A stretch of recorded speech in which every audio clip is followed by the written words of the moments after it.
Chapter 1 Zhugua Thebrain's Temporary Storage Zhao Kingdom Yu Mountain Town Shanha Gang In the early morning, a throng of Fiouth students spacious square, their average age around 14 or 15. The Irie Outh Fulfas med with anticipation as they cast eager glances towards the officiala top the platform. Ha health the power to decide death of fat of each individual present. Zhao Li, apprentice of Martial Arts Academy. Songjin, apprentice of Artisan Hall. Fangle, apprentice of People's Hall. Haha, it's indeed People's Hall shall have a good days ahead. The Boyuho her disnami was radiant with excitement. Those around him cast envious glances. People's Hall was renowned for its lucrative prospects within the gang. In the scada quarreled, Mustaft Hisi Prontus shield from impoverished farming families, and their greatest aspiration in joining Shanha gang was merely to fill their sandalivia to their familious burdens. TSK, a bunk of country bumpkins. Zhao Li, hoa dearly bin assigned toth Martial Arts Academy, Luca down disdainfully the coarse cloth. Surrounding him were reathers dressed notly, sharing his sentiments. Thetwa groups were entirely distinct, creating an atmosphere of dissonance. Camp Lametham after all, dearmer lifeda to toilers laborers. If the can't scripebe, that's already fortunate. Agrip casually teased. On Fiji off the crowd. Old Sheen, it seems wary for me hardships ahead. A chubby boy with squint eye spoke in a somber tone. The youth known as Old Kind Warriors light lie sullen expression inside. It appears thought connection serper ramount to very where latus just the warriors sent a place. That wa boys felt somewhat despondent, as they hailed from the same village. Chin Lin had traversed Tothis world mere half a month prior. Before his arrival, the original owner's parent Shaparish starved to death. This year, a severe drought had led to widespread famine, and even the original owner had succumbed to hunger. Upon his arrival, had been so famished the thirster tetoting, wild grass be the roadside. Had it not been for the chubby boy sharing half a biscuit with him, he might have you'll ready Bekomi Mares Kalitan be the roadside. This chubby boy, original I named Luo Shou, Camafro Mafamal was marginally better off. However, he had a voracious appetite, resembling a bottomless pit. With parents above him, along with an older brother and sister-in-law, his family could hard lie sustain some in a mouths. Thus, under the urgent Goffis brother and sister-in-law, he had been cast out to forge his own path. When he left, he had don lied a terregiment and a few biscuits to his nam.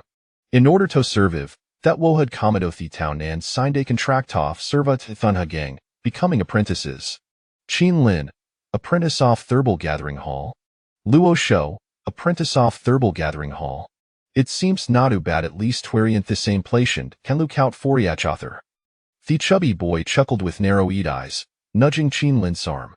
Chin Lin, however, was less optimistic. His expression tinged with Warithi her ball gathering hall is no pleasant place you will often habit of in Fleety Mountain foreherbs, where evenomus insects and ferocious beasts abound.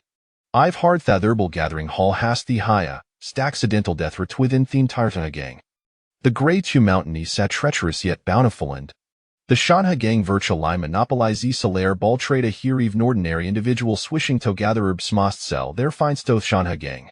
Refusing to sell? Yumi Weltree.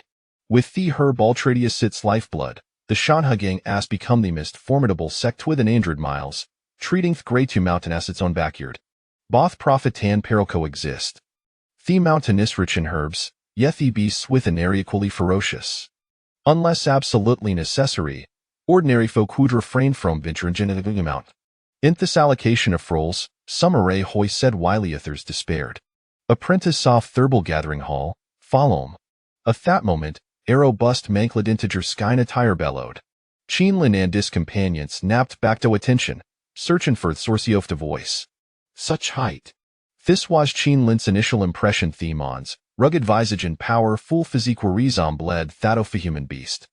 Listen up, you little brats, I am Feng Shan, the overseer of Thurbal Gathering Hall. From this day forth, you shall be me subordinates. Feng Shang grinned, revealing Gamouth Fulov gaming whitey teeth amidst this bushiverd, resembling a beast dying a flock of flams.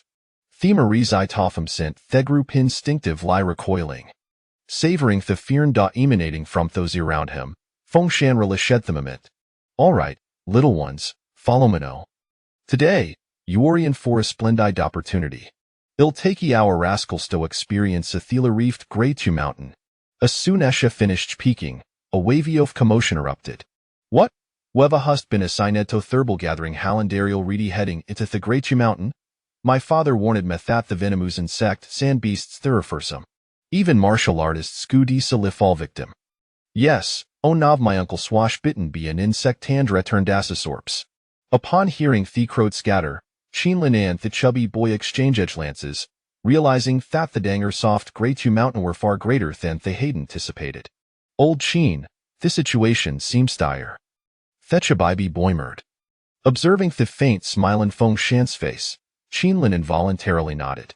Now, all we can do is stay kite step by step. Feng Shan, feeling the crowd's panic, nonchalantly waved to Shand. All right, it's them for you Lilionisto follow. The herbal gathering holis note located within you mountain town buta the Futoth Grey 2 mountain. Gu village. As they walked along the path lined with herb gardens. The Shanha gang's operations were a farmery extensive at hand Chinlin had envisioned in addition to gathering herbs from the mountain. They had developed a sizable herbal cultivation business. As they walked, Feng Shan began to explain to the group. Our Shanha gang venturi sent to the mountain approximately every 15 days. However, due to their rebellion the North Thysier, the courtesan dirony adof herbs, sao era now going on every 10 days. Aside from that, our daily tasks are quite simple fertilizing and weeding the herb gardens. Before long, the group arrived at the Haloft Turtle Gathering Hall. Today, since you've just arrived, eat your fill. Afterward, you'll need to join us in work. Feng Shan gestured forever Yonto help themselves to the meal. Millet porridge and steamed buns. The youth swallowed hard at the sight. Old Sheen, at last, wecken finalia turfel. Thechabai boy exclaimed, he's woodening ein excitement, his stomachal re-dig-rolling. Truthfully, Chinlin was equally famished. Even Themelet porridge and steamed bun swura, savored with gusto. The vanishing hunger within Yimri kindled Dawson's vitality. The super farm system activated, and the mission has been. Mission enter the Grey 2 mountain and obtains, which will grade seeds. Skill acquired insight. Insight by gazingently, one can obtain information about the target. Chinlin's body trim bled slight Liasha reflected on the voice theta code in his mind. Has the system of tet transmigrate orphanally arrived? A super farm system focused in farming? Well, it seems I want the Vita Star V gain. Aside from the initial excitement, Chinlin Charthad Noragandits gom. Hahatsalent like called for the system countless times since arrival. From anticipation to numbness, and noto tranquility. A saprantis soft thermal gathering hall, each receivitas itoff herbal gathering gear. Long pants and long sleeves, made of blue hemp cloth appeared around them snugly. A straw hat for sun protection, herbal powder to ward off insects, a backpack, aho, and a day's worth of rations. Upon donning the satisser, Chinlin's first impression was on of heat, yet he had not cois butto endure for the sake of preserving his life. Chinlin's gaze swept over those around high masai de from the herbal apprentices. There were several individuals clad in formalitary and 3 middle-eam in dressing rain. Legay, warthos steam a gentleman? The chubby boy, having made acquaintance with severe aloft the older herbal apprentice sestering the meal, inquired of Hester Diamond beside him. Li Wang followed the direction of the chubby boy's finger and replied, those in formalitary are from the mountain guard team, they will protect us during our expedition to the mountain. Theonson Greenerethi herbalists from our herbal gathering hall, responsible for herb identification and the concoction of certain pills swirleonthum talithun to the mountain, and each is well first in the herb soft Grady mountain. Ash spoke, Liga's expression turned serious as she cautioned, remember, from this day forth, whatever the say goes. Donatarg, do not complain, keep our head down and work hard. Understood, Legay. Thank you for the reminder. Chinlin and Luo Shuno did earnestly, expressing their gratitude. No need for thanks and see you enter the mountain. Just follow us, and well ensure your safer return. Li Zuang smiled confidently, patting Luo Shou's shoulder. In New Liga Wasserman oftener. One so brothers receive our monthly pay, we must streetly get a drink. The chubby boy be met with sincerity. Indeed, Legay, you must accept our invitation. Qin Linaded with a cheerful smile, radiating Althul innocence. Such good manners. Li's Wang smile broadened, giving Gathum supersharemarked, with his cleverness, you two will surely fare well in the future. Perhaps in the future, old Li will still seek your assistance, one remarked. What are you talking about, brotherly? Just Kaluzify need anything, cometh a careful reply from Luo's show. All right, based on your words, if you need help in future, your brother Li will undoubtedly lend a hand. The Great Mountain is vast, embodying Thesencio fa primordial jingle. Theme tire her ball gathering Tiamis divided into 3 groups, led by 3 esteemed herbal identification masters from the apothecary hall. Qin Lin and Luo Shutrald closely belly-bud Li Zhuang, feeling secure under the protection of such an experienced older brother. They encountered little trouble along the way. Li Zhuang tonight the opportunity to impart various techniques and wisdom to them, advising them in what touch and what to avoid essential survivic knowledge. Qin Lin and Luo Shuliston identically, knowing their lives depended on Thais wisdom, and could not afford to be careless. Yut will must remember, in the forest, keep our as a pin and do rar sailord. The Great Mountain is rife with venomous snake, Zazingle betekken befatal in a matter of moments. Particularly, some poisonous snakes and insects scan disguise themselves. Ash spoke.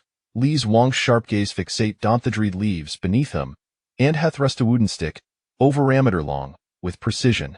The pointed accurately struck Thule camouflaged snakehead, capturing Jit from Li and his grass before placing Jit into his bamboo basket at his waist. His movements were fluid and seamless. Had it not been for Li Zhuang's sudden action, Qin Lin and Theathers would have even not set the task snake lay hidden among the dread leaves, its appearance near indistinguishable from its surroundings. Goodness, if would been bitten, wouldn't that be thin for us? Brotherly's indeed impressive he recognized at a glance. Luo Shu gasped, realizing the danger soft mountain. Li Zhuang smiled, his emotions somewhat conflicted. These experiences were bought with live Zhao must be cautious.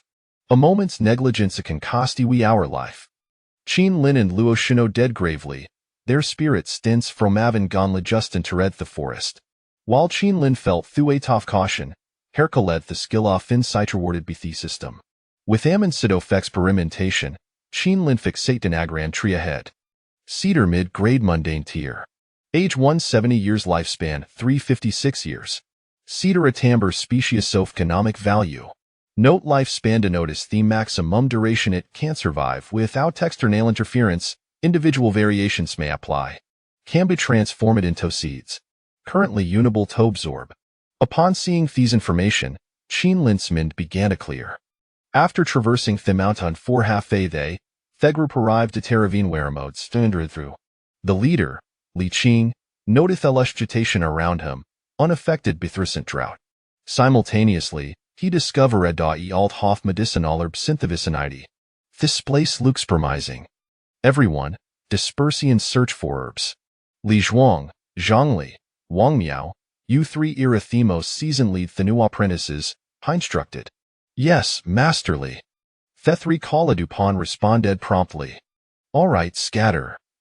Li King Wavedishand, allowing the group to act independently, while Heratridi Toashadi Deriatorist. You 2, follow. Li Zhuang whispered, guiding the pair to a verdant area. He pointy data cluster of plants adorned with pale purple flowers. Fisher biscold blood fragrance grass it can detoxify, reduce swelling, cool the blood, and stop bleeding, treating injuries from falls. Observe it sleevis the deeper third, themere potent the medicinal effect. Recently, the demand for Fisher bass surged, solid charvis this first. But careful not to damage a theorets themere intact, the better.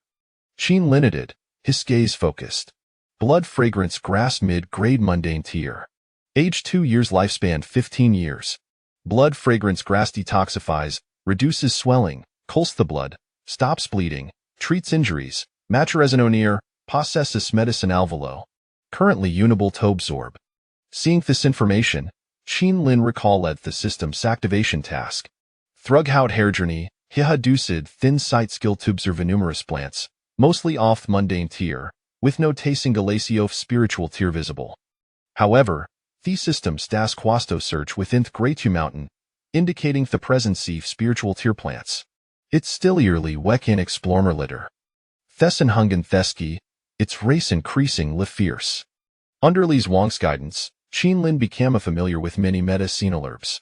Now, Thegru Fid moved to another location.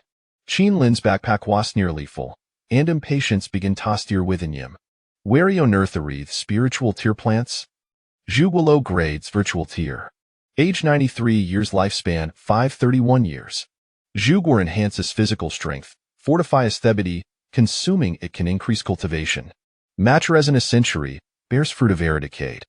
As Qin Lin wielded thin sight skill, a modstriat higiof to slopader huasatenshin. Zhuguo, I can't believe I've found such a spiritual treasure. Hishiar traced uncontrollably. Surveying Zerendings, Hinata Diverionius Bizai collecting herbs, while Master Lawaskan so with warrior house protecting them. An opportunity. Qin Lin's telfully approacheth Zhugatri, gathering herbs while keeping Ganion the surroundings. Thedin's foliage servidast he perfect cover. Absorb. Without further hesitation, Qin insolently commanded.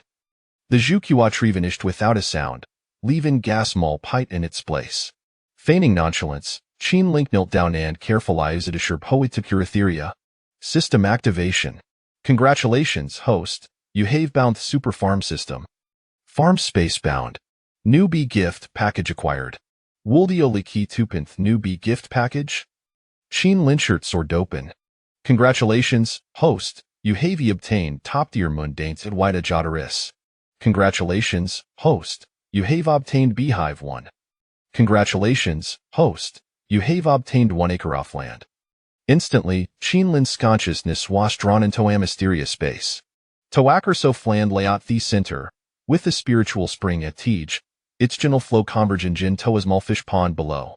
There were doff T behivuus placid nearby, where Poleper plebis occasional emerged, vanishing into the surrounding mist. Curious, Qin Lin approached the mist, but was soon halted by an invisible wall. It seems any upgrade, he speculated, as a panel appeared before him. Farm owner Qin Lin. Level 101000. Space 2 acres. Fish pond 1 acre. Items Zhugua tree, white jade rice. Reminder Wu Dioa like the transplant Zhugua tree? Transplant. With a thought, the Zhugua tree purred in the ground. By Thewei, system, how long until fish Zhuguomatures? The Zhugua precious item, who tits maturation periodis rather lengthy. Host, based on Thegro theocoloration ratio of 1365, it will take ye an year. Iz, Qin line exala din really of thizaments Zhuguoald mature in 7 days. Tini ears constituticiasin, and heckled harvested 43 mortimesin the future. Wouldn't tis grant them freedom regarding Zhugua? Chapter 2 Luck. Hey, Qin Lin, what ariatoing hair? Li Zhuang's voice suddenly echoed beside him. Qin Lin's consciousness snapped back to reality, looking at the concerned Li Zhuang. He replied softly, it's the hot I'm feeling a bit dizzy. Is that so? Li Zhuang nodded. The Nayu Shu dressed for a highly it would be troublesome I suffered from heat stroke. Thank you for your concern, brotherly, Qin Lin said, glancing around. Where's Fatty? Oh. Huentov Feeder Liev himself held back shortly. Li Zhuang chuckled and walked a short distance. See? That is back. Hee, brotherly, old Qin, guess what I found? At that moment, Fatty returned, his face brimming with excitement, clutching a large apicio flingji, desizio for human head. Qin low grade spiritual tier.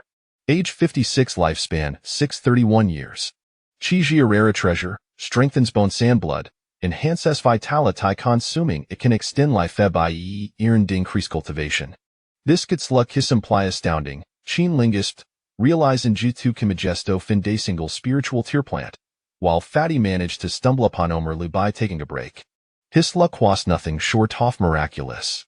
Beside him, Li Zhuang was so stonish he could hardly speak a thad be noverod kadizing he encountered at Chiji.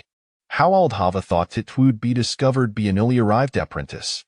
Rosho, you've done a great service ethistema come with Meadow C. Masterly, Li Zhuang urged, suppressing his shakashiridial dro shudoli ching. Before the cold speak. Li King's gazu a salridi fixate donth Chiji, his figure flashing forward. Before Roshu Kaldri act, Heffel ta lightness inhibitioned. Li King cradleth Chiji, He's I as fled with adoration. I never expected to see such a tree as in my lifetime.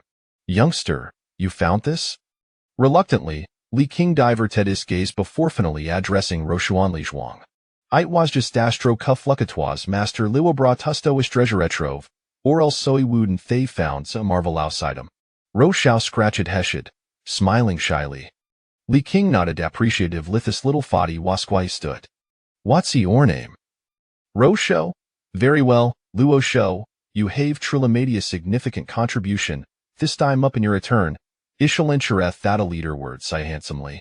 Li King remarked with a satisfied smile. And you, Li Zhuang, your efforts cannot be overlooked. I thereupon a return, proceed to the herb gathering hall to collect and tail soft silver. Li Zhuang ceased in surprise, his face brimming with gratitude. Thank you, masterly, for your ergodance. Meanwhile, those around them, witnessing Li King's expression, understood that the Hadunkovierd something extraordinary. Treasure has been discovered in the mountains. Everyone, come quickly. As they gazed upon the immenselings him mushroom Li King shand, their glancestwards Luo Shara filled with envy. Even Li Zhuang, the fortunate fellow, basked in the glory, receiving her word off in tail soft silver. Wait a stroke huffluckatwood before them. Qin Lin stood at the back of Tech Road, aware of an opportunity for his brother had arisen. Just as She had anticipated. Upon returning to Gu village, Li King promptly reported the head of herb gathering hall, Chaofeng. Together, they proceeded to the headquarters soft Shanha gang, presenting the Regino Dermato the leader, Hilong. Leader Hilong was overjoyed, lavishing praise upon Chao Feng and Li Qing, rewarding them with numerous valuable items. Similarly, Airward for Luo Shou, though new ho discovered through Triasur, Wassel Swashud. 50 taels of silver, along with a transfer to the Martial Arts Academy for training. Bang admitted to the Martial Arts Academy to be among the most cultivated and soft gang, with access to the finest instructors and instructors, paving a bright path for his future. Wow, your luck Haskamite cannot be hindered. Li Zhuang patted Luo Shu and Theshhalder, feeling J deep sense of emotion. Anna Wapran to Seath Herb Gathering Hall had made a remarkable contribution known. His very first day, a future far brighter than that toft hosa toiling away.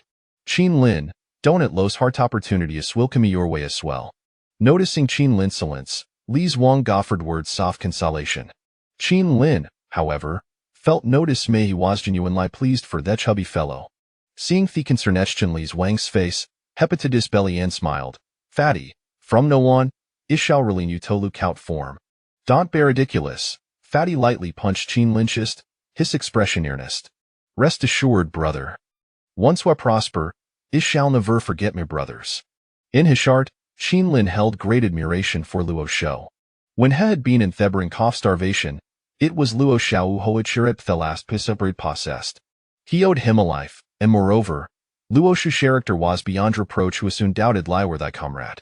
The Shanha Gongo perioded with remarkable efficiency, returning with Luo Shou to their headquarters that evening. Under Li Zhuang's guidance, Qin Lin arrived at the collective accommodation of Herb Gathering Hall. Qin Lin, from today inward, you shall reside here. If I require assistance, feel free to find might head joining courtyard. Li Zhuang said with a sheer full demeanor. Legay, you don't liver? Qin Lin asked, somewhat surprised. Hee, once you have money, you can spend a bite off silver to apply for a room at Herb Gathering Hall. This Sisonofti benefits a Forshanha gang. Li Zhuang replied with a grin. I work head for a full decade to forth the house. Putin semifert, and I will introduce ye auto, a good wife, the time comes. Qin Lin smirked slightly, thinking to himself, Legay, you are indeed quite enthusiastic. Im still young im not considering Thajas diet. Na thought young many boy suragirial reedy fathers. After bidding farewell to Li Zhuang, Qin Lin lay down in Thanula maid bunk, gazing at the sea isling as she contemplated Disputha head. Though was no an apprentice to Herb Gathering Hall, Hestil had opportunity as doctrine in martial arts. However, the work at Herb Gathering Hall was demanding, leaving little time for cultivation. Now Thath possessed as a perform, has certain lie lockfortran resources. The most pressing matter was to acquire a cultivation manual. Additionally, he hated fruit tree ein. His possession owned seat matured, combined with high forts, his strength would undoubtedly soar. enhancing its ability as sand breaking free from Thelo Staprentis status. At that point, he would have Meredum for cultivation, striving to become a formidable warrior. From his conversation with Li Zhuang, he learned off to known level soft martial arts. Beginner after Severali Ursoff practicing to strengthen Thirki, capable of lifting 300 gene, mastering the sensation of Kita cultivitator strength is the standard for formal disciple phase act. Of course, the vast majority faltereth this stage of Zensinki, unabledo surpass it, remain in Gordon Aripel forever. Third-rate warrior capable of lifting 1,000 gin or possessing inner strength cultivated for 5 year sormery. In this world, martial arts cultivation is incredibly prosperous, with strict standards for assessing inner strength. Each hal possesses an inner strength testing device. Second-rate warrior rover Tanai Urso inner strength cultivation, easily able to shatter stones. First-rate warrior rover Thirtai Urso inner strength cultivation, capable of plucking Levesto kill, Koodled Lettisect.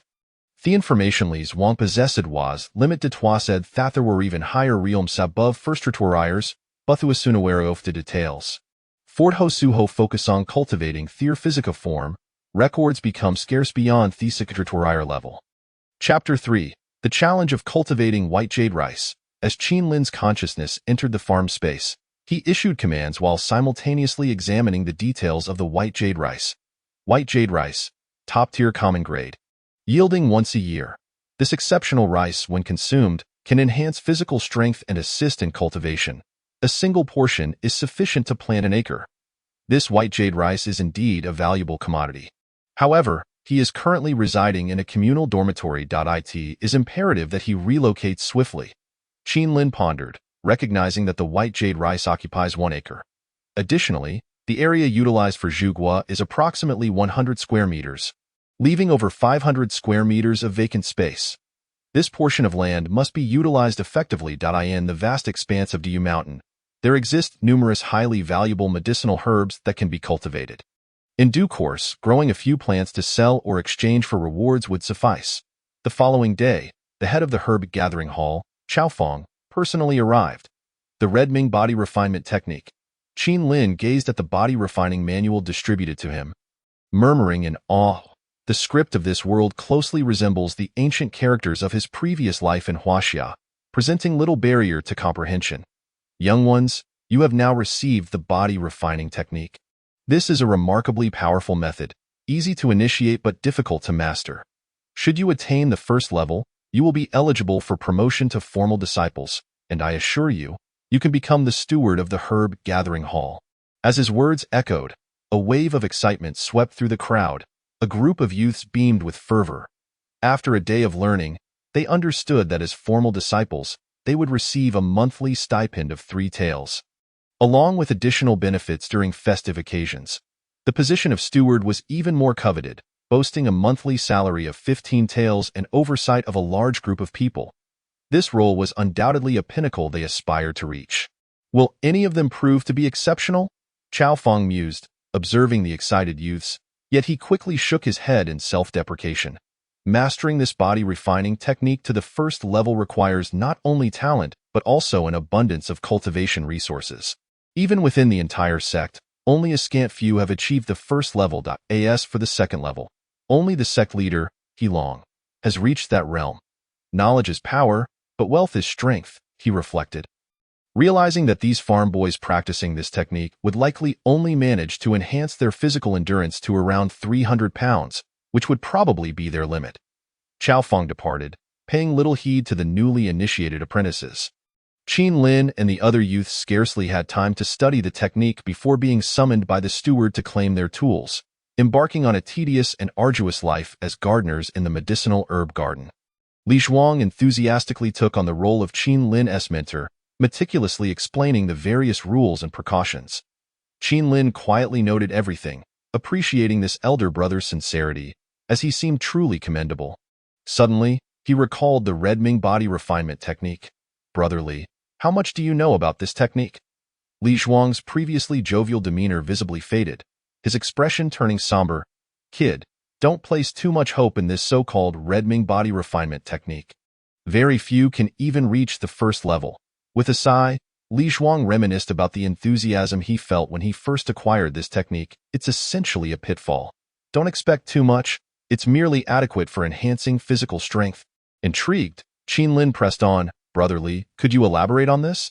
This so-called body refinement technique can indeed rapidly increase strength in the early stages. However, ordinary individuals can only cultivate to about 300 or 400 pounds before they hit a wall. The more you train, the more you require various meat and blood supplements. Otherwise, the hunger will drive you mad.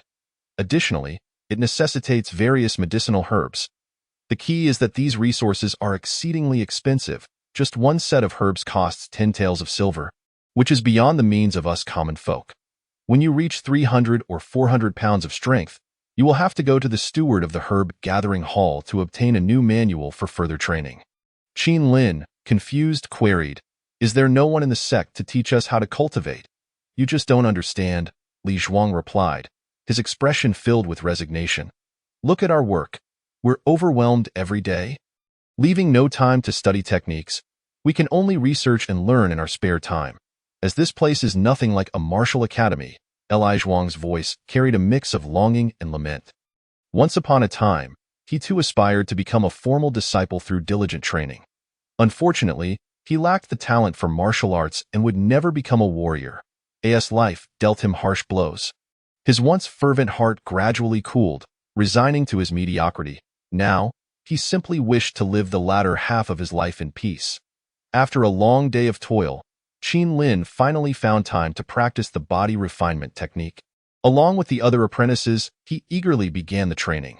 The Red Ming body refinement technique comprises 3 levels. The first level consists of 12 movements, each paired with a corresponding breathing rhythm. Regular breathing combined with these 12 postures allowed Qin Lin to distinctly feel his body tremble slightly, a gentle warmth rising to the surface. After just one cycle, Qin Lin felt slightly breathless, having expended considerable energy. This technique was indeed remarkable, yielding noticeable effects in such a short time. Excitement sparkled in his eyes as he focused intently on continuing his practice.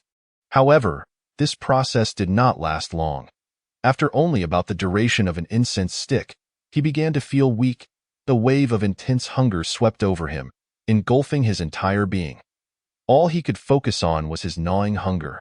Without hesitation, he rushed to the dining hall. I'm so hungry. Qin Lin devoured bowls of rice, the pangs in his stomach making him quite uncomfortable. After consuming 7 or 8 bowls, he finally felt some relief.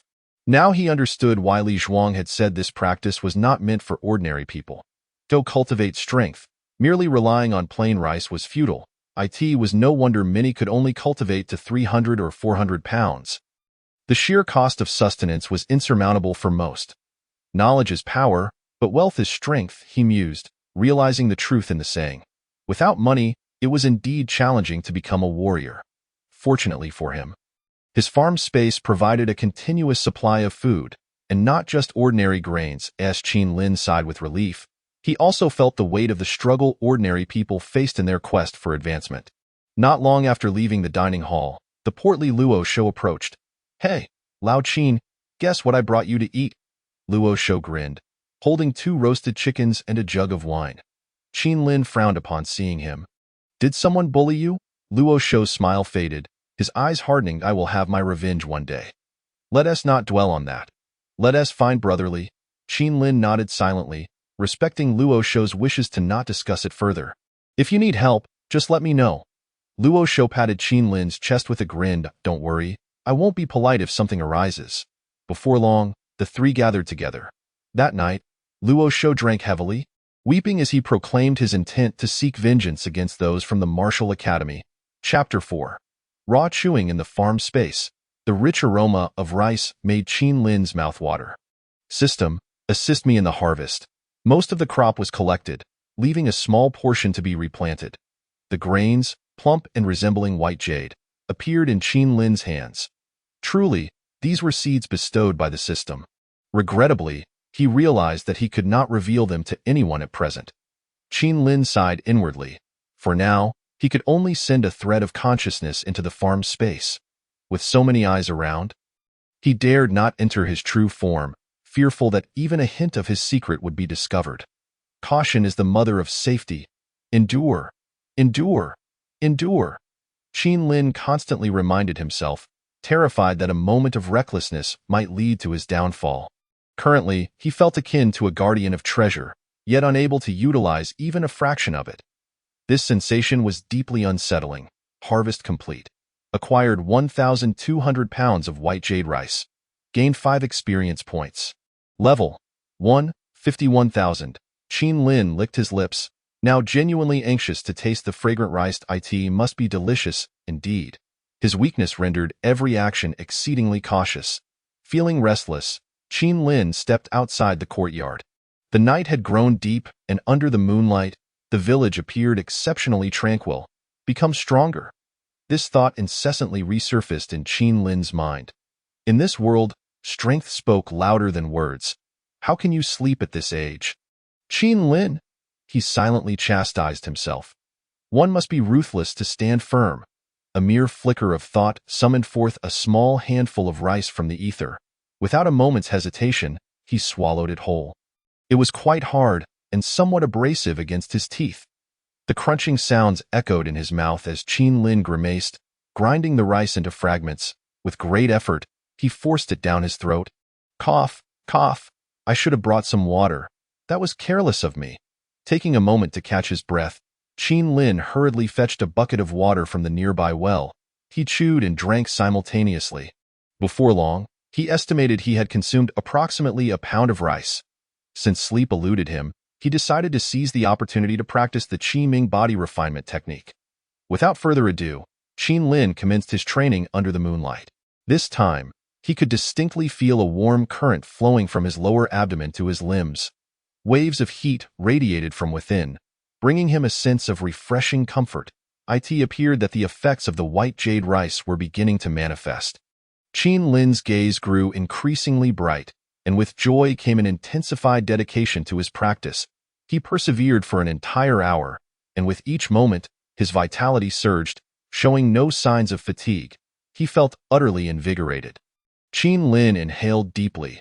This sensation had him enamored with the state of cultivation. He could palpably sense his body growing stronger, the once frail frame now appearing somewhat more robust. How early Qin Lin had begun his training.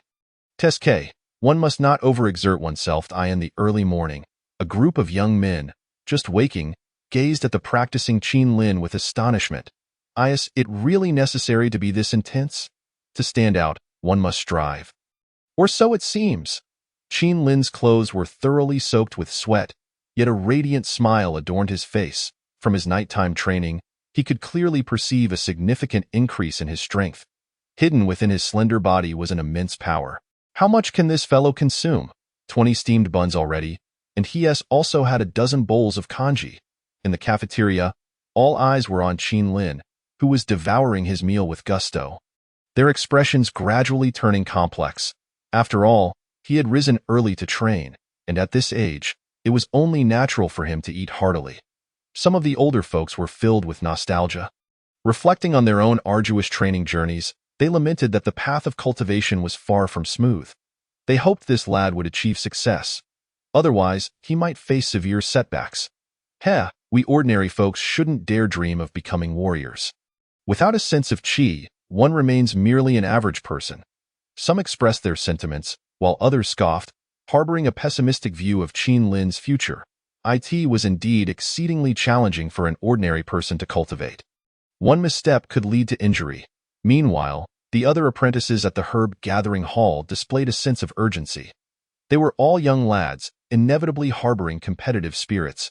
However, their primary frustration lay in their inability to fully recognize the characters. Realizing they needed more time to comprehend the Qi Ming body refinement technique, Brother Qin, just as Qin Lin was engrossed in his meal, a somewhat youthful voice called out beside him, "Is that you? Huang Yuan?" Qin Lin turned to see a boy of similar height, scratching his head in curiosity. If memory served him right, this lad had joined the herb gathering hall alongside him.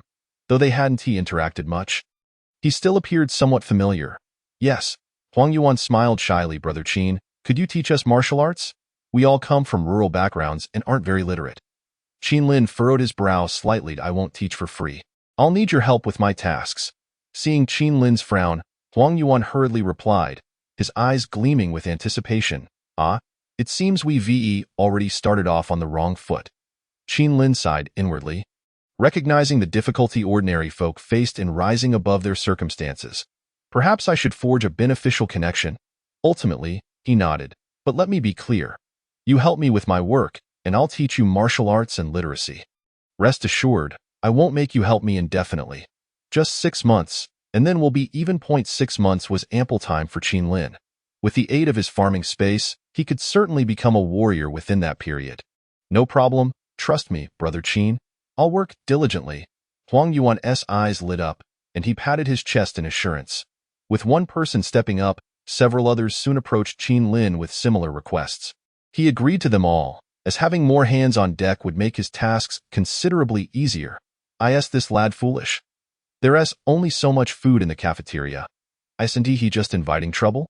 Many older individuals regarded Qin Lin with amusement, eagerly awaiting his misfortune. With Huang Yuan and others assisting him, Qin Lin found it easier to teach them literacy and martial arts. Brother Qin, you truly know so much. Huang Yuan and his companions looked at Qin Lin with admiration. It's all trivial. You all must focus on your training and strive to become warriors, Qin Lin replied with a gentle smile. Thanks to his extensive knowledge and approachable demeanor, Qin Lin held a significant place in the hearts of the young men, earning their genuine respect. After all, cultivating friendships is more beneficial than creating enemies. During his leisure moments, Qin Lin was anything but idle. He made his way directly to the Herb Gathering Hall's library. Brother, I would like to borrow a few books on medicinal herbs, Qin Lin said politely to the librarian. The librarian regarded the young man with mild surprise. Oh, young brother, you can read? I've learned a bit, Qin Lin replied with an earnest smile. Reading is beneficial. Not many from the Herb Gathering Hall take the time to do so. In a month, only a handful of us do. The librarian nodded in appreciation. Given the busy nature of their work, being able to find time to read set this young man apart from many. We have no strict rules here. Just choose your books and come back to me for registration. Thank you, brother. Qin Lin expressed his gratitude before entering the library. The space was not particularly large, easily visible from end to end. Titles such as Compendium of Herbs, detailed explanation of medicinal plants, and Zhao Country's geomancy caught his eye. After completing his registration, Qin Lin left the library with a cheerful demeanor. This boy appears to be named Qin Lin. As he departed, Li Qing noted the young man carrying several books and couldn't help but nod. He remembered Qin Lin as the companion of that fortunate chubby lad. It's commendable to seek self-improvement. Chapter 5. Consuming the Zhu fruit 6 days passed in the blink of an eye. During this time, Qin Lin dedicated himself to diligent study, while the chubby boy visited him every couple of days. Over the span of these few days, numerous bruises adorned his body. Ha ha, I gave that rascal Zhao Li a solid punch. His face is all swollen. Luo Shou chuckled, his face beaming with glee. Upon seeing this, Qin Lin could not help but gasp in concern. He genuinely feared this lad might get beaten to death. Chubby, perhaps we should bide our time and seek revenge later. You don't understand, Lao Qin? Luo Shou opened one eye, revealing a fierce glint. In the martial academy, everything is dictated by strength. You either retaliate or get trampled. Do you know what they call me there now?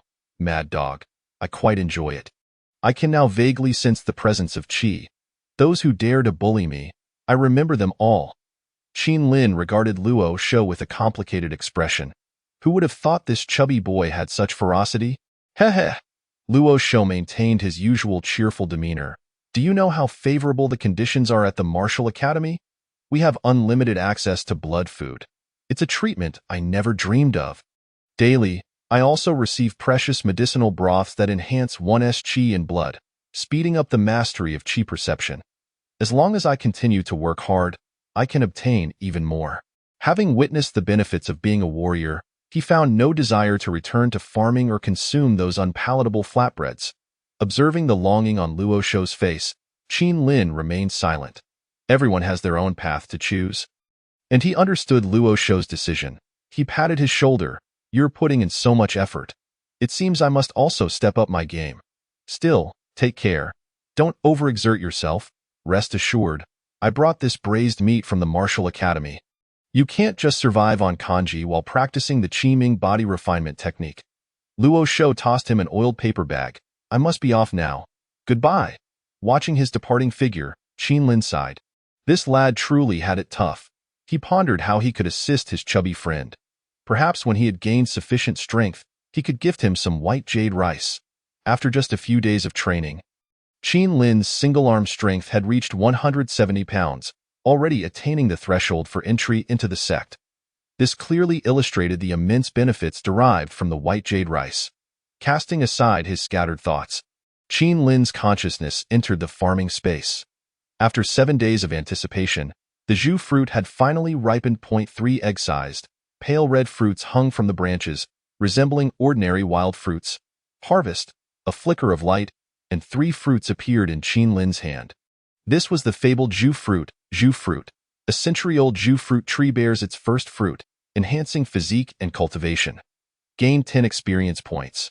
Would you like to decompose? Upon decomposition, 3 seeds can be obtained. It turns out that the fruit can be directly broken down into seeds. Since that is the case, I shall first decompose one. For zhu fruit trees will suffice, leaving a bit of land to cultivate other plants.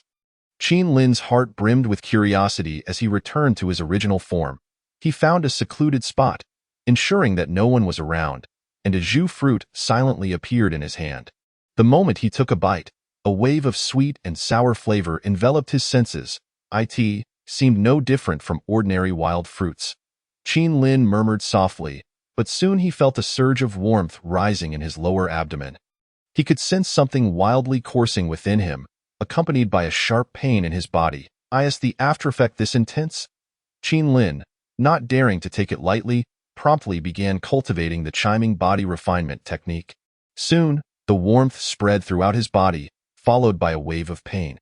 After the pain subsided, a refreshing sensation followed, soothing the aches in his body. This caused Qin Lin's expression to shift continuously, alternating between agony and relief. Over the course of a night, he could distinctly feel the changes in his body. His frail form had grown more resilient, and he could now see the angles of his muscles clearly. He was now eager to arrive at the martial arts training ground of the Herb Gathering Hall. This was the place where many apprentices and entry-level disciples practiced. Before long, his gaze was fixed on a row of stone locks. Let us start with 200 pounds. Qin Lin's face lit up with anticipation. Grasping a 200-pound stone lock, he effortlessly lifted it to his chest, then raised it above his head. It posed no challenge. So he decided to increase the weight to 300 pounds. Feeling a bit of heft, he still managed to lift it overhead. Next, he dared not be reckless and only added 50 pounds more. 350 pounds was still not his limit. 400 pounds, 420 pounds, 450 pounds. Finally, at 500 pounds, the veins on Qin Lin's forehead bulged as he struggled to hoist the stone lock over his head. His single-arm strength had reached 500 pounds. He had now achieved the ability to lift 1,000 pounds. He was undoubtedly stronger than the majority of entry-level disciples. No, now his physical strength could even rival that of a third-rate warrior. Coupled with the qi within him, once mastered, his prowess would certainly not be inferior to that of a third-rate warrior. After a brief moment of exhilaration, Qin Lin quickly regained his composure. He had no intention of revealing his strength, as it would be difficult to explain. He was still too weak. Stay hidden. Without at least 100 years of cultivation, he would not venture out recklessly. Seizing the opportunity while no one was around, he continued to cultivate. Qin Lin could feel the medicinal power accumulating within him, needing time to absorb it fully. Before that, he had no plans to consume the remaining zhu fruit. It must be said that now that he could sense the qi, his recovery speed had significantly increased. That gentle power could swiftly eliminate fatigue, and it was said that inner strength could nourish the body, enhancing physical prowess. Young man, your name is Qin Lin, isn't it? A sudden voice shattered the tranquility of the training ground. Qin Lin turned to see. Are you Brother Qin Xiangxing? He recognized this person as the official disciple who had escorted them into the mountains. It was said that this individual's strength was already quite close to that of a third-rate warrior. And once he broke through, he could become a steward of the Herb Gathering Hall. Indeed, you are quite diligent.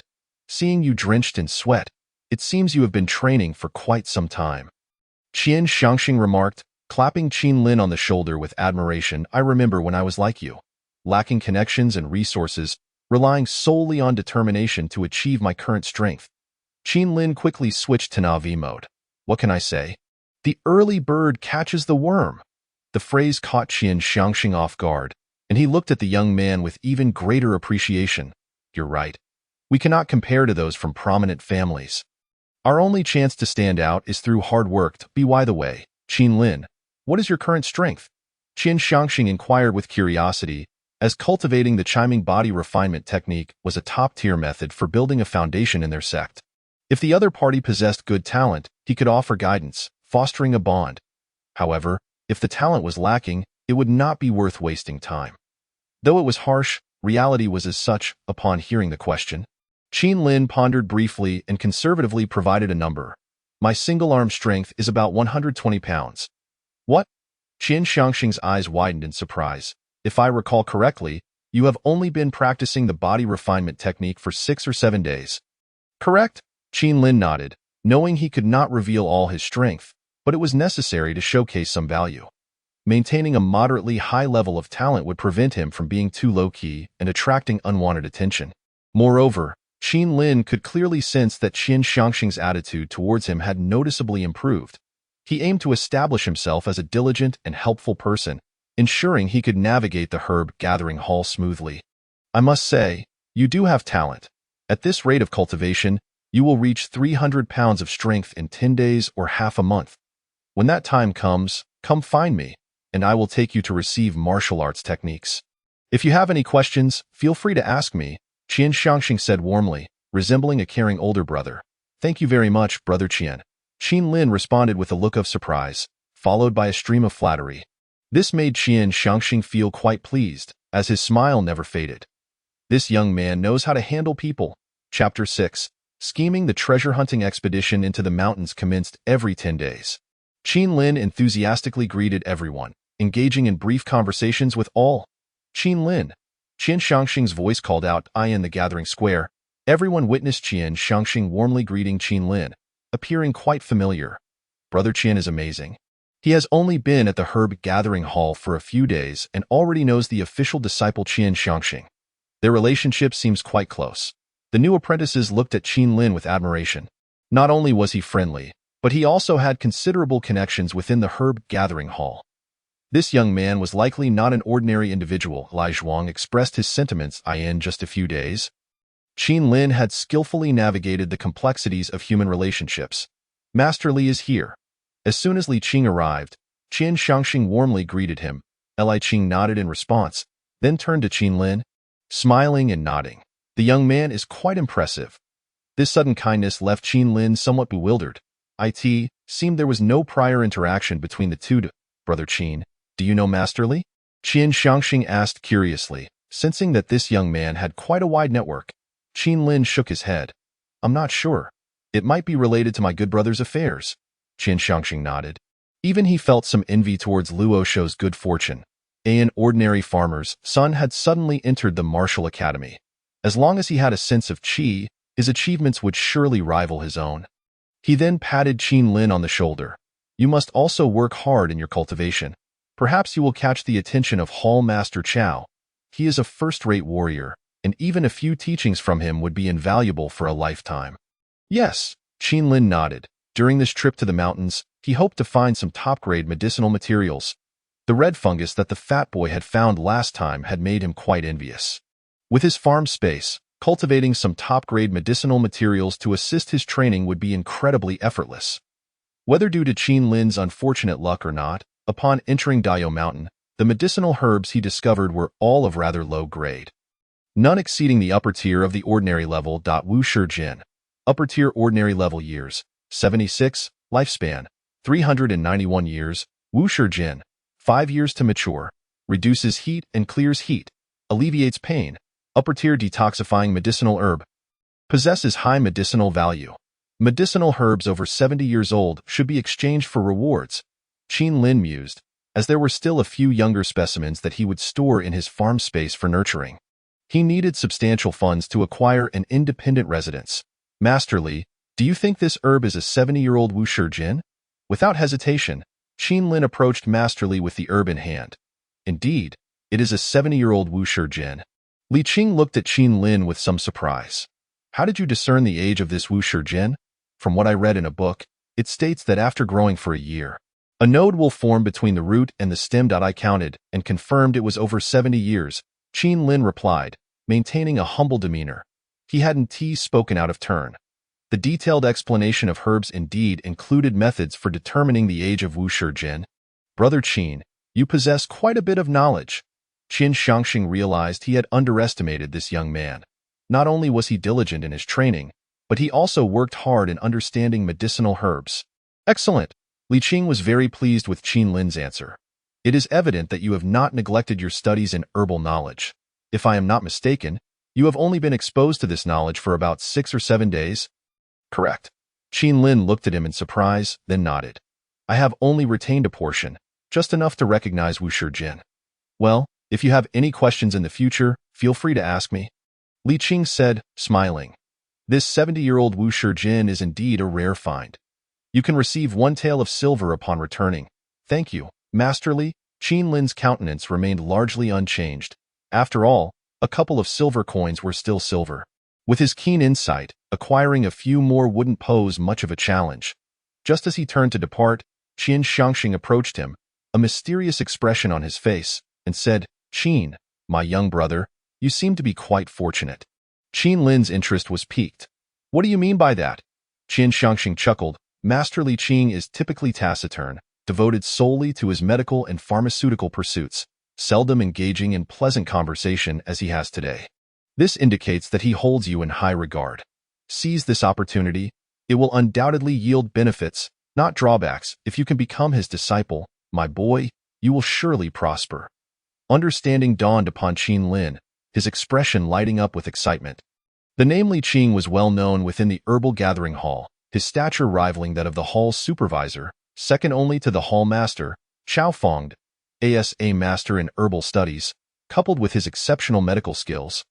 He was regarded as a savior by many within the Mountain River Gang. Even the hall masters would address him with respect, referring to him as Master Li. Indeed, he was a formidable figure. And Qin Lin knew he must cling tightly to this influential person.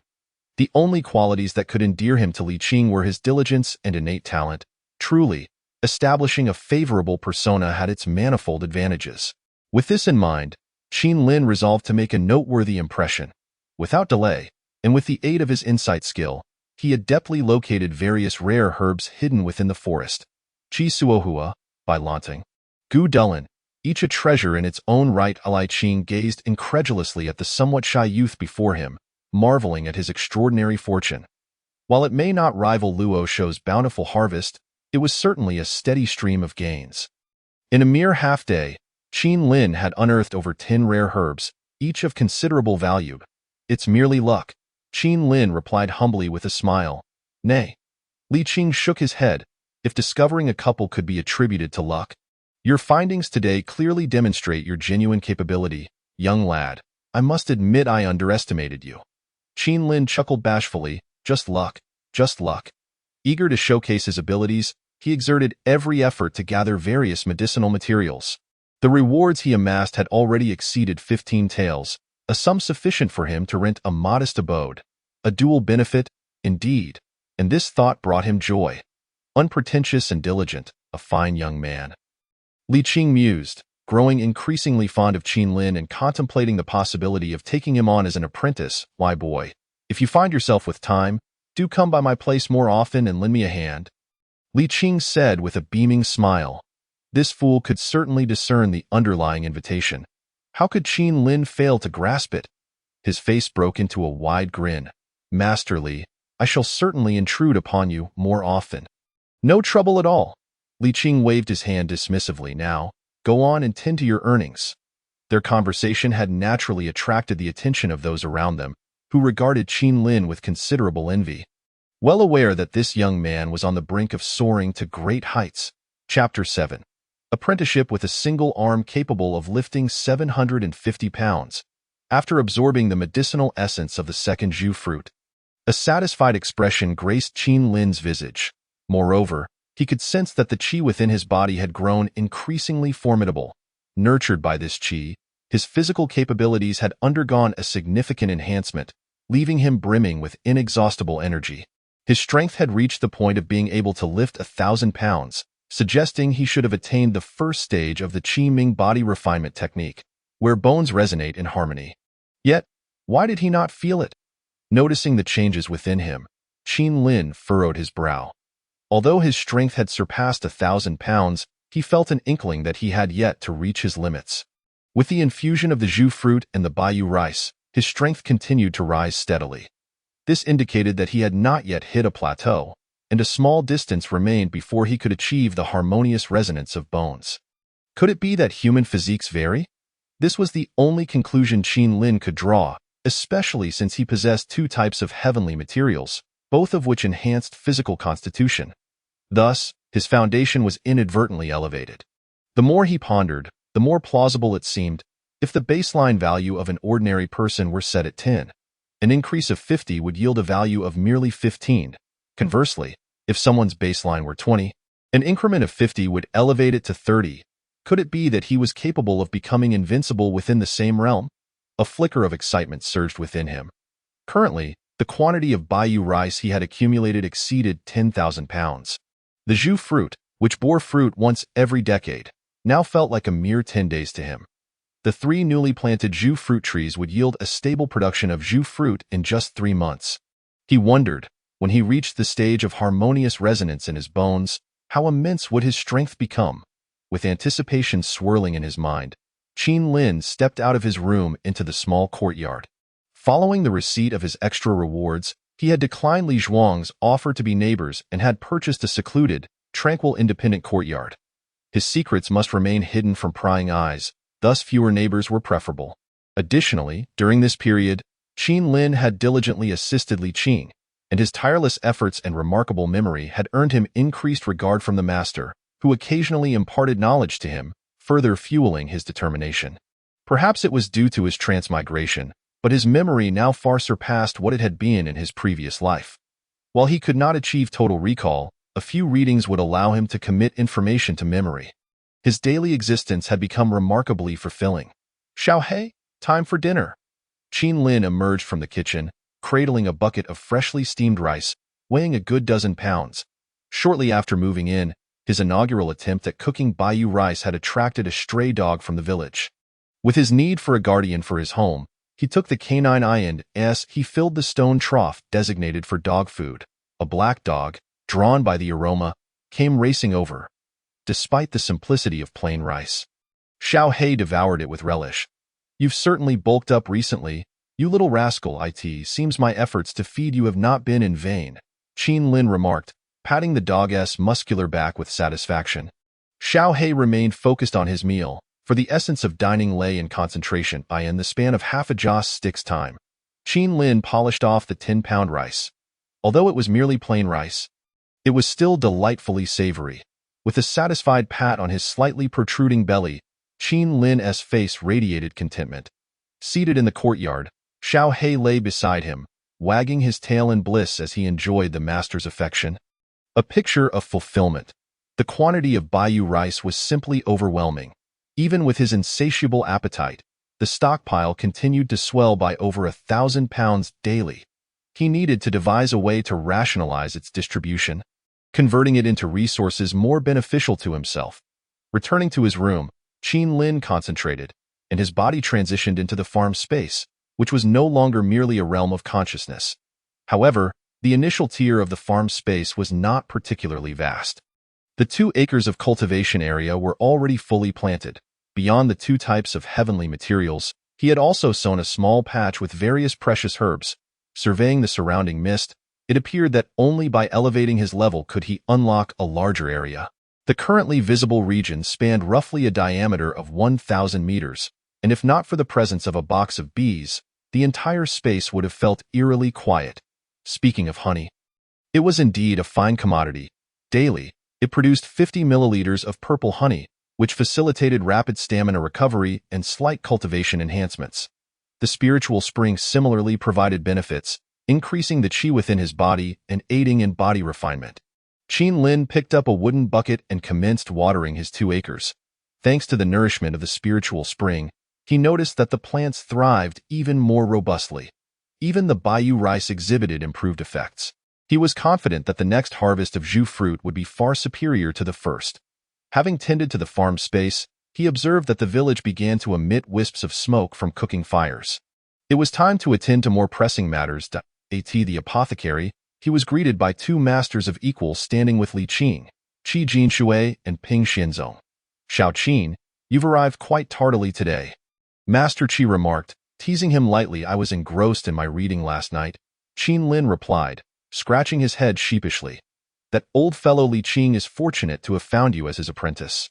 Ping Xianzong remained silent, his face a canvas painted with envy. Not long ago, Qin Lin had been taken under the wing of Li Qing as an apprentice in the pharmacy. Initially, both were intrigued by Li Qing's sudden choice to enlist a young apprentice. However, they soon discerned the underlying intrigue. Qin Lin was not only diligent and eager to learn, but also possessed a cleverness that marked him as a potential pharmacist. He had an uncanny ability to grasp concepts quickly, and with prolonged exposure, it became evident that this lad harbored a commendable talent for cultivation. This left the 2 of them utterly envious. Who wouldn't desire a promising disciple to carry on their legacy? Meanwhile, their own apprentice's lack of aptitude only served to deepen their frustration. Masterly, soon, Li Qing arrived, and Qin Lin promptly bowed in respect. "How did you find the herbal remedies I sent you yesterday?" "Xiao Qin?" Li Qing inquired, his eyes sparkling with satisfaction as he regarded the young man before him. In response to Master Li, "I have memorized them all," Qin Lin replied with utmost reverence. "What? You've memorized them all?"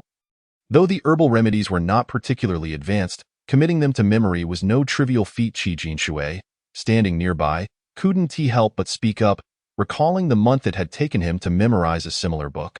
This evident talent was indeed enviable. Li Qing's smile broadened. "Excellent. Keep up the hard work." At that moment, Qin Lin took a deep breath and knelt, exclaiming, "I humbly beseech you, Master, to accept me as your disciple." Despite their brief acquaintance, Li Qing had already been teaching him with the seriousness reserved for a formal disciple. Qin Lin understood this well. "Are you certain?" Li Qing's smile faded, replaced by a grave demeanor. Qin Lin nodded eagerly. "I implore you to take me as your student." His understanding of this world was still limited, and having someone to guide him was a prospect he would not refuse. It was only natural to seek wisdom from one who could impart knowledge. "Very well." Li Qing's previously stern expression blossomed into a radiant smile. "From this day forth, you shall be my first disciple." He quickly helped Qin Lin to his feet, his expression softening into one of kindness. Watching the old fellow take on a disciple was more painful than losing his own, Qi Jinshui thought. Gritting his teeth in envy, nearby, Ping Xianzong nodded in agreement. The surrounding apprentices fell into a hushed silence. Chapter 8. Shijindan in the room, Li Qing regarded the attentive young man before him with satisfaction. "Since you have chosen to be my disciple, I have prepared some gifts for you." He retrieved a book and a box from his drawer. "This book was given to me by a martial arts master I once saved. Titled Hunyuan Jinzong, and it is an exceptionally formidable martial arts technique. After years of cultivation, I have only just scratched the surface," Li Qing mused as he held the slightly yellowed manuscript, feeling a wave of nostalgia. Having dedicated most of his energy elsewhere, keeping this manuscript felt like a waste. Today was the perfect opportunity to present it to his disciple as a gift. "Thank you, Master." Qin Lin accepted the manuscript, his heart swelling with joy. With the enhancements of the Zhu fruit and the Baiyu rice, he believed mastering this martial art would be significantly easier than for most. With a robust physique and the prospect of acquiring a high-grade movement technique, his future seemed secured. "I know you are particularly diligent in your cultivation. This box contains elixirs that I believe will assist you." Li Qing casually smiled, opening the box to reveal a delightful aroma that wafted through the air. Inside were 10 pills alongside a prescription. "What is this?" Qin Lin gazed at his unassuming master with a hint of confusion. Li Qing's expression turned slightly proud as he explained. "These pills, known as Shijindan, were developed by me over the course of 10 years. They enhance vitality, especially beneficial for body refinement. If I am not mistaken, You are currently practicing the chiming body refinement technique, in the process of honing your physique. Insufficient vitality can be detrimental, and these pills will effectively address that deficiency. Moreover, this prescription details the method for crafting Shijindan. Qin Lin was taken aback, realizing that his master had presented him with such a valuable gift upon their first meeting. This is exceedingly precious. Li Qing waved dismissively. Though the prescription is of my own creation, it is not particularly advanced. However, I must admit that developing profound elixirs requires not only extensive theoretical knowledge, but also substantial financial backing. The creation of each elixir is a rare opportunity. Qin Lin nodded in agreement, recognizing the challenges of this era. The logistics of transporting materials and the difficulty of gathering herbs were considerable. Moreover, various sects treated their elixir recipes as sacred secrets, rarely allowing them to be divulged. The lack of a nurturing environment made progress arduous. Regaining his composure, Li Qing looked at his earnest disciple. Although our Mountain River Gang is founded upon the trade of medicinal materials, we remain mere suppliers in terms of alchemical skills. We must defer to the two established sects, Yaogu and Qingding Mountain, both with centuries of heritage. They are also our major clients. Li Qing continued with a tone of reflection. The 3 pharmacists we have were painstakingly cultivated by the gang leader, yet our foundational resources are lacking. The elixir recipes we have, whether through our own research or collection, are not particularly valuable and cannot compete with those of the other 2 factions. As long as we strive diligently, opportunities will arise. Qin Lin had little to add, simply nodding in agreement. Indeed, I have high hopes for you. You must work hard moving forward. Li Qing's gaze was filled with expectation as he clapped a heavy hand on Qin Lin's shoulder. Qin Lin felt a wry smile creeping onto his face. This was quite a lofty expectation. Nevertheless, he affirmed, disciples shall certainly strive to meet these expectations. After a day of toil, Qin Lin returned to his small courtyard, eager to test the effects of the Shijindan. Upon consuming one, he felt a warm current rising from his abdomen, swiftly dispelling his hunger. However, in terms of efficacy, it fell slightly short of the Baiyu rice and lacked the capacity to enhance strength. A disappointment indeed. Suddenly, an idea sparked in his mind. Could he incorporate Baiyu rice as an ingredient? With this thought, Qin Lin hastily examined the prescription for Shijindan. He recognized all the herbs. Most were mild, vitality-enhancing herbs that would not conflict with one another. If Baiyu rice were treated as a medicinal ingredient, would there be any adverse reactions? This notion warranted exploration. Xiao He. As soon as Qin Lin called out, a sleek, black dog dashed to his side, its tail wagging enthusiastically. The dog's nose gently nudged Qin Lin's palm. Good boy, go catch a few mice for me. Xiao He's eyes gleamed. During its days of wandering, it had often caught field mice to stave off hunger. With a bark, it indicated its readiness. Remember, I need them alive, Qin Lin added, knowing the dog was quite intelligent and understood human commands. Woof! With a quick leap, Xiao He bounded over the courtyard wall. Qin Lin sighed. Does this creature not know how to use the front gate? Shaking his head, he turned his attention back to the task at hand. The herbs required for Shijindan were not overly complex. The entire range could be found in the Dao Mountains. Coincidentally, while gathering herbs in the mountains, Qin Lin had preserved seeds of each variety in his system S-base. After searching, he found everything was in order, with some already planted. The growth cycle for these herbs was not extensive. The remaining herbs would mature in just a few days. After meticulously reviewing the prescription, Qin Lin entered the farming space where most of the primary herbs were already cultivated. Only a few auxiliary herbs remained. Before long, he harvested the majority of the mature herbs and planted the remaining necessary varieties. A rough estimate revealed that the quantity of herbs was sufficient to brew several batches. A month passed. Target number 7. Survival. 29 days. Modified recipe number 7 in use. Physical condition? Excellent. Slight increase in size. No adverse reactions. In the courtyard, Qin Lin diligently recorded data from the experimental mice. Over the course of a month, he had tested 7 mice, all exhibiting remarkable health. Notably, the 7th subject had nearly doubled in size, surpassing that of a cat, growing incrementally every day. Recipe number 7. The gentle properties of Shijindan, with the substitution of Baiyu rice for one of the similarly effective primary ingredients, had yielded the best results. Moving forward, he would focus his experiments around this seventh recipe. Qin Lin gazed intently at the 7 iron cages before him. Xiao He, go catch me a few more mice. Woof! With a swift motion, the black dog vaulted over the wall once more. Qin Lin mused, the extraction method for Baiyu Rice's essence has made progress. The resulting volume can now be significantly reduced. Observing the egg-sized pale white pill in his palm, he couldn't help but smirk. For a normal person, it would require careful chewing to consume. The discovery of the extraction method for the essence of Baiyu rice was indeed serendipitous. It was observed that after immersing Baiyu rice in water and allowing it to settle, a layer of milky liquid gradually surfaced. This liquid was lighter than water, and upon tasting it, he realized it contained the quintessence of Baiyu rice. Despite his best efforts, he could only extract 60% of this essence. However, this quantity sufficed for his purposes, leading him to focus on its application in alchemical processes and experiments. The remaining rice was transformed into rice cakes, thus minimizing waste. This diluted rice cake, paradoxically, enabled Qin Lin to sell in abundance. As half a month elapsed, Luo Shou undoubtedly reaped the benefits. A significant portion of the food he prepared found its way into his own stomach. The sheer volume he consumed left Qin Lin astonished.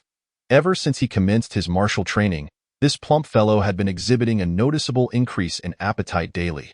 While others grew sturdier through their training, this individual seemed to grow ever rounder. Yet, his girth was inconsequential, for he possessed considerable strength. Merely half a month after joining the martial academy, he had already grasped the sensation of qi. His progress in cultivating the chiming body refinement technique was accelerating dramatically. The more he consumed, the faster he advanced in his training. Eventually, even the leader of their group took notice. After inspection, it was confirmed that he was as robust as a young calf, with no issues whatsoever. He was now recognized as a prodigy in the chiming body refinement technique. Old Qin, I have arrived. A resonant voice boomed from outside the courtyard. Luo Shou, now significantly plumper, approached, each step causing a slight tremor in his flesh. His previously squinty eyes now barely revealed a sliver of visibility. 18 noon. A towering heap of food lay before Luo Shou. Old Qin, your specially crafted rice cakes are simply delectable. How did you come up with such a brilliant idea? He mumbled between mouthfuls. Qin Lin rolled his eyes. At this rate, I might as well become your personal chef. Do you have any idea how busy I am these days? Hey, who are we kidding? Brother? Luo Shou chuckled, unfazed by Qin Lin's complaints. His life had been exceedingly pleasant lately, particularly since having a good brother provide him with special food. His strength had surged dramatically. He could now lift a stone lock weighing 700 pounds, and everyone believed he was a genius in the chiming body refinement technique. After just over a month, his prowess was nearing that of a third-rate martial artist. Such rapid advancement had prompted the leader to consider him a key candidate for focus training, personally taking him under his wing. Those who previously sought to trouble him now avoided him, fearful of potential retribution from this hefty individual. This was indeed a time of triumph for him. You come to me without fear of your master seeking retribution? And please, don't drag me into your troubles. That is of utmost importance, Qin Lin said earnestly. After a month and a half, he had garnered some notoriety within the Mountain River Gang, being hailed as the most promising candidate to become an alchemist. Alchemist was the external title. Internally, Li Qing and others simply referred to themselves as medicine masters. While it was a slight difference in wording, the implications were entirely distinct. Don't worry. Even if my master finds out, what of it? He'll merely turn a blind eye, Luo Shou replied with clarity. He realized that as long as his training continued to flourish, his master would be pleased to see him befriending the future alchemist of their sect, especially given their established rapport. That said, Qin Lin felt compelled to caution him. While my creations are exceptional, it's best not to let others know. There is a significant disparity between enjoying something alone and sharing it with the masses. As you surely understand. Upon hearing this, Luo Shou's expression turned serious as he nodded. To deprive someone of their livelihood is akin to killing their parents. I shall be cautious. Qin Lin was determined to protect his half-brother. By the way, recent events outside have been tumultuous. You should exercise caution. Seemingly recalling something, Luo Shou spoke earnestly. The drought in Yangping County has intensified, leading many refugees to flood into Yushan town, resulting in numerous conflicts. Reliable sources indicate that rogue martial artists have also infiltrated, though their motives remain unclear. Experts within the gang have been patrolling, but alas, no further leads have emerged. Rogue martial artists? Dangerous adversaries. Qin Lin nodded. You'd better watch out. You look like an easy target, so be careful. Truly, you are a good brother. I appreciate your concern, Luo Shou replied, feigning injury. After bidding farewell to the rotund fellow, Qin Lin sighed, reflecting on the harshness of their world. Entering the farm space, he noted that a new wave of Zhu fruits was nearing ripeness. His single-arm strength had now reached 1,400 pounds, and he anticipated that 3 Zhu fruits would elevate him to 1,500 pounds. He mused that as his physical strength increased, the rate of improvement seemed to slow. He was confident that a breakthrough to the first layer of the chiming body refinement technique was imminent.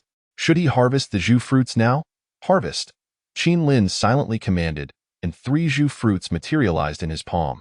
This time, he would consume all 3 at once. As the Zhu fruits entered his stomach, Qin Lin began to refine their medicinal properties. Pure energy surged through his body, and his cells transformed into ravenous wolves, devouring this energy. Soon, he experienced an unprecedented sense of joy coursing through him. His muscles, bones, and blood seemed to come alive, resonating with rhythmic thunder, tiger and leopard roars. Qin Lin felt his body undergoing a metamorphosis as the energy dormant within him erupted forth. The medicinal power he had accumulated was fully unleashed during this rhythmic surge. His senses became exquisitely sharp. The gentle breeze, the vibration of bees' wings, each sensation felt incredibly vivid. It was a sublime feeling, granting him unparalleled control over his body. With a mere thought, he could summon the strength of every muscle, unleashing extraordinary power. Simultaneously, a faint golden glow enveloped Qin Lin's exterior. The Hunyuan Golden Bell, a horizontal cultivation technique, had also reached a minor breakthrough, rendering him nearly impervious to blades and swords. As he emerged from his state of cultivation, Qin Lin felt an unprecedented sense of exhilaration. His body resembled a volcano on the verge of eruption, brimming with boundless energy. A subtle sensation revealed that his physical strength had significantly surpassed its previous limits, rendering any prior comparisons moot. Boom! A punch unleashed a sonic boom. The power was explosive, exhibiting an unparalleled ferocity. If he was not mistaken, his single-arm strength had undoubtedly exceeded 2,500 pounds, an increase of a full 1,000 pounds. Qin Lin was ecstatic. The chiming body refinement technique was indeed formidable, and this was merely the enhancement from reaching the first layer. His current strength could easily overwhelm a second-rate martial artist. Moreover, he had secretly conducted an internal power assessment and found that he possessed the refined inner strength of 15 years. Generally, a single Zhu fruit could grant him just over a year's worth of inner strength cultivation. What level of might would he attain upon reaching the third layer? However, he decided to focus on more immediate matters. According to the technique's records, after breaking through the first layer, one's body would be akin to a rebirth. Entering a rapid growth phase for strength, lasting approximately a month, he needed to capitalize on this period to elevate his physical power to a new echelon. Having already mastered the method to refine the essence of Baiyu rice, he no longer needed to engage in extravagant displays of culinary prowess. Soon, a collection of small porcelain vials appeared before Qin Lin, each containing the essence he had extracted. Without further hesitation, he picked up a small vial, uncapped it, and swallowed the contents in one gulp. In the ensuing days, Qin Lin busied himself in the apothecary by day and intensified his physical training by night. Regular excursions into the mountains for treasure hunting were also indispensable. However, this time, the forest seemed to teem with more wild beasts than usual. The prolonged drought had evidently driven the animals of Dia Mountain to desperation. Spotting a wolf darting through the nearby woods, Qin Lin silently reflected. During this period, it was common to see wild beasts emerging from the forest, particularly wild boars, which had wreaked havoc on the medicinal gardens of Gu Village. Consequently, the entire medicine hall had mobilized. A bounty of 101 was offered for each wild boar slain, with the boar's remains to be disposed of by the hunters. Now, Every couple of days, acquaintances would invite him to feast on meat.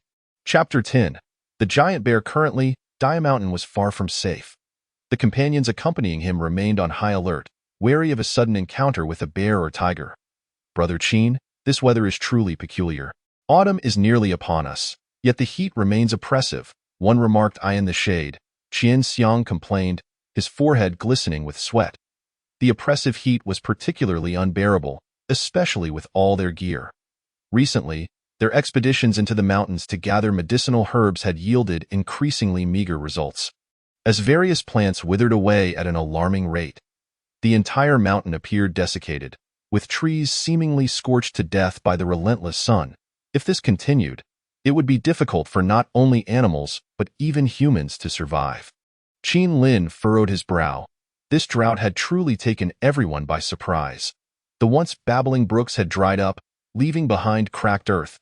The hall master had mentioned that if their next harvest proved insufficient, their treasure-hunting ventures in the mountains might have to be suspended for the time being. Li Qing, standing nearby, slowly spoke, his mood rather somber. The hall master had also mentioned that the food reserves of their Shanhe gang were dwindling, and grain prices were skyrocketing across various regions. In some places, prices had already soared to 1 or 2 silver coins per dough, leaving people with little means to survive.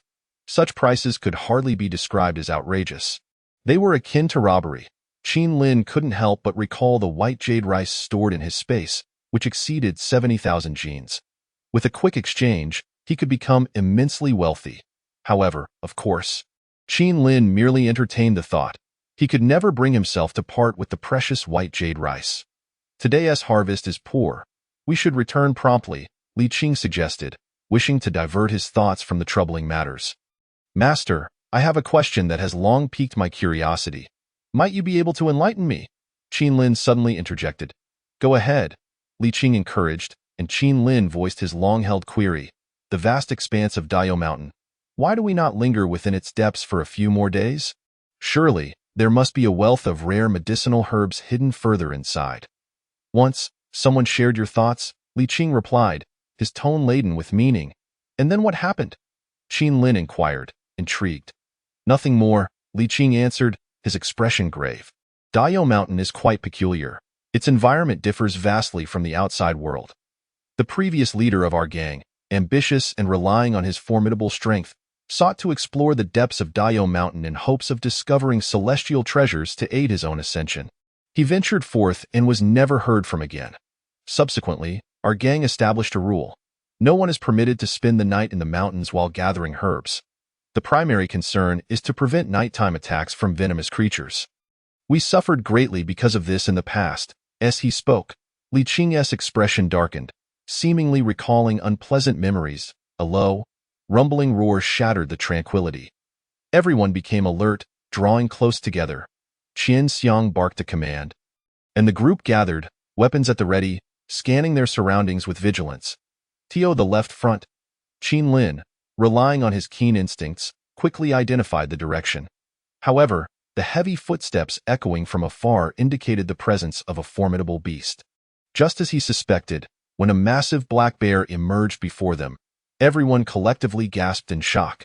The creature stood upright, its height exceeding 4 meters, and its overwhelming presence sent a shiver down their spines. Good heavens! How can a black bear be so colossal? It must weigh nearly 2,000 genes. Qian Xiang felt a dryness in his mouth. Given his own strength, surviving an encounter with such a beast seemed nearly impossible. Perhaps fleeing might offer a slim chance of survival. With this thought, he glanced at the others. If he could outrun them, he might escape. Disciple, stay close to me, Li Qing instructed, his expression grave, lowering his voice. Meanwhile, the massive black bear drooled incessantly, a clear indication that it viewed them as prey. Among the group, Qin Lin remained the most composed. He had a strong intuition that this gigantic black bear was not his match. With a roar, the bear charged forward like a tank. Run, someone shouted. The gathered crowd scattered in all directions. Follow me, Qin Lin, Li Qing shouted, but then he became bewildered. Where is everyone? Has that rascal run off? A sharp slap echoed through the chaotic environment, loud and clear. Wow, Qin Lin, You're incredible, Qian Xiang exclaimed, admiration lighting up his face as he looked at Qin Lin. In stark contrast, the black bear, struck by the slap, wore a bewildered expression. Who am I? Where am I? What just happened? It felt as though its bare face might burst from the pain, a searing agony igniting its fury. Its gaze locked onto the two-legged creature before it. Master, you all go ahead. I will draw it away. Qin Lin's voice resonated in Li Qing's ears, leaving him dumbfounded as he watched his disciple lead the massive bear away. This reckless child is courting death. Li Qing fretted. He couldn't allow his precious disciple to perish in the mountains. Just as he was about to pursue, Qian Xiang stopped him. Master Li, don't panic. Have you not noticed how remarkably agile Qin Lin is? Li Qing paused, surprised by the revelation. Qin Lin possessed exceptional agility. Although he was not adept at combat, he observed how Qin Lin moved with grace and finesse, rendering the black bear utterly helpless. Qin Lin thought to himself, how was I unaware of my own agility? Let us not delay. We should retreat for now. Qin Lin is not the type to act recklessly, Qian Xiang urged, firmly grasping Li Qing and leading him down the mountain. But, no buts. We cannot disregard Qin Lin's intentions. Meanwhile, Qin Lin effortlessly evaded the black bear, bounding over distances of several meters with ease while the lumbering beast pursued him relentlessly. Since his recent breakthrough, all aspects of his abilities had seen dramatic enhancement. It would not be an exaggeration to describe him as a humanoid beast. After running for what felt like an incense stick's worth of time, Qin Lin gradually came to a halt, his breathing steady as he observed the black bear behind him, now panting heavily. Let us see what I can do today, he said, his expression brimming with excitement. Out of energy, are we? The nearly exhausted black bear glared at the two-legged creature that had come to a stop before it, its bare face contorting in rage. Roar, bam! The clear sky above echoed with confusion. What just happened? Am I flying? The dull thud of something heavy hitting the ground followed. Qin Lin withdrew his fist. With a single blow, he had sent the nearly 2,000 gene bear flying. The enhancement of his physical strength had propelled his speed to a terrifying level. There was no need for flashy maneuvers. Pure strength and speed alone allowed him to dominate. Roar! The pain, it's unbearable. Just as the bear regained its senses from the daze, it felt a searing pain in its jaw. Blood poured from its mouth, rendering it unable to close. You're quite resilient, Qin Lin remarked, somewhat surprised, before breaking into a sinister smile. In that case, let us see how well you can entertain me. The familiar yet strange sky loomed above, that wretched feeling of weightlessness. Mom, I see you. Chapter 11. The Gatekeeper Bear. Mom, this is the 25th time I've seen you. The black bear's eyes glazed over. That two-legged demon was terrifying. It would never forget how it had been tossed around by a single paw. Every attempt to resist had met with a slap, each one powerful enough to leave it seeing stars. So painful. This clumsy bear certainly couldn't withstand being toyed with. Qin Lin frowned slightly. This giant creature was far too fragile, and they had only been playing for half an hour. Aside from the initial punch he had thrown with all his strength, he had mostly been holding back, fearful of accidentally killing the creature. Enough. This big, clumsy bear has already been thoroughly humbled. Continuing this would be excessive. However, he wondered if he could somehow bring this creature into his farm space. As Qin Lin pondered, he received confirmation. You can, but only one animal may be chosen as a pet. Once the farm reaches level 10, a ranch will be unlocked. So that's how it works. That simplifies matters. Without further hesitation, Qin Lin directly summoned the black bear into his farm space. Detecting pet black bear. Would you like to name it? Since I have a dog named Xiaohei. Then you shall be Dehei. Pet black bear, Dehei. Affection level, -80.an affection level in the negatives? That won't do. Qin Lin narrowed his eyes. It seemed a heartfelt conversation with Dehei was in order. Uncertain how much time had passed, Dehei struggled to lift its eyelids, trembling all over. Why is that two-legged demon still here? It felt an overwhelming pain in its gut, questioning why it had ever provoked these humans. Reflecting on its past, it wished it could slap itself. Gazing at the quaking black bear before him, Qin Lin couldn't help but chuckle. Grasping the bear's face, he declared, From this day forth, you shall follow me. And I guarantee you a life of luxury. Dehe looked on with bewilderment, confusion evident in its small eyes. Smack, so unwilling. Qin Lin frowned, his tone growing cold. Who am I? Where am I? What on earth does this fellow intend to do? Dehe's eyes brimmed with tears, nearly spilling over. After a conversation lasting a good 10 minutes, exhaustion set in. Let it all be destroyed. Do as you wished. Dehe, resigned, adopted an attitude of indifference, as if to say, you may do with me as you please. Ding, Petaffinity 10, Petaffinity-70. Alas, never mind. There's always tomorrow. Let us conclude today's affairs here. Dehe, I sincerely thank you. Qin Lin gestured towards the 2 acres of farmland, the spiritual spring and the beehives, then pointed at the black bear. Should you dare to damage these places, I shall flay your skin. As he spoke, Qin Lin made a slicing motion across his throat. This time, I understood. Dehe nodded in comprehension. I understand that destruction is not permissible. Oh, how this black bear has suddenly grown quite astute. Qin Lin nodded in satisfaction. He immediately retrieved several items from his inventory. He fed the creature a few self-made healing elixirs. What is this devilry? How is it that he strikes himself yet feeds himself? Dehe's mind swirled in confusion. It was all too intricate to ponder. The solitary bear lay quietly on the ground. Observing the creature beginning to heed his words, Qin Lin nodded approvingly. It seemed training could commence in earnest. Perhaps this creature could even serve as labor to assist in managing the farm. Detecting the pet's injuries, he activated accelerated healing. Suddenly, Dehe felt the pain in his body dissipating rapidly, with visible wounds healing at an astonishing rate. Could this be the work of the demon before him? Dehe's eyes widened in disbelief as he observed the complete disappearance of his injuries. Turning to gaze at Qin Lin, his eyes gradually filled with reverence. Affinity 70, Pet Affinity 0.0, what a pleasant surprise. Qin Lin couldn't help but nod. At last, the affinity was no longer negative. With nothing pressing to do, he pondered ways to further increase the affinity. With this thought, Qin Lin retrieved a small heap of warm rice cakes from his inventory. A rich aroma wafted through the air, striking directly at the heart. Dehe's eyes sparkled.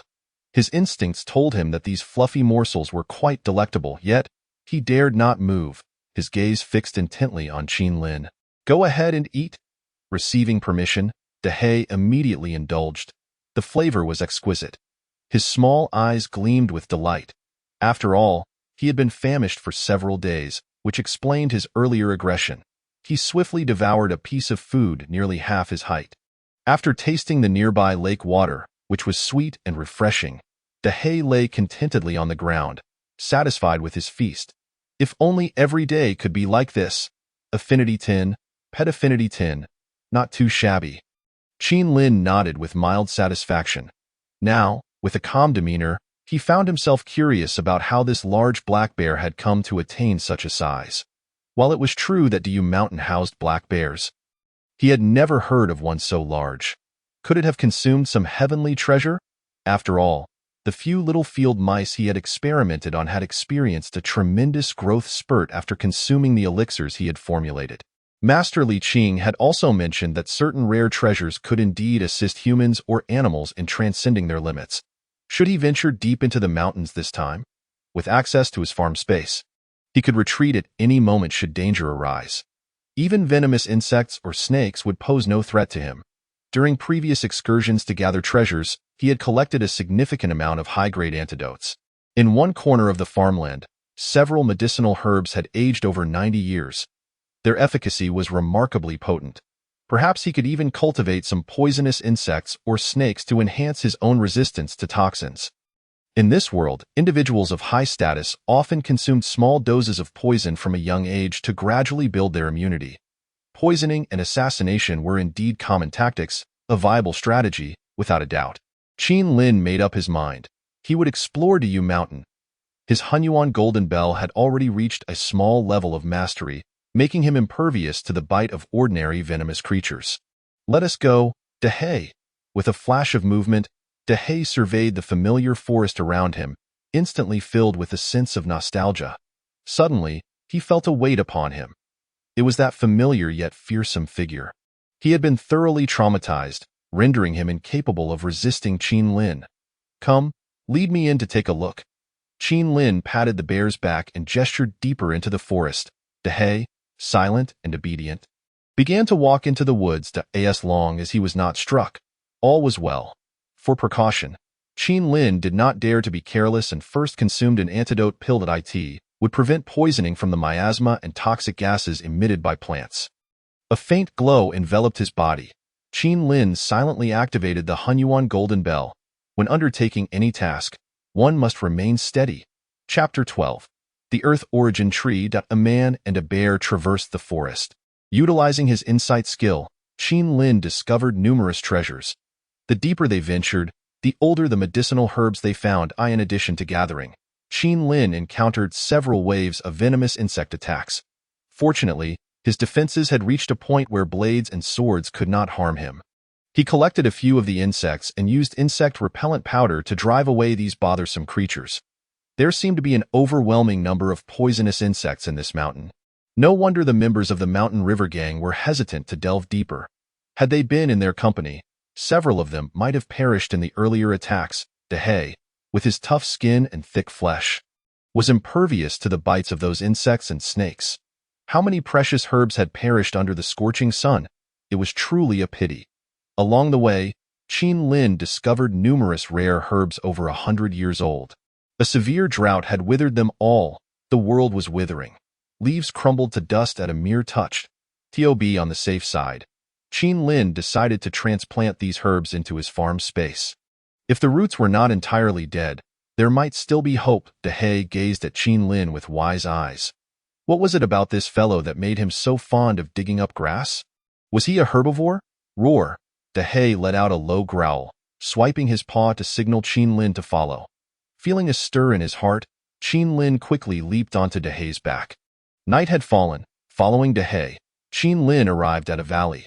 Surrounded on three sides by steep cliffs, access was only possible through a narrow pathway. It appeared that this place bore signs of human habitation.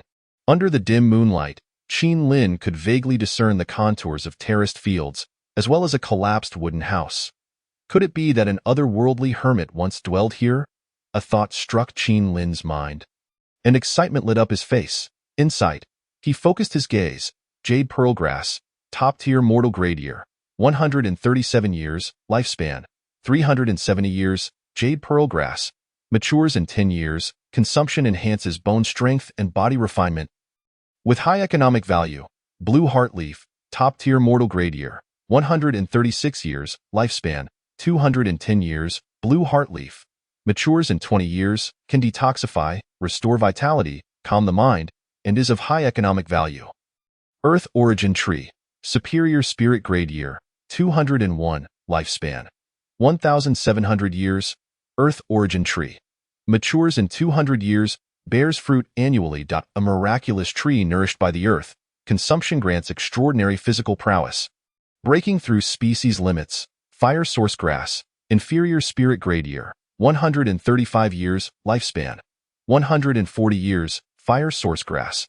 Matures in 100 years, consumption grants the essence of fire, enhancing cultivation for 5 years. A cascade of information bombarded Qin Lin's mind. This time, he truly struck gold. Qin Lin felt a dryness in his mouth, followed by an uncontrollable burst of laughter. Dehe, you are indeed my lucky star. Embracing the black bear's head, Qin Lin showered it with kisses. Dehe tightened his forepaws, staring at Qin Lin in horrified disbelief. Oh my, you nearly scared the bear to death. What a freak. Aside from the Earth Origin Tree, the other heavenly treasures were plentiful. This abandoned medicinal garden contained 11 types of top-tier mortal-grade herbs, 2 types of spirit-grade elixirs, with many others yet to be counted. Dig them up, take them all. Although these were top-tier herbs, months of drought had rendered them all wilted. Had Qin Lin not transplanted them into his farm space, they would have soon perished entirely.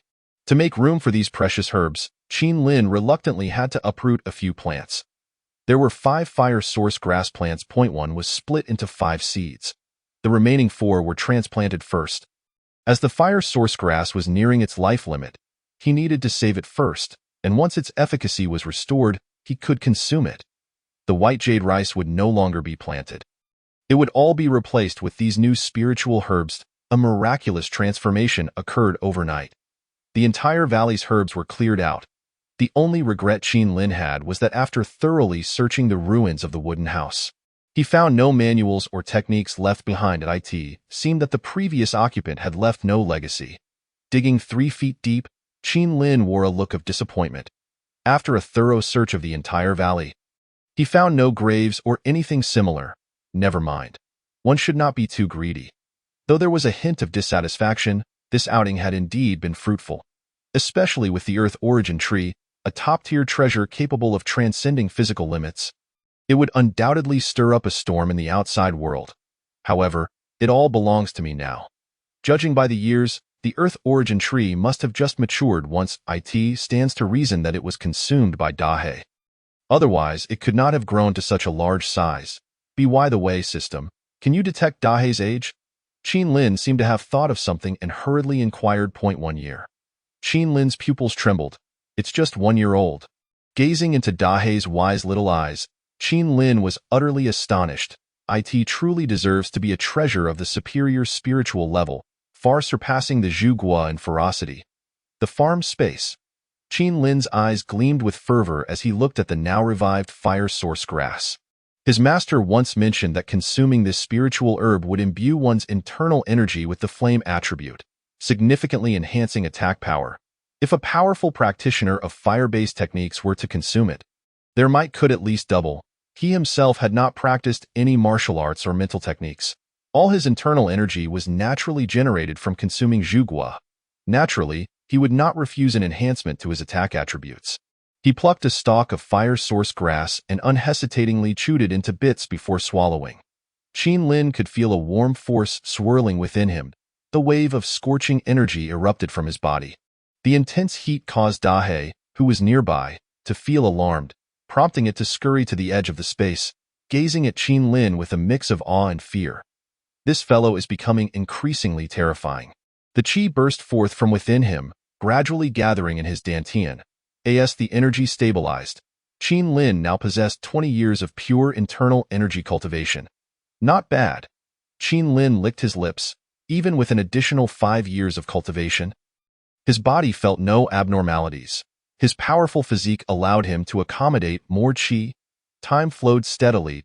A substantial wave of flame-like energy emanated from Qin Lin's body, turning the ground beneath him into scorched earth as he sat cross-legged. He resembled a sovereign of flames, with fire swirling around him like loyal subjects. Qin Lin experienced a peculiar sensation, as if he could command the flames surrounding him with ease.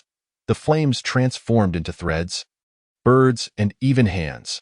His internal energy had reached 35 years, placing him at the level of a first-rate expert. Coupled with his unmatched physical prowess, he believed no one within the same realm could rival him.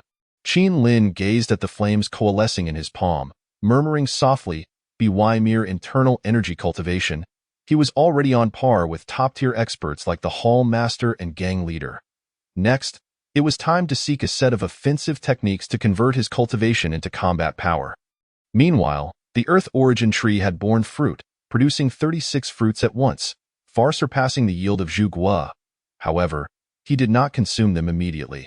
Having already ingested 4 stalks of fire source grass, it was unwise to partake in other celestial treasures at this moment. He needed to solidify his foundation. Chapter 13. The incident boom, roar. Dahe was in evident distress. Its enormous bare paws struck forcefully against Qin Lin's body, scattering brilliant golden light. Each blow carried the weight of thousands of pounds. Despite this, Qin Lin remained steadfast, unmoving. His body was etched with golden patterns, and at the moment of impact, these patterns radiated an extraordinary brilliance. Akin to strikes upon an indomitable boulder, Qin Lin controlled his breathing rhythm. Each attack stimulated his body. The Hunyuan Golden Bell bestowed unparalleled defensive power while simultaneously activating the residual effects of the fire source grass within him. The energy within surged vibrantly as the two forces intertwined, continuously honing his physique. External training of muscles, internal training of organs. After half an hour, Dahe's bare paws had swollen immensely. No more of this. This is no way to bully a bear. Dahe displayed a look of grievance, plopping down onto the ground and refusing to move. Observing the plump bear paw, Qin Lin experienced a fleeting moment of despair. It cried. Qin Lin stared in astonishment at Dahe, whose little eyes were brimming with tears, on the verge of overflowing. Roar!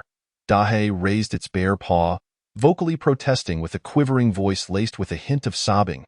Enough! Qin Lin felt a headache coming on. Despite its large stature, this creature was merely a 1-year-old Cubedian, an effort to soothe it.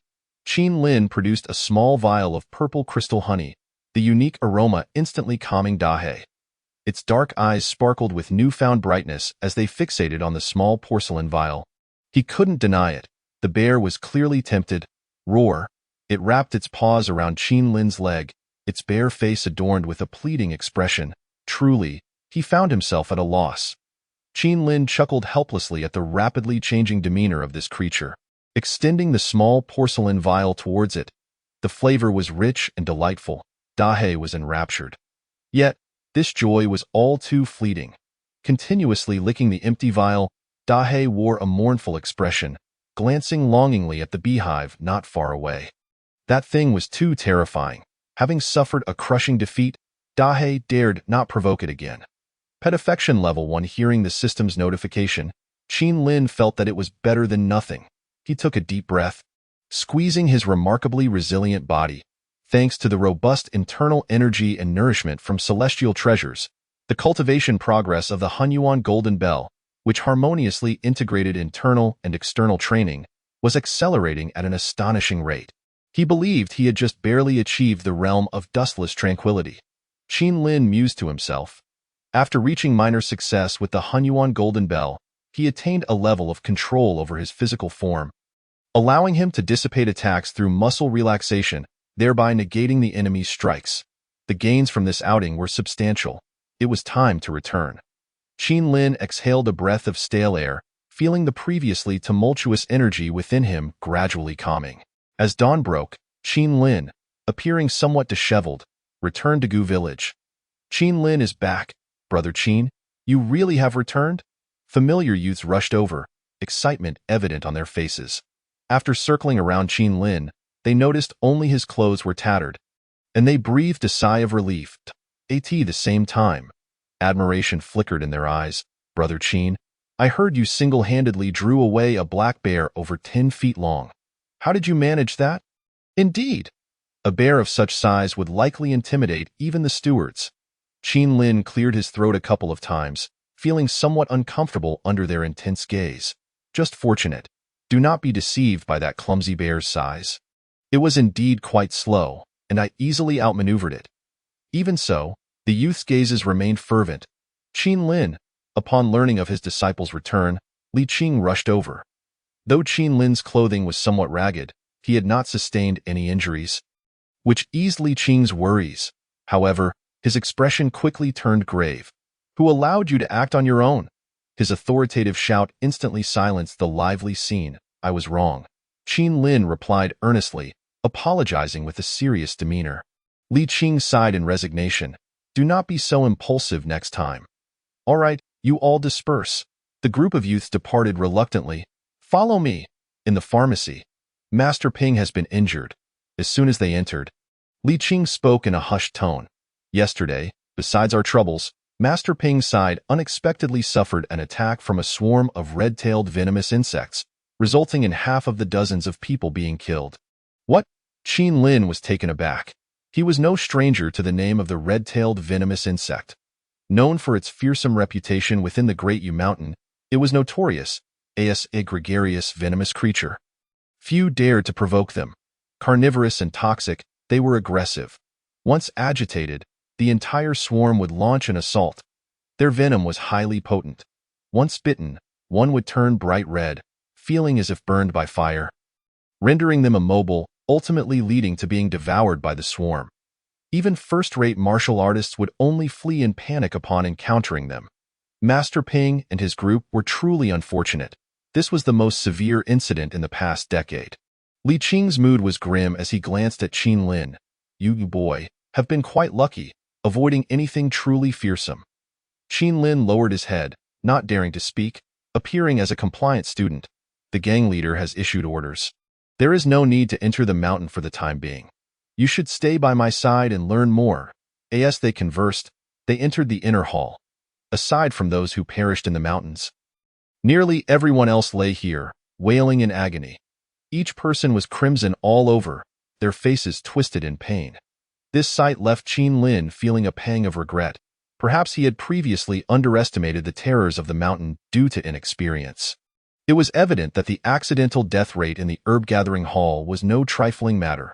Soon, Qin Lin spotted Master Ping, his body smeared with ointment, yet it did little to mask the red hue. The pain etched on his face rendered him voiceless. Old Ping has been poisoned and the toxin has spread throughout his body. Our antidote is utterly ineffective. Qi Jianshui's complexion was exceptionally grim. The medicinal concoction they prepared could only alleviate the pain. Death was merely a matter of time. The atmosphere turned somber. Perhaps we can try this. Qin Lin's voice unexpectedly rang out as he retrieved 3 stalks of 130-year-old blue heartgrass from the small medicinal basket he carried.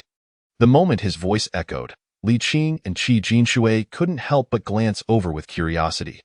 When their gazes fell upon the medicinal herbs in Qin Lin's hands, they were instantly filled with excitement. This was blue heartgrass, and its age likely surpassed a century. Qi Jianshui looked at Qin Lin in astonishment. You little rascal not only returned from the mountains, but you also found such a rare treasure. As he spoke, his expression became animated. Truly, old Ping was destined to survive this ordeal. The blue heartgrass, a rare herb capable of counteracting all poisons, was already a rarity in itself, let alone one that had aged over 100 years. What a stroke of luck to encounter it upon returning from the mountains. Qin Lin smiled nonchalantly.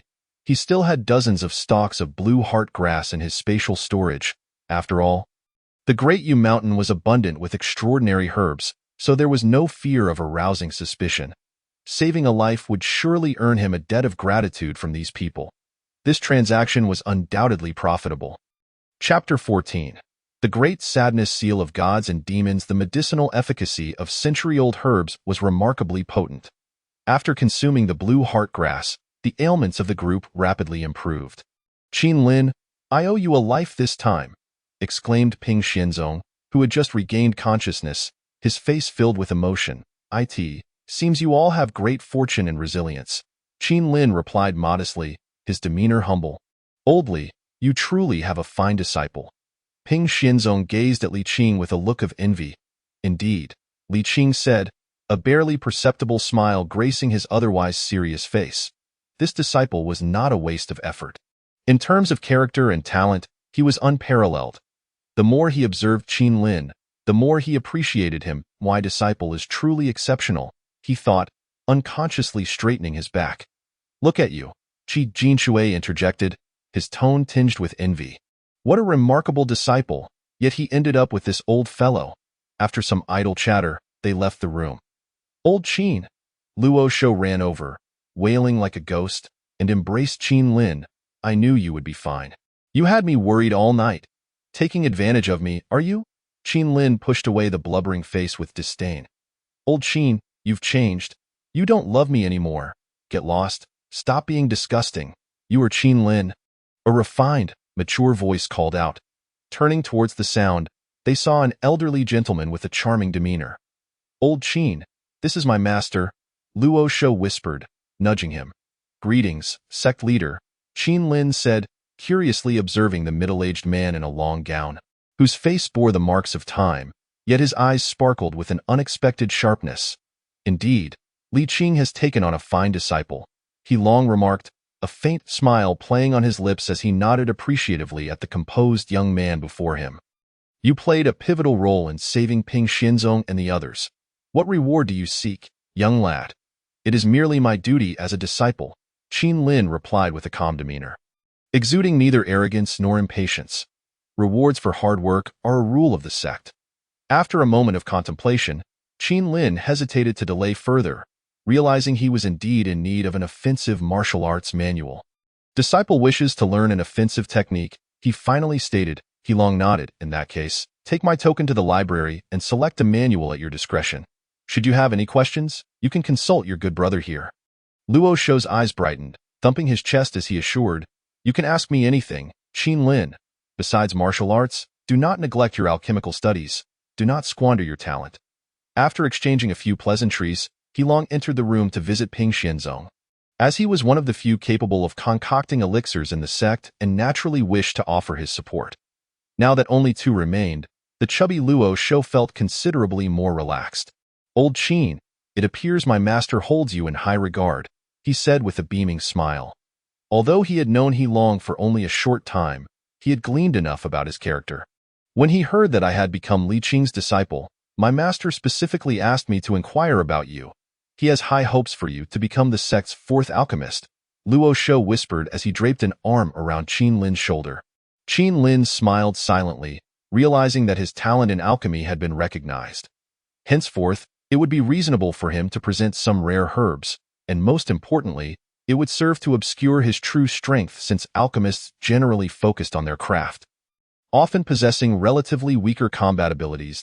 The headquarters of the Mountain River Gang. This was Qin Lin's first serious exploration of the place. It was indeed impressive. The people around him were no slouches, most of them at the level of formal disciples. Their strength is not to be underestimated.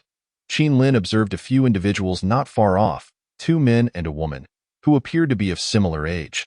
Judging by their aura, they had at least reached the third-tier martial artist level. They were all offspring of high-ranking sect members, having trained from a young age, and their skills were commendable, albeit they looked down on others. Luo Shou's expression soured as he remarked, "Zhao Shiji, Pan Shixiang, what a bunch of rabid dogs." As Qin Lin scrutinized the trio, they were equally assessing him from a distance. Tang Yan's expression darkened. His father had exhausted every effort to persuade the sect leader to accept him as a direct disciple. But to no avail, go think that something he had long desired was so easily obtained by a rural bumpkin. How could he not feel envious? Just a country bumpkin with a slight talent in physical training. In their youthful arrogance, the trio's conversation was devoid of subtlety or decorum. "Fatty, it seems you're really lacking in social skills. You should learn from me," Qin Lin chuckled, his gaze emotionless as he appraised the trio. They were indeed quite bothersome. "Tisish, just a bunch of useless brats," Luo Shou smirked, his eyes narrowing into slits. "Just give me 3 years, and I'll make them unrecognizable to their own mothers. They're just a bunch of envious nobodies." After a brief interlude, the two soon arrived at the library. The sect leader's token was indeed effective. An elder in charge of the library examined the token and spoke coolly, "You are qualified to select techniques from the first 2 levels. Choose your manual within half an hour and register it with me." "Understood." Qin Lin nodded and entered the library, which was not particularly large but offered a clear view to the end. He casually picked up a manual, glancing at it and finding it rather ordinary. Great Sadness Seal of Gods and Demons. The technique was fierce and domineering, requiring an exceptionally strong physique as its foundation, complemented by robust inner power. This set of techniques was quite appealing and suited him remarkably well. After a lengthy search, Qin Lin finally found a manual that caught his eye. "This one. Are you sure?" The elder in the library looked at the somewhat refined young man with surprise. "Indeed," Qin Lin affirmed with determination. "This technique is exceedingly difficult to practice. Very few within the sect have managed to master it." "I hope you won't regret your choice," the elder said, his words laden with significance. "This is not an easy path. Perhaps we should heed the elder's advice and select another," Luo Shou chimed in. But upon hearing the name of the technique, he ceased his suggestions. Qin Lin's gaze remained resolute. "I believe it suits me perfectly. Why won't you listen?" Luo Shou looked at his good friend, momentarily feeling a headache. The elder shook his head. "Once registered, you must return the manual within 3 days. Do not share it with others, or face execution." "Understood." After completing the registration, they left. "You really chose this technique? Huh. TSK, among the entire sect? You might be the only one practicing this," Luo Shou remarked with a grimace. "I heard my master mention that he too had practiced this technique in his youth. It's said to be an extremely profound martial art, with rigorous training requirements.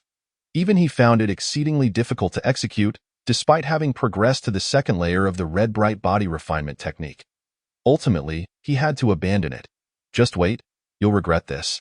However, he added, but don't worry, once I master some other profound techniques, I'll secretly pass them on to you.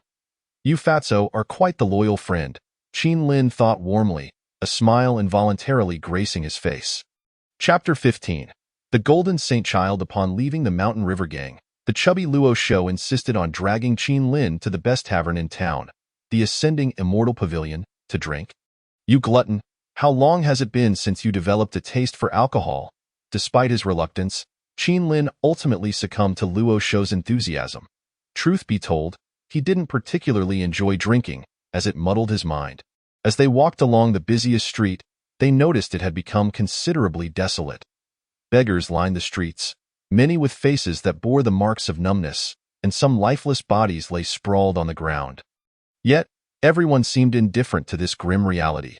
How tragic! Upon witnessing the tragic state of humanity before his very eyes, Qin Lin could not help but feel a tumultuous stir within his heart. The visual impact of the reality he encountered was far more shocking than the accounts recorded in texts. Chaos is imminent. Beside him, the portly man expressed his sentiments, possessing greater insight as a direct disciple of the leader. Old Qin, you may be unaware, but in our Pingyang County, a multitude of refugees has formed into bandits. Their numbers have surpassed 10,000, sweeping through several counties, committing acts of arson, murder, and theft. If this trend continues, the entire Pingyang County will undoubtedly suffer the consequences. Luo Shou spoke in hushed tones. Soon, we too shall take action. The authorities will collaborate with the military to expel all the refugees from the city. It is said that various prominent families are pressuring the government, fearful of an assault by the thousands of bandits on Yushan town. Qin Lin furrowed his brow tightly. The sheer number of refugees was considerable, and any misstep could ignite civil unrest. Even if a major crisis was averted, the expulsion of such a vast number of refugees from the towns would undoubtedly lead to dire straits for the surrounding villages. Before long, the two arrived at the Dengxianju. Here, the atmosphere contrasted sharply with the desolate scenes outside, presenting a world of vibrant revelry and exuberance. Qin Lin's thoughts lingered on the earlier conversation. How, one might wonder, would the Gu village handle the situation? The herb gathering hall is, after all, one of the most vital economic pillars of the entire Mountain River Gang. I have heard that they too will withdraw. My master is arranging this matter, and if all goes well, results will emerge in a day or two. Luo Shou sighed. Currently, the drought has withered many cultivated medicinal herbs, incurring substantial losses. Numerous expenses have been significantly curtailed. To treat you to this meal, I have nearly stripped myself of all my finances. Qin Lin nodded.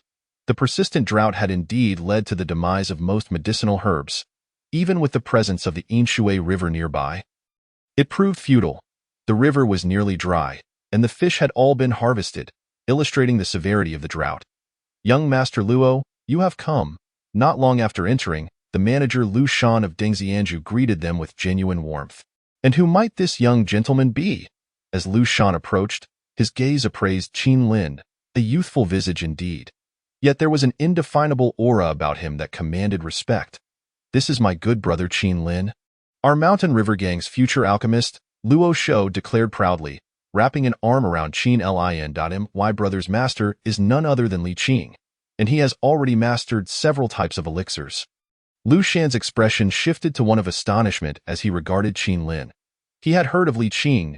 1/3 of the Mountain River Gang's elixir sales were attributed to this esteemed master, who also possessed notable medical skills and had built an extensive network throughout Yushan town. So, you are the esteemed disciple of Master Li? Lu Shan exclaimed, his earlier rudeness forgotten. Today, this meal is on me, Lu Shan said, patting his chest with a jovial smile. That sounds splendid, Luo Shou replied, his eyes brightening at this unexpected fortune. Qin Lin was equally surprised by his master's prestige. Upon learning of Qin Lin's identity, Lu Shan's enthusiasm intensified, personally escorting the two into a private room and attending to them. Come, savor our specialty dishes at Dengxianju. Lu Shan warmly invited them, ensuring a delightful experience for both guests and host. After several rounds of drinks, the atmosphere became more relaxed.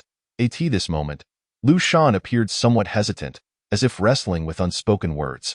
Finally unable to contain himself, he spoke. Young Master Qin, might I request an introduction to your revered master? Qin Lin and Luo Shou exchanged discreet glances. Was it possible that Manager Lu was facing troubles at home? Lu Shan's expression revealed a hint of embarrassment as he pondered. I am now 41, with over 20 wives and concubines. Regrettably, I have yet to father a single child. My mother, now advanced in age, dreams of holding a grandchild. Qin Lin, Luo Shou. Over 20 wives, yet none have borne a child.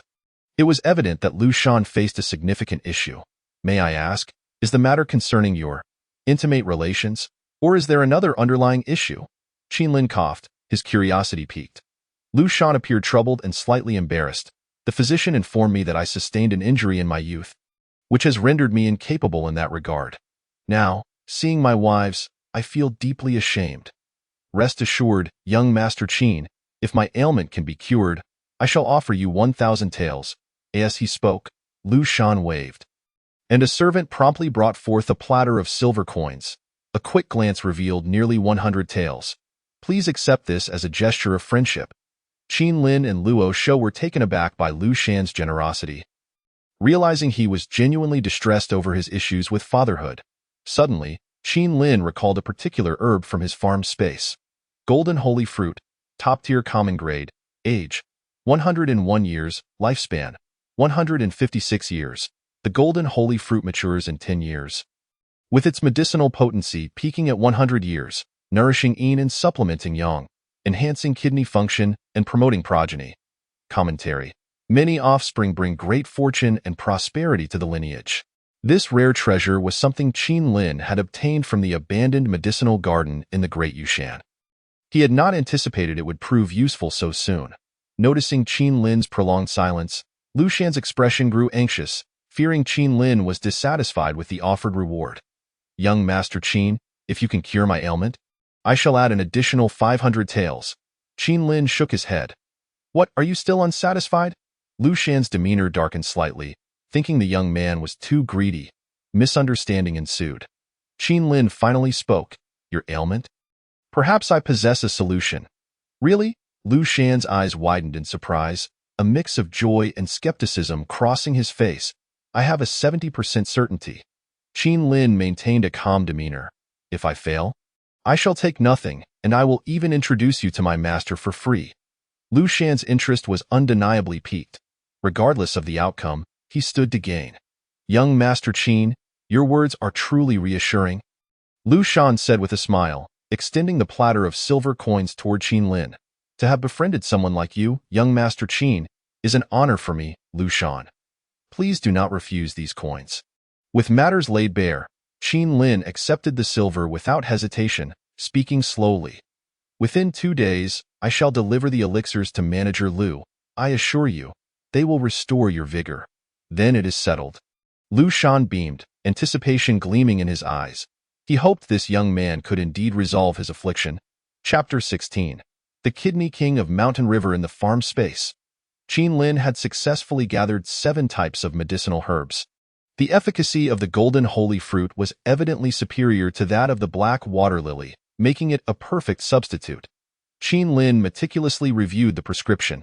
Each herb he had prepared boasted exceptional age. Not only would they enhance kidney function and vitality, but combined with the extraordinary restorative properties of amethyst honey, they promised the creation of a top-tier revitalizing elixir. It was time to begin. Qin Lin rubbed his hands together in excitement, the robust inner energy within him surging forth from his palms into the alchemical furnace before him. The crimson flames ignited, beginning the process of refining the essence of the herbs within. Rich aromas wafted through the air, and with just a single breath, Qin Lin felt the blood within him surge, a wave of heat rising in his lower abdomen. The potency of the herbs was quite formidable. Feeling his complexion redden, Qin Lin quickly consumed a calming elixir to regain his focus, concentrating intently on the alchemical process. 2 hours swiftly passed. 5 pills, a satisfactory yield. Opening the furnace, 5 pale golden pills lay quietly within, emanating a soft golden glow. Taking a deep breath, Qin Lin felt flushed, the scent alone igniting a feverish heat throughout his body. What would the effects be? A glimmer of brilliance flickered in his eyes. Perhaps he should find a test subject? As this thought crossed his mind, he carefully placed a pill into a small porcelain bottle. Exiting the space, Qin Lin hastily fetched a basin of cool water to soothe his overheated body. With his senses restored, the moonlight illuminated his gaze, which fell upon the sleeping figure of Xiao He nearby. He grinned mischievously. Prizing the dog's mouth open, he placed a pill inside. With a few vigorous shakes, the bewildered canine was jolted awake by this unexpected action. Its tongue licked about, as if it had dreamt of consuming something delectable. However, almost immediately, white smoke billowed from its nostrils, its breathing growing labored as an overwhelming force surged within it. "Oh, whoa!" In a flash, a shadowy figure darted into the village. Goodness gracious, that speed could outpace even a third-rate martial artist skilled in lightness techniques. Qin Lin's eyes widened in astonishment. That night, the entire village was filled with howls and cries. Which rascally dog is in heat? Can't anyone get a good night's sleep?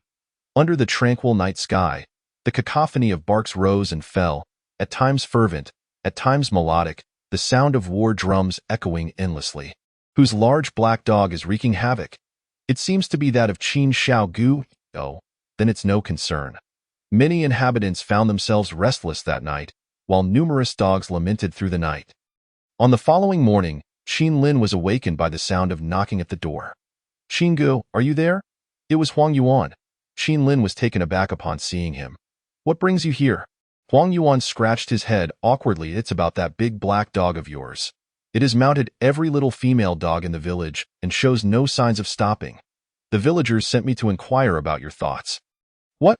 Qin Lin's eyes widened in disbelief. "Is it really that vigorous? It's been several hours already. This is bad." Qin Lin thought to himself, feeling a sense of urgency as he dashed out of the courtyard. "What is going on?" Huang Yuan's expression was somewhat perplexed. As Qin Lin walked along the village path, he felt a prickling sensation on his back. The gazes of those around him had turned peculiarly strange.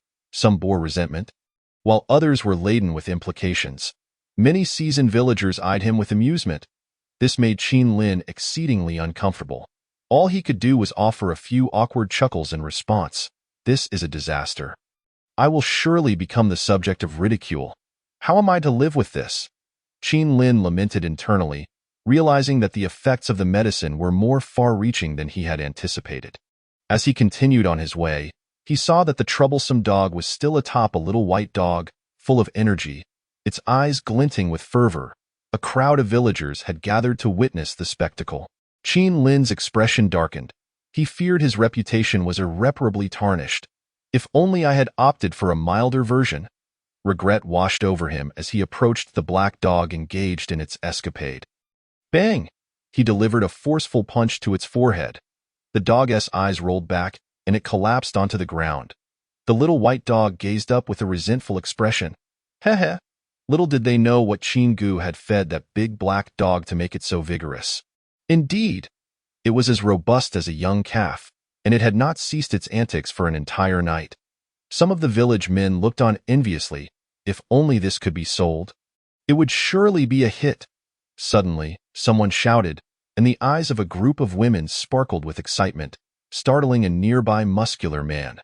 "This world is no longer suitable for my existence. I am weary.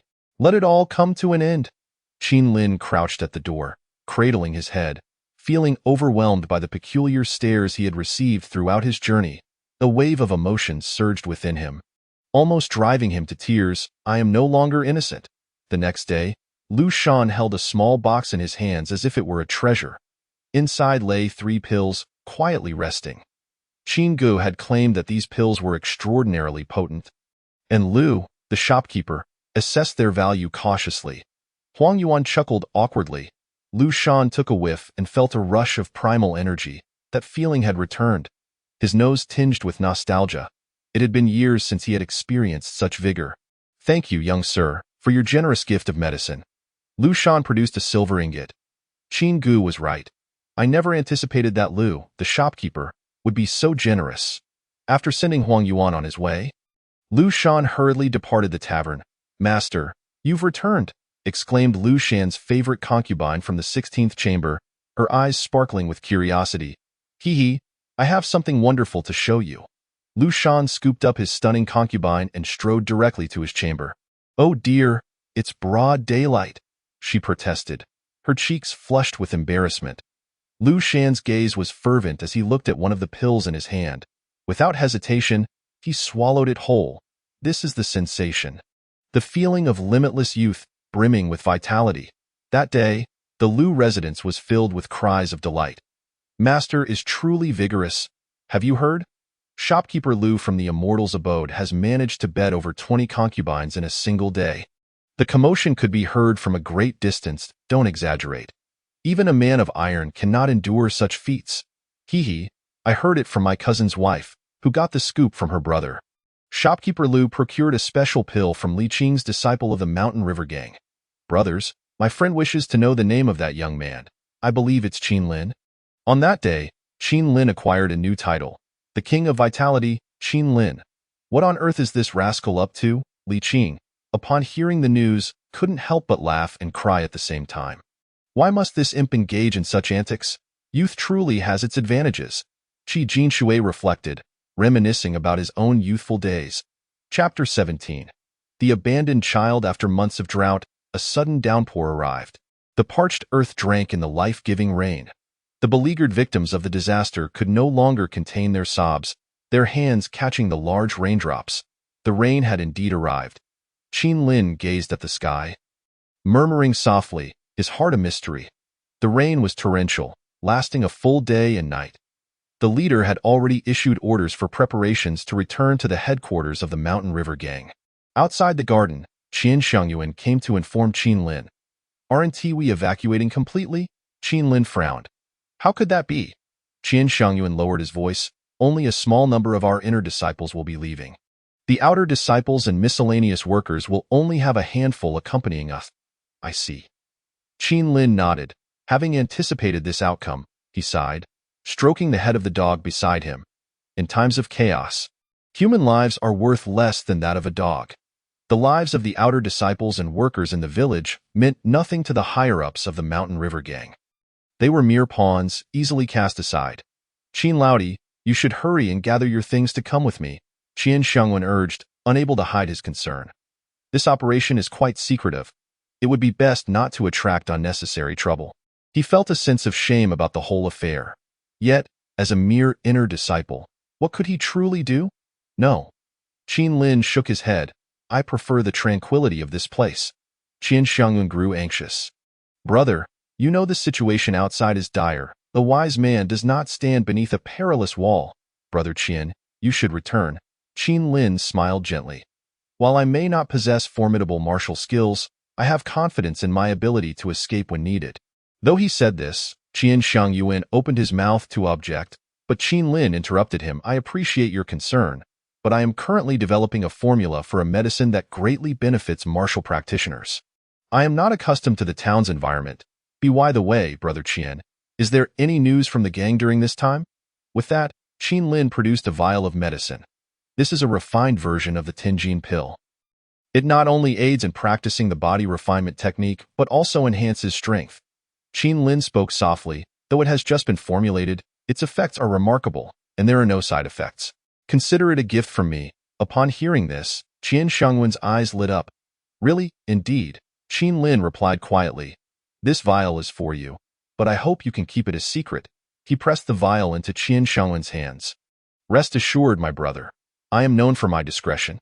Your matters will remain confidential with me, and I will inform you of any developments at the earliest opportunity." Qian Shengyuan promised, patting his chest.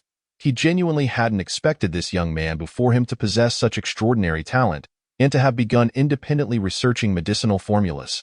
Truly, it seemed heaven rewarded those who worked hard. Recalling the potent pills Qin Lin had created that had boosted men's confidence, he licked his lips. "Brother, I have a friend." "Stop." Qin Lin felt a headache coming on. He had lost count of how many times he had heard that phrase. Again, he took out a small vial. "Inside are 3 pills that I have improved. Their effects are gentle, harmless, and guarantee a powerful performance." Qian Shengyuan's eyes sparkled as he gave a thumbs up. "Brother truly understands me." He cherished the vial as he tucked it away. With that, the visitors departed. Qin Lin explained the situation to his master. Li Qing. Although Li Qing wished for Qin Lin to accompany him to the town, ultimately, he could not persuade him otherwise. Take care of yourself, were Li Qing's final words as he left, filled with a sense of loss. Gazing up at the clear sky, Qin Lin felt an impending sense of change. 18 noon. Everyone finally realized that all the inner disciples and key personnel of the Herb Gathering Hall had vanished without a trace. Where have the hall masters gone? Indeed, the food stock in the cafeteria is running low. It won't last more than 3 days. What? In an instant, the Herb Gathering Hall erupted in chaos. After a prolonged drought, food was scarce everywhere. Even those who had managed to store some supplies were few and far between. The vast majority relied on the Herb Gathering Hall for sustenance, and now their source of food had suddenly been cut off. Panic ensued among all. Qin Laodi, what shall we do now? Li Zhuang's face was grim. He had not anticipated the Mountain River Gang would play such a trick, catching everyone off guard. He had some food reserves at home, but they would only last 10 days at most. There was no other choice. Food prices outside were exorbitant, the world was in turmoil, and it seemed the Mountain River Gang was not faring well either. Qin Lin possesses a wealth of knowledge surpassing that of others. The Shanhe Gang is currently facing a severe shortage of provisions. However, it is an undeniable reality that these individuals have been forsaken. Even if one were to approach them with a smiling visage, the outcome would likely be far from favorable. Moreover, it is reasonable to surmise that the authorities have already commenced their actions, most likely permitting exit but barring entry. What course of action shall we take? In this moment, Li Zhuang finds himself bereft of ideas, unconsciously casting his gaze upon the serene young man before him. Seeking help from others is less reliable than relying on oneself. Qin Lin spoke earnestly. The pressing matter at hand is our own salvation. We must first gather individuals of high repute to convene and deliberate on our strategy. Indeed, with this prompt, Li Zhuang nodded vigorously and hastened to summon people. Before long, over 10 individuals had congregated, each an elder from the Herbal Gathering Hall, possessing considerable esteem among the assembly. Young Master Qin, why are you alone here? Why did you not leave with your master? One could not resist the urge to voice their disdain, the sarcasm palpable in the air. Qin Lin maintained an impassive expression as he turned to the speaker. Do you believe I lack the qualifications to depart if I so wished? Upon hearing this, a profound silence enveloped the crowd, for they were acutely aware that with Qin Lin's capabilities, departing alongside the upper echelons of the Herbal Gathering Hall would pose no challenge. Enough of your prattle, Qiushan, Li Zhuang interjected sternly. Let us remain silent and listen to young Master Qin. As soon as he finished speaking, the group fell into a hushed stillness. I understand that many of you harbor grievances, but rather than lamenting our fate, it would be wiser to contemplate our future path. Qin Lin was reluctant to dwell on trivialities. Allow me to enlighten you. Unrest has erupted throughout Pingyang County, with bandits amassing in the tens of thousands. This declaration elicited gasps of horror from the assembly, their eyes wide with fear. They understood all too well that should the bandits descend upon them, their very lives and homes would be at stake. What shall we do now? At this juncture, the crowd was utterly flummoxed, devoid of any semblance of a plan. Silence. Qin Lin's voice, though soft, instilled a sense of calm within them. There is no need for excessive panic. Over 70% of Gu Village's populace are men of martial prowess. Despite the departure of some, we still number around 500 or 600. If we organize ourselves, few would dare to provoke us, especially with the weapons we possess from the training grounds. If we can secure the village entrance, even a force several times our number would struggle to pose a genuine threat. Qin Lin spoke with measured assurance. Du Village is situated at the foot of the Great Yu Mountain, flanked by mountains on 3 sides, and fortified with a stockade to monopolize this sole entry point. As long as we defend it well, the situation should remain manageable. But what shall we do about provisions? Someone raised the most crucial question. There is no need for concern regarding provisions, Qin Lin replied confidently. I have secretly stored over 10,000 pounds of grain at home. If rationed carefully, it will suffice for over half a month. Furthermore, I have developed a special type of elixir. With that, Qin Lin produced several pale white pills. These are my concocted military grain pills. Consuming one will stave off hunger for an entire day. This revelation immediately piqued the interest of the crowd. Young Master Qin, How many of these pills do you possess? Li Zhuang inquired, voicing the collective curiosity. Enough to last everyone for several months. So many? The assembly could scarcely believe it, casting doubtful glances at the youth who bore a faint smile. Unfazed by their skepticism, Qin Lin unveiled a prepared chest. As he opened it, the contents revealed an abundance of pills. These are all low-grade military grain pills. How did I amass such a quantity? With a single pot and one night, a miracle was born. While he did not boast of his strength, he was confident in his capacity to sustain an entire village. Enlisting these individuals might prove advantageous in the future. In times of chaos, people are akin to livestock. Killing, Qin Lin felt no burden in his heart. Chapter 18. Transformation Yu Mountain Town. The military has entered the city, commencing a sweeping operation throughout the town. Countless refugees are being driven out. Concurrently, vast quantities of supplies are being transported into the town in lengthy convoys. Starving refugees, desperate and frantic, attempt to rush forward to seize what they can. Yet, a ruthless suppression ensues. Sharp spears pierce through flesh, cold blades cleave down individuals one after another. Blood stains the ground, leaving a grim scene littered with corpses. The chaos is swiftly quelled. After one night, the number of corpses has significantly diminished. Qin Lin, upon hearing the reports, cannot help but feel a sense of melancholy. In tumultuous times, human lives are as insignificant as weeds. It is imperative to fortify the stockade gates without delay. All brothers must take turns standing guard to fend off the encroaching masses. The brothers in the apothecary must organize the existing medicinal supplies, ensuring that healing potions are meticulously accounted for. Qin Lin issued commands with unflinching resolve. Nods of agreement spread through the crowd. Though young, Qin Lin's prestige is unrivaled among them, particularly those of his own age and those he had previously rescued from the herbal gathering hall are eager to follow his lead. The village's denizens swiftly mobilize, all possessing a foundation in martial arts, their movements remarkably efficient. Mere 3 days later, the first wave of refugees arrives at Gu village, imploring for a chance at survival. In such a world, who does not yearn to live? Yet, who dares to allow these people entry? Observing the glinting steel blades in the hands of the burly men, the refugees ultimately lack the courage to storm the stockade.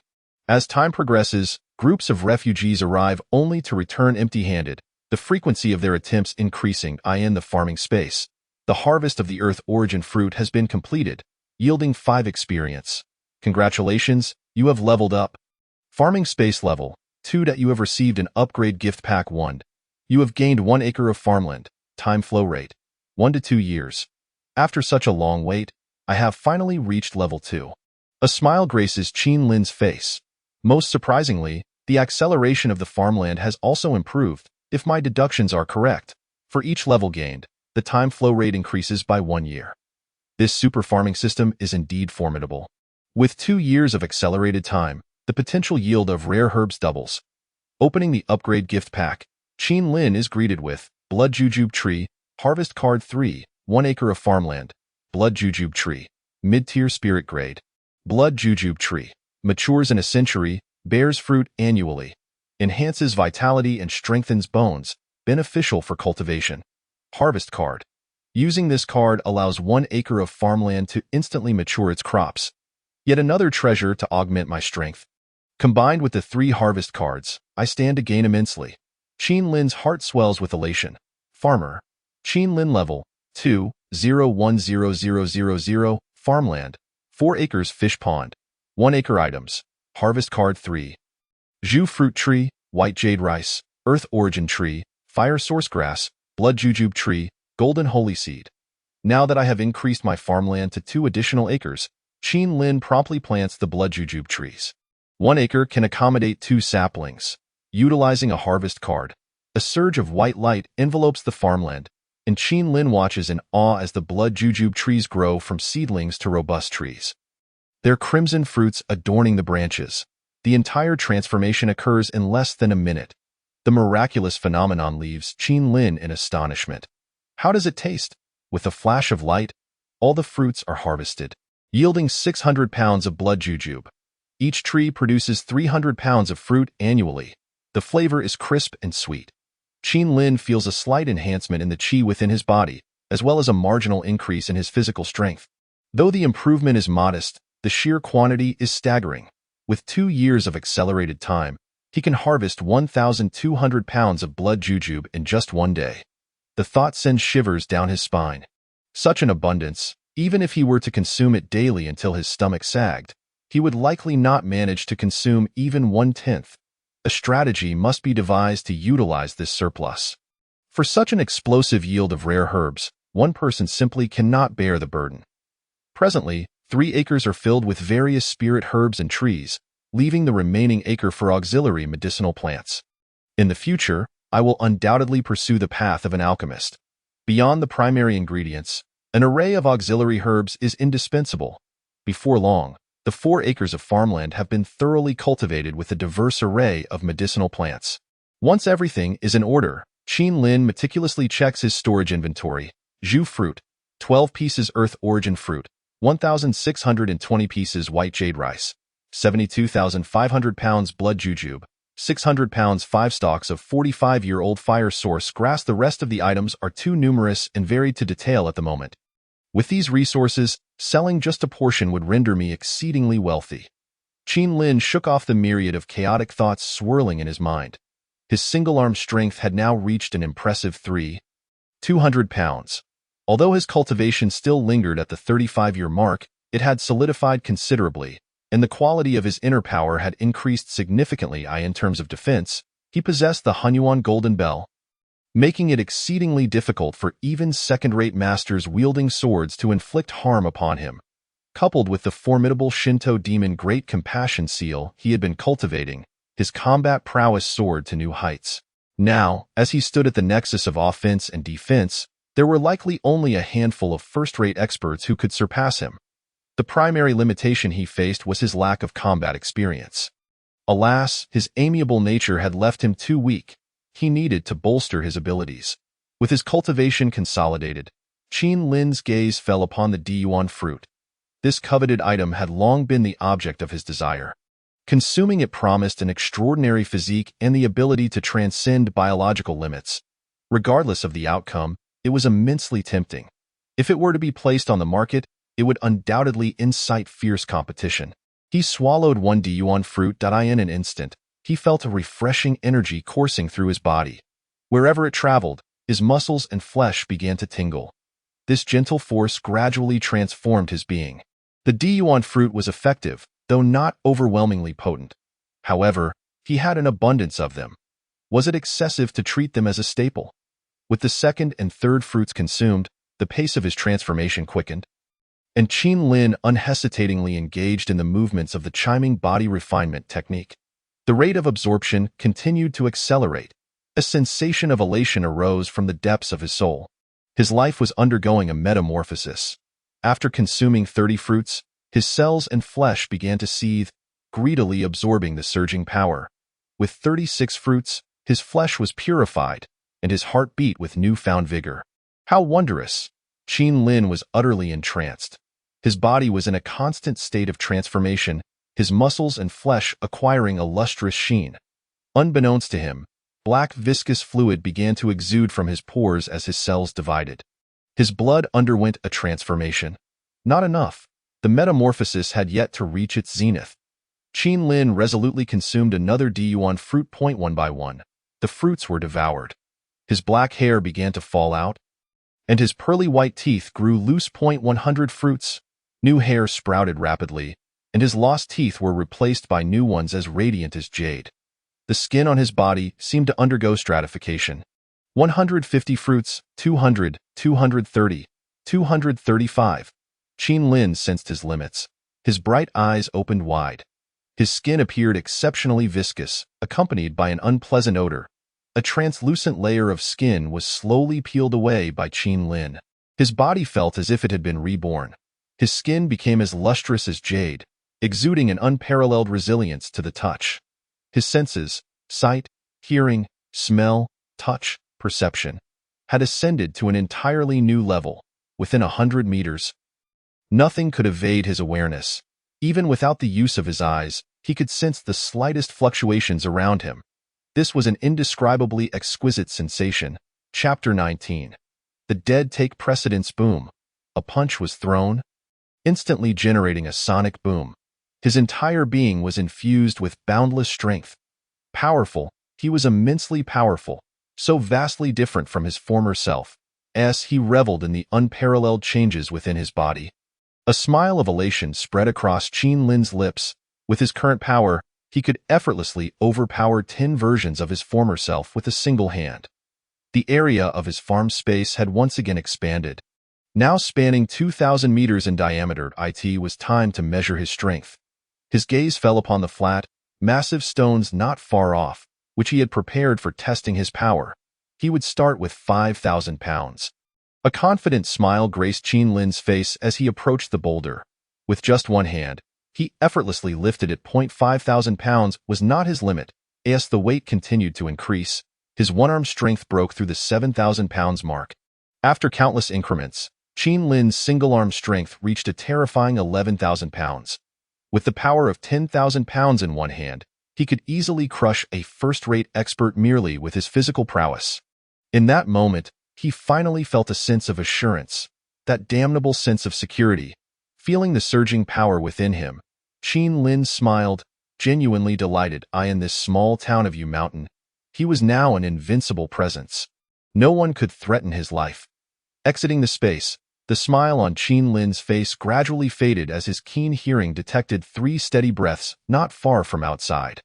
The reason these individuals dared not approach was entirely due to Xiao He, who was diligently guarding his home, having grown robust and powerful like a young calf under Qin Lin's nurturing. Ordinary martial artists stood no chance against him. How foolish of them to seek trouble with me. Qin Lin's eyes turned icy. Brother Qiu, are we really going to take action? Behind a nearby earthen slope, a tall man hesitated. What are you afraid? Wang Ergo. Qiu Shan's gaze was sharp, brimming with ferocity.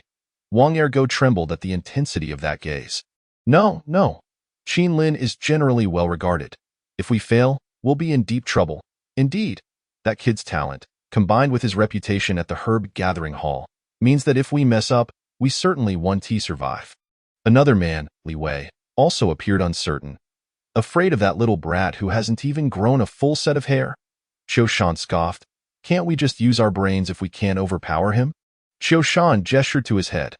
Let us invite him to the meeting hall under the guise of discussing business. I'll distract him while you 2 stab him from behind. Just follow my lead. With a hint of pride, Qiu Shan added, luckily, this kid lives in a secluded area. Even if he dies, no one will notice. Heh, I've heard he has many valuable items at home, whether it's elixirs or silver. Acquiring these will ensure we live comfortably for the rest of our days. I've toiled like a beast here for too long. The Mountain River Gang doesn't treat me like a human. And yet, I'm expected to guard their wealth. Once we finish this job, I'll be back with my family, enjoying life by the warm hearth. You 2 should think about that. His words quickly ignited the greed within the hearts of the other 2.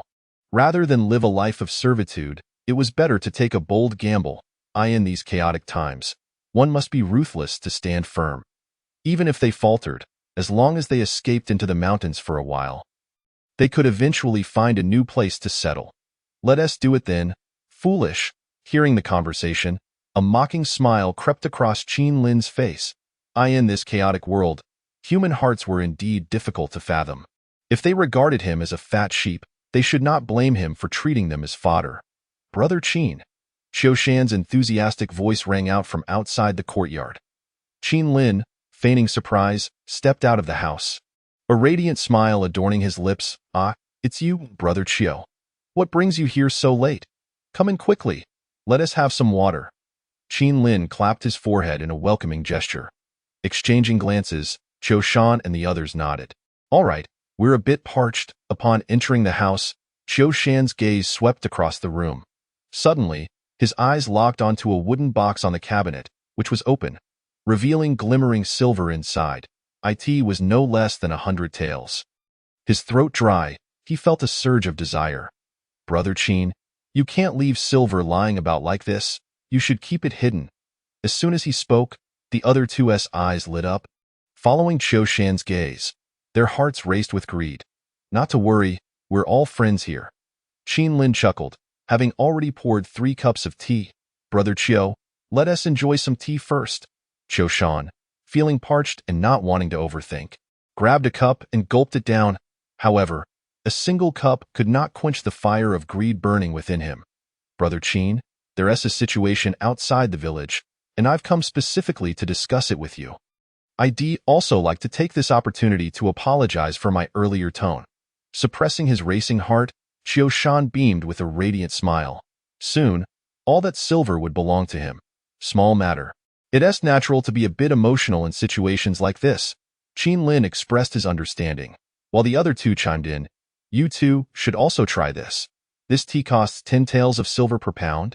And it's truly delightful. 10 taels? Wang Ergo and Li Wei's eyes widened. They could scarcely fathom such expensive tea.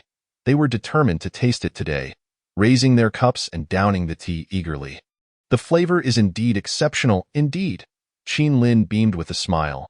Now that we've enjoyed our tea, it's time to discuss business. Yes, we shouldn't delay our matters. This moment, the thoughts of the 3 individuals were ensnared by the allure of silver, leaving them devoid of further contemplation.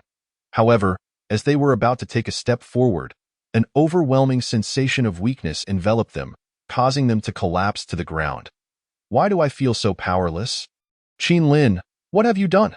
Qiu Shan exclaimed, his face a mask of horror as he struggled to turn his head towards the smiling youth. What have you done to us, Qin Lin? Li Ergu and the others were equally alarmed. The unfolding scenario felt decidedly amiss. Oh, it's nothing much, just a pinch of something added to your tea. Qin Lin replied with a radiant smile, producing a small vial. This is a colorless and tasteless muscle relaxant I concocted. A mere trace is sufficient to incapacitate even a top-tier martial artist. Boom. Qiu Shan's lips quivered. You plotted against us from the very beginning. Qin Lin, we have no grievances or enmities. Indeed, no grievances or enmities. Qin Lin's gaze deepened, exuding an icy demeanor. Then why did you attempt to kill me? For money. Panic washed over Qiu Shan, his voice rising in pitch. You know everything now. Qin Lin, we were wrong. We simply lost our heads for a moment. Please, do not kill me. Wang Ergo and the others quickly joined in, pleading for mercy. It was that scoundrel Qiu who instigated us. He wanted to kill you and seize your wealth and pills. Sure. Qin Lin made a gesture for silence, his smile unwaveringly bright. You wish to take my life. I cannot find it in my heart to blame you. After all, the deceased should be honored. Chapter 20. Cultivating pets having dug a pit. He proceeded to bury the 3 alive in a display of kindness. Qin Lin even planted a peach tree above their resting place.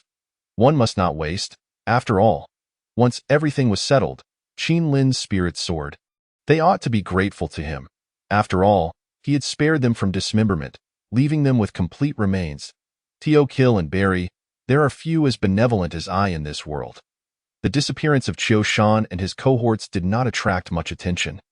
In truth, upon realizing their abandonment, a small faction from the herb gathering hall had already stealthily departed, most of whom had families and loved ones they wished to seek out. Naturally, some intended to bring their kin to the valley village. On this matter, there were no objections, as everyone had familial ties that were hard to sever. However, Qin Lin established a rule. While bringing one's immediate family was permissible, those distant relatives should not expect the same leniency. Anyone disregarding this warning would face his wrath. The crowd nodded in agreement, for with control over food, Qin Lin wielded absolute authority. Moreover, Qin Lin began consciously nurturing his own influence. Brother Qin, you summoned us. Is there something you require? Huang Yuan inquired respectfully, accompanied by 3 other youths. Qi Hai, Wan Gue, and Li Goer. Each shared a common trait, profound respect for Qin Lin, looking to him as their leader. They also possessed considerable talent, yet they were all children of impoverished families, lacking the resources to rise above their struggles. Qin Lin had often assisted them, smoothing their path in martial training. Yes, indeed. Qin Lin replied with a gentle smile. Without further ado, he produced 4 small vials and continued. These contain a new concoction of pills I developed, designed to enhance your vitality and assist in your cultivation. His words resonated. The 4 youths inhaled sharply. their gazes fervently fixed upon the vials. Huang Yuan, the closest to Qin Lin, regained his composure first and tentatively asked, "Brother Qin, what do you need us to do?" Qin Lin regarded Huang Yuan with appreciation. This lad, though seemingly simple, possessed an innate cleverness. His initial approach to ingratiate himself stemmed from recognizing Qin Lin's potential and background, understanding how best to align with him. This quality was not lost on Qin Lin. Loyalty alone was insufficient. One must also be capable. "Brother Qin, whatever you command, we shall fulfill," Li Gou'er declared, his family rooted in agriculture, having been given a name that reflected their humble means. Though he may not possess Huang Yuan's sharpness, his degree of respect was unmatched among the four. Apart from his usual care for others, during a previous outing with the herb-gathering team that faced a venomous creature attack, it was Qin Lin who had saved their lives with 3 century-old herbs. This debt of gratitude made him particularly attentive to Qin Lin's requests. In these tumultuous times, one needed allies to thrive. Thud. Young Huang Yuan knelt before his leader, brimming with excitement. Qin Lin was the one he had chosen to follow. His past reputation had been stellar, albeit too modest. Yet, those who spent time with Qin Lin soon discovered he was far more complex than he appeared. Huang Yuan felt an inexplicable sense of intrigue around him. Brother is indeed preparing for something grand. I always knew he was no ordinary individual. The others quickly followed suit, kneeling on one knee, willingly becoming Qin Lin's subordinates. Their compliance exceeded Qin Lin's expectations. He nodded in satisfaction, his expression inscrutable. "Since you have chosen to follow me, I will ensure you have sufficient resources for cultivation. All I require is your dedication to training. However, let me make this clear. Should any of you wish to depart, I will not impede you. But do not betray me or act against me. If I discover treachery, I assure you, living will be your most regretful decision. Rest assured, leader, should anyone dare betray you, I, Li Gou'er, will make him suffer 1,000 deaths." Li Gou'er vowed solemnly, raising a finger to the heavens. "This lad has stolen my line," Huang Yuan thought, casting a discreet glance at him. Fellow comrades should not be underestimated. "Very well," Qin Lin waved his hand, his demeanor serious. "Each vial contains 10 pills. Take one daily during your training. Once you finish, I will provide more. As he spoke, Qin Lin absent-mindedly toyed with a pill that had mysteriously appeared in his hand. This item was quite valuable, each pill worth at least several dozen taels of silver. You must not disclose any information to outsiders. Additionally, do your utmost to recruit worthy allies. Fear not, leader, with your reputation, there will be countless willing to follow you." Huang Yuan eagerly responded. He had not anticipated such generosity from Qin Lin, offering treasures worth hundreds of taels. He realized he had underestimated his leader's capabilities. "Not just me, but you all." Qin Lin shook his head, speaking slowly. "I need you to gather people discreetly. Everything must be done under the radar. I understand. Leader wishes to operate from the shadows," Huang Yuan realized, surprised at the depth of Qin Lin's vision. Was he plotting to gradually amass power to seize the position of leader? The more he pondered, the more plausible his suspicions became. First, he became Li Qing's disciple to learn alchemy, building connections and resources. Now, he was rallying others to resist bandits and establish his influence. Truly, the leader was astute, calculating each move with foresight. Perhaps, as a loyal follower, he might even rise to become a hall master in the future. Huang Yuan mused, "Truth be told, I did not intend for it to be this elaborate," Qin Lin remarked with a hint of exasperation. As the four departed, Qin Lin's gaze fell upon the 12 field mice gnawing at their iron cage. During this period, he had consistently fed them the improved Tenjin pills, but he had noticed no abnormalities. In fact, they had grown to the size of small cats. Notably, the largest mouse from the first batch had nearly tripled in size compared to its peers. The changes were not merely in size. Their combat prowess had also become formidable. They were unafraid to confront hunting dogs several times their size. The iron cage that Qin Lin had specially customized had been chewed to shreds by these creatures. Now, he pondered how to proceed with them. Should he eradicate them or continue their care? Squeak.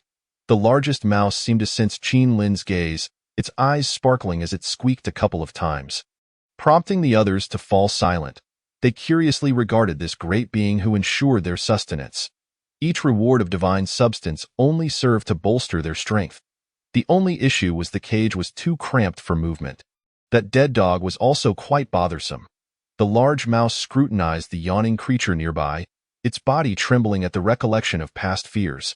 Qin Lin observed the sudden stillness of the mice. Astonished by the newfound intelligence exhibited by the largest one, it seemed to possess a spark of sentience. He had witnessed this same look into He and Xiao He. Interesting. It seems that feeding them the pills has granted them a degree of awareness. Perhaps I could cultivate them into my own herbalists. Qin Lin marveled at this intriguing notion, contemplating it as a viable option. He opened the cage of the largest mouse. Excitement flickered in its eyes as it cautiously stepped out. Observing the large mouse obediently remain in place, Qin Lin commanded, "Stand at attention." Woof! Originally dozing off, the little black dog instinctively sprang to its feet, resembling a statue, ever ready to heed Qin Lin's command. Its dark eyes rolled with curiosity, casting a questioning glance. "You weren't called," Qin Lin remarked, rolling his eyes in exasperation. Woof! It was only then that the little black dog noticed the large rat that had been released. Bounding over with a furious yelp, gripping the dog's head, Qin Lin feared that this creature might suddenly lash out and end the rat's life. Observing the trembling rodent, he mused to himself that its intellect still required considerable refinement. Chapter 21. The family provider. 10 days had passed. Most of the sturdy men who had departed in search of their relatives had returned, bringing with them unwelcome news. A faction of refugees had begun to coalesce. Resorting to rampant thievery, and numerous villages had suffered dire consequences. Some individuals had lost family members amidst this turmoil. Even members of the Herbal Medicine Guild had fallen prey to violent robberies. Those who managed to return were fortunate. The fate of those left behind seemed grim. The external situation was far from reassuring, as the refugees had spiraled into chaos, transforming into marauders, posing a constant threat to Gu Village. Meanwhile, Huang Yuan and his companions, aided by Qin Lin's elixirs, had successfully grasped their qi sensations. Their progress in cultivating the Red Ming body refinement technique had accelerated dramatically, with each individual strength surpassing 400 pounds in a remarkably short time. Huang Yuan and Li Goer stood out as the strongest, boasting strengths of 480 and 470 pounds respectively, while the other two trailed slightly, just over 400. This enhancement in strength had positioned them as leaders among their peers. Gradually, a small circle of followers began to form around them, continuously welcoming fresh recruits. Huang Yuan was particularly proactive, rallying manpower while simultaneously urging everyone to practice, though he lamented the slow pace of their progress. Consequently, Huang Yuan approached Qin Lin. "Boss, food is running low, and our brothers are training on empty stomachs. Is there any way we can remedy this?" He cautiously inquired, gauging Qin Lin's reaction. "It's a minor issue." Qin Lin thought Huang Yuan had a more pressing concern. For such a trivial matter, he mused, "I lack many things, but not resources for cultivation. Just wait a moment." Qin Lin rummaged through his belongings and produced a box. Upon opening it, Huang Yuan gasped in astonishment. The box was filled with white elixirs, akin to enhanced rations. Consuming one would not only stave off hunger but also gradually augment one's vitality and strength. Qin Lin explained that the inferior Tendelicacy elixir, military rations, was created from the essence of Baiyu rice, combined with some auxiliary herbs. Consuming it guaranteed one would not feel hunger. The enhanced version of the military rations was entirely derived from Baiyu rice, emphasizing a wholly natural and untainted product. What Huang Yuan and his companions received was a modified version of the Tendelicacy elixir. Huang Yuan admired Qin Lin's foresight, realizing he had long been preparing for this moment. "I must put in extra effort. I cannot lag behind the boss," he resolved. "Work hard," Qin Lin encouraged, patting Huang Yuan's shoulder. "Tell the brothers to train diligently. There will be assessments every month. Those who excel or show the most improvement will receive additional rewards to motivate everyone. And keep a low profile." Huang Yuan nodded, acknowledging that ambition breeds motivation. "We are still too weak. We must gradually accumulate power. Rest assured, I will manage our brothers well," Huang Yuan declared enthusiastically as he departed. Cradling the box, Qin Lin chuckled and shook his head, moving to a side of the yard. 12 rats were lined up in neat formation. "Fugue, you've done well. Qin Lin said with a smile, tossing an elixir to the largest rat. As the most unique among the 12, he had given it the name Fugui, derived from the character for field, while the others were dubbed Tian Air, Tian San, Tian Sea, and so forth. Fugui could barely comprehend Qin Lin's words, while the other rats followed its lead. Perhaps it was time to allow these creatures to consume a Guyuan fruit. Qin Lin pondered, recalling Dehei, who, after eating a Guyuan fruit, exhibited intelligence comparable to that of a 7 or 8-year-old child. Now, it could help him manage the farm and perform simple tasks. After several days of training, these rats had become valuable investments. Most importantly, the Guyuan fruits were plentiful. In the last 10 days, he had harvested 20 batches, bringing his total to over 2,000. With such abundance, he felt no reluctance in sharing. Resolutely, Qin Lin produced a small handful of Guyuan fruits, as soon as the aroma wafted through the air. The little black dog was the first to arrive. Rest assured, you shall not be left out. Point 1 for the little black dog, 1 for Fugui, and 1 for Tian Air. As the feeding continued, the little black dog became so stuffed that it lay down languidly, a refreshing energy coursing through its body, bringing immense comfort. Unsurprisingly, it soon retreated to its doghouse for a long nap. Fugui, after consuming 5 fruits, could eat no more, curling up and drifting into a peaceful slumber. The other rats fared even worse, with 1 or 2 fruits being their limit. They slept for an entire day and night. The little black dog woke first, now noticeably larger and more robust, resembling a muscular champion.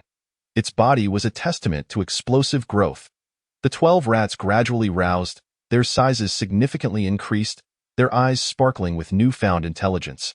Particularly striking was Fugui, the Rat King, whose once gray-brown fur had transformed into a pale yellow. With a tuft of golden hair adorning its forehead, it had grown rounder and more comical in appearance. Woof! The little black dog, brimming with energy, scampered to Qin Lin, proudly displaying its muscular physique. With its handsome features, it would undoubtedly attract the attention of all the village's female dogs. Oh, by the way, my canine wives are all pregnant. That thought. The little black dog's head drooped in dismay, reflecting on its solitary nights. A life of canine loneliness akin to snow. Never mind, I shall visit the mothers of my future pups. With a playful leap, it bounded over the fence to check on its harem. The dog's expressions were becoming increasingly animated. Qin Lin shook his head, choosing to ignore the creature. For some time thereafter, both the dog and the rats exhibited a remarkable increase in appetite. It was evident that their sizes were continuously expanding. Fugui now rivaled some adult hunting dogs, while the little black dog's size was exaggerated, akin to that of a young calf. The villagers had grown wary of provoking this creature, especially after it had ventured into the mountains alone and hunted down a wild boar weighing over 700 pounds, causing a sensation throughout the village. Thanks to its efforts, everyone enjoyed a hearty meal. However, the villagers also began to harbor a sense of trepidation towards this beast. Its sheer size was imposing. Additionally, every dog that had been favored by the little black dog was simultaneously expecting. There was no choice. For the sake of their offspring's mothers, the little black dog visited each one daily, bringing fresh meat. To everyone's surprise, this dog had developed a tender side for its partners. Many villagers expressed their astonishment, while others began to anticipate the offspring of such a powerful black dog, confident that their appearances would be impressive. Numerous villagers had already begun to line up, eager to reserve a puppy. Chapter 22. The Huntsman Alliance. Through continuous feeding and Qin Lin's training, the 12 rats experienced a remarkable awakening of their intelligence, particularly Fugui, the Rat King, whose intellect now rivaled that of a 10-year-old child. No longer requiring Qin Lin's guidance, Fugui diligently maintained the cleanliness of their home. Armed with a small hoe, it earnestly tended to the weeds in the courtyard, transforming even a vast area outside into a pristine landscape. As for the little black dog, it tirelessly roamed the mountains daily, hunting to bring fresh game back for its mate and offspring. Gigi, Fugui approached, chattering excitedly and gesturing animatedly. You mean to plant something? Gigi, Fugui's dark eyes sparkled, its round head nodding in agreement. This little creature was becoming increasingly intriguing, exhibiting potential as a gardener. Qin Lin smiled, producing a blood date. Here you go. In an instant, the fruit vanished from his palm. Not far away, a plump rat stood joyfully savoring the blood date. After finishing, Qin Lin led 12 little mice to the barren land that had already been cleared outside the courtyard. With great patience, he instructed Fugui on the art of cultivating herbal plants, while Fugui listened attentively, occasionally revealing a contemplative expression. However, it wasn't long before he picked up his own small hoe and began to mimic Qin Lin's actions with considerable enthusiasm.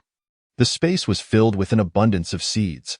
Qin Lin took out a small pouch of purple basil seeds, a herb renowned for its efficacy in repelling mosquitoes.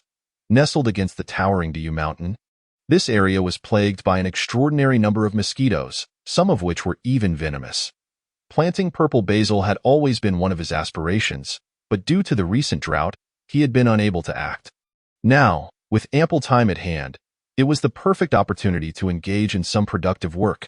With the assistance of the 12 mice, it didn't take long for the entire perimeter of the courtyard to be adorned with purple basil. As a reward, Qin Lin produced a small pile of blood dates, instantly bringing joy to the little creatures. As the leader, Fugui claimed half of them, distributing the remainder among his fellow companions. This little creature was becoming increasingly astute. Perhaps he could teach them to identify medicinal herbs? The thought ignited a spark in Qin Lin's eyes. The olfactory sense of mice surpassed that of humans, and he could potentially enlist their help in discovering more herbs. The strength of one individual is ultimately limited, but Fugui, as the Mouse King, could summon a legion of little subordinates at any moment. Wouldn't Diyu Mountain then transform into his own private garden? The more he pondered this feasibility, the more promising it appeared. "Boss!" Ligor's voice suddenly rang out as he hurriedly approached Qin Lin. "What's going on?" Qin Lin furrowed his brow and inquired. "There's commotion outside the village. A group of martial artists is besieging a middle-aged man with a severed arm." Ligor's expression was notably grave. From their shouts, it seems that the besieged man is called Feng Chu. Feng Chu? Why does that name sound familiar? Qin Lin's brow relaxed slightly.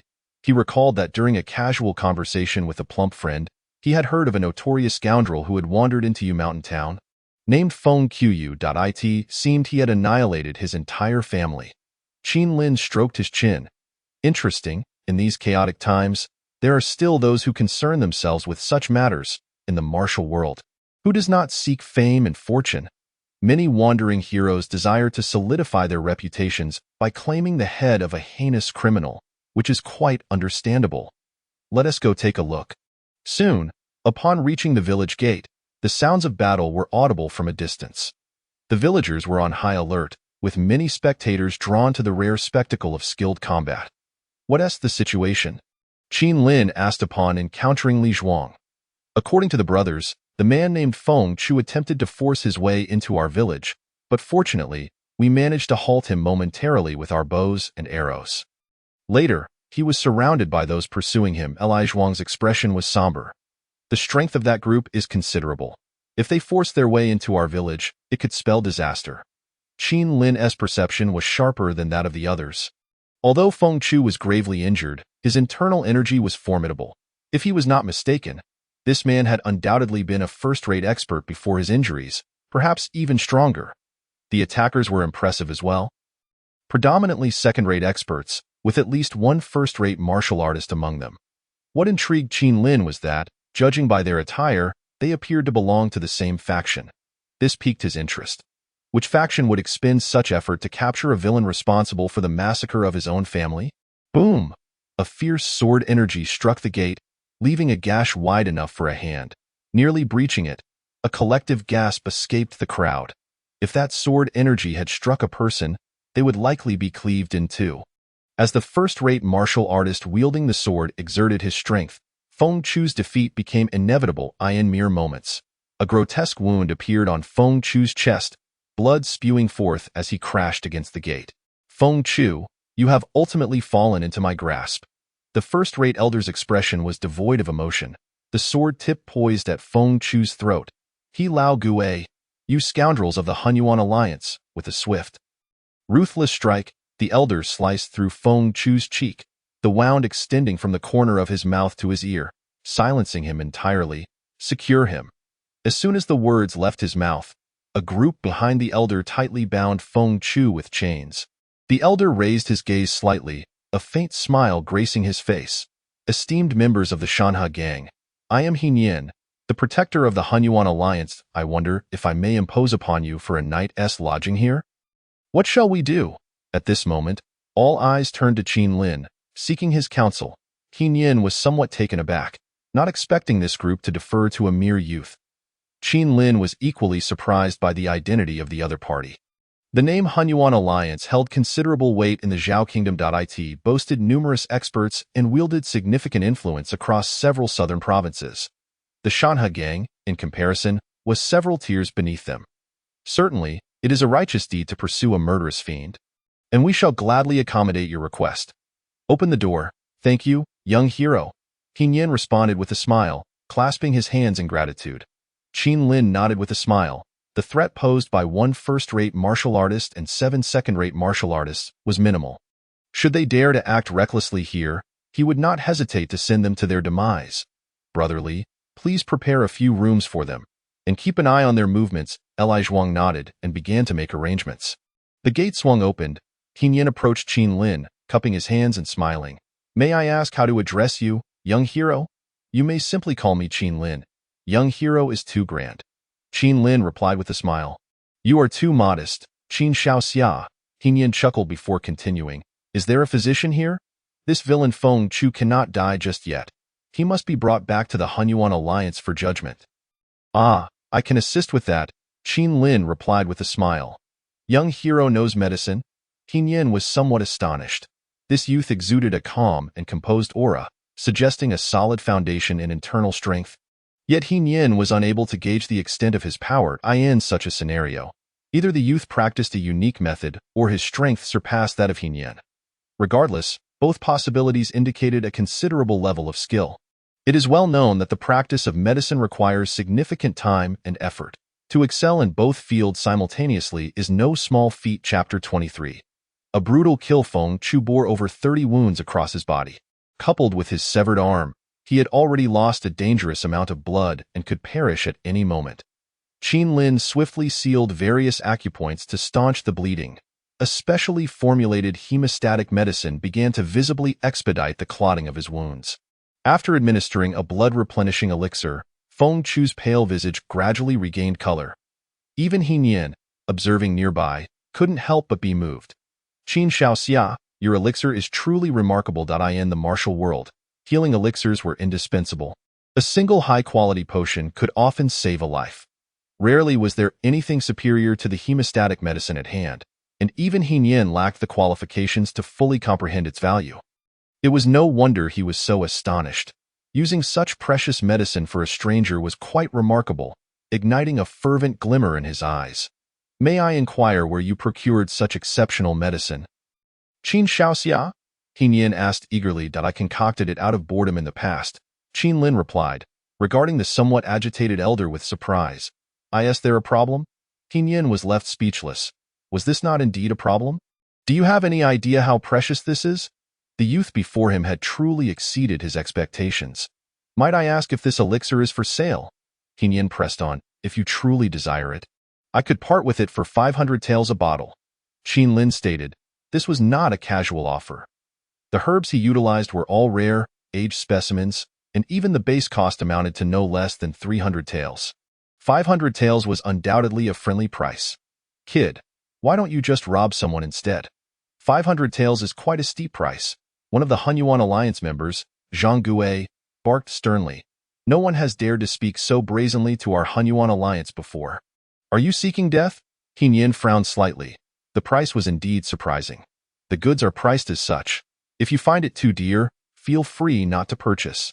Qin Lin replied dismissively, casting a sidelong glance at Zhang Gui and choosing not to engage further. Zhang Gui, you wish to speak again? Enough! He Nian reprimanded sharply. Yes. Zhang Gui trembled, not daring to utter another word. Since his life has been preserved, I shall not disturb your rest any longer. Just as Qin Lin's words fell, sounds of fighting erupted outside. What is happening? Qin Lin's brow furrowed as he rushed outside. he beheld a member of the Hunyuan alliance already wielding a sword and injuring several men. Showing no intention of holding back, seeking death, Qin Lin's gaze turned icy, resembling a specter, and before the man could react, Qin Lin's hand had tightly gripped his neck, ready to snuff out his life with the slightest exertion. This unexpected turn of events took everyone by surprise. The members of the Hunyuan alliance instantly drew their weapons, their blades aimed at Qin Lin. "Kid, let him go." Qin Lin's expression remained unchanged as a surge of internal energy erupted from his fingers, completely immobilizing the man in his grasp. The individual being choked had wide, bulging eyes, his complexion flushed a deep crimson, tears streaming uncontrollably. He resembled a lamb on the verge of slaughter, lost and helpless in the face of death. "What is happening?" Qin Lin inquired of his comrades. "We graciously hosted these scoundrels, even offering them the wild boar meat we could scarcely bear to part with. Yet, to our astonishment, this fellow audaciously demanded more alcohol from us. Is there any liquor left here?" To our dismay, this rogue persisted, hurling insults our way. Our people, unable to tolerate his provocations, attempted to reason with him, but the scoundrel struck first. One man clutched his bloodied chest, his eyes aflame as he recounted the events. He, Hinyan, recognized his own fault and was about to speak when, crack, Qin Lin, devoid of expression, snapped the man's neck. "Anyone who dares to harm my apothecary hall shall meet a just fate." Like refuse, Qin Lin discarded the body to the side. Hinyan gaped in shock at the scene before him. How could this seemingly harmless youth possess such ruthlessness when provoked? In that moment, both the members of the Hunyuan alliance and the apothecary hall were rendered speechless. "How dare he kill one of our Hunyuan alliance members?" Zhang Gui and his companions' faces flushed crimson, ready to retaliate, only to be halted by Hinyan. At that moment, Hinyan's countenance darkened ominously. He had not anticipated that someone would dare to kill in his presence, a blatant affront to his authority. Qin Lad, resorting to murder over a mere disagreement, has certainly shattered the unwritten rules of the martial world. Hinyan's voice was icy, laced with an undercurrent of menace. The members of the apothecary hall instantly gripped their weapons more tightly. Poised for battle. "Old sir, we extended our hospitality, and this is your repayment." Qin Lin's gaze was frigid as he surveyed the wounded men nearby, pointing to those injured. The most severely wounded had sustained injuries to their lungs. With death looming ever closer, "You will now provide me with an explanation. Should I find it unsatisfactory, you shall all pay with your lives."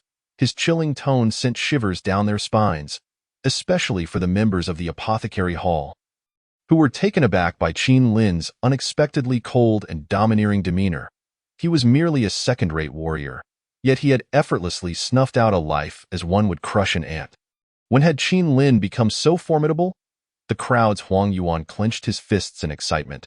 With such strength, how many within the Shanhua gang could stand against him? "Boss, you have concealed your prowess from us for far too long." Meanwhile, Hinyan's expression grew grave. Just moments ago, when he locked eyes with Qin Lin, he felt a bone-chilling dread. This youth exuded a sense of lethal threat, akin to a dormant beast ready to spring forth and kill.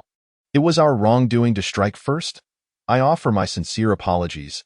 Hinyan's palms were slick with sweat as he faced the terrifying youth, his own resolve faltering. "An apology will suffice. However, you must cover the medical expenses." Qin Lin's expression remained calm. 1,000 taels per person." Hinyan inhaled sharply at this declaration.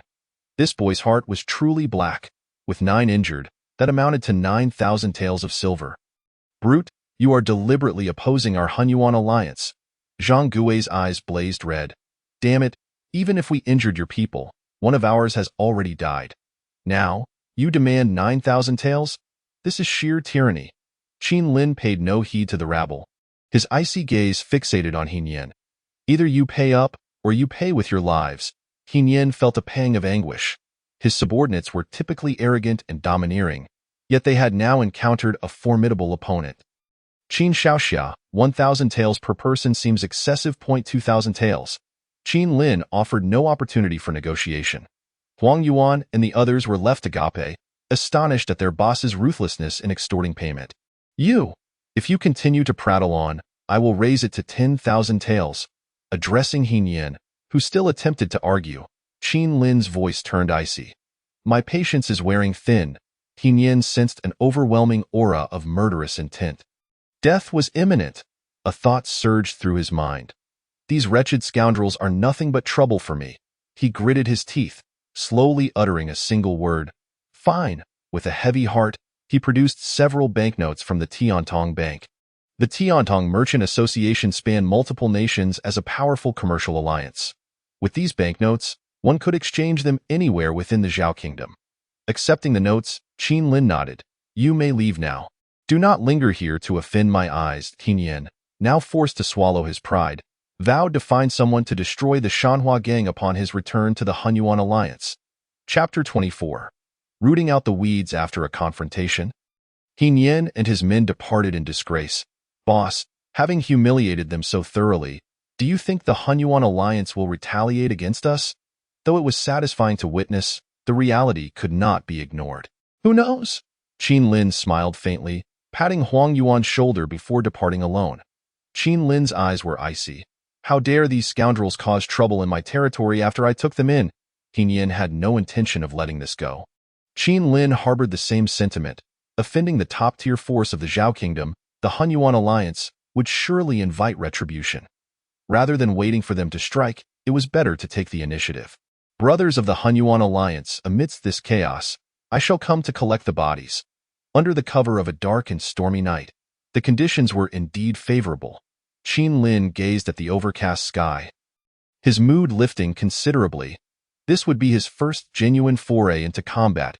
As a first-rate warrior skilled in the sword, he hoped to surprise himself. Anticipation bubbled within him. Qin Lin, He Nian's aged face twisted with a savage expression as he recalled his own timidity before a mere boy. The fire of fury within him blazed ever hotter. You shall die. I will ensure your dismemberment, making your life a living hell. His withered hands trembled with rage, ready to strike in the distance. Qin Lin examined a large boulder weighing around 1,000 pounds.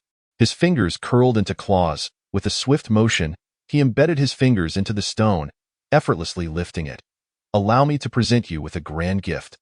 Qin Lin's robust internal energy surged, coalescing in his arms. With a mighty roar, he hurled the massive stone. Danger! A potent sense of crisis washed over He Nian, causing him to tremble. Boom! Blood splattered. The colossal rock struck 3 individuals, grazing He Nian's shoulder. He distinctly heard the sound of bones shattering. This sudden assault left the group stunned, as they beheld the 3 mangled corpses. A chilling sensation coursed from their feet to their brains. Who is it? A voice, as haunting as an owl in the night, echoed throughout the still forest.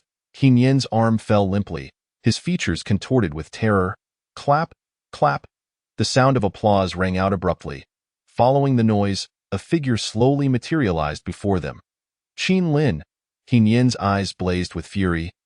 His teeth clenched as he shouted. We have already offered our apologies. Why do you still pursue our annihilation? Killing you has nothing to do with that. As he spoke, Qin Lin's form vanished into the inky darkness. In an instant, he reappeared before Zhang Guo, a malevolent grin gracing his face. Seizing Zhang Guo's leg, he swung him like a weapon. Bang! A cloud of blood erupted. Zhang Guo's body collided violently with another individual. The sickening sound of bones fracturing echoing ominously. Beast! He Nian's eyes nearly bulged from their sockets as he drew his sword in a fit of rage. Unfortunately, Qin Lin's speed was unmatched. Unparalleled strength translated into unparalleled swiftness. The figure of Zhang Guo in Qin Lin's grasp left a fading afterimage, blood gushing from his head, spraying from every orifice. Each swing sent forth a mist of blood. Oh, not come closer. The members of the Hunyuan Alliance were utterly paralyzed with fear. They had never witnessed such terrifying power. The man in his grasp felt weightless, like a crimson demon. Boom, boom. With 2 resounding impacts, only half of Zhang Guo's body remained in Qin Lin's grip. The insignificant minions had been dealt with. It was time to savor the main course. Qin Lin's expression was indifferent, his icy gaze sweeping over He Nian. With just a glance, He Nian felt an overwhelming chill. He had never encountered someone so brutal in their methods of killing. Now he regretted his actions, cursing the fools who had grown arrogant in their Hunyuan alliance identity. They had brought upon themselves a death sentence. If you do not take action, I shall. Qin Lin's body became enveloped in a layer of golden patterns, nourished repeatedly by rare treasures. His physical form underwent a transformation in every aspect. The power erupting from his legs far surpassed that of his arms. His speed surged dramatically, each step leaving a deep imprint. Tao Hinyen's eyes. It was as if a flash of light had blinded him.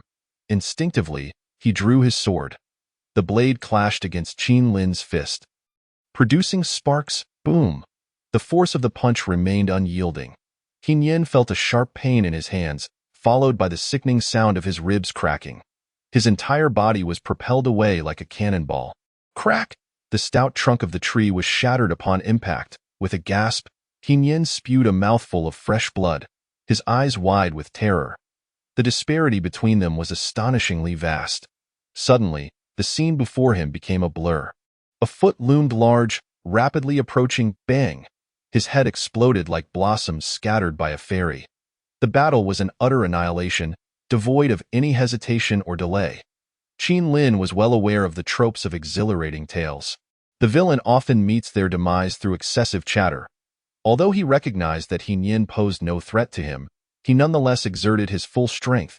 He had anticipated that his opponent could withstand a few more blows. To his surprise, Hinyen was nothing but fragile. With a single punch and a kick, a long-established master met his end.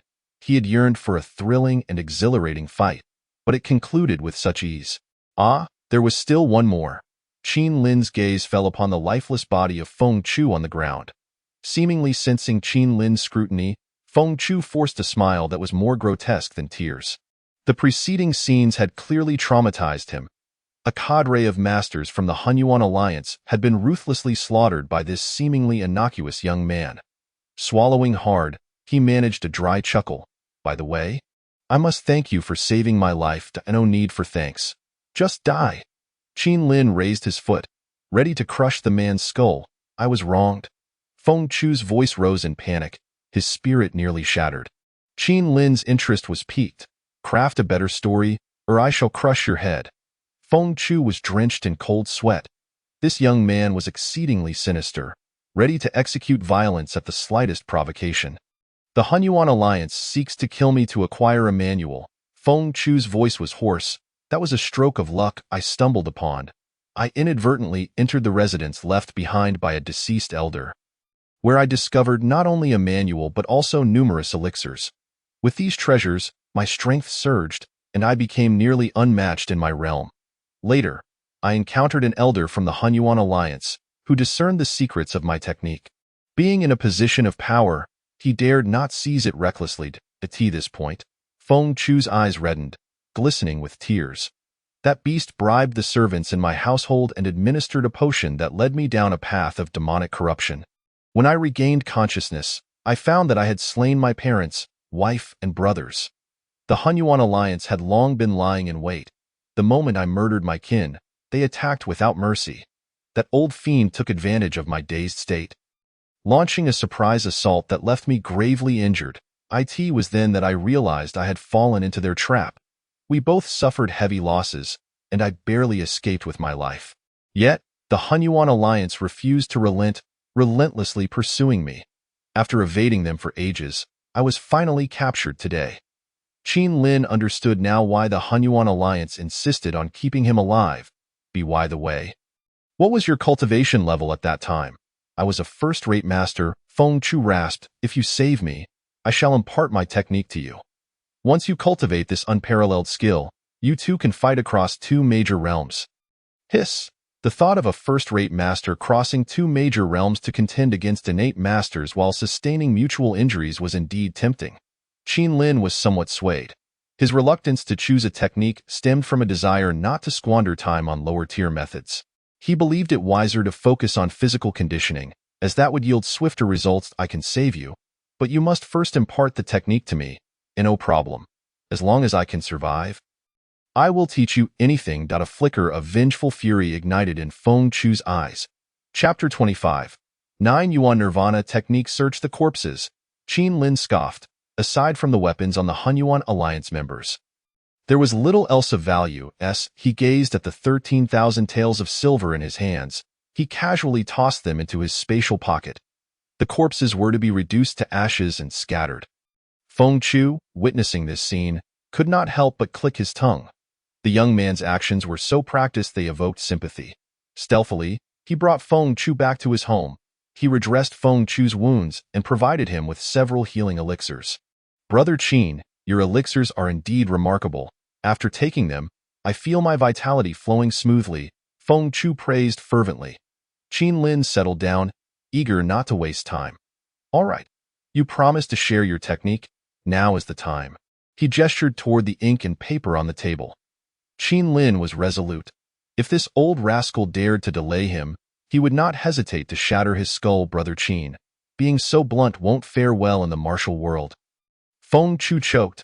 Though he refrained from playing tricks, he sensed an aura of danger emanating from this young man. To refuse his demands would surely lead to a grim fate. The times have changed. Pity the sickly man I am. Though he grumbled, his hands moved with purpose. Within the span of half a stick of incense, Feng Chu had transcribed the technique.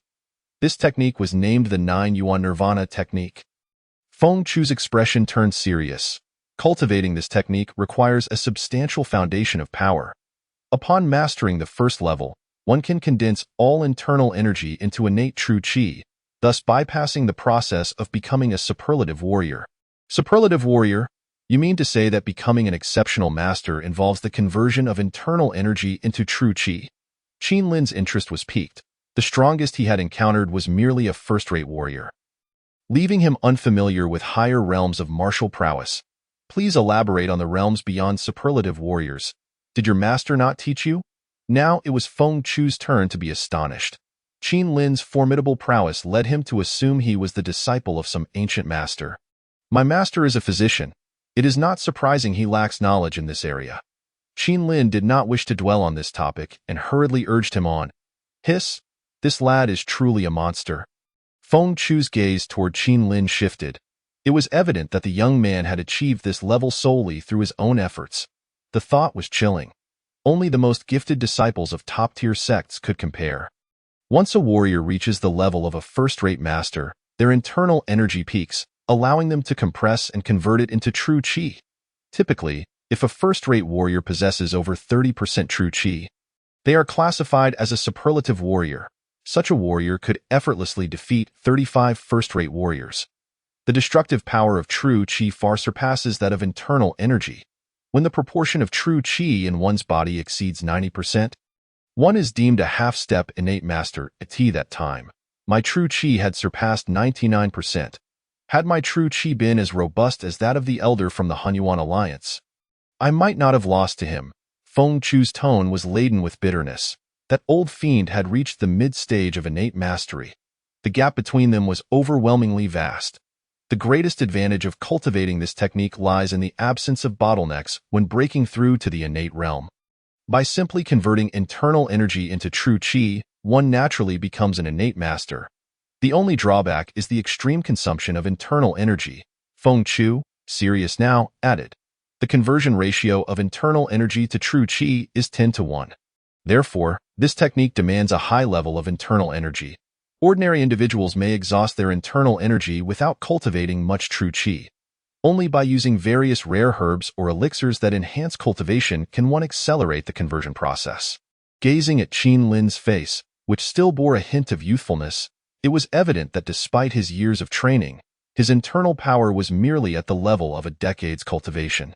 The true strength lay in the opponent's rigorous practice. In those earlier days, he had also acquired various elixirs and spiritual herbs left behind by a venerable predecessor, enabling him to swiftly ascend to the rank of a top-tier expert, thereby earning the qualification to cultivate. Qin Lin's eyes sparkled with excitement. He certainly did not lack such resources. Be it the Zhu fruit, the fire sourcegrass, or the blood jujube, each could rapidly enhance his cultivation. Previously, he feared that a swift ascent would destabilize his foundation, but now, with the 9 Yuan Nirvana technique, he could completely transform these resources into true energy. Observing Qin Lin's exuberance, Feng Chu could only shake his head inwardly. Only those who genuinely practiced such techniques understood the terrifying consumption of internal power. A typical first-rate martial artist would begin to undergo changes after 30 years of internal cultivation. As one's internal energy deepens, it also starts to compress into true energy. Generally, after reaching 50 years of internal power, growth slows significantly, and all practitioners begin to gradually refine their true energy. This is an arduous process. Those with exceptional talent might navigate it smoothly, while the less gifted may struggle throughout their lives, unable to exceed 30% of their true energy. To expedite this refinement, one must invest vast resources in seeking various elixirs and spiritual herbs. As for the realms beyond first-rate strength, they include the innate realm, master, and grandmaster. Beyond grandmaster lies the purple mansion realm, where true energy gradually transforms into true essence, allowing one to harness the elemental energies of the surrounding world, a clear demarcation of power. Following the purple mansion realm are the nirvana realm, martial Tao golden core, concentration realm, heavenly one realm, life and death catastrophe realm, void Tao realm, sage realm, emperor realm, and martial Tao celestial. Upon grasping the entirety of the martial Tao hierarchy, Qin Lin felt a wave of disorientation. He realized that he had yet to reach even the most basic threshold of the innate realm. In a small place like Zhao Country, the pinnacle of combat strength was merely at the Grand Master level. While a purple mansion expert could practically dominate, the predecessor who left behind the legacy had already attained the martial Tao golden core level. The legacy of a martial Tao golden core expert would undoubtedly drive the entire Zhao Country to madness. That old fool from the Hunyuan Alliance dared not spread the news to monopolize the inheritance. Otherwise, the ones hunting him down would likely be masters or grand masters. At this moment, Feng Chu chuckled. "Are you satisfied with this technique?" Qin Lin frowned slightly, feeling as if he were being led into a trap by this old rogue. "You're merely seeking someone to share the burden," he thought. Recognizing his intentions, Feng Chu felt no embarrassment. "Your talent is the most astonishing I have ever witnessed. I am genuinely curious to see how far you can go if I happen to perish one day. I hope you can find the time to deal with that old fool, Song Tianren. Of course, I do not wish to impose." Qin Lin did not dismiss his words entirely. After all, the legacy of a martial Tao golden core expert likely encompassed more than just a single technique. Feng Chu still held some potential value. Chapter 26. I am indeed magnificent. 9 Yuan Nirvana Technique. After settling Feng Chu, Qin Lin began to examine the martial arts technique left by the martial Tao golden core expert. This was a special technique capable of continuously refining one's true energy and essence. Its only drawback was the immense resources required for cultivation. Otherwise, the progress would be as slow as a tortoise. After reviewing it several times, he committed the entire technique to memory. Let's begin the cultivation. As the technique commenced, the abundant internal power within him was peeled away like fine threads. 10 strands gradually coalesced into one. This was the true energy mentioned within the technique. The sensation of this newly birthed power was exponentially stronger than his previous internal energy. Should he convert all his internal energy, his strength would surge dramatically. Feng Chu's internal cultivation was at most around 50 years. After conversion to true energy, he could briefly contend with mid-phase innate experts. With his 35 years of pure internal energy, he would surely not fall short. As his internal energy continued to transform into true energy, Qin Lin's aura steadily strengthened. In another room, Feng Chu also sensed this burgeoning energy. This lad's internal power seemed hardly inferior to his own. A sense of unreality washed over Feng Chu. After all, the boy was merely 15 or 16 years old, yet possessed over 30 years of internal cultivation. He felt as if he had lived his life as a mere pig. In just one night of cultivation, Qin Lin had converted 30% of his internal energy into true energy. Now, the power he could unleash using his internal energy was at least double that of before. After spending 3 to 4 more days, he successfully transformed all 35 years of internal energy into true energy. However, he constantly felt a hollowness within, as if only a tenth of that true energy remained. He sensed that to completely fill this reservoir of true energy would require a terrifying accumulation. The Qiming body refining technique, combined with the earth source fruit, had rendered his body's meridians extraordinarily expansive. If an ordinary person were compared to a vat, He was akin to a lake or an ocean. It was a trivial matter, merely requiring a bit more time. Qin Lin focused his mind. Having not moved for several days, it was time to venture out. Stretching his limbs, he stepped out of the room. Feng Chu had also made considerable recovery from his injuries over these past few days. "You rascal!" Looking at Qin Lin, Feng Chu found himself unable to sense the aura emanating from him. It must be some kind of technique, he mused. This prodigious talent might just be the key to pulling him into his faction. Aiding in his quest for vengeance, Feng Chu began to regard Qin Lin with increasing seriousness. After all, both shared common enemies in the Hunyuan alliance, creating a strong bond between them. After exchanging greetings, Qin Lin did not pay much attention to Feng Chu, instead expressing great concern for Xiao He and the 12 mice, by day. Xiao He was nowhere to be seen, off frolicking, while Fu Gui and the others brought him considerable delight. Squeak! Fu Gui proudly presented a small pile of medicinal herbs. Over the past few days, he had taken his little brothers into the mountains to forage. Guided by the scent of medicinal herbs wafting from Qin Lin, they ventured into the forest to harvest on their own. Though these herbs were not particularly rare, it was a promising beginning. "Your mice are quite remarkable indeed, able to assist in foraging for herbs," Feng Chu remarked after spending time with these little creatures, marveling at their cleverness. And that large black dog exuded an even more formidable physique, likely stronger than an ordinary third-rate martial artist. "Just look at who raised them." A smile adorned Qin Lin's face as he produced a handful of white fruits the size of fingernails. "Little ones, this is a reward for you in the future. Bring back more herbs, and I will refine them into elixirs for you as sweets." These were the fruits of the Yuzhu grass. Feng Chu's eyes widened in astonishment. The value of a single Yuzhu grass plant exceeded 500 taels of silver. And here was Qin Lin offering so much to feed mice. Was this boy truly so extravagant? Feng Chu could not help but reassess the youth before him. Anyone who could casually produce such rare herbs to feed mice. Even the top noble families would hesitate to waste so recklessly. Who exactly was this boy? In truth, Qin Lin did not wish to squander resources. The medicines he had previously refined for strengthening bones were no longer effective for him. Rather than letting them collect dust, it was wiser to nurture his little companions. Once they grew stronger, he could take them deep into the Dayu Mountains to seek out precious herbs. With 4 acres of farmland, he could produce a batch of herbs every month or two, easily sustaining the consumption. In just a few days, 3 Zhu fruit trees would be ripe. At that point, he could harvest 12 Zhu fruits every 5 days. Furthermore, 5 fire source grass plants would also be ready in about 10 days. Each day brought a fulfilling sense of achievement. Qin Lin, Feng Chu could no longer contain his curiosity. "What is it?" Qin Lin raised an eyebrow, surprised by his sudden approach. Feng Chu licked his lips. "I wonder if you have any elixirs for enhancing cultivation. I am willing to pay handsomely." "None." Qin Lin shook his head decisively. Primarily because he lacked the formulas for such elixirs. Heavenly materials and earthly treasures were consumed directly. Feng Chu's expression fell instantly.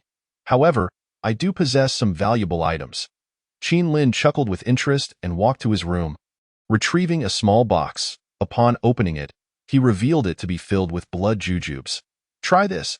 Qin Lin cheerfully tossed one to Feng Chu. "What is this? Give it a taste." Feng Chu hesitated no longer. As soon as he consumed it, a warm current surged within his abdomen. "This is a spiritual fruit." Feng Chu's voice trembled with excitement. The 9 Yuan Nirvana technique required various heavenly materials and earthly treasures for cultivation. This small box of spiritual fruits could expedite his recovery of internal power significantly. Having sustained severe injuries in the battle against the Hunyuan alliance, his strength had suffered considerably. "How much is this box of spiritual fruits worth?" "I am not lacking in money."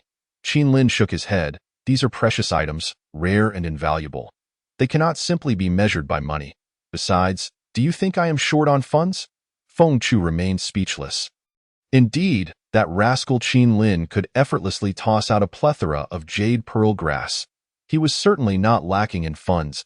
However, Feng Chu harbored his own resentment. Celestial and earthly treasures were inherently scarce. And once missed, one could only wonder how long they would have to wait for another opportunity. "What price must I pay to obtain it?" Feng Chu bit his lip and declared. Qin Lin immediately donned a sly merchant's expression. Typically, I enjoy concocting various elixirs, but my collection of formulas is rather limited. How about this? 3 formulas for enhancing cultivation. Why don't you just go rob someone? Feng Chu felt his blood surge with indignation. This scoundrel was clearly taking advantage of the situation. Am I not in the process of robbing you? Qin Lin replied with a broad smile. Feng Chu felt an impulse to spit blood. This boy was utterly shameless, devoid of any sense of decency. Don't be angry. Qin Lin continued with his beaming demeanor.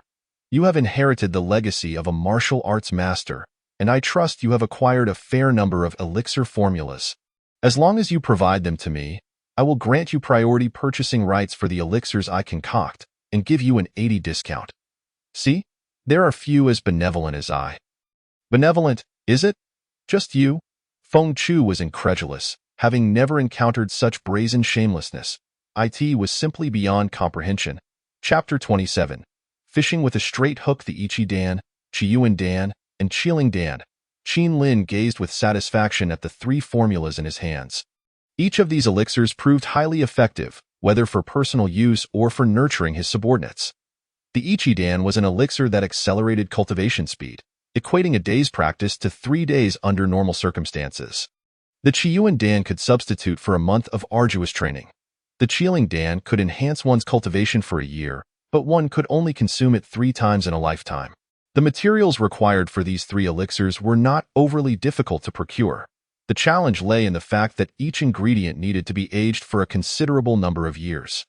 Qin Lin possessed a substantial portion of the necessary herbs, yet he was missing one primary ingredient for the Qiling Dan, the Hongji Shuelian, which required over 50 years of growth, found in the icy heights of mountains. Specimens aged over 20 years were already exceedingly rare, let alone those over 50. Fortunately, several years' worth of Hongji Shuelian were still relatively common, and he could delegate someone to search for them later. Ah, it seems that Elder's collection is quite impressive. Do you have anything better? I could trade elixirs for it. Qin Lin's gaze burned with fervor as he looked at Feng Chu, perceiving him as a treasure. None left.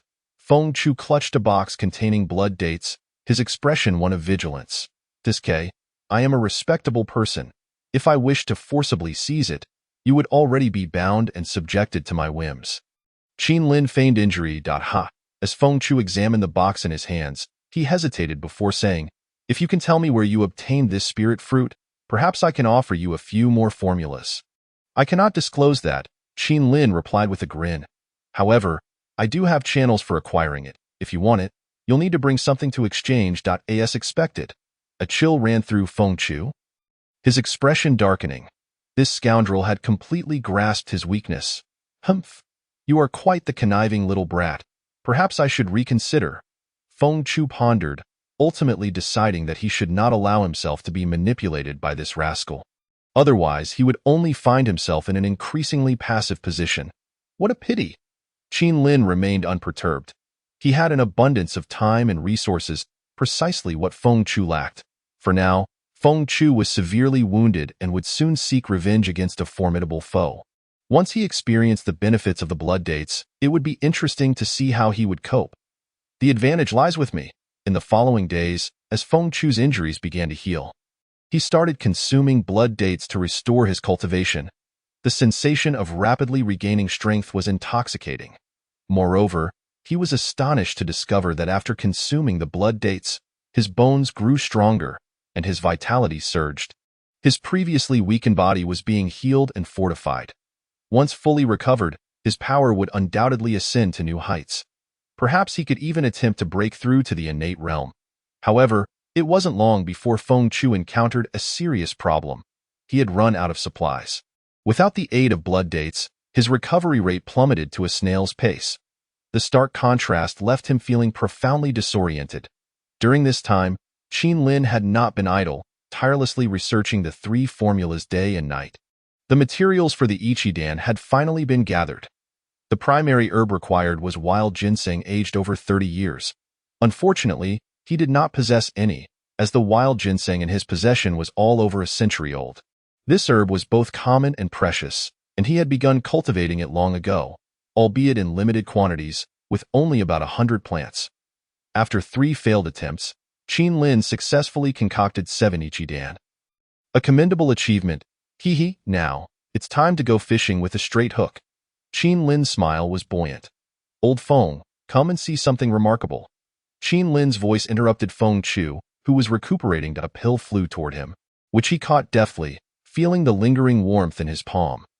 This is the Ichidan. Feng Chu was astonished. It had only been a few days, and Qin Lin had already succeeded in forging it. Since you worked hard to create it, you should give it a taste. Dusting himself off, Qin Lin wore a smug expression. Let me taste it. Feng Chu felt tempted. Anything that could aid in enhancing his strength was something he would not refuse. Swallowing the elixir, he began to channel his energy. Soon, he experienced an unprecedented sense of ease, his cultivation speed increasing by at least 5-fold. Incredible. How many of these do you have? I want them all. Feng Chu's face glowed with excitement.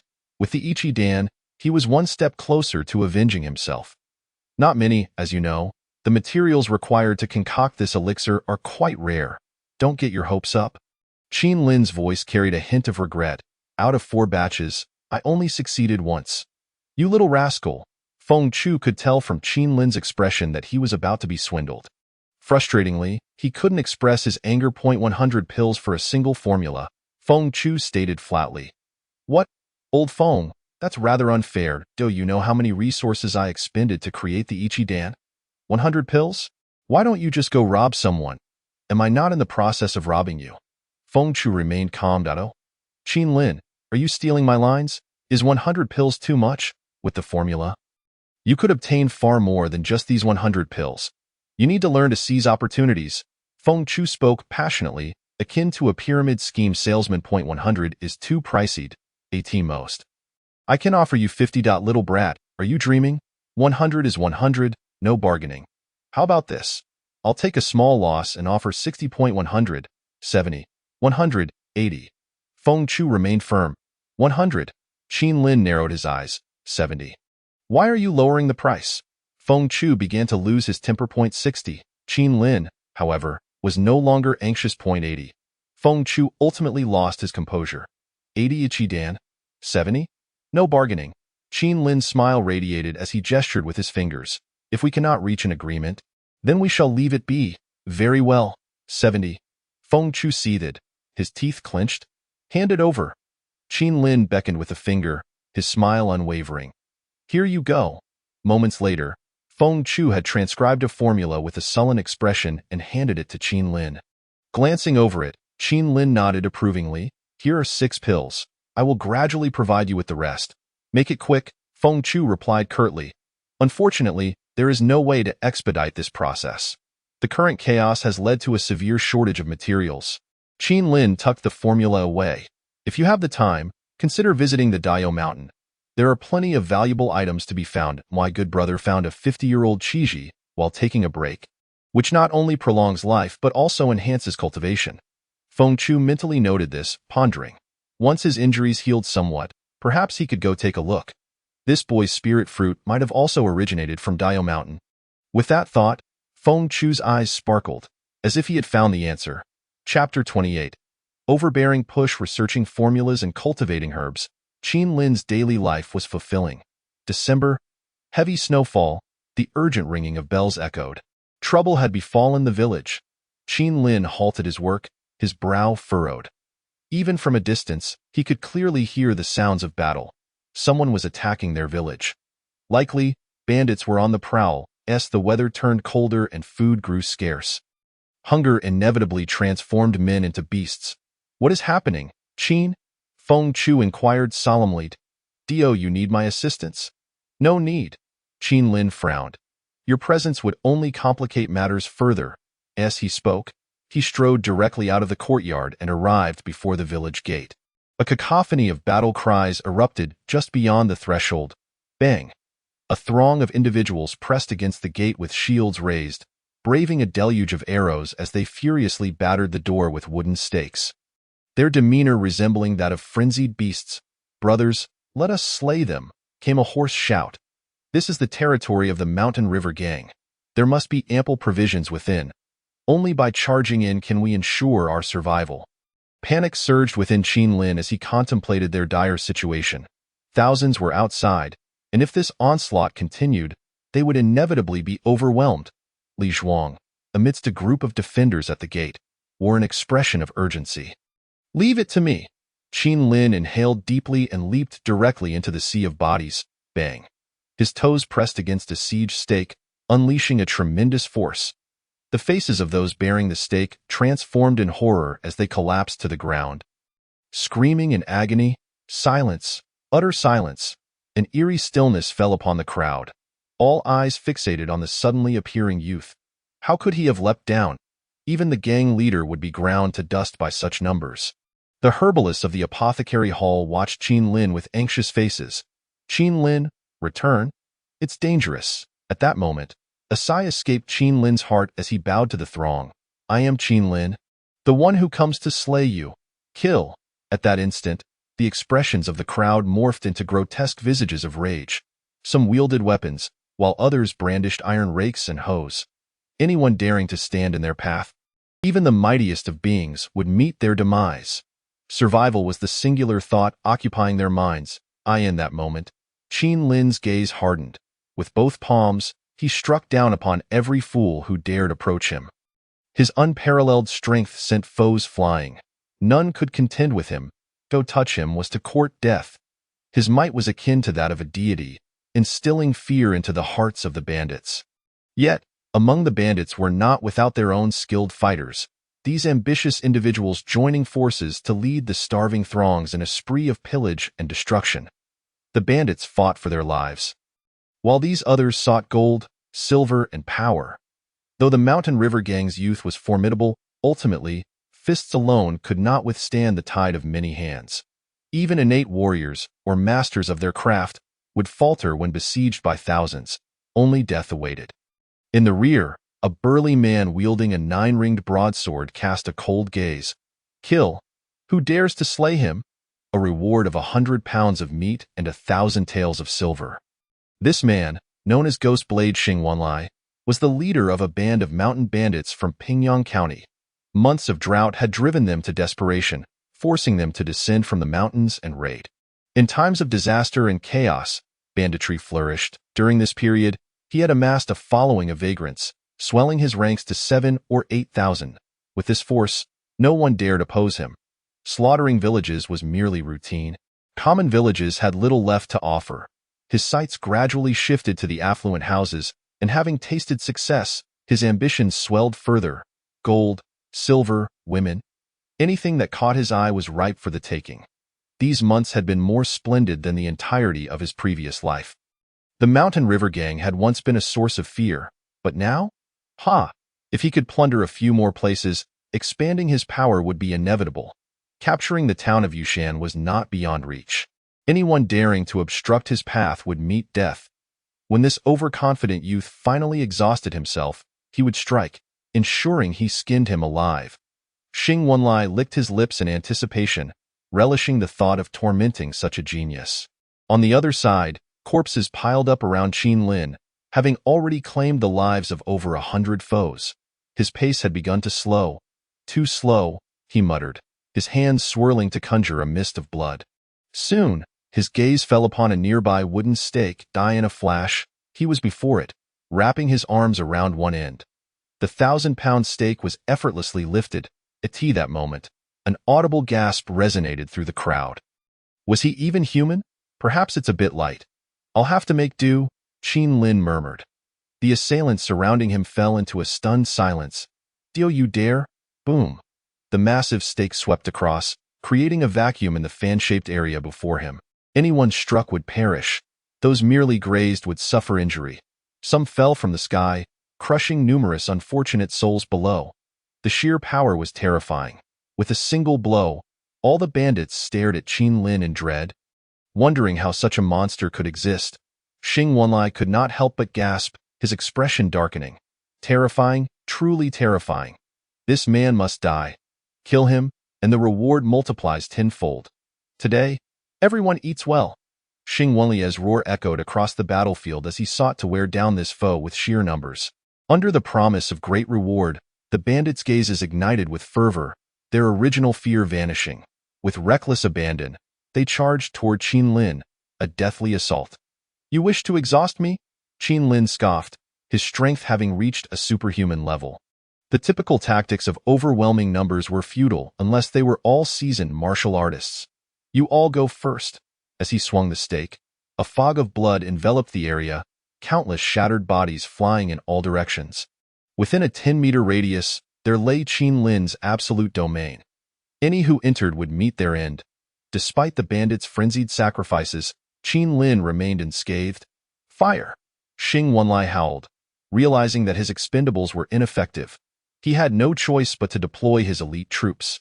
"Chief, firing arrows could hit our own. They die for a cause." But Xing Wenlai was deaf to such counsel, seizing the one who spoke. "If we let him continue, we will all perish." For at that moment, Qin Lin was cutting through the chaos as if traversing an empty realm. Fire!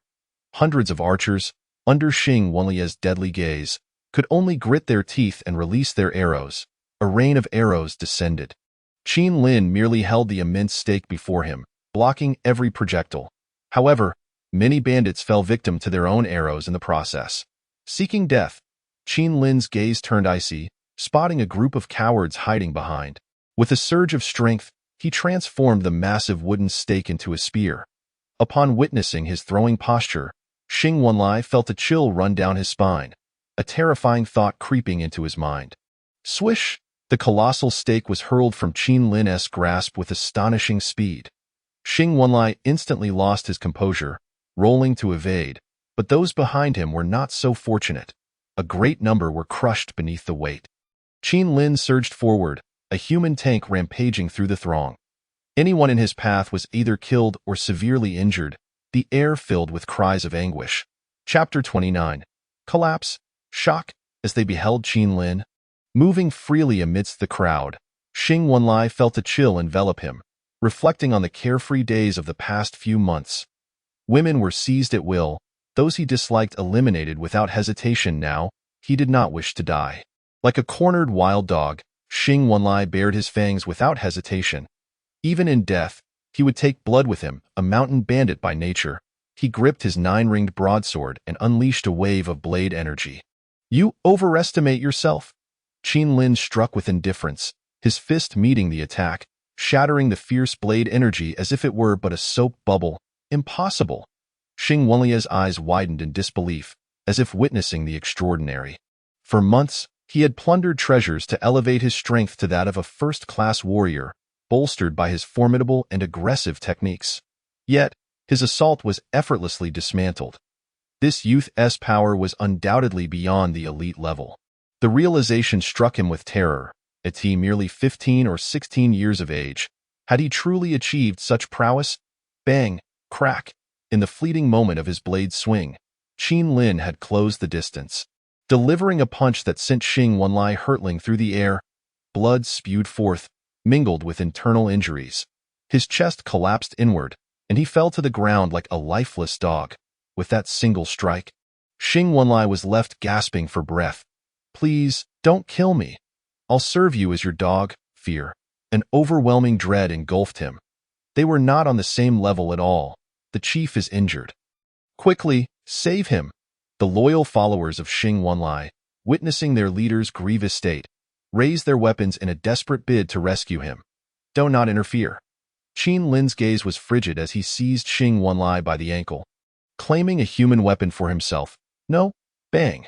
A mist of blood erupted, and anyone who came into contact with it found their bones shattered and sinews torn. This violent collision obliterated Xing Wenlai's skull.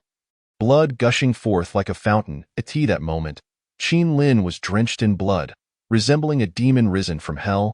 Death and screams followed him like a shadow. Such a grotesquely violent method of killing left everyone utterly astounded. Clang! A monster! Some individuals, paralyzed by fear, let their weapons fall to the ground, whispering in a daze. None dared to make a move, utterly stunned by the horror surrounding them. The bandits, recovering from their madness, realized that before them stood not a mere human, but a monstrous entity, an incomprehensible beast, with a youthful and handsome visage adorned by a chilling smile. He slaughtered those who dared to appear before him without a flicker of emotion. No one could maintain their composure in the face of such terror. The closer one stood to Qin Lin, the more they yearned to flee, while those on the periphery frantically pushed inward. An increasing number of individuals were thrust nearer to Qin Lin, while those caught between the two throngs met a gruesome fate. Their faces contorted in excruciating pain. The immense pressure caused their bones to crack, and they spewed forth blood from their mouths and noses. Chaos had ensued. Qin Lin dragged a mangled corpse, slowly moving toward the crowd.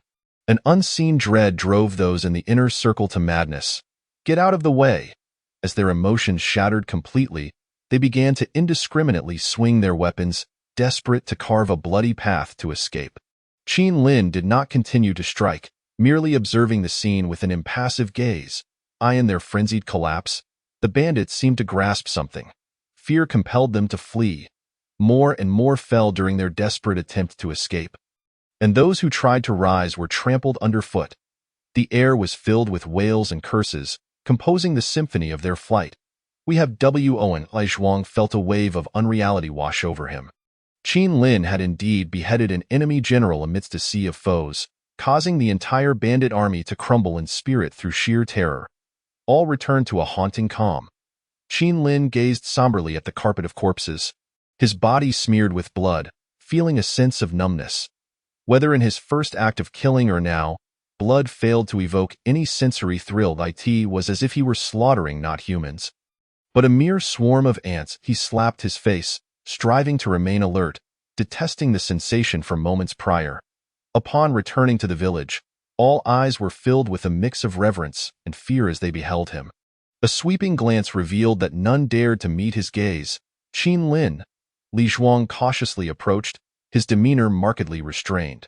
Qin Lin recognized the chasm created by his newfound strength, establishing an insurmountable divide between himself and the others. The camaraderie they once shared had vanished. It's nothing. I'm just a bit dirty. I shall take a bath first. The corpses outside needed prompt attention to prevent the spread of disease. Qin Lin maintained his usual gentle smile, but with his bloodied appearance, it imparted an inexplicable eeriness to those around him. As Qin Lin departed, only then did everyone dare to exhale deeply. Goodness. Standing next to Qin Lin, I could hardly breathe. Indeed, you should have seen it. He killed as if slaughtering chickens or dogs. He truly embodies a killing deity. Goodness, from now on, we must choose our words carefully around him, lest we provoke his ire and face dire consequences. Indeed, Qin Lin's strength is formidable. Even the leader of our guild may not stand a chance against him. Kid, you're back. Feng Chu swallowed hard, having secretly witnessed the fight earlier, though he had seen it once before. The combat style Qin Lin displayed left him profoundly shaken. What was this tactic of overwhelming numbers? What masters? Qin Lin crushed those who stood in his way with sheer physical prowess, allowing Feng Chu to genuinely understand what it meant to be a one-man army. To be frank, even he felt a sense of trepidation. Nodding, Qin Lin drew a bucket of clear water from the well and poured it over himself, cleansing the blood from his body. Once he was finished, he returned to his room and collapsed into sleep. He slept for an entire day and night. During this time, the events in Gu village spread like wildfire, with everyone learning of a demon-like youth who single-handedly cut through thousands, brutally slaying Xing Wanlai. With an almost otherworldly presence, he sent countless bandits fleeing in terror. The Gu village, home to the herb-gathering hall, became a forbidden ground in the hearts of many bandits. No one dared to risk challenging such a tough adversary, for fear of suffering a grievous defeat. My brother, has he truly become this incredible? Luo Shou listened in stunned silence to the reports coming from outside. He Long, the leader of the Mountain River Guild, was equally astonished and speechless. Who could have imagined that a youth who had only begun training a few months prior now possessed such godlike strength? It seemed unreal. How had Qin Lin achieved this? The higher-ups of the Mountain River Guild whispered amongst themselves. How did Qin Lin become so powerful? Should we call him over to inquire? Someone suggested. Not advisable. Chao Feng, the leader of the herb-gathering hall, frowned as he spoke. Given Qin Lin's formidable strength, this undertaking would undoubtedly provoke discontent. It could easily backfire. He long also yearned to uncover Qin Lin's secrets, but the power he had demonstrated warranted caution even from himself. Should a mere misunderstanding push such a formidable figure into opposition, it would likely lead to disastrous consequences. Qin Lin's sudden rise to strength surely stemmed from an extraordinary opportunity, if they could share in it. Perhaps they too could become elite or even innate warriors. In that case, the Mountain River Guild would be unassailable in Pingyang County and throughout Zhao. What scheme are you concocting, Han Song? Don't think we are unaware. Chao Feng erupted, pointing a finger at him. If you aim to seize his opportunity, consider whether you're worthy of it. Be wary of being overwhelmed. Han Song's expression turned cold.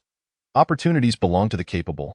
I never suggested stealing. If Qin Lin has acquired any techniques or legacies, he could submit them to the sect, and we would provide corresponding compensation. What is wrong with this win-win scenario? Does no one wish to elevate their strength? As his words fell, many faces revealed signs of temptation. Enough, He Long interjected, frowning. Let this matter rest. Qin Lin is also a member of our Mountain River Guild, and everything hinges on his wishes. I do not wish to witness any unsightly incidents. The warning in his tone was unmistakable. Han Song's eyes reflected a hint of dissatisfaction, but he quickly regained his composure. Perhaps we should recall Qin Lin to headquarters. After all, Yushan Town is currently under siege by bandits. And Qin Lin is now a powerful asset for USIT, would only benefit the Mountain River Guild. Easier said than done. Let us not forget that we sacrificed many outer disciples to consolidate our strength. It is uncertain how Qin Lin might feel about this, especially since he has only recently joined the Mountain River Guild. He Long frowned, recalling that the decision to abandon outer disciples had been his own. But it had been a necessary one. The guild had exhausted its resources, and purchasing from other families would incur significant costs. Given the uncertain situation, no one could predict how long the famine would persist. Sacrificing some inconsequential individuals was the most prudent choice. However, who could have anticipated that Qin Lin would refuse to come to headquarters and instead prefer the company of those in the herb-gathering hall? Yet, this also highlighted his loyalty. For Qin Lin, a strategy of appeasement and kindness was paramount. Since he valued those in the herb-gathering hall so highly, they would directly promote him to vice leader of that hall. My disciple Luo Shou is as close as brothers to him. He will be the one to probe his thoughts, He Long mused, now feeling fortunate to have taken Luo Shou as a disciple. As he served as a bridge to Qin Lin. Thus, Qin Lin could be considered part of his faction.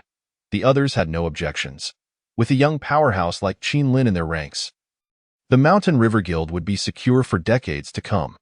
Chao Feng was equally delighted, recognizing that with Qin Lin, the herb-gathering hall would undoubtedly be the strongest among all the guilds.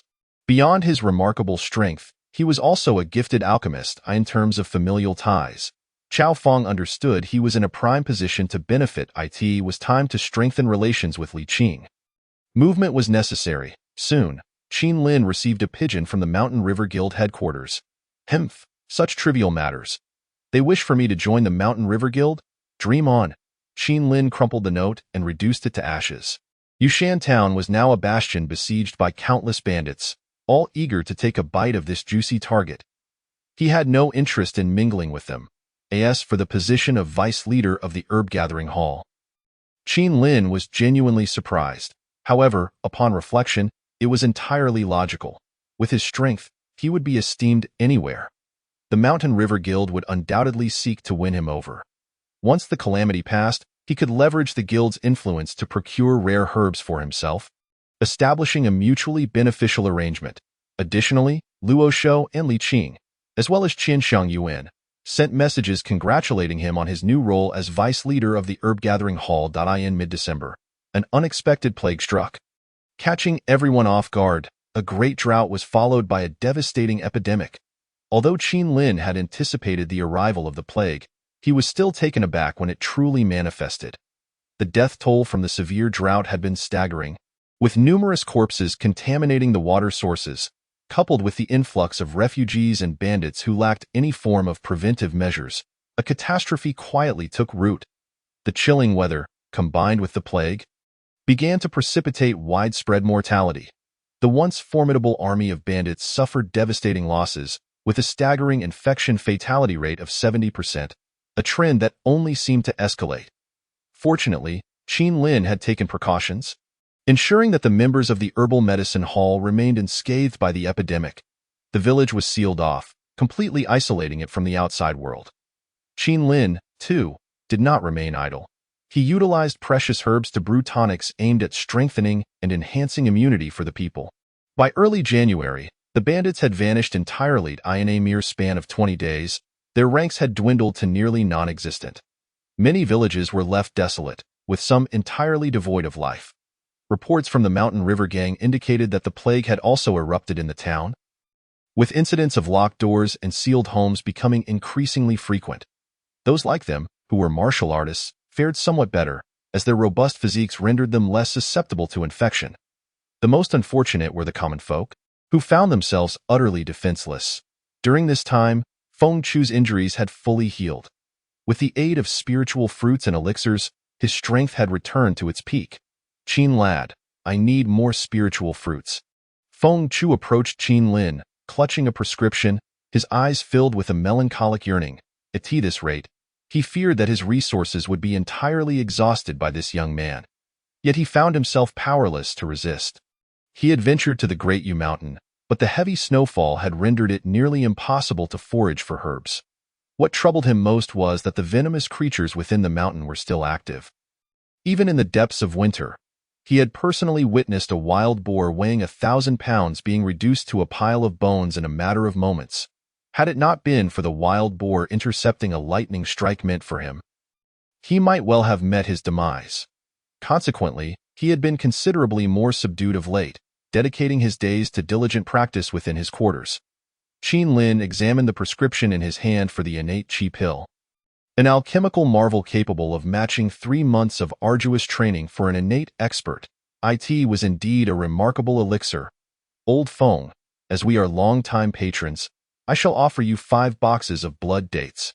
After much contemplation, Qin Lin declared his price. Feng Chu nodded reluctantly, acquiescing to the offer. During this period, not only had he regained his strength, but his vital energy had also grown immensely robust. Now, he was significantly stronger than before his injuries. His dedication to cultivation was unwavering. Before his fortuitous encounter, he had merely been a mediocre second-rate practitioner. He had later ascended to the pinnacle of first-rate mastery, thanks to the rapid enhancement provided by elixirs. Ironically, his injury had fortified his foundation. Continuous consumption of spiritual fruits had widened his meridians, enabling him to harbor far more vital energy than ever before. His once peak state now seemed but a shadow of his current prowess. Once he broke through to become an innate expert, that old fool Song Tianren would no longer pose a challenge. Chapter 31. The pinnacle of canine life in the confines of the farm space. Qin Lin's internal power surged with terrifying intensity. The long-stored red fruits and fire source grass were consumed in one go, causing his vital energy to flow like a mighty river. The aura he radiated was extraordinarily fearsome. The crimson inner force felt tangible, and waves of scorching heat radiated outward. With a roar, De He, crouched beside the spiritual spring, shielded its head with its paws, the oppressive heat rendering it parched, with over 150 years of pure inner force. Qin Lin slowly opened his eyes, acutely aware of the tempest of power within him. Every movement exuded immense potency. However, he could distinctly sense that 150 years of inner force was not his limit. For the time being, he had no intention of converting this inner force into vital energy, as he relished the sensation of fullness it provided, instilling a sense of security. Typically, a martial artist begins to refine their inner force into vital energy upon reaching 50 years of cultivation, a significant threshold. Under normal circumstances, a practitioner with 50 years of inner force would have surpassed their peak physical condition, with bodily functions gradually declining. The speed of their cultivation would significantly diminish, leaving them struggling to maintain their current state. In contrast, Qin Lin had shattered the norm. His meridians were as expansive as the ocean, allowing for a terrifying capacity. Each of his breakthroughs was exponentially more arduous than those of ordinary individuals. Presently, he possessed less than 10% of vital energy, supplemented by 150 years of inner force. This accumulation of quantity would lead to a qualitative transformation, enabling him to contend with innate experts. With another roar, the scorching aura dissipated, and Dehei bounded over, each step causing the ground to tremble. Your physique must weigh at least 10,000 pounds. Qin Lin marveled at the sight of the bear-like creature before him. With an ample supply of Earth-origin fruits, Dehei's growth seemed boundless, likely due to its youth, as it was still in a phase of rapid development. During this time, it had also been consuming Earth-origin fruits. And perhaps due to the practice of the Crimson Sun body refining technique, its height had reached approximately 1.8 meters, far from the growth limits of other creatures in terms of strength. Qin Lin's one arm might have successfully surpassed 38,000 pounds. However, further enhancement was becoming increasingly sluggish. The cultivation of the Crimson Sun body refining technique had encountered a bottleneck, stalling his progress toward the second tier. Qin Lin adjusted his mindset. His strength had already improved rapidly, and he should not be overly eager for immediate results in terms of physical prowess. He could consider experimenting with some elixirs. Having procured a substantial number of elixirs from Feng Chu, he had not only those that enhanced cultivation, but also those that fortified the body. Currently, he had two types: the Tiger Leopard Strengthening Pill and the Dragon Elephant Pill. The Tiger Leopard Strengthening Pill could increase strength by 500 pounds per dose, with a maximum of 3 doses, while the Dragon Elephant Pill could augment strength by 1,500 pounds.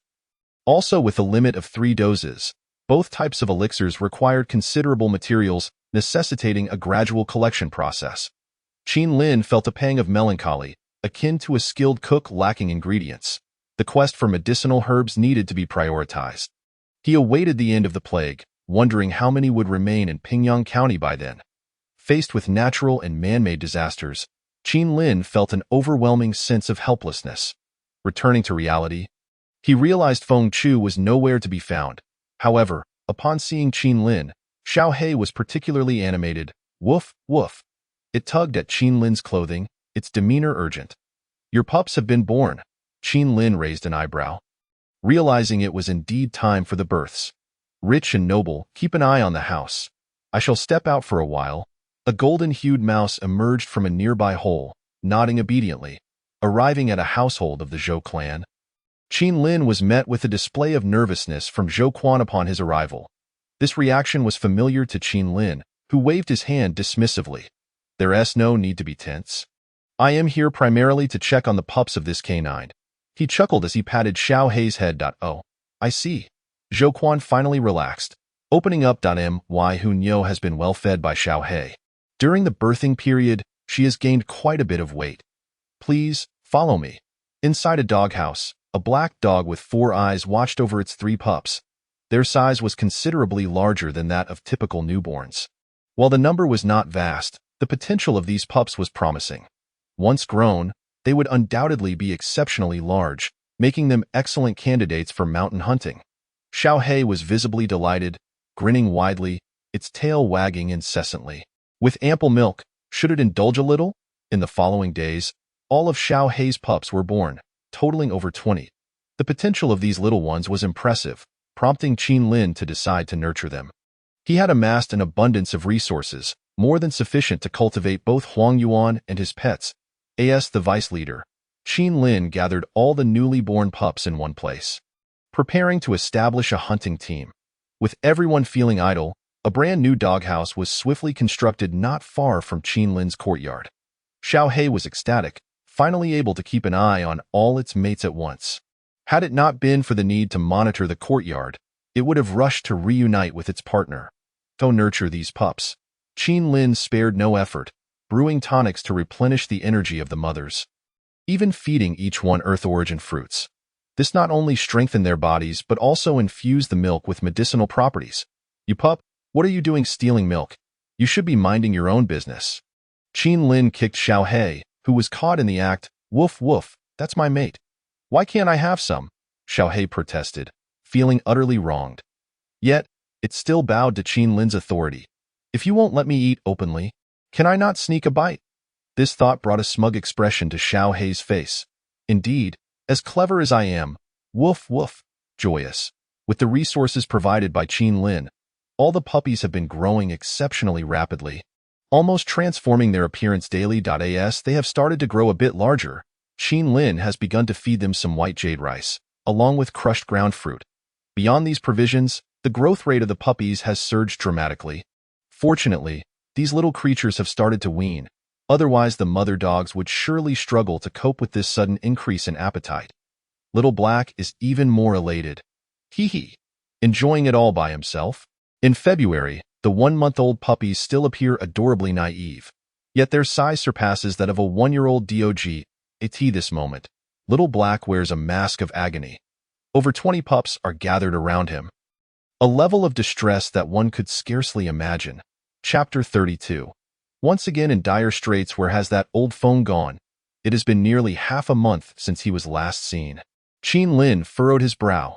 According to the intel from Wealth, the last known location of Feng Chu was heading toward the Great Ghost Mountain. Could he have perished within? Qin Lin felt uncertain. After all, Feng Chu was a formidable expert capable of momentarily contending with innate masters. He shouldn't have fallen so easily. Perhaps he encountered some trouble? No, that old fellow cannot die. Qin Lin's expression darkened, as he still had not fully exploited Feng Chu as his resource. He couldn't let him perish just like that. With nothing pressing at the moment, he resolved to venture into the Great Ghost Mountain. After briefing Huang Yuan and the others about the village matters, Qin Lin made his solitary way into the depths of the mountains. Based on the information provided by the mice, the last location of Feng Chu was in the direction of the Black Death Valley. As the faction most familiar with the Great Ghost Mountain, the Mountain River Gang had expended significant manpower and resources to explore the area. The direction of Black Death Valley is undoubtedly a forbidden zone. Anyone who ventured there did not return alive. Old Feng certainly knows how to get into trouble. He could have at least consulted the Ghost Mountain map I provided him. Qin Lin felt a twinge of regret for having misled him. This old fellow never learns. While the Ghost Mountain indeed harbors many treasures, it is also fraught with peril. It seems this old man might have grown complacent, thinking he could rival innate masters. Upon reaching the edge of Black Death Valley, Qin Lin had already endured several waves of venomous insect attacks, the most familiar being the red-tailed ones. Unfortunately, his cultivation had reached a level where he was impervious to blades and bullets. Coupled with his immense inner strength, any poisonous insect attempting to approach him would be incinerated by his almost tangible flames. Of course, there were particularly resilient poisonous insects that could withstand the flames. However, Qin Lin's inner strength, honed over more than 150 years, was no joke. It enveloped him like a mire, ultimately allowing him to package the insects and store them in the system's storage space. Judging by the performance of these insects, it is evident that experts below the innate level would find it difficult to withstand their attacks. No wonder no one survives after coming here. These insects are not something ordinary people can contend with. As he delved deeper, passing through a barren stone isolation zone, an eerie forest emerged before him. The black-red branches bore only a few black leaves. Accompanied by many willow-like tendrils, these tendrils appeared to be alive, swaying without wind. Some trees even hung with cocoons ensnared by the branches, varying in size. Insight. Qin Lin wasted no time activating his Eye of Insight. Ghost Face Demon Tree, low-grade spirit tier, age 320 years, lifespan 1,000 years, Ghost Face Demon Tree. A special plant life, entering the growth phase at 50 years, capable of using its branches to attack any nearby beings. It enjoys slowly consuming them. At 200 years it reaches maturity, possessing extraordinary strength. At 500 years it becomes a complete entity, with a body that is hard and unyielding, impervious to water and fire. Capable of movement, special skills, strangulation, devouring, violent spike, regeneration, plant life, unexpectedly a brand new species. A spark of excitement flickered in Qin Lin's eyes. It possessed immense combat power and could potentially be cultivated into his servant. Calming himself, his gaze gradually shifted towards the cocoons ensnared by the branches. Upon closer inspection of the surroundings, he noticed broken branches and signs of struggle. It seemed that one of those cocoons might be Feng Chu. Qin Lin dared not be careless. He slowly crouched down to pick up a stone from the ground. Whoosh! The stone was thrown, and upon impact, numerous tendrils transformed into long spears, shattering it into fragments in an instant. Impressive attack power. Each tendril's force was akin to the full strength of a third-rate martial artist. Each tree had approximately 200 to 300 tendrils, with an attack radius of around 35 to 40 meters. Given their proximity, he could face the attacks of at most 3 trees simultaneously. How to sense their attack patterns? Qin Lin picked up another stone and swiftly hurled it. Bang! The hard stone shattered upon colliding with the tree trunk, demonstrating its formidable hardness, likely comparable to fine iron. Without vision or hearing, he could only rely on tactile feedback from the ground. Qin Lin analyzed the intelligence of the ghost-faced demon tree meticulously. Strong in defense, potent in attack, yet limited in attack range, unable to move, and with a significant flaw in sensing attack methods. Then you shall not blame me for lacking martial ethics. Qin Lin chuckled coldly, surveying the scattered stones around him, a plan forming in his mind. He picked up a 3,000-pound stone, weighing it in his hands to gauge its suitability. Violent inner strength surged through his limbs. At this moment, Qin Lin's power peaked. With a thunderous shout, the boulder was hurled forth like a cannonball. Boom! The collision generated a thunderous roar, and a ghost-faced demon tree was cleaved in half. The tremendous impact uprooted the roots, exposing them to the air. The tendrils writhed like 100 snakes in their death throes, but soon fell silent. The remaining ghost-faced demon trees sensed the demise of their kin, their branches thrashing wildly in rage. Effective. At this moment, Qin Lin remained utterly composed, lifting another 1,000-pound boulder. He replicated his previous assault on the ghost-faced demon tree. Soon, the area surrounding a tree with a cocoon had been cleared. Uncertain if it contained Feng Chu, Qin Lin hesitated to act recklessly. He decided to employ a gentler approach to deal with this ghost-faced demon tree. With a powerful thrust of his legs, Qin Lin became a blur. Charging forward as he neared 40 meters, he planted his foot into the ground, creating a deep crater, propelling himself like an arrow released from a bow. This was Qin Lin's first time employing the divine demon Great Compassion Seal. With his terrifying physique and surging inner strength, he unleashed a punch that shattered stone and earth. The sturdy trunk was pierced cleanly, and the entire tree fell with a resounding crash at the moment of his strike. Qin Lin swiftly evaded the tree's attack range. Freed from its constraints, the cocoon gradually revealed a human figure. It was Feng Chu. Hey, are you dead? Qin Lin patted the pale face of Feng Chu. Feeling a faint pulse at the artery in his finger, at this moment, he noticed that the branches of the ghost-faced demon tree had pierced into Feng Chu's body, draining his life force. You came! Feng Chu managed a smile that was more sorrowful than tears. What terrible luck! I never expected there to be so many strange entities in the Great Ghost Mountain. When I first encountered the demon tree, I was far too careless. By the time I realized, I was already firmly ensnared. It's a miracle I'm still alive. Qin Lin found it hard to comment on this fellow. Indeed, he was truly unfortunate. Having his recently recovered body half devoured by the ghost-faced demon tree, it seemed he would have to lie low for another month or two. Damn it. I will never return to this cursed place again. Feng Chu was on the verge of tears, wishing he could slap himself for his curiosity in coming here. Chapter 33. The Mysterious Ruins. After escorting Feng Chu to a safe area, Qin Lin's gaze once again rested on the vast expanse of ghost-faced demon trees before him. Observing the surrounding layout, it became apparent that this enormous Black Death Valley was rife with this plant life. The ghost-faced demon trees appeared to be artificially cultivated, designed specifically to serve as guardians. Qin Lin proceeded with caution. This place is likely a site of ancient ruins, yet it exudes an uncanny aura. After consuming several blood-replenishing pills, Feng Chu's pale complexion regained some color, his eyes filled with trepidation as he gazed ahead. The scale of such meticulous arrangements suggests that this is no ordinary location. It is highly probable that this is the remnants of a fallen power. Fear not, I am well aware that I will first ensure your safe return. Qin Lin's expression turned serious. The ghost-faced demon trees before him had not yet reached their complete form.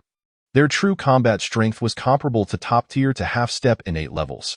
However, once ensnared, even ordinary innate masters would struggle to break free. If Feng Chu had been a bit more cautious, he might not have fallen into their grasp. It was merely unfortunate that he had been a bit too arrogant lately.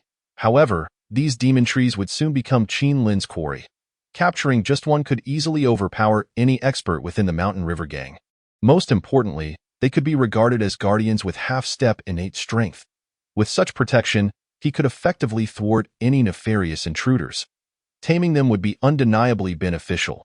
He needed to capture these beings alive. With Feng Chu beside him, he couldn't act just yet. He would first ensure this fellow's safe return. After spending some time, he successfully escorted Feng Chu back to recuperate. "Where are you going?" Upon his return, Feng Chu observed the other party turning to leave, stirring a sense of speculation within him. Naturally, they were headed to explore the Black Death Valley. Merely cultivating the ghost-faced demon tree was an endeavor of unimaginable magnitude. Perhaps there were even more precious treasures hidden within. Qin Lin, unabashedly revealing his fervor, recognized this as a once-in-a-lifetime opportunity. From his elevated vantage point, he surveyed the Black Death Valley, which was filled with ruins. Devoid of any signs of human activity, he resolved to proceed with caution. Feng Chu slumped onto his bed. Even the demon trees outside were beyond his capacity to confront. Although he harbored intentions regarding the treasures inside, he felt somewhat powerless at present. The demon trees had drained him for over 10 days, leaving him utterly fatigued, even causing damage to his foundation. This would significantly impact his future path of cultivation. After bidding farewell to the other party, Qin Lin returned to the Black Death Valley, his eyes ablaze with intensity. Golden symbols adorned his entire being, a tempestuous aura erupting from within, resembling a legendary beast of prey. In an instant, he became a fleeting shadow, arriving before a ghost-faced demon tree in the blink of an eye. He clasped the massive trunk with both arms. Countless sharp branches transformed into spears, launching a fierce assault. Unfortunately, they were met with Qin Lin, who was fully primed for battle.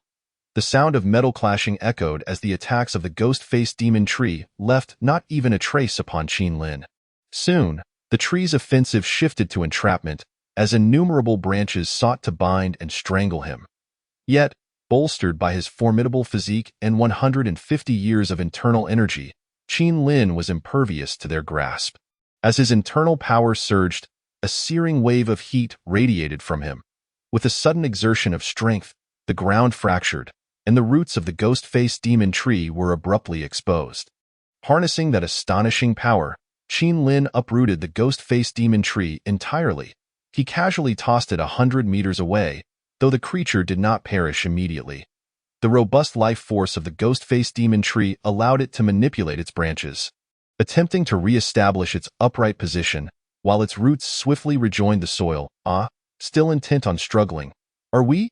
In a blur, Qin Lin appeared before it once more, delivering a powerful kick that sent the massive tree crashing to the ground again.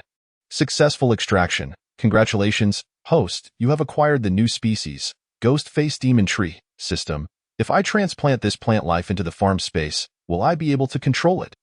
Qin Lin inquired, voicing his curiosity. Absolutely. Once transplanted, the plant life will be imbued with a soul imprint and will fully obey the host's commands. That is splendid news. Qin Lin could scarcely contain his delight. This grove of demon trees would soon evolve into his very own legion. The valley reverberated with a cacophony of sounds as the black forest was stripped bare. Boom. A demon tree was uprooted entirely, its branches scattering like a cocoon, revealing a ground strewn with white bones. Clink, a token fell at Qin Lin's feet. Looking down, he saw the clear inscription of the characters for mountains and rivers. Could it be mere coincidence? Qin Lin's eyes widened in disbelief, judging by its shape and material. This object was undoubtedly the mountains and rivers token, a relic meant only for the sect leader. The pile of bones before him was likely that of the vanished leader referred to by his master. You may be considered my old master. I shall find you a serene resting place shortly, Qin Lin mused, reflecting on the inadequacy of his own power, much like the bones that lay before him. What is this? A tattered piece of clothing revealed a corner of a book. Despite enduring decades of wear, it remained in pristine condition. A promising find indeed. Elated, Qin Lin picked it up, yet an odd expression crossed his face upon reading the title. Innate Divine Origin Technique, Volume 1. Opening it for inspection, he discovered that the content of this body-refining technique mirrored that which was taught within his sect. However, it contained additional annotations and insights into the cultivation process. Notably, there were extra sections at the end. As Qin Lin perused the pages, he stumbled upon the fourth level of the technique. Indeed, a hidden hand had been retained. His excitement surged as he realized the sheer terror of the technique he had been cultivating. It was an unparalleled body-refining art, capable of defying innate limitations, rendering the flesh comparable to that of gods and demons. Alas, this was merely the first volume. The middle and latter volumes were missing. The first volume served as a foundational text, primarily aimed at activating the body's divine repositories, thereby enabling continuous refinement of the flesh with a chance to awaken latent potential and manifest unique talents. So that was it. No wonder he felt his memory sharpening after practicing this technique. He must have activated some cerebral capabilities. The chubby one likely possessed talents related to nourishment. He wondered how many individuals within the Mountains and Rivers sect had awakened special talents. Qin Lin's curiosity piqued. He marveled at his own fortune. The text indicated that a substantial amount of rare materials was required in the initial stages to solidify the foundation for this special body-refining art. A small sect like theirs could hardly bear such a burden. Failing to establish a solid foundation would be detrimental, akin to prematurely exhausting one's potential. This likely explained why those who reached 300 or 400 gene of strength could not advance further. Current leader He Long was the direct disciple of the former leader. Thus, the former leader must have been aware of this matter and laid a solid groundwork for him. No wonder he managed to cultivate to the second level alone. The reason for disseminating this technique throughout the sect was probably to utilize it as a means of identifying those with exceptional talents. After all, an individual's inherent capabilities could be discerned from the onset of their cultivation journey. However, while the Mountains and Rivers sect boasted numerous top-tier experts, it lacked transcendent powerhouses. Something felt amiss. At the very least, He Long's strength was certainly not what it appeared to be on the surface. Never mind. I'll delve deeper into his background when the opportunity arises. With this tome in hand, my path of body refinement is bound to be considerably smoother. Qin Lin sighed wistfully. Even the foundational volume had elevated his prowess to an unparalleled level among his peers. If he could attain the middle and latter volumes, would he not become invincible in the future? The thought of possessing a physique akin to that of a god or demon set his blood ablaze.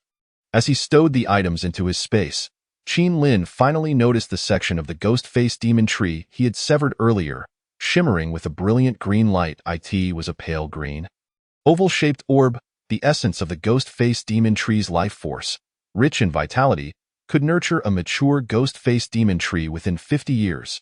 Qin Lin felt the vibrant energy emanating from the seed. A thrill coursed through his body. Instinctively, he knew that consuming it would yield immense benefits. Chapter 34. Sect Legacy Crack. Qin Lin bit through the shell of the ghost-faced demon tree's life essence. Almost immediately, a surge of life-affirming energy flooded through him. Every inch of his flesh rejoiced, greedily absorbing the life energy. Qin Lin sensed his physical strength elevate in that moment, with his single-arm power increasing from 38,000 pounds to 39,000 pounds. Such a boost was undeniably significant. Moreover, the number of ghost-faced demon trees surrounding him was no less than several thousand. This represented an immense fortune. However, this was a monumental task that could not be completed in haste. The ghost-faced demon trees could be harvested gradually. What piqued Qin Lin's interest now was what lay within the depths of the Black Death Valley. Following his forceful uprooting, a path leading inward had been cleared. The primordial golden bell roared to life. With 3 detoxification pills in his mouth, Qin Lin entered this desolate expanse, where remnants of shattered buildings abounded, engulfed in an air of desolation. Soon, a massive chasm came into view.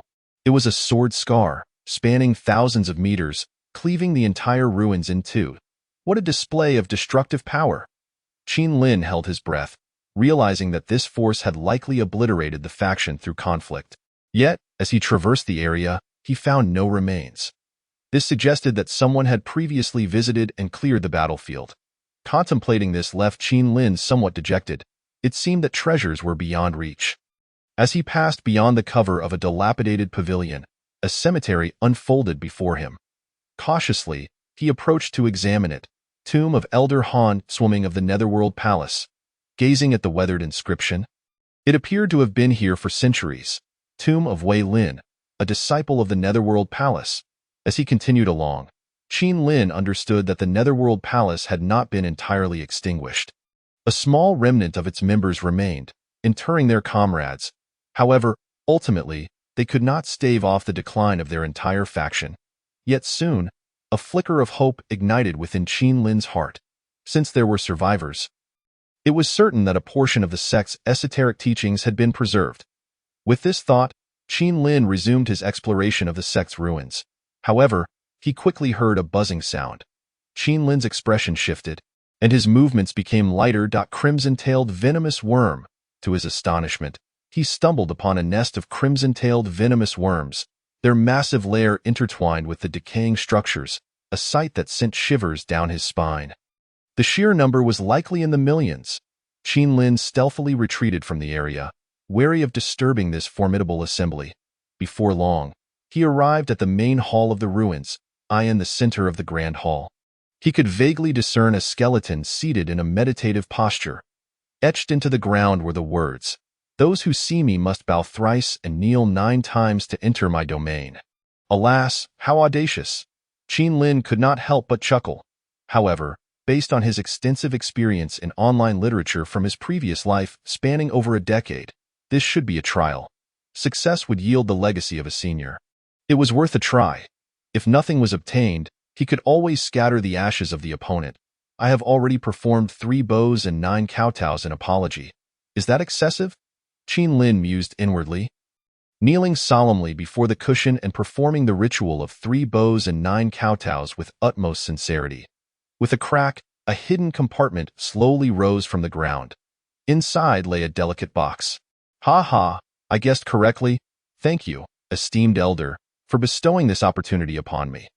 Qin Lin's face radiated joy as he drew the box from the hidden compartment with his robust inner strength, maintaining a barrier of energy around his hands to prevent any unforeseen traps from the box. The opening of the box faced away from him. Fortunately, it contained no mechanisms. Inside was a ring and a piece of paper, a spatial ring. This was the very first thought that crossed Qin Lin's mind. He glanced at the note, and as he had anticipated, it read, "Yin Ming Ring, blood can recognize its master." The procedure was familiar. Soon, a drop of blood seeped from Qin Lin's fingertip and fell onto the ring. At the moment of recognition, he felt a strange space within. Though the remnants left behind were not abundant, a collection of martial arts manuals, elixir formulas, a few weapons, and some exquisite treasures contained within beautiful boxes. Regrettably, there were no spiritual seeds among them. Additionally, there remained a letter addressed to future inheritors, detailing the origins of the Yinming sect. This was a covert assassination sect, small in number but formidable, with the strongest among them reaching the pinnacle of the Tianyi realm, boasting several martial arts golden elixirs. Their greatest strengths lay in poison creation and insect control. Unfortunately, after assassinating a powerful descendant, the entire sect faced a bloodbath. The sect's spiritual vein was severed, directly cutting off the foundation of the Yinming sect. The few surviving disciples remained loyally guarding this fallen sect. Alas, the Yinming sect did not rise again under their stewardship. After several generations, when the powerful figure learned that the legacy of the Yinming sect had not yet been extinguished, they sent people to eradicate it to appease that individual. The remaining members could only cling to survival until it was completely extinguished decades ago. By such calculations, the abandoned medicinal garden he had discovered was likely a remnant left by this elder. My apologies, esteemed elder, for any offense caused. Please forgive me. After reading the letter's contents, Qin Lin once again bowed respectfully to the bones before him.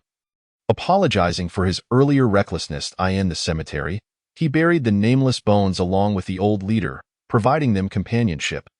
This outing had proven immensely fruitful. He had acquired the legacy of a sect, although it had been severed once. Nevertheless, the remaining items were still of great benefit to Qin Lin. In terms of elixirs, there were over 70 formulas, ranging from innate to nirvana-level elixirs. The sect's most potent poison refinement manual, the Yinming Poison Scripture, and the technique for controlling myriad poisonous insects for attack.as for martial arts techniques. The strongest was the Juyu Divine Art, albeit a fragmented version, barely allowing cultivation up to the martial arts golden elixir level. Overall, it held little utility for him. As for the other martial arts manuals, he could study them gradually when the opportunity arose. At present, he was most intrigued by the insect control technique. The unique poisonous insects of the Great Yu Mountain likely originated from this. Regrettably, the spiritual vein here had been destroyed, and many rare heavenly materials had become extinct. Only a small portion remained. Gazing at the inheritance of a sect within the ring, Qin Lin couldn't help but marvel. Even in decline and demise, it was not a minor faction like the He Shan gang that could be compared. Now, with excitement, he unfurled the scroll of the insect control technique, for within the Great Yu Mountain dwelled countless poisonous insects. If he could control these insects, it would mean he could entirely dominate the Great Yu Mountain. The scroll detailed the methods for commanding the red-tailed poisonous insect, a low-tier poisonous insect. There were currently two methods of control. The red-tailed poisonous insects in the nest were domesticated and could be controlled via sound waves. The more advanced method involved spiritual control, requiring the cultivation of a bug king first, followed by a secret technique to dominate it, thereby controlling the entire population of red-tailed poisonous insects. Most delightfully, the insect control technique included a fundamental method for mental refinement. Chapter 35. The Red-Tailed Insect Swarm. This mental refinement method was indeed impressive. After just a few hours of brief practice, Qin Lin noticed a marked enhancement in his perceptual abilities, and his thoughts became clearer and more active. His spiritual power had already reached a level of external projection, enabling him to execute the insect control technique, which had now become even more substantial. Perhaps he could attempt to control the red-tailed poisonous insects. Qin Lin deliberated, recognizing that sound-based insect control ultimately possessed limitations and required extensive time for learning and mastery. Only through spiritual domination could he achieve immediate results. Observing the insect nest from several hundred meters away, he noted that while each individual insect was not powerful, their sheer numbers were overwhelming. Tio approached the Bug King. He would first need to eliminate tens of millions of the insects. After careful consideration, he realized that even exhausting all his inner strength to kill such a vast number of insects would be implausible. How could he eradicate these pests? Qin Lin felt a twinge of frustration. But soon his eyes lit up with an idea: insecticide. Perhaps he could concoct an insecticide. He wondered if it would be effective against the red-tailed poisonous insects. Entering the farming space, he retrieved a red-tailed poisonous insect from the storage. Previously, when he foraged for herbs in the mountains, he often collected various plants and poisons. He took out the Yinming poison scripture. The myriad poison formulas dazzled his eyes, and he swiftly located several methods for creating highly toxic smoke. Among them were several specifically targeting poisonous insects, including the red-tailed variety. I knew it. The inheritance of the Yinming sect must contain records on how to eliminate and subdue them. The soul-dissipating incense. Mesmerizing fragrance effective against innate-level beings or creatures. A single whiff would render even innate masters utterly powerless within 10 breaths. It was explicitly noted that it had remarkable efficacy against red-tailed poisonous insects, incapacitating them completely without killing them. The required materials were all herbs found in the mountains. Qin Lin examined his storage. He had some seeds, but not in large quantities. To incapacitate tens of millions of poisonous insects would require a substantial preparation of nearly half a month. Time was certainly not an issue, and he could also thoroughly study the insect control technique during this period. Qin Lin thought to himself, once he controlled the Bug King, these millions of poisonous insects would become his formidable allies. Just the thought sent a thrill through him. An overwhelming wave of poisonous insects attacking would compel even innate masters to avoid their wrath. Time passed swiftly. The valley village remained tranquil, with ample food supplies from the elixir pills alleviating any concerns about sustenance. Whenever hunger struck, they would venture into the mountains to hunt. To ensure future livelihoods, many began to cultivate wasteland, preparing to sow grains and vegetables in the spring. As for Feng Chu, the unfortunate soul, he still lay bedridden, unable to rise. In preparation for the red-tailed poisonous insects, Qin Lin had gathered over 1,000 pounds of herbs to create the soul-dissipating incense. Sensing the wind direction, he was poised with favorable conditions in hand. Qin Lin excitedly rubbed his hands together, summoning a ball of flame in his palm, which then transformed into countless tiny sparks. Within moments, a thick white smoke began to rise. Harnessing the wind, the smoke drifted towards the insect nest. Initially, the red-tailed poisonous insects showed no reaction, but soon one by one, they fell to the ground, powerless. Realizing the dire situation, it was already too late. The smoke enveloped the entire nesting area, and some insects attempted to flee. However, just as they exited the nest, they fell to the ground like raindrops, entirely devoid of resistance, and why preparations have not been in vain. Qin Lin felt a wave of relief wash over him. Had the wind shifted or the insects reacted in time, his plan could have unraveled. The smoke lingered for the duration of an incense stick. The entire area fell into an eerie silence. Qin Lin swallowed a detoxifying pill and rushed to the insect nest. The closer he got to the ground, the more red-tailed poisonous insects piled up beneath him. Stepping upon them produced a cacophony. As they had already reached his calf, Qin Lin unleashed his spiritual power, and at the center of the nest lay 7 red-tailed poisonous insects, each larger than his fist. Behind one insect were 6 bug kings. As the mother of the swarm, the queen insect was at least twice the size of the bug kings. Disassembling the entire nest, the 7 poisonous insects offered no resistance whatsoever. System: absorb all the red-tailed poisonous insects. A flash of white light enveloped him, and all the insects were drawn into the storage space. The total number reached an astonishing 950,000, not including those that had ventured outside. The overall count should exceed 1.2 million. Yet, all of these now belonged to him. Upon entering the space, Qin Lin released the bug king and queen, employing the insect control technique to implant a mental mark upon them. It was accomplished. Qin Lin's face radiated with joy as he sensed the profound connection between himself and the myriad of venomous insects surrounding him. It was a feeling akin to commanding an extension of his own limbs. With an army of nearly 1 million poisonous creatures at his disposal, he felt invincible. He couldn't help but wonder who would dare challenge him in a battle of attrition. Filled with pride, Qin Lin was aware of the extraordinary treasure he possessed, the Earth Origin fruit. The thought of all the poisonous insects undergoing metamorphosis sent shivers down his spine. After a brief period, the insects gradually regained their senses. Yet they exhibited no signs of panic. Unbeknownst to them, a sense of familiarity blossomed towards Qin Lin. At this moment, Qin Lin began to devise a plan for the metamorphosis of the red-tailed poisonous insects. While the vast expanse of the Great Ghost Mountain could sustain an entire colony, his farm space currently could not accommodate such a large population. For now, he could only nurture a small fraction. He decided to utilize the Earth Origin fruit to elevate their life force, knowing that the newly birthed red-tails would undoubtedly become more ferocious, for the nearly 900,000 poisonous insects.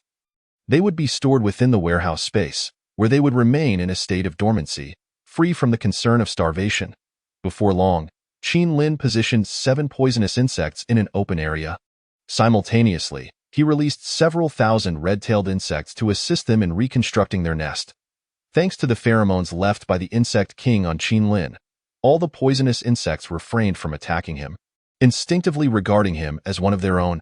However, for the sake of his formidable black bear and the bee swarm, Qin Lin felt compelled to issue a strict command, forbidding them from attacking any beings within the space. If provoked, the black bear would surely wreak havoc. As the wings of the insect king fluttered, all the red tails began to vibrate rhythmically, seemingly responding to the commands of their king. Within a day's time, a rudimentary insect nest had taken shape, with all the red-tailed insects diligently guarding their queen. Qin Lin commenced feeding the queen with Earth Origin fruit and other precious resources, such as blood jujube. With these offerings, they underwent remarkable transformations daily. The most noticeable change was the gradual shift of their bodies to a deep crimson hue, accompanied by an increase in toxicity. For instance, the venom of a typical red-tailed insect was potent enough to inflict excruciating pain upon a second-rate expert within an hour. A first-rate expert, lacking an antidote, could only endure for about a day. The most significant transformation was observed in the queen. whose size was at least 7 times that of the insect king. The eggs she produced were notably larger than before, numbering between 2,000 to 3,000.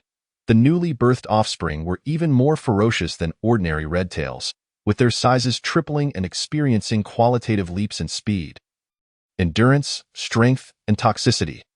Crucially, as long as there was an ample food supply, the red-tailed insects could mature into adults within 2 months. In contrast, the typical redtail had a lifespan of 3 to 5 years. Yet this new generation surpassed its predecessor in every aspect, likely extending their lifespan as well. The specifics would require time for confirmation. Qin Lin marveled at the formidable reproductive capabilities of the red-tailed insects. Realizing why they could effortlessly nurture a million-strong swarm, the queen would undoubtedly be a key focus of his future cultivation efforts, especially with the Earth origin fruit enabling biological breakthroughs. The potential of the queen was beyond imagination. Chapter 36. The complete demon tree. 2 months slipped by in the blink of an eye. Qin Lin's space had transformed into a grove of demon trees with sinister visages. Before him stood 4 fully matured demon trees. Their roots entwined to form a sturdy base. The trunks bore eerie faces that gazed at Qin Lin with an expression of reverence. Truly, the 2 months spent nurturing these trees were not in vain. Qin Lin's countenance reflected satisfaction as he beheld the 4 demon trees, each aged 500 years, having undergone a profound transformation. They had begun to develop a semblance of intelligence, and their branches exhibited enhanced resilience and striking power. Resembling strands of hardened steel, even a typical innate expert would find it exceedingly difficult to escape their grasp. The remnants of the ghostly underworld temple had devoted great effort to cultivating these trees, designating them as guardians or deterrents against foes. Regrettably, the more formidable specimens had perished alongside the sect's downfall. The demon trees before him, aged between 300 to 400 years, were all replanted by those who remained. Alas, they too had ultimately succumbed to the path of destruction. Now that he possessed these demon trees, they would prove invaluable for fortifying defenses or eliminating minor adversaries in the future. With the emergence of their intelligence, the demon trees became increasingly adept at controlling their branches. Their difficulty in combat had escalated to an entirely new level, and they could coordinate seamlessly with one another. If hundreds or thousands of demon trees were to work in unison, they could easily rival an army of tens of thousands. Moreover, nurturing such demon trees in areas rich in spiritual energy would significantly expedite their growth. Qin Lin had experimented and discovered that utilizing the spiritual springs within his space could quintuple the growth rate of the demon trees, hastening their ascension to completion.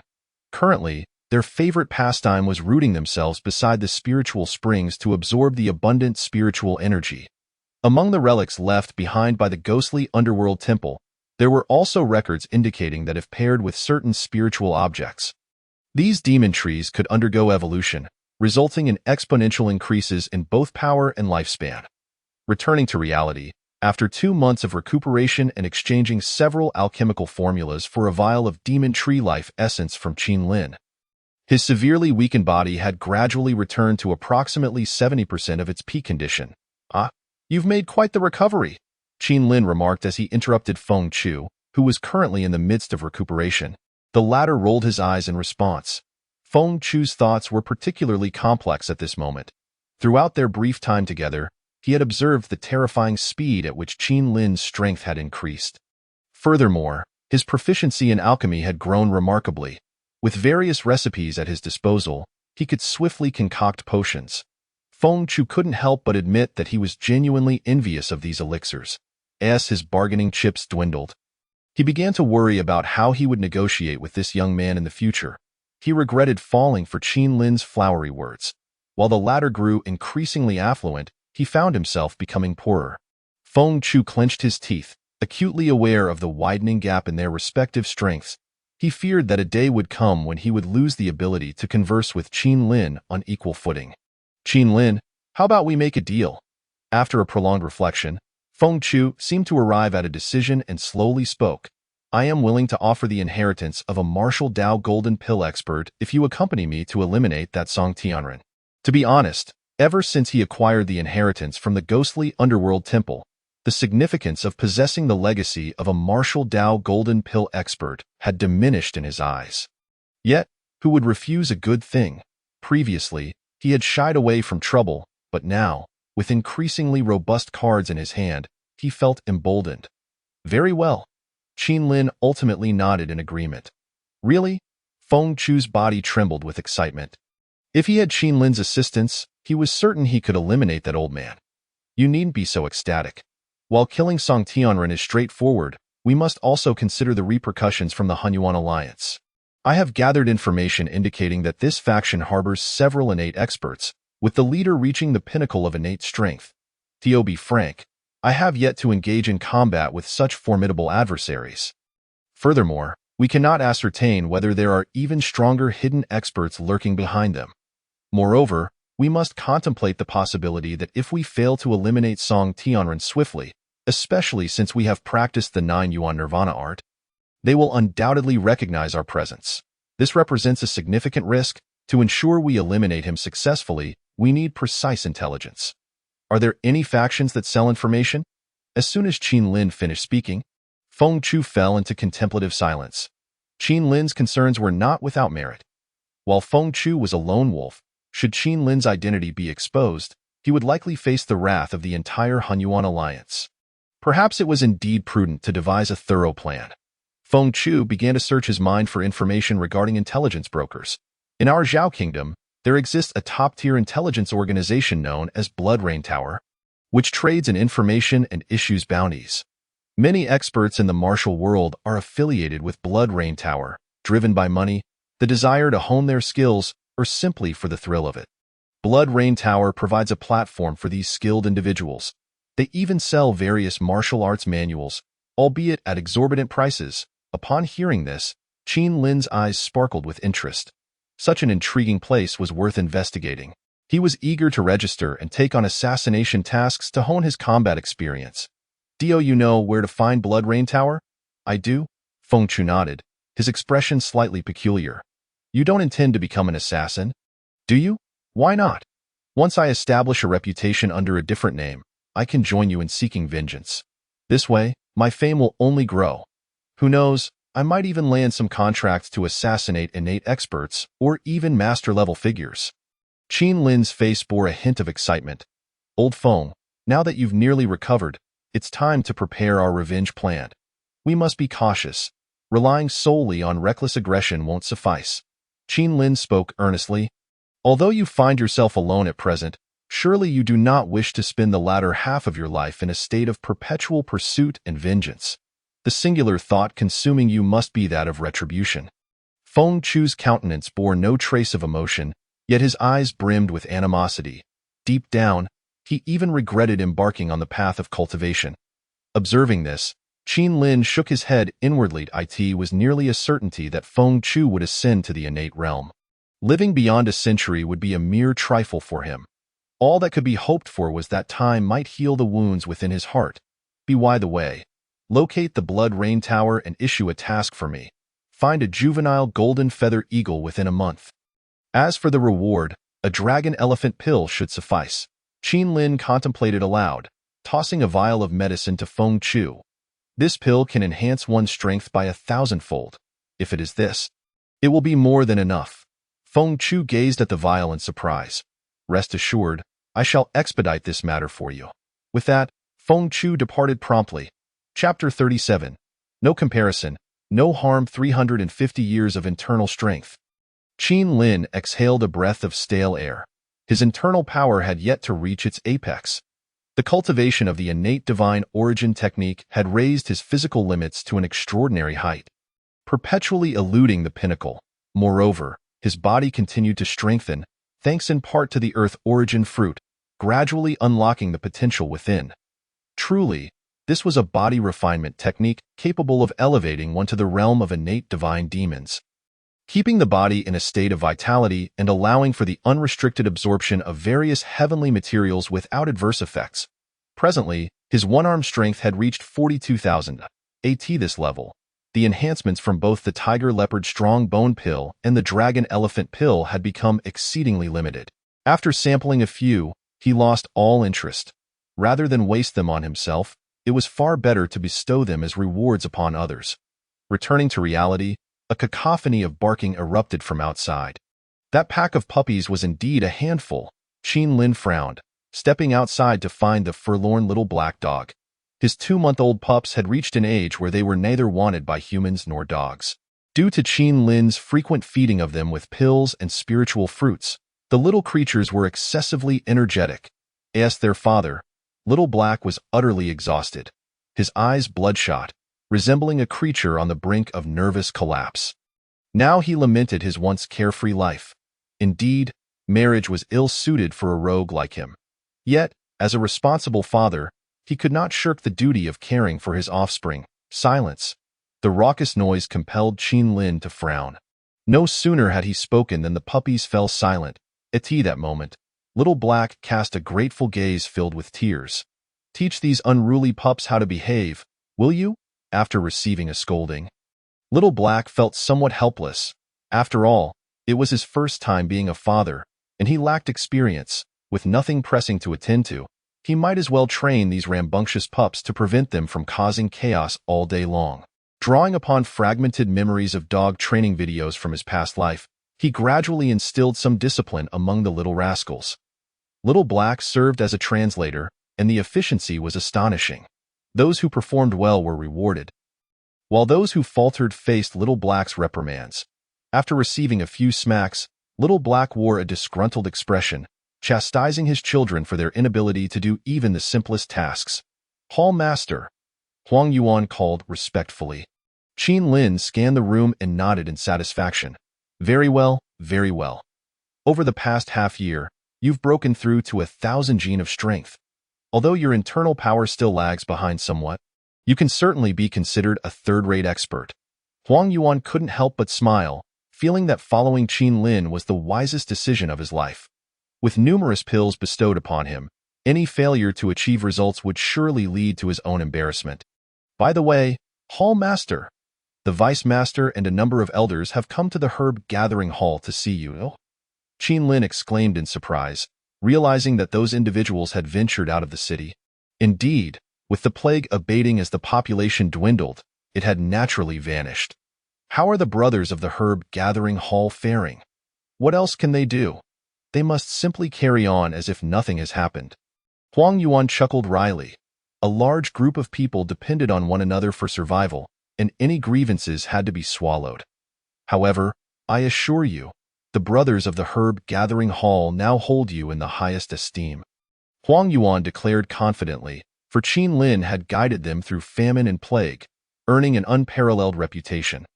Whether it was the Hall Master or the Vice Master, their commands could not hold a candle to Qin Lin's influence. Qin Lin paid little mind to such matters. Now, each of you has met the inner door standards and may become official disciples of the sect. Be sure to report this. We must claim our due benefits. Huang Yuan nodded eagerly. Understood. I can hardly wait to see the astonished expressions on their faces.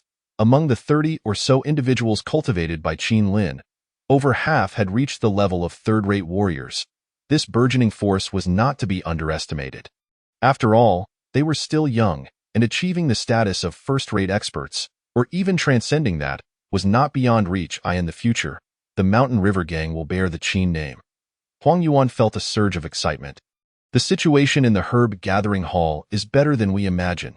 He long gazed at the tranquil village before him, feeling a swell of emotions. Recalling the chaos of famine and plague in Yushan town, where fear and anxiety gripped everyone, he reflected on the complex emotions of those who had fled the Herb Gathering Hall. As inner door personnel, their lives were not overly harsh, yet they were hardly comfortable. They had no idea that Qin Lin and his group were thriving in such comfort, stirring a sense of imbalance within him. They're here. The crowd turned to see Qin Lin and Huang Yuan approaching at a leisurely pace, unhurried by the presence of others. Old Qin, I've missed you, brother. A rotund figure came bounding toward him. In the past 6 months, his friend had grown considerably rounder. Luo Shou scrutinized Qin Lin eagerly. It's been half a year since our last meeting, and you've grown taller and even more handsome. At this moment, Luo Shou felt a twinge of injustice. Despite his diligent training, his weight continued to escalate. Damn, how unfair. Qin Lin chuckled, shaking his head. Although Luo Shou had indeed gained some weight, his strength had firmly secured him a place among third-rate warriors. I'll be sure to provide you with some special training. I've learned a variety of pills to enhance strength that will guarantee your rapid improvement. Qin Lin's declaration did not go unnoticed by the upper echelons of the Mountain River Gang, who were immediately struck with astonishment. They exchanged glances, wondering what stroke of fortune had befallen Luo Shou to have such a remarkable friend. I want that too. He Long's hearty voice rang out. Qin Hall Master, we owe you a great debt. Without your help, the losses at the herb gathering hall would have been immeasurable. Losses? What losses? Qin Lin silently scoffed. Recalling how most of the crucial medicinal herbs had perished, while they had simply packed up and left, leaving a multitude of people to fend for themselves, it was all thanks to the brothers. Qin Lin maintained a mild smile, appearing uncontentious. The others began to feel a twinge of shame. Master, Li Qing, standing at the edge of the crowd, respectfully bowed. As long as you are well, that is what matters. Li Qing beamed with satisfaction. Though he was not one for many words, he had a genuine fondness for this disciple. As long as the other was safe, nothing else mattered. Truly, the bond between master and disciple ran deep. Witnessing this, the crowd could not help but elevate their opinion of Qin Lin. Despite the drastic changes in his strength and status, he remained the same respectful youth, his heart unchanged. Following this, Qin Lin and the members of the Mountain River Gang exchanged pleasantries, deliberately avoiding any mention of past events. Chapter 38. Golden Sacred Pill. A shot fired 10 times, ascending to immortality. The Mountain River Gang had prepared a grand promotion banquet for Qin Lin, for he was the star of the occasion, my benefactor. Upon arrival, Lu Shan excitedly knelt in front of Qin Lin, attempting to bow his head in gratitude. No, please don't. Qin Lin was taken aback, quickly helping him up. Lu, what are you doing? I must thank you for this spiritual medicine. Lu Shan struggled to calm his emotions, a hint of pride crossing his face. The spiritual medicine you provided was a veritable miracle. I have used the remaining 2 pills, and now all of my wives are expecting, and in a few months, my children will be born. It's a pity my mother won't be able to see it. As he spoke, a trace of sorrow crossed Lu Shan's face, reflecting on the many joys and sorrows brought by calamities and misfortunes. Bah. Lu Shan chastised himself, giving his own face a few slaps. Today is your joyous occasion, and here I am, speaking of such dismal matters. There is no need for such concern. It is only human nature. Qin Lin spoke out to offer comfort. Lu Shan smiled and nodded, then clapped his hands, and 2 burly men brought forth a chest. Here, Master Qin, is 100,000 taels. The initial reward was delayed due to the lockdown, but this time it includes both principal and interest. Qin Lin did not decline, smiling as he produced a vial. Inside is a golden sacred pill. There is no need for you to refuse, shopkeeper Lu. Lu Shan gazed at the vial with deep emotion. He truly could not turn it down. 1 pill could resolve his unspeakable dilemma. This was a precious item that ensured the prosperity of one's descendants, something that money could not buy. The numerous masters of the Shanhua Gang were also greatly moved. Which of them did not have multiple wives? Yet, who would refuse more offspring? The more children one had, the greater the probability of exceptional talent emerging. This was the fundamental way to maintain the family's prosperity. Even He Long, as the gang leader, could not overlook the importance of the golden sacred pill. Among any prominent family, who would not value their descendants? A single pill could solve the issue of heirs. How formidable was that? If handled well, the strength of the Shanhua Gang could even ascend to new heights. Did Qin Lin have more of these pills? He Long felt a surge of excitement. After all these years, he had only 1 daughter, and this pill gave him hope. If Lu Shan, who had been childless for many years, could suddenly have 10 children, how could he not be thrilled? Although the golden sacred pill was not difficult to concoct, it required a rare ingredient that was likely unavailable throughout the entire Zhao kingdom. Being able to produce it was a treasure left behind by my master. He Long keenly seized upon the key point. The others immediately perked up their ears. Indeed, Qin Lin smiled. Didn't Ti once encounter a giant bear in Dao Mountain? It was during that encounter that I met my other master. A hint of sadness crossed Qin Lin's face. My master was a reclusive sage hidden within the mountains, but alas, his lifespan was nearly at its end. He was quite astonished by my arrival, believing it to be fate, and took me as his disciple. Before he passed away, he used his profound energy to cleanse my meridians and impart his teachings. As he spoke, a hush fell over the crowd. They had not anticipated that Qin Lin would possess such a fortuitous opportunity. It was truly enviable. He long found himself at a loss for words and could only manage a dry laugh. Master Qin is indeed profoundly fortunate. It is impossible not to feel envious. This statement was heartfelt and devoid of any pretense. In comparison to my master, my strength is still too weak. Qin Lin humbly smiled. His power is simply too formidable. A large portion of it is sealed within me, requiring time for me to assimilate. The crowd reacted. Luo Shou quietly asked, "Brother, what is your current cultivation level?" At that moment, everyone became attentive, eager to know Qin Lin's strength. I suppose it could be considered half a step into the innate realm. Qin Lin pondered for a moment before slowly replying. Stunned silence enveloped the group. He Long and the others felt an overwhelming sense of frustration. They had labored for decades in their cultivation, yet could not match the opportunity bestowed upon Qin Lin. This left them feeling deeply defeated. Moreover, if Qin Lin had not fully assimilated this power yet, once he did, his strength would undoubtedly reach the innate realm. With this thought, everyone dared not underestimate the youthful figure before them.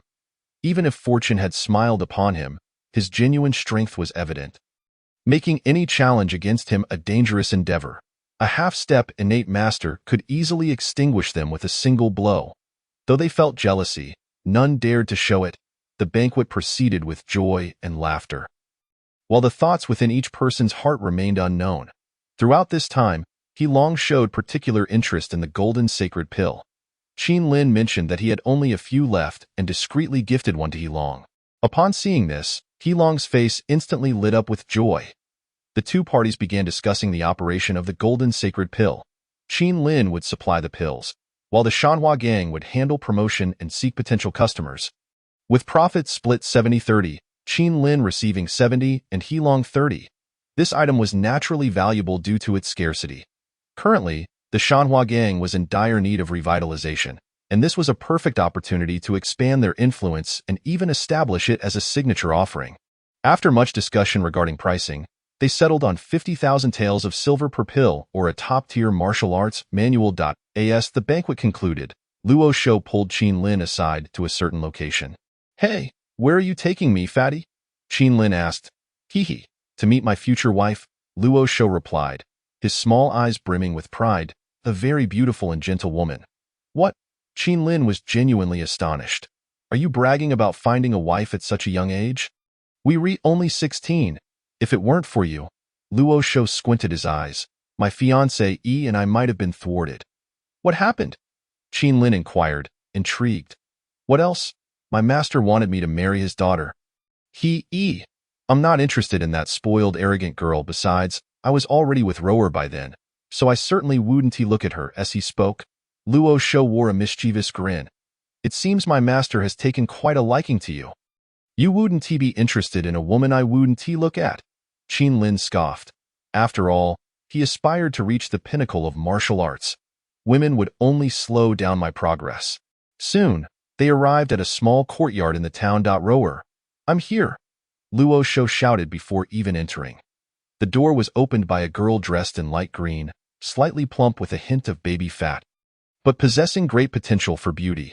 Shou Gurora's eyes brightened upon seeing Luo Shou, and a smile spread across her fair face.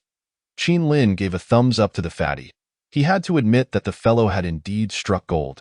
"Rower, this is my good brother Qin Lin. He is a remarkable physician, here to treat Andy," Luo Shou said with a beaming smile. "So you're using me to curry favor, huh?" Qin Lin remarked, speechless. "We're brothers. We don't need to split these things. Hurry up, my mother-in-law is still waiting." Luo Shou showed no signs of embarrassment, grinning widely. "Shou Gu." Rower blushed deeply, her feet shyly stamping the ground as she dashed back into the room. "So cute." Luo Shou chuckled at her. The stench of this damned love is unbearable, Qin Lin thought, feeling quite exasperated. Following Luo Shou into the room, a strong medicinal scent assaulted their senses. A beautiful woman lay on the bed, her complexion pale, her energy and blood weak, exuding an air of decline. "Brother, can my mother-in-law be cured?" Luo Shou cautiously inquired after Qin Lin took her pulse, careful not to disturb the slumbering beauty. "It's a case of physical weakness due to overexertion," Qin Lin explained, producing a small box containing blood dates. "Taking one of these miraculous fruits daily will restore her to health within 3 days.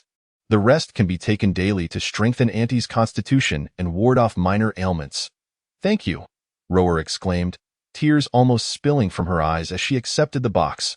Luo Shou, seeing this, felt a pang of heartache and quickly comforted her. As soon as the first blood date was swallowed, the beautiful woman's complexion instantly flushed with color. "This is a miraculous fruit." Zhao Shi, having regained some strength, looked on in amazement. "You recognize it?"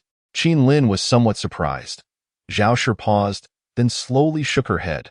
"I've heard that miraculous fruits can bring the dead back to life, but I never expected to be fortunate enough to taste one." "No need for thanks. Consider it a gift for my good brother and Rower." Qin Lin smiled lightly, dismissing any further discussion in front of his mother-in-law.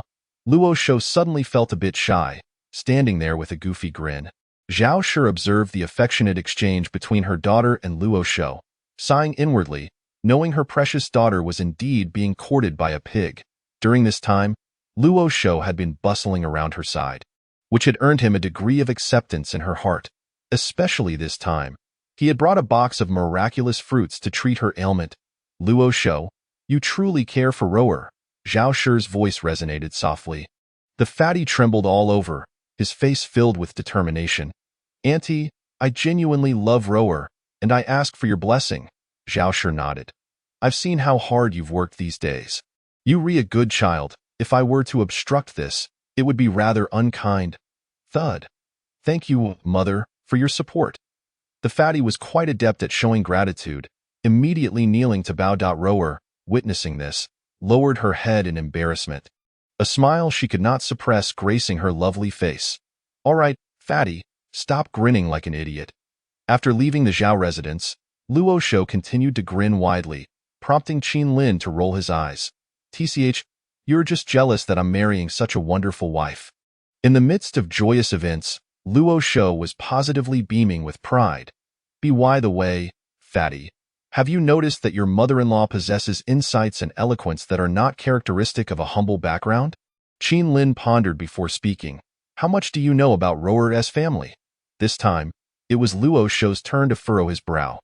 "Rower has never mentioned it. She and her mother have always relied on each other. As for relatives, her mother has never spoken a word. Forget it, don't think too much. You can ask your mother-in-law next time you have the chance." Qin Lin patted the other person's shoulder and then produced a silver note worth 10,000 taels. "This is for you." "I can't accept this." Luo Shou was taken aback upon seeing the denomination, repeatedly shaking his head. "This is a gift for your wedding." Qin Lin shoved the silver note into the other person's embrace. "A girl is following you. You should at least get a larger house and buy a few maidservants to attend to her. With your current impoverished state, it will take ages to gather enough." Seeing the other party still attempting to refuse, Qin Lin's expression grew serious. "You are my brother. Don't turn this down. Wealth is merely an external possession. I have my ways to earn more. Compared to you, this is insignificant." Chapter 39. Just a trivial amount. Golden feather eagle. Superior ordinary level, a large avian creature. Possessing a robust physique, exceptional speed, and extraordinary endurance, with rare individuals even capable of lifting a human into the air. Truly magnificent. Observing the young golden feather eagle brought back by Feng Chu, a hint of delight appeared on Qin Lin's face. This fierce bird can have a wingspan of up to 5 meters when fully grown, rivaling tigers and leopards. Due to its endurance and speed, some powerful factions even cultivate this fierce creature specifically for message delivery or hunting. This little fellow is exceptionally fierce. Just as Qin Lin reached out to pet it, it immediately lunged with its beak, refusing to let anyone come close. The more it resisted, the more Qin Lin was pleased. Taming this little creature appears to require some effort. Relying on his spiritual fruits and elixirs, it would undoubtedly grow even more ferocious in the future. Capturing this little one took considerable effort. Reportedly, some have even lost their sight to its parents. Feng Chu couldn't help but chuckle. This little creature is difficult to tame. Many young golden feather eagles brought back often refuse to eat. A trivial matter, Qin Lin chuckled nonchalantly. Speaking of which, where is the Blood Rain Tower? There is a tavern called the Heavenly Fish Tavern on Qingyun Street in Qingyang City, Feng Chu replied, producing a package. What is this? Qin Lin asked with a puzzled look. This contains all the legacies I acquired. Feng Chu's expression turned serious. I plan to return to Tianyin Prefecture. My vendetta has lingered for too long. This time, I will investigate the situation of the Hunyuan Alliance thoroughly. Once I break through to the innate realm, we will join forces to eliminate that old scoundrel Song Tianren. Aren't you afraid I might take the items and not act? Looking at the array of techniques and scriptures before him, Qin Lin gazed meaningfully at Feng Chu. The items have been given to you. Even if you wish to renege, I cannot be bested. Feng Chu shrugged nonchalantly, adopting a carefree demeanor. You possess quite a collection. Business relies on trust.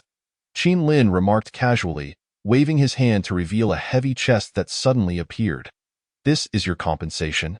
Feng Chu, curious, opened it and involuntarily twitched his mouth, taking a deep breath. These blood dates, just how many do you have? Qin Lin smiled shyly. Just a trivial amount. Feng Chu, I'm off. We shall meet in Tianyin Prefecture. Feng Chu gave Qin Lin a deep glance, hoisted the large chest, and departed. Now, it is time to find something to do. Once the person left, the room grew quiet. Qin Lin stroked his chin and headed to the herb gathering hall. Hall Master Qin. Along the way, all the disciples greeted Qin Lin with respect. Everyone's gaze toward this suddenly rising genius was filled with fervor. The emergence of Huang Yuan and others made it clear to everyone that following Qin Lin meant there would be plenty to eat. Especially for those inner disciples, each had toiled for years to become inner disciples. Witnessing Huang Yuan and others transition from apprentices to inner disciples in just half a year, their strength was not to be underestimated. All of this was granted by the person before them. Being noticed by Qin Lin meant soaring to new heights, quickly becoming a third-rate expert, or even a second-rate one looking long-term. Becoming a first-rate expert was certainly not out of reach. Before long, Qin Lin found Chao Feng. Oh, a rare visitor. What brings Hall Master Qin to my humble abode? Chao Feng's face lit up with a smile upon seeing his guest, quickly inviting him to sit. This lad is the prized gem of the entire Shanhua gang. Since everything returned to normal, the experiences of the past 6 months have made everyone well aware of this. Not only has Qin Lin's strength become formidable, but the pills he concocts also leave everyone yearning for more. Hall Master Qin, Huang Yuan and others have improved their strength too rapidly. Should they focus on further cultivation or hold positions in the herb gathering hall? What are your thoughts on this? Qin Lin's status was different now. Even Chao Feng had to consult with him. For now, there is no need to assign them positions. Let them all be sent to the Martial Academy for further studies. Qin Lin contemplated before responding. The foundation for Huang Yuan and others has already been solidified, but their knowledge of martial arts techniques is lacking. First, let everyone be placed in the Martial Academy to fill those gaps. Once accomplished, he would provide them with advanced techniques. Currently, he had no shortage of martial arts scriptures, the least of which were techniques at the half-step innate level. Good, Chao Feng let out a quiet sigh of relief. If he were to assign all positions, he truly could not provide that many within the small herb gathering hall. Hall Master Chao, your connections are extensive. I need your assistance with something. Saying this, Qin Lin produced a drawing of a red branch snow lotus. This item, known as the red branch snow lotus, is a vital ingredient for a type of elixir. One elixir can replace a year of arduous training. Qin Lin spoke smoothly, and Chao Feng's body involuntarily trembled, his eyes widening. Is that true? Of course. Qin Lin remained calm. As long as you find this item, the elixir I concoct will definitely have a portion for Brother Chao. You can count on me, Brother Chao. Chao Feng patted his chest in assurance, now viewing Qin Lin as dear as his own mother. A year's worth of arduous training may not seem like much. But if one encounters a bottleneck in their cultivation, a single elixir could help them break through effortlessly. Such elixirs are extremely sought after and scarce in any faction. apart from what I just mentioned? Brother Chow, I also need your help to find some medicinal herbs along with their corresponding seeds. Qin Lin handed over a list containing various herbs required for concocting elixirs. Once completed, our herb gathering hall will undoubtedly become the strongest faction within the entire Shanhua gang. Qin Lin declared with conviction. You also know I have inherited the legacy of an elder, which naturally includes various elixir recipes. Chao Feng took a deep breath upon hearing this. Indeed, Qin Lin was the blessing of the herb gathering hall. With him around, how could their sect not prosper? Rest assured, the entire herb gathering hall will spare no effort in helping you find the herbs you require. Then I thank you, brother. Saying this, Qin Lin produced a bottle of qi-boosting elixir. Brother, you've been busy for my sake, which must have delayed your training. This elixir, known as the qi-boosting elixir, can increase the speed of cultivation by 3 to 5 times when one consumes it. It's just a small token of my appreciation. Chao Feng couldn't help but chuckle. Little brother, today, you truly startled me. If these items were taken outside, they would undoubtedly incite a mad rush. Such treasures are hard to come by. Just one thing, brother. Whenever you need anything in the future, feel free to tell me. After exchanging pleasantries, Chao Feng hurried off to handle matters on the other side. Huang Yuan also received the arrangement to train at the Martial Academy. Boss, this arrangement must have deeper intentions. Perhaps it's to recruit more individuals. Those who can enter the Martial Academy for training possess considerable talent, and there are certainly many commoners among them. These are all worthy candidates to recruit. Huang Yuan analyzed earnestly, contemplating Qin Lin's intentions. Chapter 40. Blood Rain Tower in the Herb Gathering Hall. Qin Lin presented 3 elixir recipes: blood coagulation powder, recovery elixir, and qi recovery elixir. These 3 recipes correspond to external injuries, internal injuries, and restoring inner strength. Disciple, who left you these recipes? Li Qing asked, unable to contain his excitement upon seeing the contents of the recipes. Once mass-produced, the profits for the Shanhua gang will reach a staggering level, potentially placing them on equal footing with the other 2 alchemy factions. Qin Lin nodded. We already possess a vast herbal business. These elixirs can certainly help us carve out a substantial share of the elixir market in the entire Zhao Kingdom. Qi Jinshui and Ping Xianzong also displayed expressions of exhilaration. The entire Zhao Kingdom's elixir business is almost monopolized by the 2 giants, Yaogu and Qingding Mountain. Now, they too have the opportunity to become the 3rd major power. With the rise of their faction, their status will undoubtedly soar. Before long, He Long also learned of this matter. He hurried over to discuss it. The value of the 3 elixir recipes goes without saying, especially since Qin Lin has already prepared samples. In terms of effectiveness, they are undoubtedly the best elixirs in the same category. Qin Lin, you've achieved another remarkable feat. He Long reflected with a heart full of emotions. This young man before him always brings him surprises. Alas, it seems that my daughter is not worthy of this lad. Thinking of his daughter, He Long felt a profound headache. Luo Shou was now engaged, and Qin Lin was beyond his control. Well, let everything unfold naturally.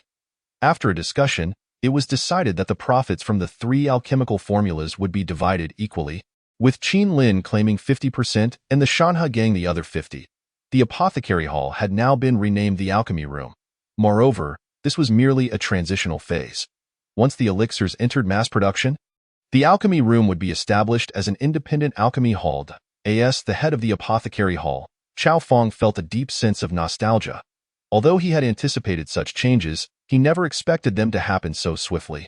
With extraordinary strength and mastery of numerous core techniques, Qin Lin had become the revered ancestor of the entire Shanhua gang. Among the simplest of concoctions, the blood coagulation powder had been preliminarily mastered by Li Qing and his companions after a period of research and refinement. With the full cooperation of the apothecary hall, they had already achieved small-scale production. The price was on par with similar elixirs, yet its efficacy was at least double. Once introduced to the market, it would undoubtedly cause a sensation. However, their current task was to stock up and prepare for the impending assault from forces such as the Medicine Valley. Meanwhile, Qin Lin had arrived in Qingyang City. At the Tianyu Tavern on Qingyun Street, a rather secluded location, the foot traffic was sparse, with most passers-by being martial arts experts. The moment he stepped through the door, Qin Lin felt 5 concealed gazes fixated upon him. Esteemed guest, what would you like to order? The attentive waiter approached cautiously, inquiring with care, "I desire 3 cups of heroic wine." Qin Lin's voice was hoarse, eliciting an uncomfortable sensation. The Hall of the Underworld had originated from assassination, and altering one's appearance and voice was merely the most basic skill. The waiter, displaying a respectful demeanor, realized that this individual was certainly not to be trifled with, yet he still cautiously asked, "Are you certain?" "Absolutely," Qin Lin replied coolly, fixing his gaze on the waiter. "I am aware of this establishment's nature. Kindly relay my message." "Understood." The waiter refrained from further chatter, offering a quick smile before departing briskly. Soon, a middle-aged man clad in luxurious brocade approached with measured steps. "Esteemed guest, here is the heroic wine you requested. 3 cups of strong liquor were swiftly poured. Forgive me for not introducing myself. I am the proprietor here, named Sang Zhua, an unknown figure." Qin Lin downed the 3 cups of strong liquor in one go. "The taste is acceptable. To be able to consume 3 cups of strong liquor without a change in expression. You truly possess remarkable drinking capacity," Sang Zhua applauded with a smile. "Please, follow me." Under his guidance, Qin Lin ascended to the tavern's second floor, where only 3 or 4 individuals sat, all wearing masks that obscured their faces. Yet, each possessed formidable prowess, at least above the second tier. After a brief glance at Qin Lin, the others quickly averted their gazes. Upon entering a private chamber, Sang Zhua, having produced 2 iron tokens, smilingly stated, "To join the Blood Rain Tower, you must complete a task. This is a test.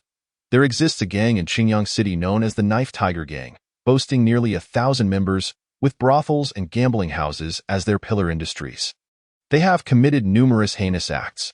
Your task is to eliminate their leader, Zhao Hehu, within 1 month, employing any means necessary. This is their information." As he spoke, Sang Zhua produced a small booklet, smilingly inquiring, "Do you possess the courage to accept?" "Young sir?" Without a word, Qin Lin accepted the booklet and began to peruse it earnestly.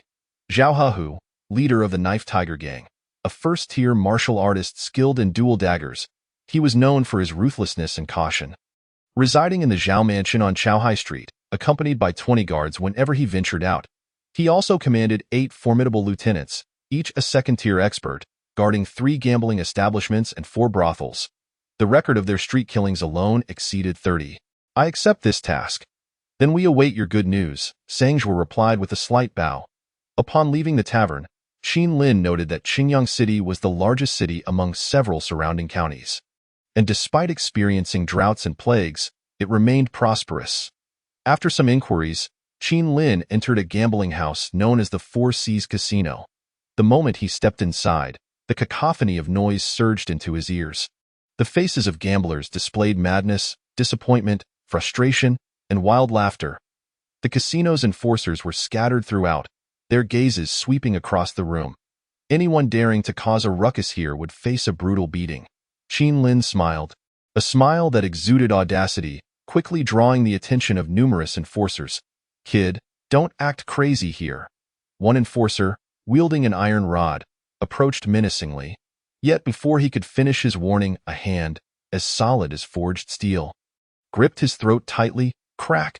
The lifeless body was carelessly discarded aside. Qin Lin's icy gaze swept the room. "Bring forth your manager. Someone dares to disrupt the Knife Tiger Gang's territory." The atmosphere became so tense one could hear a pin drop. The gamblers' faces changed dramatically, and they frantically fled toward the exit in an instant.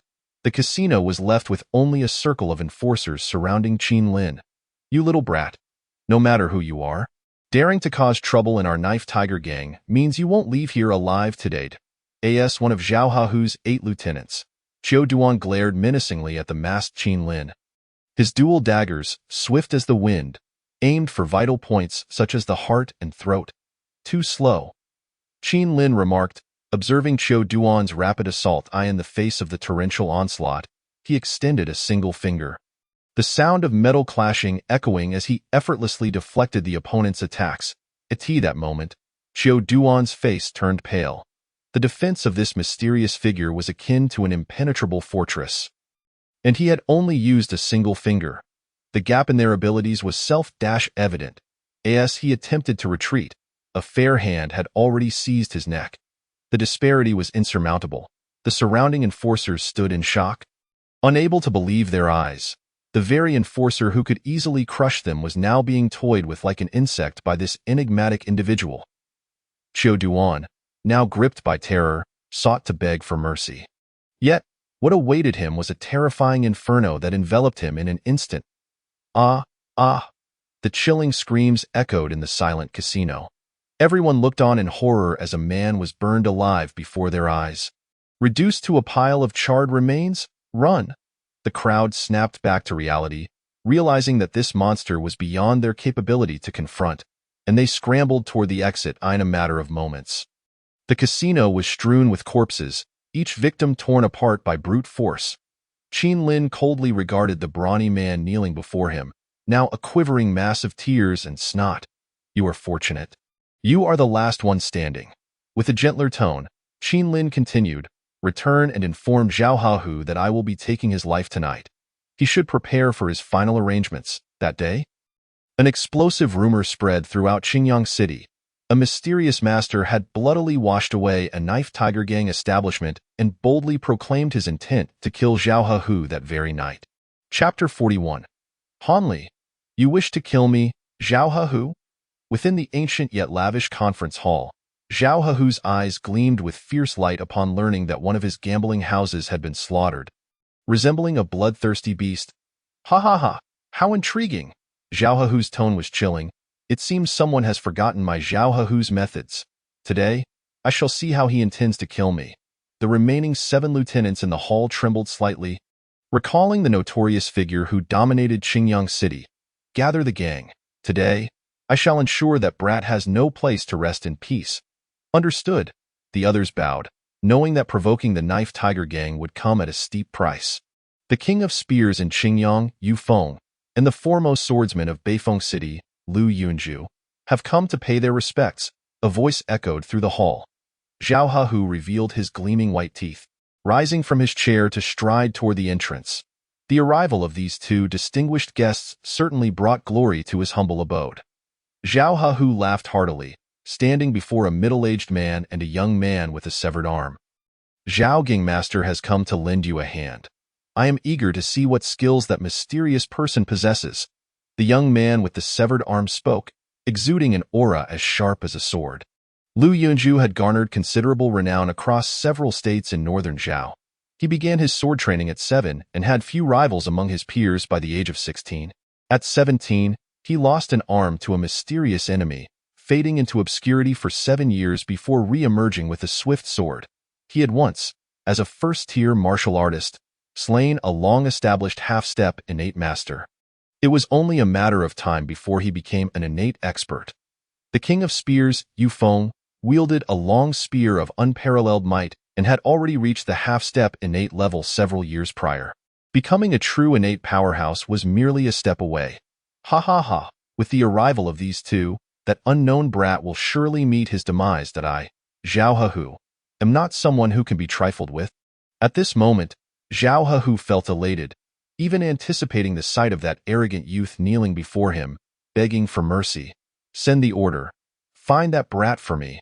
I shall have him torn to pieces. This boy truly is full of surprises. Sandro toyed with the iron gall in his hand, while Lianxing could not help but display a look of astonishment. It had been a long time since he had encountered such a reckless individual. One could not ascertain whether it was true strength or mere arrogance. How intriguing! A smile of anticipation lingered on Sandro's face. The various factions within Qingyang City were closely monitoring this sudden spectacle. The clash between an unknown individual and the Knife Tiger Gang had captivated the entire city's attention. Eager onlookers had gathered early outside Zhao's residence, awaiting the eruption of this grand confrontation. At this moment, the Lord of Qingyang had also learned of the incident, his expression decidedly grim. Go commit murder in broad daylight, showing utter disregard for the court, was utterly audacious. Yu Beifeng issued orders that tonight, regardless of who among the killers or the Knife Tiger Gang emerged victorious or defeated, all must be apprehended. They had forgotten that the skies of Qingyang City were under the dominion of Jia Nand Yi. The Lord's words were clear, Gu Beifeng echoed. The Knife Tiger Gang indeed requires a firm reprimand. For the past couple of years, they have caused the common folk of Qingyang City to lament in despair. Their reach has extended far too wide. He commanded the elevation of the Zhuke camp's 3,000-strong units, stating, "I do not wish to witness chaos in Qingyang City tonight." Jianan Yi's tone was somber. In the meantime, investigate the whereabouts of that mysterious individual. The entirety of Qingyang City is currently searching for Qin Lin.as. Night fell. Outside Zhao's residence, the crowd buzzed with excitement, encircling the area in layers. 400 to 500 members of the Knife Tiger Gang stood guard around the entire Zhao estate. Returning from the realm of space into reality, under the moonlight, Qin Lin found himself somewhat bewildered by the enthusiasm of these onlookers. Standing atop a pavilion, the officials were maintaining order, ensuring that everyone remained at a distance from Zhao's residence. The Knife Tiger Gang was on high alert. It was time for him to reveal himself. Qin Lin scoffed, "To compare numbers with me is truly amusing." An ash-tailed worm king appeared on his shoulder. The system unleashed 200,000 ordinary ash-tailed poison worms. With a command, the area surrounding Qin Lin became densely packed with black-bodied ash-tailed poison worms. The worm king's wings trembled, and the massive swarm arranged itself rhythmically beside Qin Lin, poised to await his command. "Kill!" A cold voice echoed, and under the worm king's direction, the swarm surged into a frenzy. Like a black tide, they surged towards the distant Zhao residence. It had been quite some time. One wondered whether that lad would dare to come. Zhao Hichu wore a nonchalant expression, flanked by two formidable experts who appeared equally unfazed. There was not a hint of tension in the air. Buzzing, the sound of a multitude approached like a wave. Something seemed to be soaring through the night. A burly man from the Knife Tiger Gang gazed into the darkness. Observing a dense mass moving swiftly, before he could react, an ash-tailed worm had landed on his face, its stingers swiftly piercing his skin. A piercing scream shattered the night sky. Countless poison worms launched their assault, swiftly enveloping the entire Zhao residence in a frenzied, indiscriminate attack. The cries of agony echoed incessantly. Where did these worms come from? The surrounding spectators erupted in chaos, witnessing the black poison worms swarm over the Knife Tiger Gang members. One by one, they fell to the ground, writhing in pain, their bodies contorting in agony, hissing. Everyone involuntarily gasped in horror as the targets of the poison worms became unmistakably clear. That mysterious individual has made his move. "These are all poison worms, retreat!" Someone screamed in terror. In an instant, the scene descended into chaos, with everyone frantically fleeing. They had come to witness a spectacle, not to gamble with their lives. They dared not risk whether the poison worms would turn on them. Gu Beifeng, witnessing the situation, could not help but shudder. Even he would retreat in the face of such a vast number of poison worms. That mysterious individual was truly ruthless. With a single strike, he aimed to annihilate the entire Knife Tiger Gang, which comprised hundreds of lives. "Evacuate the civilians." Gu Beifeng's voice trembled, observing the dire plight of the Knife Tiger Gang members. Each one of them appeared as though drenched in red paint. Yet they lay helplessly on the ground, unable to move as the ash-tailed poison worms began to gnaw at their bodies, quickly transforming them into mere blood-filled gourds. Within Zhao's residence, those who had previously appeared relaxed were caught off guard. The swarm of poison worms surged like a tidal wave. Zhao Hichu and his companions felt their scalps tingle in fear. Liu Yunzhao, wielding a long sword, struck with lightning speed, unleashing intersecting sword energies that frantically slaughtered the approaching poison worms. Simultaneously, he sought to break through the encirclement. Yu Feng's face drained of color as he wielded his spear with the grace of a dragon. With each strike, the chilling light could obliterate a large number of poison worms. "We must break through. Otherwise, we shall perish here." Zhao Hichu's expression turned to one of terror. He truly had not anticipated that his adversary would resort to such a method to kill him. The three joined forces, breaking through the encirclement of poison worms. However, once they entered the courtyard, the overwhelming shadows of the worms caused their scalps to explode with fear. At that moment, a figure clad in a blood-red mask calmly strode into Zhao's residence. "Who are you?" Zhao Hichu's eyes brimmed with rage as the relentless assault of the poison worms left him drenched in blood. The agonizing pain twisted his features, faced with this all-encompassing attack. Even a top-tier expert would feel overwhelmed. The other two were not faring much better, each bearing grievous wounds. Since you have inquired so earnestly, I shall be magnanimous and enlighten you. Qin Lin's emotionless voice resonated. Han Li, I will see you dead. Lu Yunzhao, unable to contain himself, surged forward with a long sword, infused with murderous intent. Even with their profound internal energy, they could only withstand the onslaught of the poison worms for a brief moment. However, their internal energy was ultimately limited. They had to swiftly eliminate the scoundrel before them. Unaware of your impending doom, Qin Lin coldly chuckled, his thoughts directing the surrounding poison worms to swarm towards Lu Yunzhao. Though his swordsmanship was formidable, capable of slaying a multitude with a single strike, against a swarm of tens of thousands of poison worms, he was swiftly overwhelmed. The one who had boasted so fiercely moments ago now succumbed in an instant. Yu Feng, witnessing this, felt an icy dread wash over him. I cannot die here. I am on the brink of achieving the innate realm. No, boom. The terror of life and death propelled Yu Feng to a breakthrough. An overwhelming aura surged through the scene, forcing the poison worms to retreat. Ha, I have finally broken through to become an innate master. Yu Feng could not contain his wild laughter. What a formidable energy. Someone has broken through to become an innate master. The hidden experts outside Zhao's residence displayed astonishment, speculating as to who had achieved this breakthrough. Save me.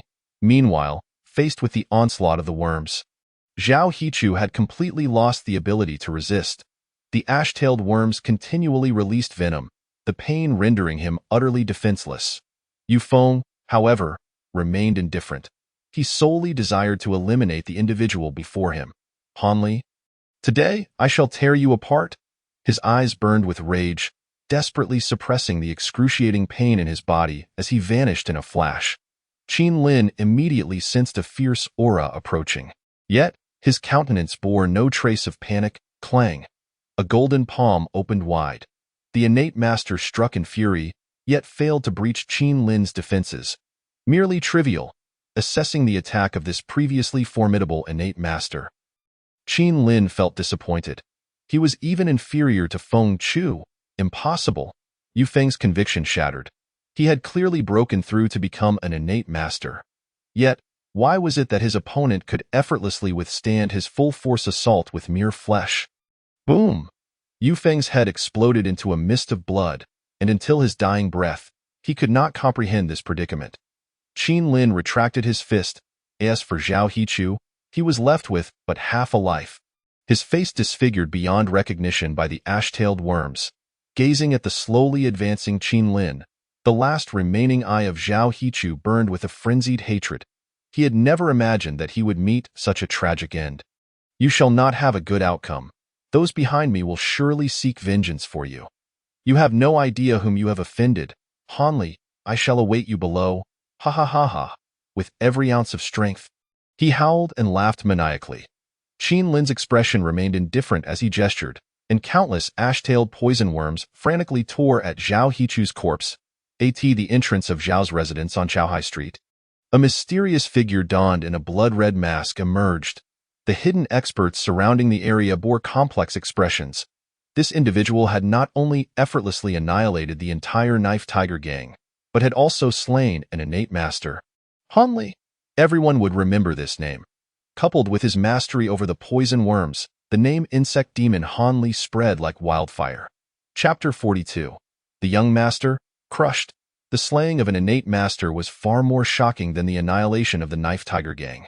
The sudden breakthrough followed by merciless extermination. The death of Yu Feng left the entire Qingyang city in a state of lamentation. To wade through such murky waters, sacrificing one's life was truly not worth it. Boom! Songjue gazed at the pristine white skull resting on the table with a smile. Congratulations, my lord, for becoming an assassin of the Blood Rain Tower. According to our regulations, you should start as a bronze assassin. However, given your remarkable feat of slaying a congenital master, I can make an exception and promote you directly to a gold medal assassin. Qin Lin's interest was piqued. Only a gold medal assassin for killing a congenital master? So you have masters of the grandmaster level as well? Indeed. Songjua replied confidently, and there is more than one Grandmaster Assassin in our ranks. By joining the Blood Rain Tower, you will have access to an array of elixirs and martial arts.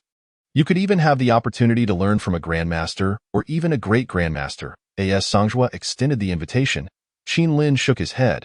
I appreciate the offer, but I am accustomed to my freedom. Songjua, not wishing to press further, chuckled, Mr. Han, the doors of the Blood Rain Tower will always be open for you. Whenever you wish, you may join us. As he spoke, he presented a gold token inscribed with the words Blood Rain to Qin Lin. With this token, Mr. Han can accept tasks at any Blood Rain Tower location. Additionally, there is the reward for killing Zhao Hahu, along with a record of a silver medal task, totaling 30 points. Songjua then produced 10 silver notes, each worth 1,000 taels, and a small booklet. Moreover, our Blood Rain Tower offers numerous benefits, such as an exclusive 20% discount on intelligence purchases, rare elixirs, martial arts techniques, and even insights into the cultivation of great grandmasters. Qin Lin perused the booklet with keen interest. To redeem items, one must utilize completed task counts and points to acquire purchasing rights, ensuring motivation remains high. Indeed, there were many precious elixirs, and even formulas for them were available for sale.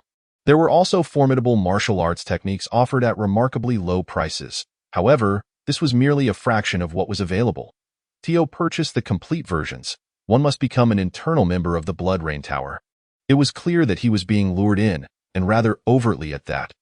Fortunately, he had no shortage of these items. Were it someone else, they might find it hard to resist such temptations. What intrigued him most were the rare treasures. Within, he spotted numerous spiritual fruits and plants he had never encountered before. Even for the most ordinary spiritual fruit, one would need to complete 3 bronze tasks. Provide 50 points, and pay an additional 1,000 taels of silver. It seemed he would need to undertake more tasks in the future. He could not afford to overlook these spiritual fruits and plants. Qin Lin mused to himself. What do you think? Are you satisfied with the offerings? Songjua inquired with a hint of amusement. Qin Lin felt a twinge of impatience, wondering what suitable tasks might exist in Pingyang County and its vicinity. Ha ha ha, Mr. Han, I wonder what has caught your eye to make you so eager, Songjua teased. By the way, I have a piece of intelligence I can offer you for free. Oh, the Zhao Hahu you killed was part of the forces under the command of Prince Qin. With his demise, you have uprooted them and even taken down a congenital master. Your days ahead may not be so pleasant. There are numerous individuals in this world who could bring about my demise. But certainly not this so-called Prince Qin, Qin Lin declared with unwavering confidence. Should he provoke me, I would drag him into the mire, regardless of whether he is a prince or even the emperor of Zhao. Mr. Han, you truly possess a bold spirit, Songjua exclaimed, clapping his hands in admiration, then continued, to know oneself and one's enemy is essential for victory. Would you care to purchase a dossier on Prince Qin? Xiao Wujia at a 20% discount. Qin Lin rolled his eyes. What a scheme. It seems you were merely waiting for me. After a moment's thought, he finally asked, what is the price? Songjua, now resembling a cunning merchant, smiled sheepishly. Not expensive, just 100,000 taels. Farewell. As Qin Lin departed from Qingyang City, he felt a surge of indignation towards Songjua, that old scoundrel, who clearly viewed him as a fool. However, his expression soon shifted to one of concern as an instinct warned him that someone was watching him. I shall see who you truly are, he thought. After walking several dozen miles and entering a forest, Qin Lin suddenly sensed a dozen formidable presences, all of whom were top-tier martial artists, with 3 of them having reached the congenital realm. Hanli, my young master requests your presence. A black-robed elder appeared abruptly amidst the mottled trees, his aura imperceptible to Qin Lin. You were following me, weren't you? The old man's aged face betrayed a hint of surprise. How did you detect my presence? This is inconceivable. Do not underestimate the world, Qin Lin replied, unfazed. Let us go. I wish to see just how formidable the Prince Qin's manner truly is, please. Following the elder, Qin Lin soon arrived at a pavilion adorned with a red carpet laid across the barren ground. 2 beautiful maidens were attending to a young man, massaging his shoulders and legs. Though they appeared to be around 16 or 17, They had already attained the level of elite martial artists. Such talent promised that, within a decade or two, they would surely become congenital masters. The young man, strikingly handsome, bore an air of cruelty about him. Surrounding him were 100 heavily armored cavalrymen providing protection. "Young master, we have brought him," one of the attendants announced. The young man slowly opened his eyes, surveying Qin Lin with unabashed scrutiny before breaking into a chuckle. "So, you are Han Li." Qin Lin rolled his eyes, feeling as though this youth was attempting to show off before him. "The young master is addressing you." A middle-aged man standing to the young man's left reprimanded coldly. Qin Lin glanced at him and noticed two individuals standing behind the young man who bore a striking resemblance to him, both of whom were formidable congenital masters. The young man's expression gradually darkened, anger boiling within him as he realized someone dared to act so brazenly before him. "Very well, Han Li, I must commend your audacity. Let us speak plainly. You have slain 3 of my subordinates, one of whom I painstakingly nurtured, only for him to be cut down just as he broke through. I had initially planned to have you suffer 1,000 cuts, but I value talent. If you are willing to pledge your loyalty to me, I shall overlook the past. From henceforth, you shall bask in glory and riches." He lifted a wine cup, taking a sip before adding, "Now it is time for you to make your choice. Life or death hangs in the balance. Are you afraid of dying?" Qin Lin pondered for a moment before inquiring. "What?" The young man appeared taken aback, his expression swiftly shifting to one of malevolence, reminiscent of an enraged serpent. "It seems you have already made your choice." The atmosphere turned oppressive as a dozen experts surrounded Qin Lin. "You are overly confident, believing that the 3 congenital masters by your side can protect you. Yet, before you attempted to kill me, did you not take the time to understand my capabilities?" Qin Lin's voice was as sharp as a falcon's cry. "Excessive arrogance will only lead to one's demise." Suddenly, Qin Lin pivoted, seizing the black-robed elder's arm with a vice-like grip. "Your assassination skills are commendable." The elder's face registered shock. As a congenital-level assassin, his skills in agility and stealth had reached an unparalleled peak. Within a 10-step radius, even a peak congenital master would struggle to withstand his assault. "Kill him!" the young man bellowed in unison. The group surged forward, attacking Qin Lin from all sides. "Fools!" Qin Lin dismissed them with a glance, his gaze fixed on the black-robed elder before him. The elder, seasoned in combat, attempted to kick Qin Lin in the temple as he was captured. With a slight exertion, Qin Lin crushed the elder's arm, then forcefully swung him aside. The elder's kick, aimed at Qin Lin's temple, instantly lost its potency. The elder stifled a groan of pain, his complexion paling as he felt an overwhelming, irresistible force coursing through him. His body was no longer under his control in an instant. The black-robed elder's body shielded Qin Lin from all attacks, his form being shredded into countless fragments. At that moment, everyone experienced a brief lapse in focus, only to be overwhelmed by a tide of black-red venomous insects. "Young master, be cautious." The twin middle-aged men's faces turned ashen as they hastily summoned their qi to form a protective barrier around the young man. The air was filled with the sounds of agonized screams as the young man watched his beloved maidens thrashing in despair amidst the swarm of insects. His expression turned pale with horror. "You two possess decent strength, but to protect this waste, none of you stand a chance against me." As a path cleared through the swarm, Qin Lin's voice, cold and devoid of emotion, sent chills down the young man's spine. "I am the sole son of Prince Qin. Do you dare to kill me? Before me, you are but an insect. Even now, you fail to comprehend your position." Qin Lin sneered. "Song Air, do not allow him to approach." With Qin Lin advancing steadily, the young man's previous bravado evaporated, replaced by trepidation. "Young master, this man is formidable." Mno Lao was slain in an instant. "And even if we join forces, we cannot hope to match his strength." Song Da's expression was grave. The two of them might be able to stall Qin Lin, but without their protection, the venomous insects would swiftly claim the young man's life. "Since you refuse to act, do not blame me for what follows." Qin Lin's voice was ominous as he strode forward, instantaneously arriving before the two individuals. With a furious punch, he shattered the energy barrier they had formed. In that fleeting moment, countless venomous insects surged forth, sealing the fate of the crown prince of the Qin dynasty. He could not even emit a scream. It was over. Song Daizong and Song Heir's faces turned ashen, their expressions filled with boundless rage. With the death of the crown prince, their only path was one of demise.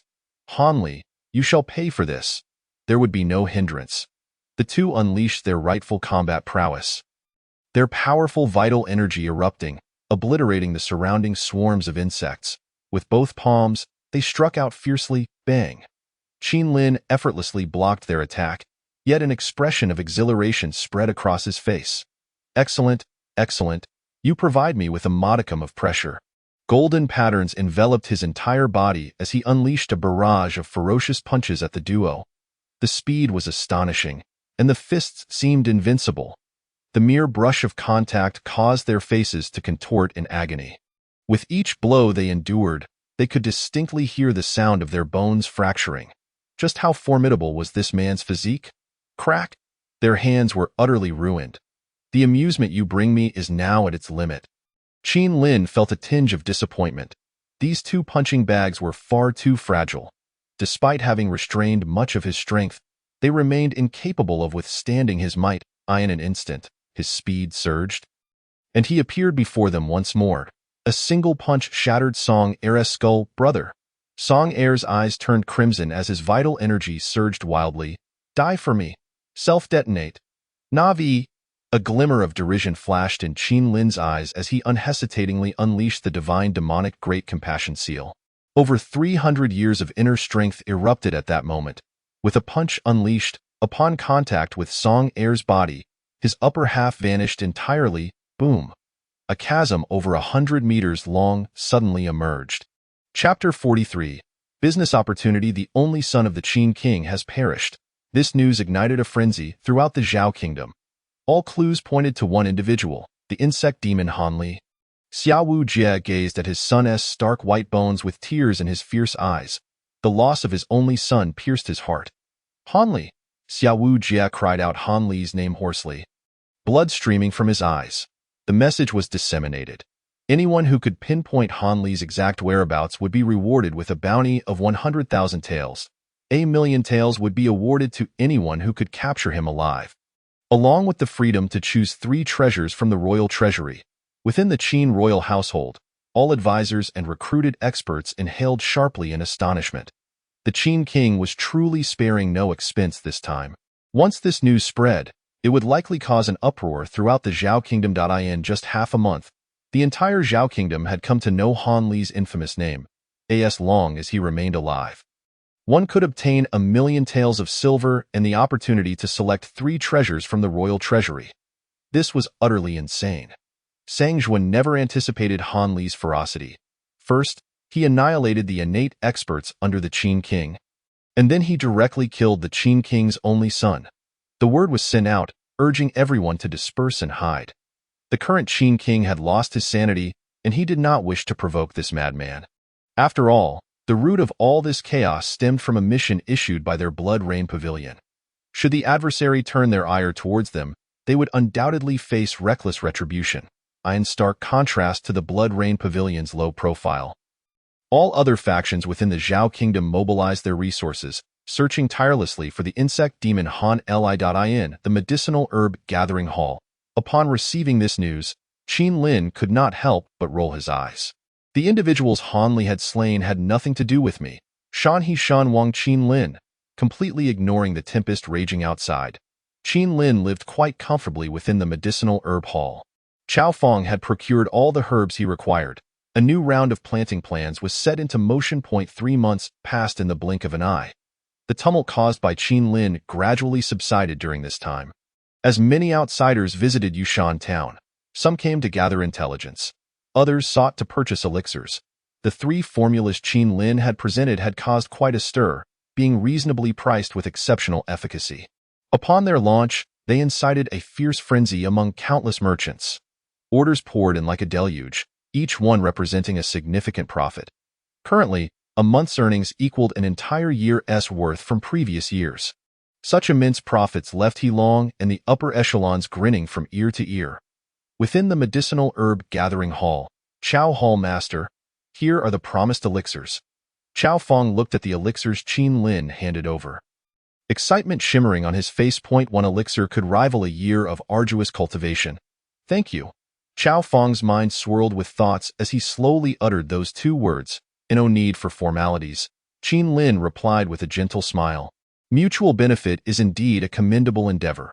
All of this is thanks to the blessings of Brother Qin. Chao Feng chuckled heartily. Our elixir business is thriving more than ever. Truly, as they say, good fortune brings joy. The popularity of the elixirs naturally resulted in increased annual dividends for the hall masters. Now, having established a good rapport with Qin Lin, they could also obtain some exceedingly rare elixirs. Although the prices were somewhat steep, the effects were undeniably remarkable. Everything was worth the investment. In just these few months, Chao Feng's strength had skyrocketed. Excluding Qin Lin, he undoubtedly occupied the second highest position within the entire faction. Witnessing the envy and jealousy of others, Chao Feng felt a surge of satisfaction within. He was now on the brink of reaching an elite level. With the Qi Ling Dan in hand, he might just break through on the spot. Thinking this, Chao Feng's eyes sparkled with fervor. Brother Qin, I need to enter seclusion for intensive cultivation. The medicinal herb gathering hall will be entrusted to you. You need to break through, Qin Lin remarked, somewhat taken aback as he observed the fluctuations of inner strength within Chao Feng, a clear sign of impending breakthrough. With the Qi Ling Dan now in his possession, achieving this breakthrough would not be a daunting task. All right, you can rest assured. I will take good care of the medicinal herb gathering hall. Qin Lin nodded, watching Chao Feng depart. Originally, he intended to return and refine a few more batches of elixirs. However, Huang Yuan approached him. Boss, the leader urgently seeks you for a discussion.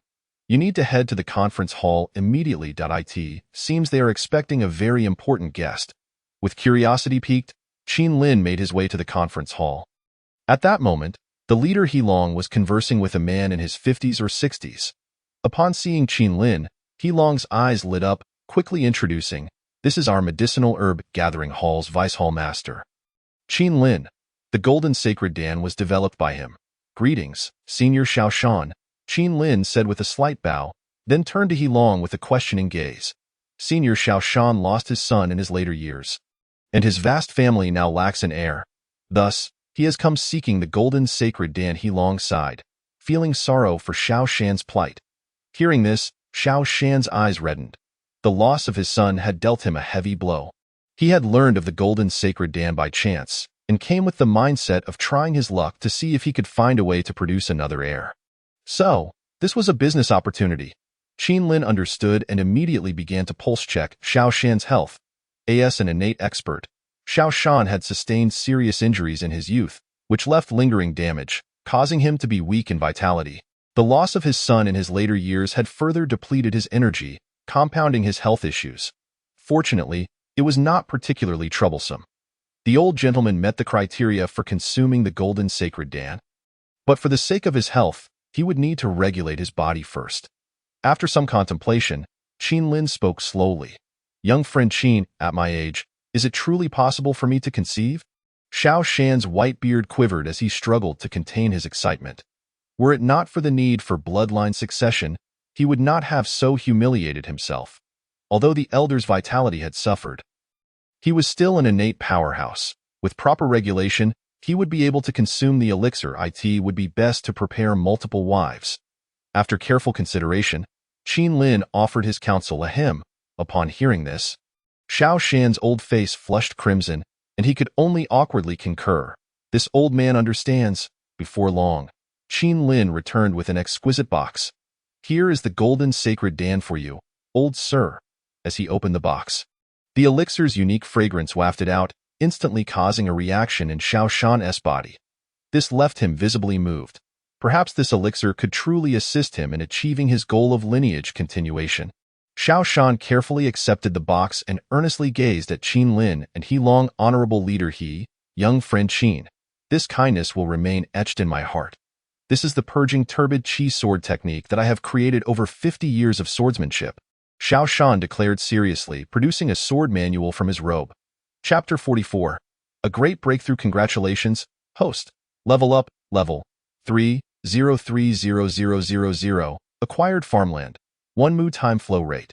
1 3 years acquired upgrade gift pack in the farm space. A smile of surprise illuminated Qin Lin's face. Before him stood a withered Zhu fruit tree, marking the end of its life after accompanying him for over half a year. Remove, as the last word fell. The entire withered tree began to decompose, its light dissipating throughout the space. Congratulations to the host for acquiring a special dropped item, Zhugua seed. Qin Lin raised his brow. It appeared that there was indeed a certain probability of obtaining items while clearing withered plants. This was his first time receiving a drop, and the Zhugua truly seemed to be his lucky star. His gaze fixated on the seed that appeared in his palm. Millennium Zhugua, high-quality mysterious grade. Lifespan, 3,700 years. A unique Zhugua seed born from millions, maturing in a millennium and bearing fruit once every 100 years. Consuming it can enhance one's constitution remarkably, leading to a substantial increase in cultivation, deserving to be called a marvel of the world. Upon seeing this, Qin Lin's heart raced. His level had directly crossed a significant boundary, and the nurturing time had increased tenfold. The immense surprise left Qin Lin feeling dizzy. Use harvest card. Without hesitation, Qin Lin buried the seed in the soil and activated a harvest card. Accompanied by a dazzling radiance, he witnessed a seed sprout and grow into a robust ancient tree. 12 crimson Zhugua hung from its branches. What effects would these fruits possess? Qin Lin licked his lips and eagerly consumed one. Boom. As he swallowed, Qin Lin felt a gentle and pure energy coursing through his limbs and bones. His body was being nourished, and his physical strength was continuously increasing, becoming translucent and radiant under this power. A surge of magnificent vitality was being cultivated. Qin Lin held his breath and focused, beginning to refine this vast energy, and in that moment, his aura steadily soared. Before long, his internal power cultivation broke through to 400 years, and it showed no signs of stopping. After a day and night of absorption and refinement, his cultivation finally stabilized at 460 years. 1 Zhugua had directly elevated his internal power by over a century. For an ordinary person, consuming a single Zhugua could transform them into an innate powerhouse. Also possessing the ability to wash tendons and marrow. Excellent. Now I am eager to discover the limits of my body. Qin Lin revealed a hint of fervor.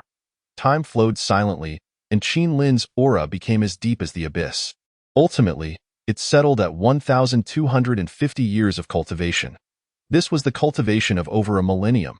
Qin Lin's eyes glimmered with divine light, feeling as though he could effortlessly obliterate an innate powerhouse with a mere gesture.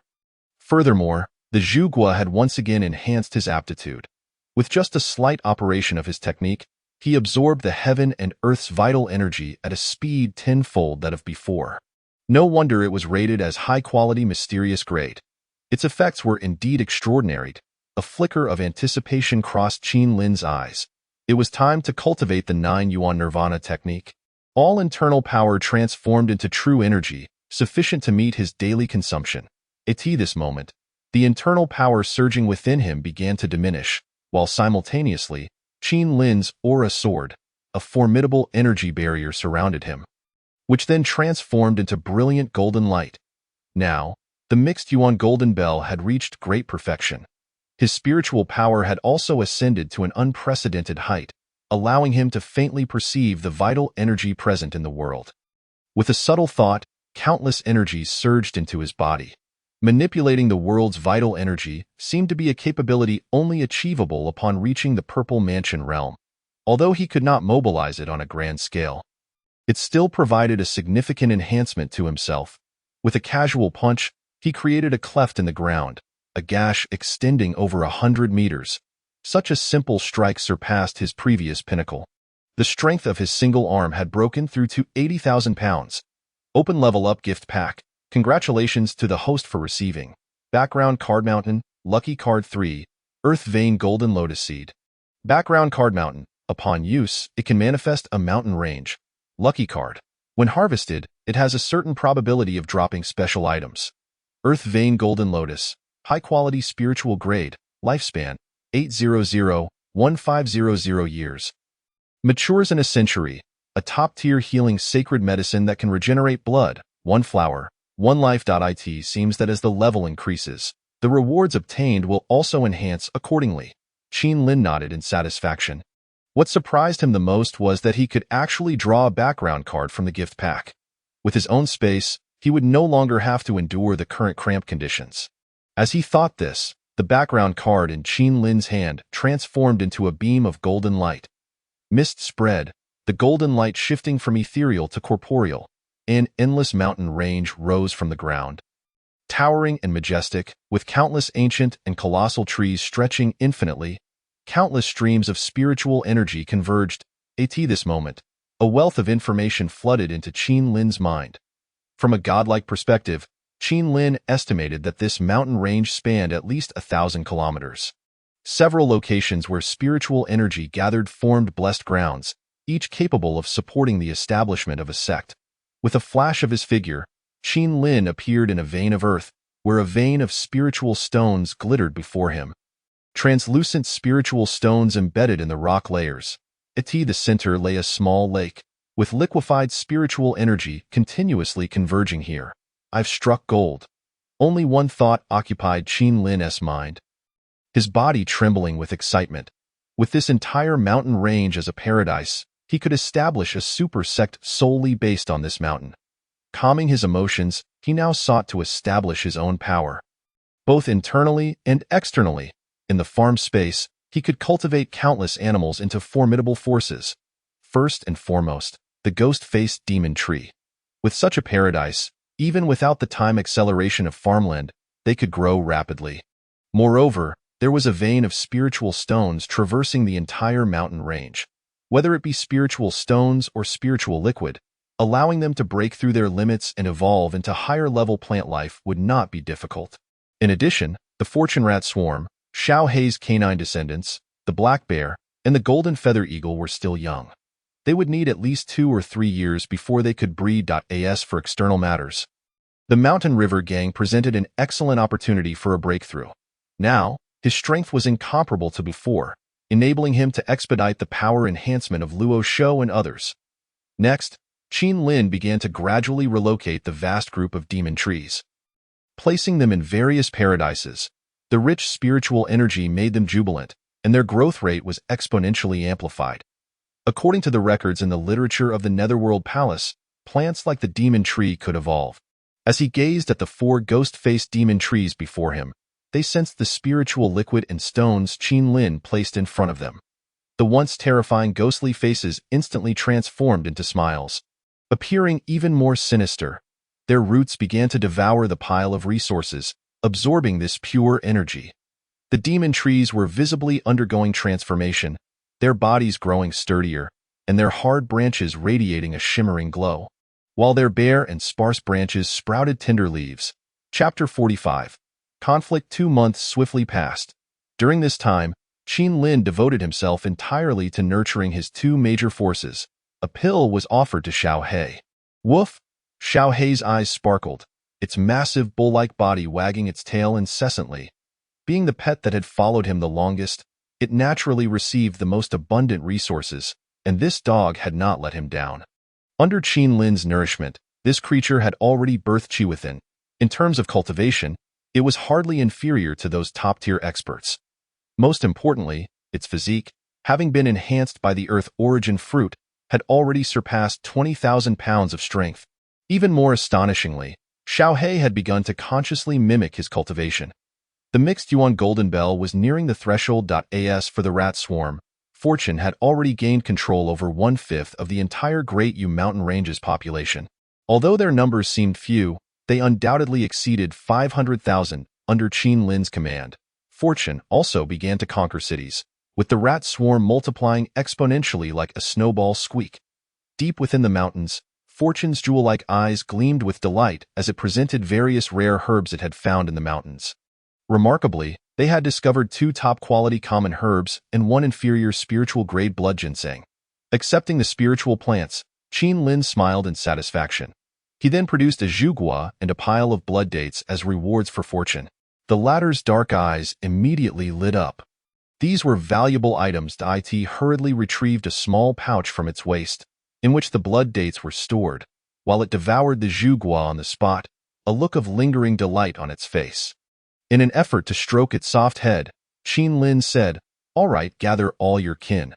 I will take you to a wonderful place." Fortune obediently nodded. With a series of squeaks, the air filled with the sounds of countless rats gathering. Their green glowing eyes sent shivers down one's spine. Collect. Following the command, hundreds of thousands of rats were transported into the mountain range. Fortune's jewel-like eyes sparkled continuously. This world felt exceptionally comfortable to it from now on. "You shall live here." Qin Lin patted its head.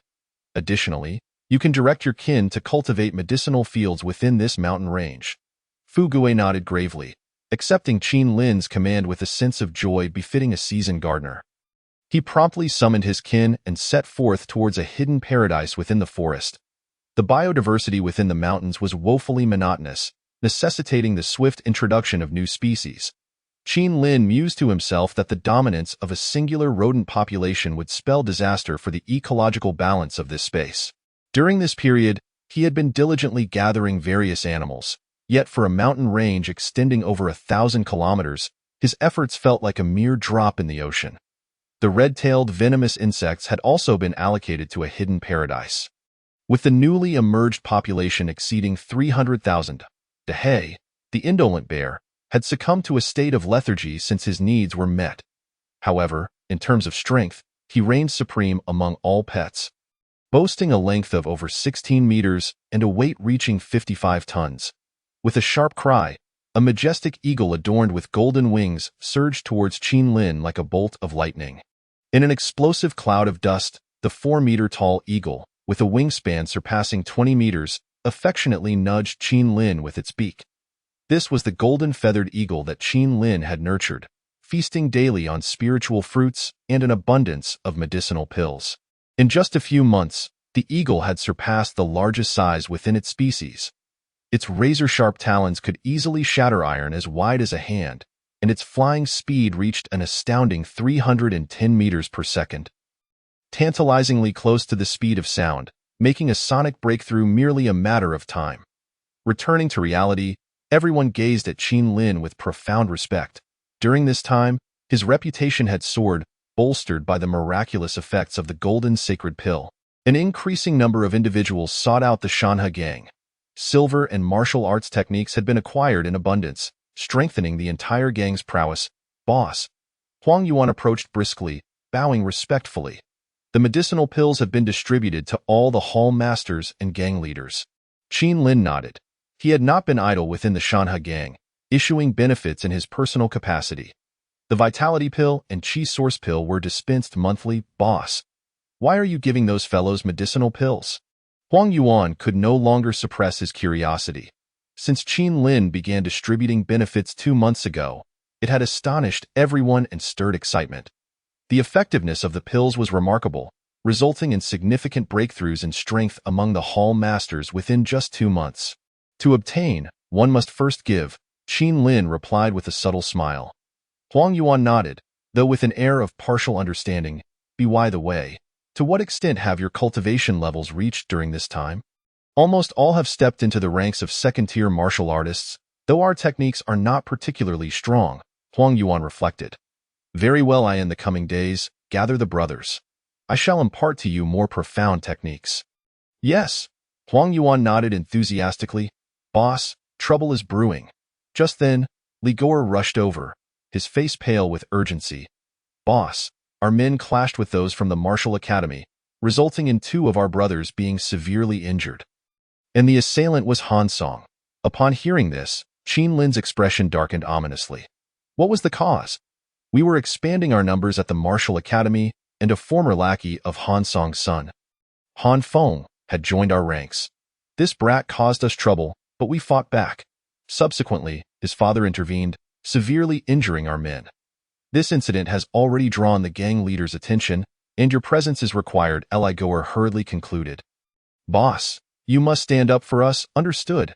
Qin Lin nodded, following them to the Martial Academy. At that moment, his 2 subordinates had already been bandaged and received basic treatment. "They've arrived." The members of the Shanhe gang displayed excitement. The deputy master of the medicine gathering hall and the master of the craft hall, Han Song, had been embroiled in a brawl. Such juicy gossip was not to be missed. Qin Lin, your men are encroaching upon my territory. Don't you owe me an explanation? Han Song glared menacingly, taking the initiative to speak. Volume does not equate to virtue. Qin Lin coldly shot a glance at him, assessing his son, who, although bandaged, did not appear gravely injured. After administering healing pills to the two injured, Qin Lin scrutinized Han Song. As a hallmaster, your direct involvement in a conflict among juniors is rather bullying. My two brothers have fractured ribs. He continued. What monumental grudge could compel you to act so ruthlessly? Humph. Your men encroached upon my subordinates. What men? Qin Lin bellowed. Yi Quan is a disciple of the Shanhe Gang's martial academy and has no direct ties to the craft hall. Whom he chooses to associate with is his prerogative. Do you consider the martial academy's disciples as your subordinates? His words incited a stir among the crowd. Indeed, the martial academy operates independently from other halls. On what grounds does Han Song look down upon others? Han Song found himself at a loss for words, his eyes narrowing with fury as they fixed on Qin Lin. Allow me to speak the truth. At this moment, gang leader He Long stepped forward from the crowd. Han Song has indeed overstepped. Leader. Qin Lin interjected swiftly. This matter cannot simply be swept under the rug. Han Hallmaster has been excessively domineering. Today, I must seek justice for my brothers. Qin Lin smiled coldly. Are you willing to engage in combat? As soon as he finished speaking, Han Song visibly faltered. You, a Hallmaster, are so eager for a fight? In an instant, Qin Lin conjured a blazing flame in his hand, the scorching heat forcing those around him to stagger backward as if singed by fire. You? Han Song's expression soured. He hadn't anticipated such a blatant disregard for martial ethics. The flame coiled around Han Song's leg like a serpent. Boom! Ah! In the blink of an eye, Han Song clutched his charred leg, howling in agony. Qin Lin. The sudden turn of events left He Long speechless. His shock at Qin Lin's prowess evident. A top-tier martial artist had been so easily incapacitated. Leader, it was a moment of impulse. Qin Lin feigned a look of remorse. Meanwhile, the other hall masters exchanged glances, their eyes glinting. Leader, this time Han Song was indeed at fault and cannot solely be blamed on Qin Lin. He Long's expression darkened further. When had these hall masters become so aligned with Qin Lin? This cannot simply be forgiven. Han Yin, the deputy master of the craft hall and Han Song's brother, spoke up, his face grim. Qin Lin is audacious. Today, he dares to speak so recklessly to Hall Master Han. Will he not dare to act against us in the future? You exaggerate. Han Air, someone retorted. Qin Lin was merely reacting to Han Song's attitude. Had he offered an apology, would this have occurred? Chao Feng, who shared a close relationship with Qin Lin, spoke up to defend him. Leader, think carefully. Hall Master Qin has made substantial contributions to the Shanhe Gang. We cannot alienate him. Observing the rising chorus of pleas, He Long fell into silence, nodding slowly. This matter ends here. If Qin Lin acts again, the gang rules will not show leniency. Thank you, leader. Qin Lin beamed with gratitude. Humph. He Long's face remained stern as he turned on his heel. Instructing Huang Yuan beside him, cancel the benefits for the craft hall. Anyone closely associated with Han Song shall have their benefits revoked. Yes. Huang Yuan's face lit up with excitement, realizing this was the boss's strategy. Chapter 46. Qin Wang's son-in-law. Under Qin Lin's direction, the craft hall, led by Han Song, was swiftly isolated. No one wished to offend the rising star of alchemy for the sake of a man who had lost a leg. After all, the allure of the medicinal pills was undeniable. Unbeknownst to them, Qin Lin's status was elevated further, even subtly surpassing that of the gang leader. What? You're getting married so soon? Qin Lin's eyes widened in disbelief as he stared at Luo Shou. The latter wore a smug expression. Old Qin, is it not normal to marry at 16? Luo Shou smacked his forehead in realization. Oh, I forgot. You've never even met a girl, scoundrel. Qin Lin couldn't help but roll his eyes. Hee hee. Luo Shou chuckled, even more pleased with himself. My wedding is in half a month. Don't you forget. Understood. Qin Lin stroked his chin. Since you are soon to be wed, allow me to gift you something. As soon as he spoke, a crimson fruit appeared in Qin Lin's hand. "Is this?" Luo Shou inquired, his curiosity piqued as he inhaled its faint aroma. "This is a rare fruit capable of significantly enhancing one's cultivation. It is the legacy of my late master. Consider it a special gift for you, as your strength is truly lacking. It is quite embarrassing to have you as my brother." Qin Lin spoke with an expressionless demeanor, prompting Luo Shou beside him to roll his eyes, while Ma raised his middle finger in disdain. "Who would compare themselves to a pervert like you?" As he spoke, he took a fierce bite of the zhu fruit. The taste was pleasantly tangy and sweet, quite delightful. While munching, Luo Shou mumbled, but soon he felt a surge of pure energy coursing through his body. This made him gasp in astonishment as he hurriedly sat cross-legged, channeling his energy to absorb the overwhelming and terrifying force. The aura erupting from Luo Shou intensified exponentially with every passing moment. Superlative prowess, half-step innate. By evening, an immense aura suddenly erupted. Luo Shou opened his eyes, his face a mask of disbelief. "Have I truly reached the innate realm this time? Father, my dear father." He quickly clung to Qin Lin's thigh, exclaiming, "Father, if such a good fortune arises again, please do not forget me." "Get off!" Qin Lin disdainfully kicked him away. "Such a thing is merely a stroke of luck. If you manage to consume even one, consider yourself fortunate." Indeed. Luo Shou squinted his eyes into slits. A 16-year-old innate master. "Heh, the Shanhua gang may find no equal." Glancing at Qin Lin beside him, he silently added in his heart, "except for this monster." No one in the entire Shanhua gang knew the true extent of Qin Lin's capabilities. Some speculated that his strength had already reached the innate level. As Luo Shou observed this individual, Qin Lin appeared shrouded in a veil of mystery, utterly inscrutable. Seemingly recalling something, Luo Shou hesitated for a moment before slowly speaking. "Qin Lin, do you possess any techniques that can conceal one's cultivation? Suddenly finding myself as an innate master, if outsiders were to discover this, it could lead to trouble for you. Here, take this." Qin Lin, unfazed, promptly produced a book containing the turtle breath technique, which was foundational for any assassin organization like the Yuming Temple. "Don't worry, fatty. With my strength, very few in the Zhao Kingdom could pose a threat to me." Qin Lin exuded confidence. He was essentially invincible among his peers, and even fighting opponents several realms above him would be effortless. Should the need arise, he could simply retreat into the spatial realm. If all else failed, he could remain hidden for decades and emerge to turn his adversaries into mere remnants. Time flew by, and the wedding of Luo Shou and Ro'er proceeded as scheduled. As the direct disciple of the gang leader and a brother to Qin Lin, Luo Shou's wedding drew the attendance of high-ranking officials of the Shanhua gang and notable figures from Yu Mountain Town. The atmosphere was vibrant and lively. Due to the loss of his parents and siblings during a drought and plague, Heilong naturally became Luo Shou's sole elder to officiate the ceremony. Zhao Shi watched her child with tear-filled eyes, equally happy that her daughter had found a worthy partner. "First, we bow to heaven and earth. Second, we bow to our parents." Just as the wedding unfolded as planned, the Qin king arrived. A sudden voice caused the countenance of everyone present to shift dramatically. Qin Lin was taken aback. Could it be that his secrets had been unveiled? However, he quickly noticed Zhao Shi's expression, filled with panic and confusion. What a coincidence! Qin Lin couldn't help but murmur to himself. Soon, a charismatic middle-aged man strode in.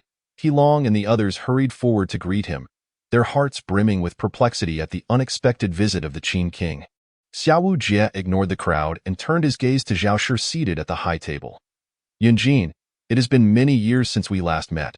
How have you been?" His voice carried a hint of tenderness, leaving everyone present in a state of shock.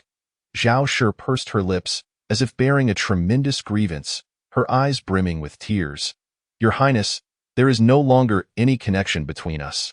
"No connection, you say?" Xiaowu Jie interjected, then softly regarded Ro'er. "You left without a word, and I never anticipated our child would have grown up so much." Gasp! The crowd collectively inhaled sharply, instantly sensing a juicy revelation. Particularly, Fatty was left dumbfounded. His wife turned out to be the daughter of the Qin king. Perhaps a love child, but this lineage truly stunned everyone to this moment. Ro'er was equally at a loss, her gaze darting between her mother and the Qin king. Fatty's warm hand clasped around his wife's, offering her reassurance. Zhao Yunjian mustered her courage, saying, "Today is Ro'er's wedding day. I implore your highness not to disrupt it." Xiahou Jie frowned as he scrutinized the rotund figure beside her. "How can someone who resembles a fat pig be worthy of my daughter?" Luo Shou felt insulted by such derision. "What does it matter if you are Ro'er's biological father? Do you have any idea how much hardship they have endured over the years? My mother-in-law has toiled to the brink of illness while Ro'er took on household duties from a young age. What have you, as a father, been doing?" Luo Shou declared resolutely, showing no signs of fear despite the other's status. "Impudent." No sooner had the words left his mouth than a guard beside the Qin king sprang into action. Intending to teach Fatty a lesson, "No." Ro'er's face paled as she rushed to shield Luo Shou. Qin Lin's expression darkened, and a fiery serpent erupted from his palm. Xiahou Jie looked in astonishment at the suddenly aggressive youth. Simultaneously, Luo Shou embraced Ro'er, channeling all his energy into a powerful strike. Bang! The attacking innate guard was struck with immense force, spewing blood as he was sent flying. That moment, everyone stood in shock. Luo Shou was indeed an innate master at the tender age of 16. Moreover, Qin Lin's displayed strength matched that of an innate warrior. Heilong's expression was complex. Two young prodigies had remarkably reached the innate level at such a young age. Even more alarming was their audacity to strike against the Qin king's guard. In an instant, the entire hall was so silent that one could hear a pin drop. A 16-year-old innate master. Xiahou Jie couldn't help but take a deep breath. Even he, at that age, was far inferior to these two youths. Especially Luo Shou, who was soon to become his son-in-law. Chapter 47. Qin Lin?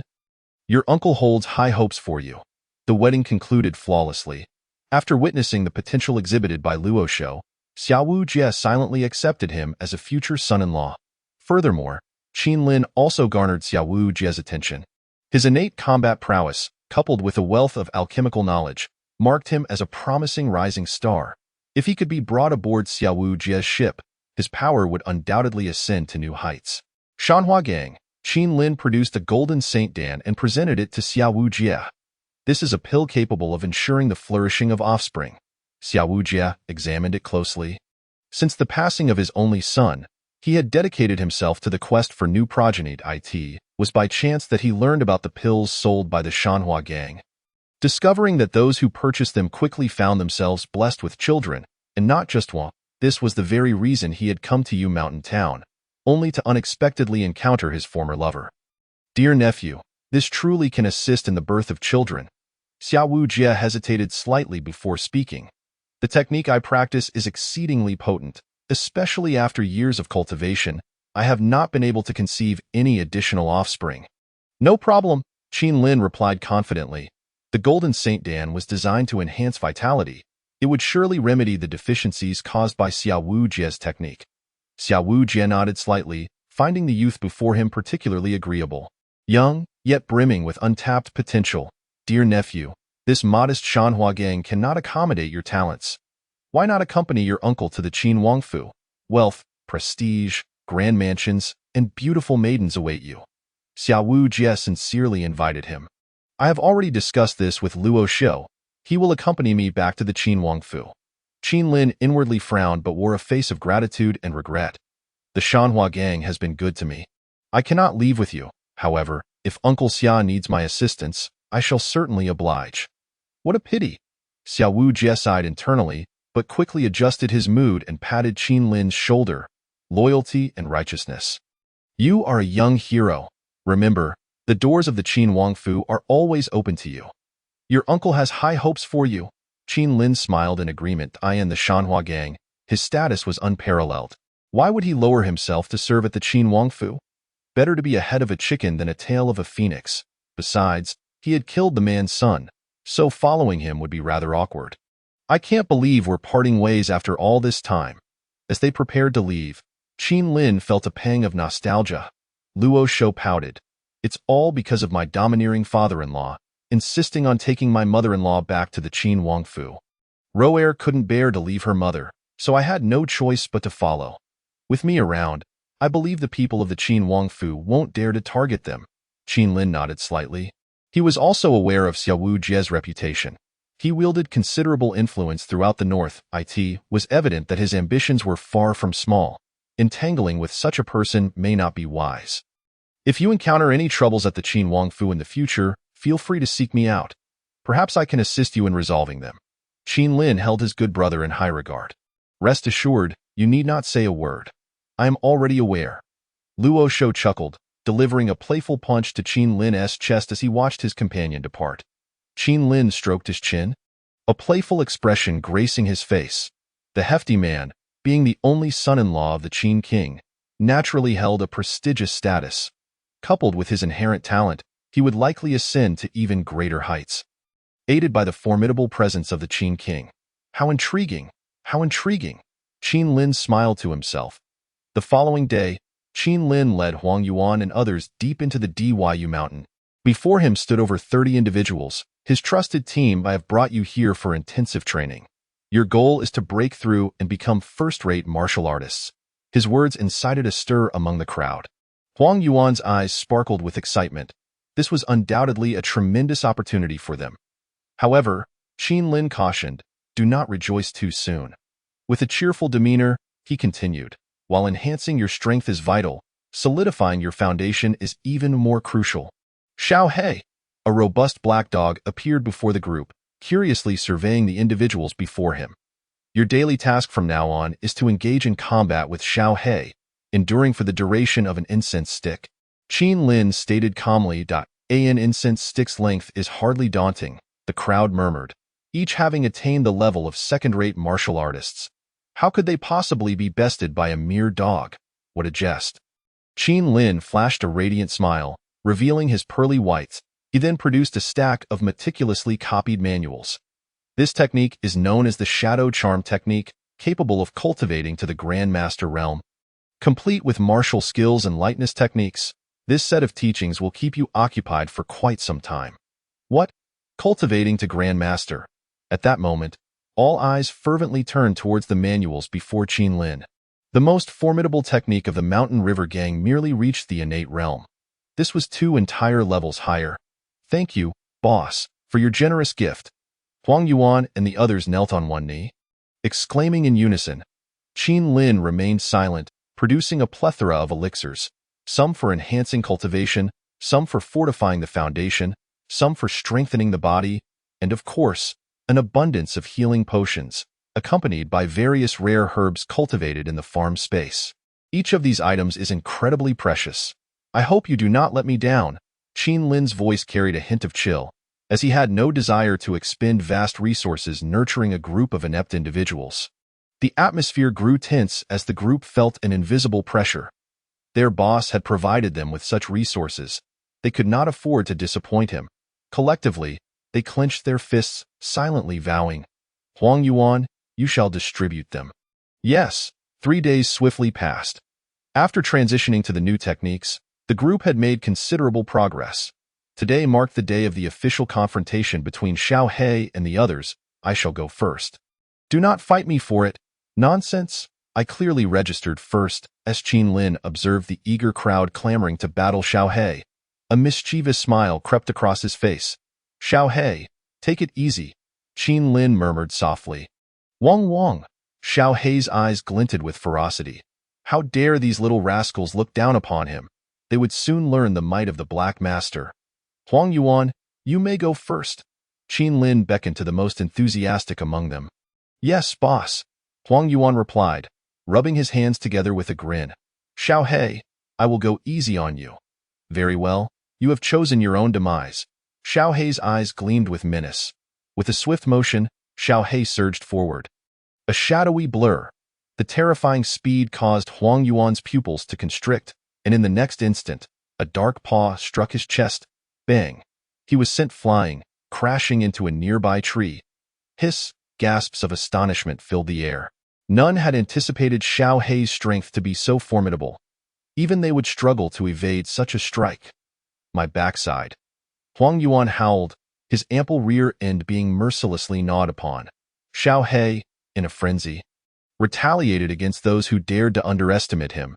This was the price to pay. Goodness, that black dog is ferocious. I swear my backside is aching. Qin Lin chuckled heartily.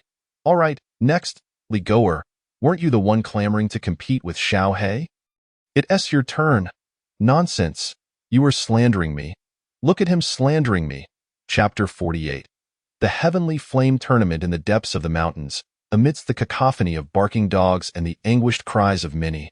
A formidable pack of black dogs relentlessly pursued a group of youths. Wong Wong. Xiao He wore a human-like grin. Dare to look down upon your master? Do not blame me for unleashing my offspring upon you. Wong Wong Wong. Charge, bite fiercely. As a vengeful and loyal canine, Xiao He had enlisted all his pups to fulfill Qin Lin's orders. Jejia. Huang Yuan and the others turned pale. They had not expected the dog beside their boss to harbor such a grudge. It lunged at them with wild abandon, especially Huang Yuan, whose backside bore the marks of numerous bites, oozing blood. Attempts to retaliate proved futile against the ferocious creature, even if they tried to gang up on it. They were met with the swift arrival of over 20 dogs summoned by Xiao Hei. Do you comprehend the profound trauma inflicted upon tender hearts? Observing the harrowing scene of his companions being tormented by dogs, Qin Lin couldn't help but smirk. While they bore a few new holes in their behinds, their strength was undoubtedly increasing at a rapid pace. To avoid being bitten, they must diligently practice their lightness techniques. Should their internal energy run low, they needed to focus on enhancing it. The vivid image of being besieged by a pack of dogs lingered in their minds.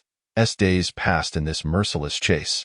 The illusion of rapid strength enhancement gradually dissipated, and their mastery over internal energy became increasingly adept.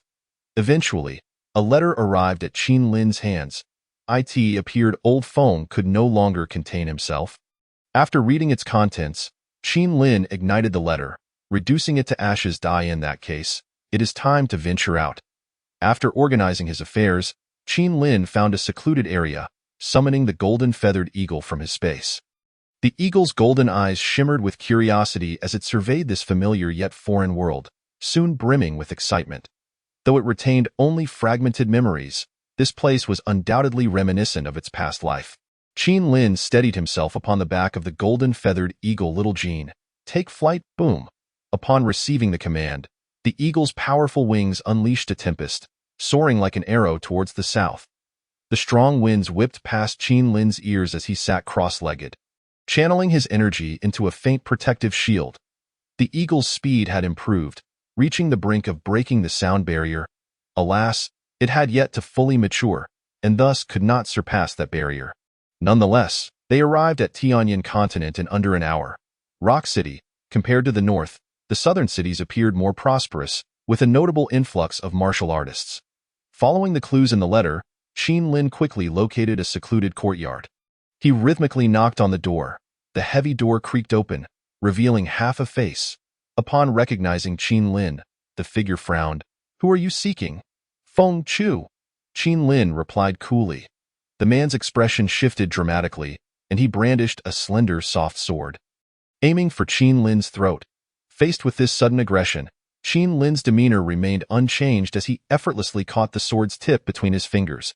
Jiu Qiuyang, the attacker, paled. He realized he was no match for this young man. Withdrawing his sword, he quickly distanced himself. Qin Lin smiled gently. Do not be impulsive, my good sir. Feng Chu is my friend. Without further ado, he stepped through the threshold. The commotion had alerted the occupants within, and several figures burst forth, weapons drawn. Regarding Qin Lin warily, a cursory glance revealed to Qin Lin that Old Feng had indeed gathered many formidable allies who bore grudges against the Hunyuan alliance. 3 were super first-rate, and 1 was an elder on the cusp of the innate realm. Feng Chu. Is he not present? Not spotting Feng Chu, Qin Lin inquired of the others. The elder on the verge of the innate realm regarded him with uncertainty. Sensing no hostility from this young man, yet unsure of his words' veracity. Are you truly a friend of Feng Chu? Indeed. Qin Lin nodded. He has mentioned you to me. Your name should be Fu Huawen. Correct? The others are Chang Lai, Ling Hugong, and Gu Qiuyang. As Qin Lin accurately named them, they finally believed him to be an ally rather than an enemy, sheathing their weapons. With clasped fists, they expressed their apologies. We were remiss. It is indeed an honor to meet a friend of Mr. Feng. Simultaneously, they marveled at Qin Lin's strength, utterly unable to gauge his cultivation level, as he appeared no different from an ordinary person standing among them. Might I inquire if this young gentleman's surname is Qin? After a moment of contemplation, Fu Huawen finally spoke. It seems that old Feng has mentioned me to you. Qin Lin couldn't help but chuckle. Indeed, Fu Huawen replied with a bittersweet smile, tinged with confusion. As far as I am aware, young Master Qin should still require some time to arrive here. It can only be said that old Feng does not truly understand me. Qin Lin replied nonchalantly, upon receiving the envelope today, I hastened here without delay, and it didn't take me much time at all. The others immediately held their breath upon hearing this, as they knew.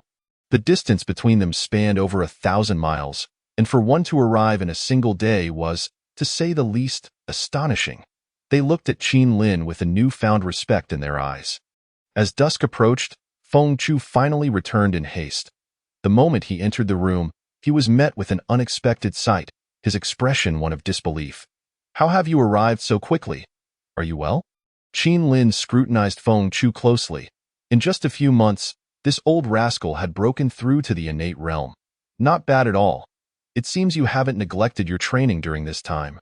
I cannot compare to you. Feng Chu cast a deep glance at Qin Lin. His perception was keener than that of the others, and he found this young man utterly inscrutable. Previously, he could vaguely sense a hint of fear. But now, if it weren't for the fact that the others stood before him, he wouldn't have perceived even a trace of his aura. Fu Huawen and the others stood by, equally astonished. Their gazes towards Qin Lin transformed repeatedly. From the dialogue between the two, it was evident that this young Master Qin's prowess far surpassed that of Feng Chu. How could this be? A 15 or 16-year-old innate powerhouse. By the way, is there something significant happening in Yinlin City lately? So many martial artists have gathered. Let us skip the pleasantries. Qin Lin voiced his curiosity. It's undoubtedly the Hunyuan Alliance, Feng Chu scoffed. From what I've gathered, it seems the Hunyuan Alliance has received support from a mysterious force, their power growing by the day. Meanwhile, many previously unseen experts have emerged within their ranks. Lately, they have been exceptionally domineering, continuously subjugating various factions, and any sign of dissent is met with annihilation. Particularly in a few days, they are set to hold a grand martial arts tournament to showcase their might, inviting all the top forces from the Zhao Kingdom to participate. It is said that the ultimate victor will receive a Jiao Ling Yuan Dan, which can aid a pinnacle grandmaster in breaking through to the great grandmaster level. Qin Lin nodded in realization. No wonder you were so eager to seek my assistance. You fear that delays might bring unforeseen changes. That is indeed a consideration, Feng Chu replied solemnly. The recent tyrannical actions of the Hunyuan Alliance have sparked dissatisfaction among numerous factions. This tournament is bound to incite considerable conflict. Moreover, internal strife has arisen within the Hunyuan Alliance, with old and new forces clashing relentlessly in the chaos. Eliminating an elder will make it less likely for them to trace it back to us. Chapter 49. The Eclipse Sun Palace. The Hunyuan Alliance is preparing to stir up trouble, inviting all the major forces of the Zhao Kingdom. Wait a moment. It seems our Shanhua gang has not received any invitation. Qin Lin narrowed his eyes. It's all that he longs fault. What a useless fellow, lacking even the qualifications to be taken seriously. I would be embarrassed to even mention my affiliation while out in the world. The only bit of reputation I have is from selling my potent medicinal pills. Well, it's perhaps for the best not to mention this affiliation. Qin Lin sighed, ultimately burdened by the weight of his name. Shun Tianren, that old turtle, has remained at the headquarters of the Hunyuan Alliance, not having emerged for some time. Feng Chu had already taken the other four to scout for news. It would take some time before they received any updates. After some contemplation, Qin Lin donned a black mask and exited the small courtyard. The atmosphere in Yinlin City had grown increasingly lively. The inns along the way were filled with individuals from all walks of the martial world. Where there are martial artists, conflict is inevitable. He witnessed no less than 3 brawls with his own eyes, and the ordinary citizens of the city were caught in the crossfire. Observing this, they could only seethe in silence. As for the city guards, they dared not utter a sound, turning a blind eye and slinking away in shame. Hey, you big soldiers up ahead, Come quickly and clean this mess for me. As a few city guards were about to leave, they were halted by an exceedingly arrogant voice. Qin Lin looked over to see a burly man clad in Hunyuan Alliance attire, seated confidently amidst the wreckage of a tavern. Before him lay a headless corpse, the severed head rolling nearby. Appearing no older than 20, the Hunyuan Alliance has grown increasingly audacious, killing on the streets with such impunity. That young man, in his youthful fervor, tried to stand up for others. But unfortunately, he crossed paths with the Hunyuan Alliance. The world is descending into chaos. How are we ordinary folks supposed to survive? Fragmented conversations reached Qin Lin's ears, and he gleaned the reasons behind the turmoil. The Hunyuan Alliance had caused a ruckus in the tavern, leading to a confrontation with a valiant young hero. However, the hero lacked the strength and was swiftly dispatched. At this moment, the city guards appeared subservient, silently dragging away the corpse while forcing smiles. Witnessing this scene, the burly man laughed triumphantly. These cowardly city guards are even more obedient than dogs. Ha ha ha. Just as he reveled in his mockery, a tiny insect, no larger than a grain of rice, suddenly flew into his mouth. The laughter ceased abruptly. The burly man's expression changed dramatically, his breathing quickening as his complexion turned a discernible shade of dark purple. In mere moments, he was entirely lifeless, thick black liquid oozing from his 7 orifices. Those around him stood in a daze, having witnessed a living person turn into a puddle of sludge within the span of a tea's worth of time. Good heavens, which deity has descended to punish this wretch of the Hunyuan Alliance? Truly, the heavens have opened their eyes. He deserved to die. Ha ha ha, weren't you just so arrogant a moment ago? It would have been better if you had died more slowly. The onlookers felt a wave of exhilaration wash over them. What does it matter if the Hunyuan Alliance is arrogant? They were still dealt with in the end. Winding through the streets, Qin Lin soon arrived at the Blood Rain Tower. Perhaps due to the upcoming Tianyin martial arts competition, a considerable number of assassins had gathered within. Qin Lin's arrival did not attract much attention. Esteemed guest, what services do you require? The innkeeper approached him with a warm smile. Without wasting words, Qin Lin produced his assassin's token, Golden Blade Assassin. The innkeeper's expression shifted slightly. Esteemed sir, please follow me. Under the innkeeper's guidance, Qin Lin swiftly descended into an underground pavilion. The number of people here was considerably fewer, but each individual possessed formidable strength, nearly all being innate experts. The gazes of the crowd briefly swept over Qin Lin before returning to their tasks, each absorbed in their own affairs. The proprietor of this Blood Rain Tower was a woman, a cold and venomous beauty, immensely powerful. Qin Lin assessed her with a discerning eye, forming a judgment in his mind. Lin Yunyang gently waved her bone fan, her crimson lips parting slightly as she gracefully approached. Her figure was alluring, akin to a beautiful yet venomous serpent. Upon reaching Qin Lin, she slightly inclined her body. May I ask what this esteemed guest desires? Information regarding the mysterious forces that have recently interacted with the Hunyuan Alliance, as well as the movements of Elder Song Tianren. Upon hearing this, Lin Yunyang's eyes gleamed with surprise, but she soon smiled softly. If you are interested in the people of the Hunyuan Alliance, we have numerous tasks posted. If you are keen, we can provide information free of charge. Qin Lin's eyes lit up immediately. What tasks? Lin Yunyang beckoned, and a young servant quickly presented a scroll. The Hunyuan Alliance has recently become quite despised. Over 100 individuals have placed assassination bounties on them. These are all available, though the rewards are not particularly high. High risk, low reward. Many are interested, yet few take the jobs. If you are interested in those above the innate level, each kill counts as a Golden Blade task, accompanied by 100 points. Qin Lin glanced over the bounty details, noting that all of the Hunyuan Alliance's innate experts were listed. This was indeed quite intriguing. I accept this task, a hoarse voice echoed. Lin Yunyang instantly revealed a captivating smile. Since you possess such boldness, our Blood Rain Tower shall naturally provide corresponding assistance. With a gentle pat of her jade-like hand, a multitude of scrolls materialized before Qin Lin. These documents meticulously chronicled the movements of every formidable individual, detailing their precise strengths and martial techniques. To one's astonishment, it had been noted that, over the past 6 months, These individuals had made remarkable advancements in their abilities. The original leader and two elders, who had reached the latter stages of the innate realm, appeared to have broken through to the master level. Additionally, the two supreme elders seemed to have received mysterious assistance, possibly elevating them to the grandmaster level.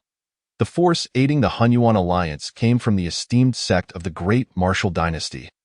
Known as the Shiri Palace, they had dispatched their highest combatants, 1/2-step Zifu Realm Warrior, 1 Grandmaster, 3 Peak Masters, and 10 innate experts. By this calculation, the Hunyuan alliance currently boasted a formidable strength of 17 innate experts, 6 Masters, 3 Grandmasters, and 1/2-step Zifu powerhouse.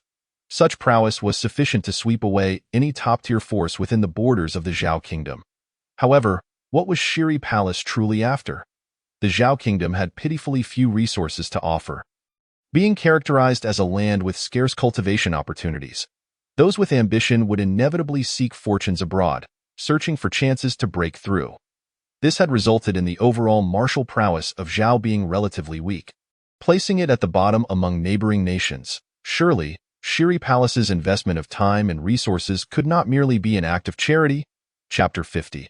Emphasizing one word, swift. Upon returning to the courtyard, Qin Lin summoned everyone to gather.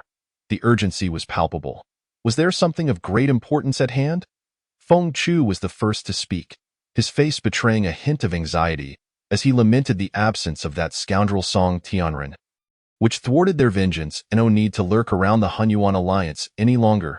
Qin Lin declared, leaving the attendees momentarily stunned. Had something changed? Feng Chu furrowed his brow. Song Tianren had secretly departed the Hunyuan alliance and was currently at a manor outside the city. Qin Lin slowly articulated, "This is the latest intelligence I've acquired. That old tortoise is likely on his way to meet someone. We must act swiftly. Delay could cost us our chance. What are we waiting for?"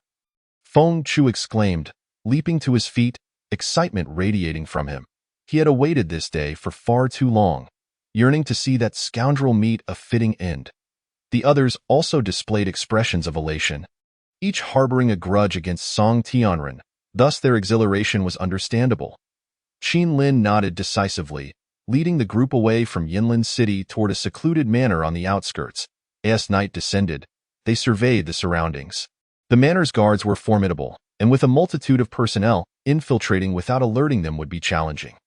After a thorough reconnaissance, Gu Chuliang returned to Qin Lin's side, his expression gravely serious. "I hadn't anticipated Song Tianren would muster such manpower. Then we shall simply charge in." Linghu Gong's eyes glinted with ferocity, gripping an ancient black blade, exuding an air of predatory intent. "Qin Lin, do you have a plan?" Feng Chu, after a moment of silence, turned to the youth beside him. That moment, Qin Lin gazed skyward, a smile gracing his lips. "Leave the guards to me." He then retreated with a few companions to a more distant location. From his spatial ring, Qin Lin produced an array of specially crafted smoke bombs. Where have you struck gold recently? How did you come by a spatial ring? Feng Chu's eyes widened in disbelief, his tongue clicking in astonishment.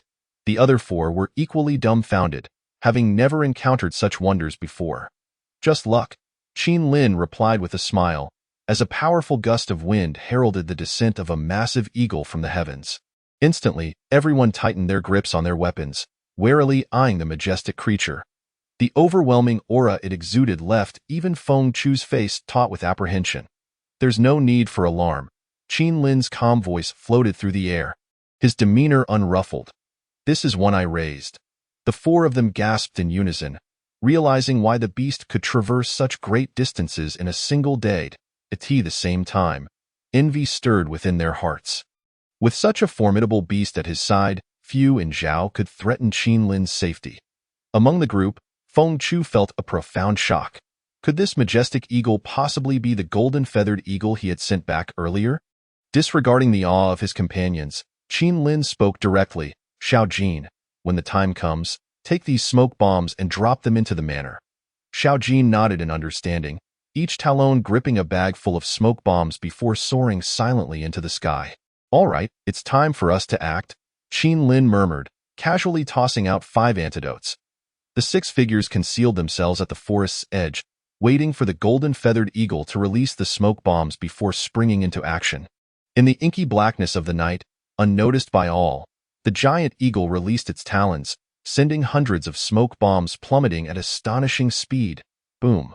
Upon impact, a series of explosions erupted, enveloping the entire manor in a thick veil of smoke. Feng Chu and I will handle Song Tianren. Mr. Fu, you and the others take care of those guards. This smoke will incapacitate even innate experts with a single breath, so act without hesitation with that. Qin Lin and Feng Chu dashed toward the manor. In that instant, Qin Lin unleashed his formidable spiritual energy, enveloping the entire estate. However, he soon frowned, sensing 3 auras exceeding the innate realm, one of which was particularly formidable. Things had taken an unexpected turn. Qin Lin's expression grew solemn. He accelerated, leaving the bewildered Feng Chu in his wake. Within the white smoke, Qin Lin unleashed a powerful palm strike. The 2 palms collided. Boom! A fierce shockwave erupted, clearing the surrounding smoke in an instant. Who goes there? A woman's furious voice rang out. Utilizing the faint moonlight, Qin Lin discerned a middle-aged woman clad in a purple brocade robe, currently shielding a strikingly beautiful young woman behind her. With her sword poised, Qiu Ruyue regarded the masked figure with cold disdain, her other hand trembling behind her, blood seeping from her palm. How dare you lay a hand on one of my Shiri Palace's people? You wretched scum! You know not the depths of your folly. The sword in her hand danced, unleashing numerous streaks of sword energy, slicing through the air. A master. Qin Lin's face revealed a hint of intrigue as his hands shimmered with radiant golden light, effortlessly shattering the incoming sword energy. Swish! Feng Chu arrived just in time, his body trembling upon witnessing the masterful aura emanating from Qiu Ruyue. Leave her to me. That old scoundrel Song Tianren is crawling toward the secret chamber. We mustn't let him escape. Feng Chu cast a wary glance at the menacing Qiu Ruyue and nodded gravely. Be careful, boom. Qin Lin had already made his move, his speed ghostly as he appeared before Qiu Ruyue in an instant. She gasped, her pupils constricting. Qiu Ruyue had not anticipated the masked man's speed to be so extraordinary, hastily swinging her sword toward his neck. Clang. His palm effortlessly deflected the sword, sparks flying, too slow. Seizing the moment of her fleeting strength, Qin Lin unleashed a thunderous strike.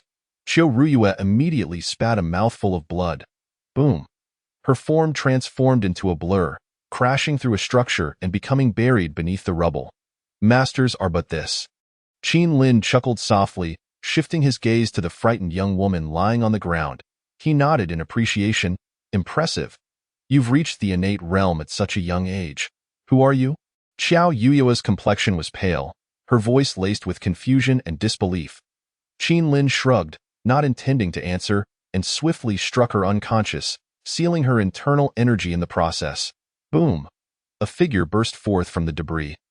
Qiu Ruyue now disheveled and bloodied, her face a mask of desperation as she beheld the unconscious Qiao Yuya. You cannot harm her. At her last gasp, Qin Lin remained unfazed. He did not need to act again. As Qiu Ruyue, overwhelmed by rage, coughed up another mouthful of blood, collapsing to the ground. Meanwhile, Feng Chu had captured Song Tianren, whose limbs lay broken, and brought him before Qin Lin. The task is complete. Qin Lin nodded in acknowledgement. After Mr. Fu and his companions dispatched the remaining guards, they quickly regrouped. I have some questions for these 2 women, Qin Lin stated. Not a problem, Mr. Qin, Gu Qiuyang responded promptly, hoisting the 2 women onto his shoulders. The group then mounted the giant eagle, swiftly covering hundreds of miles, from the commencement to the conclusion of their mission.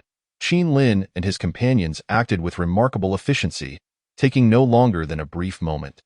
By the time anyone noticed something amiss, the manor lay in ruins, strewn with corpses. Chapter 51. The Crimson Skull. The chilling cries of agony reverberated throughout the cavern, the flickering flames casting a ghastly light upon Song Tianren's bloodied visage, rendering him a figure of utter desolation. Feng Chu and his companions unleashed their full prowess, venting their pent-up hatred upon their adversary. Song Tianren's body was marred with an intricate web of wounds, his entire being soaked in blood. Gu Qiuyang methodically sliced strips of flesh from his opponent with his soft sword. No, Please, awe. At that moment, Song Tianren's eyes widened in terror, the veins in his forehead bulging painfully. Yet, he was powerless to alter his fate. Pain, regret, and hatred intertwined within his mind. Yet his consciousness remained alarmingly lucid. Each wound pulsated with agony, relentlessly stimulating his brain, amplifying the torment 1,000-fold. Tears and snot streamed down his face. Teetering on the brink of collapse, Qin Lin, your medicine is indeed effective. This old scoundrel hasn't he fainted despite the torment, Feng Chu remarked, wiping the blood from his face, a rare smile of satisfaction gracing his features. Qin Lin grinned, producing a top-tier healing elixir. Make him drink this, and I assure you he'll be lively again in no time. Excellent, Feng Chu cackled as he seized the pill, forcibly prying open Song Tianren's mouth to administer it, followed by pouring a large jug of water down his throat. Kill me, I beseech you to end my life, Song Tianren pleaded, his voice thick with terror. Die. How could we let you, you old scoundrel, off so easily? How could we face our deceased loved ones? Fu Huawen's foot struck fiercely against Song Tianren's face, instantly dislodging several teeth. Xiao Yuya, her delicate features momentarily creased with concern, was abruptly awakened by the harrowing screams echoing in the dim cave. Upon realizing the torment inflicted upon Song Tianren, she was jolted into a state of alarm, hastily checking her own attire, and sighed in relief upon finding it intact. However, her thoughts quickly turned to her Aunt Xiao. Sensing her weakened state, which filled her with apprehension. Suddenly, she caught sight of the masked figure who had rendered her unconscious, instinctively tightening her grip on her clothing, her expression turning wary. Who are you? A group of individuals with a vendetta against the Hunyuan Alliance, Qin Lin replied, a hint of amusement lacing his voice. Unfortunately for you, you've entangled yourselves with them. Xiao Yuya's heart sank, realizing that their misfortunes stemmed from the Hunyuan Alliance. It felt as though calamity had descended upon her from the heavens. We, the Shiri Palace, merely maintain a cooperative relationship with the Hunyuan Alliance. We have yet to reach the point of mutual destruction. Xiao Yuya spoke cautiously, clearly reluctant to provoke the group further. Qin Lin shook his head. Every cause has its effect. You aided the Hunyuan Alliance in expanding its influence, leading to the ruin of countless families. Do you think a mere declaration of cooperation can absolve you? Are you naive, or do you believe us to be foolish? Struck speechless, Xiao Yuya found herself at a loss for words. Assisting the Hunyuan Alliance had been a strategy set by the Palace Master, critical to the Shiri Palace's future development. Yet, the current predicament was a bitter fruit of their own actions. Enough. I have no desire to engage in further discourse with you. Qin Lin cut to the chase, stating his intent directly. Tell me, why has your Shiri Palace expended such effort in supporting the Hunyuan Alliance? What is your true purpose? After a moment of silence, Xiao Yuya replied, to dominate the martial world of Zhao and expand the influence of the Shiri Palace. It sounded reasonable, and Qin Lin nodded in acknowledgement. Suddenly, a hideous sound pierced the air. Feng Chu had brutally torn a piece of skin from Song Tianren. Xiao Yuya's face paled at the sight. Tears welling in her dark eyes, her body trembling visibly. Do not fear, Qin Lin said with a gentle smile. That is he. You are you. By the way, what were you saying earlier? Xiao Yuya struggled to comprehend the implications of his words. Her lips quivering. I truly do not understand. Qin Lin pondered for a moment, turning his gaze to Feng Chu. Old Feng, let me teach you a delightful method of torment. He recalled a form of punishment he had read about.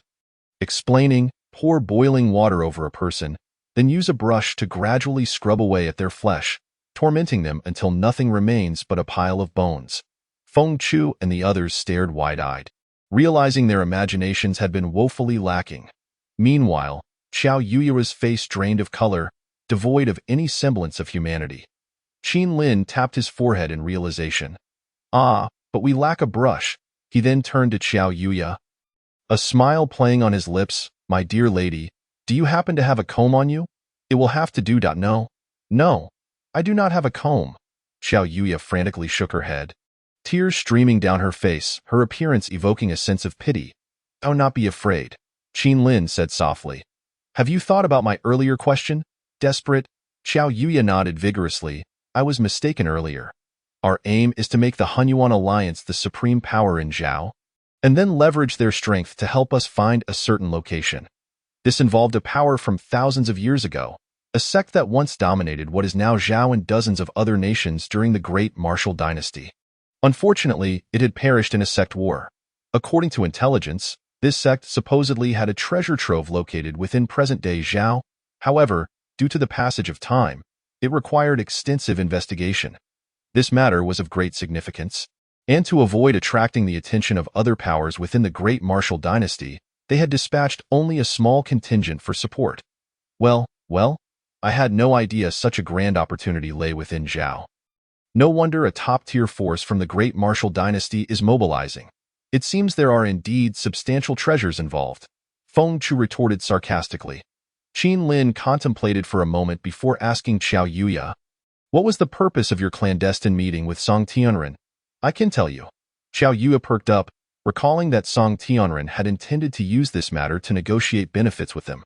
Unfortunately, he had encountered Qin Lin and his companions instead. "If I tell you, will you grant me a swift end?" Song Tianren interjected weakly. Qin Lin turned to Feng Chu, who hesitated before nodding. "If it's vital information, I might grant you a swift end." Song Tianren seemed to see a glimmer of hope. Mustering his spirits, the location of the Heishan treasure is likely at Heishan. At that moment, Song Tianren's expression grew vacant.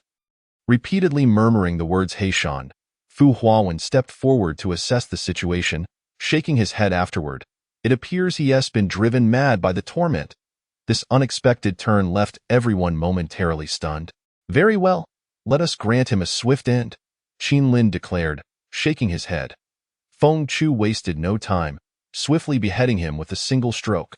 The once formidable Song Tianren, who had traversed the martial world for decades, met a dismal end. Now, how to deal with the two women? After slaying their foe, Feng Chu felt a sense of elation, yet his brow furrowed at the sight of the two women. Qin Lin tilted his head in contemplation before stating emotionlessly, "Let us kill them." Qiao Yuya's pupils dilated in horror, screaming, "You cannot do this. My mother is..." Crack! Qiao Yuya's eyes widened in disbelief, her face etched with shock. Qin Lin apathetically withdrew his hand from her neck, remarking, "You talk too much." Feng Chu hadn't anticipated Qin Lin would be so resolute. "Such a beautiful girl, and you can be so ruthless," he teased. "They're merely crimson bones. I'm not the sort to be halted merely by the presence of a woman." As he spoke, Qin Lin approached the now useless Zhou Ruyue, swiftly ending her life. Chapter 52. The Qiyang spirit fish gazing at the lifeless bodies on the ground. Feng Chu and the others had clearly underestimated Qin Lin's decisiveness. Their gazes now laced with newfound respect.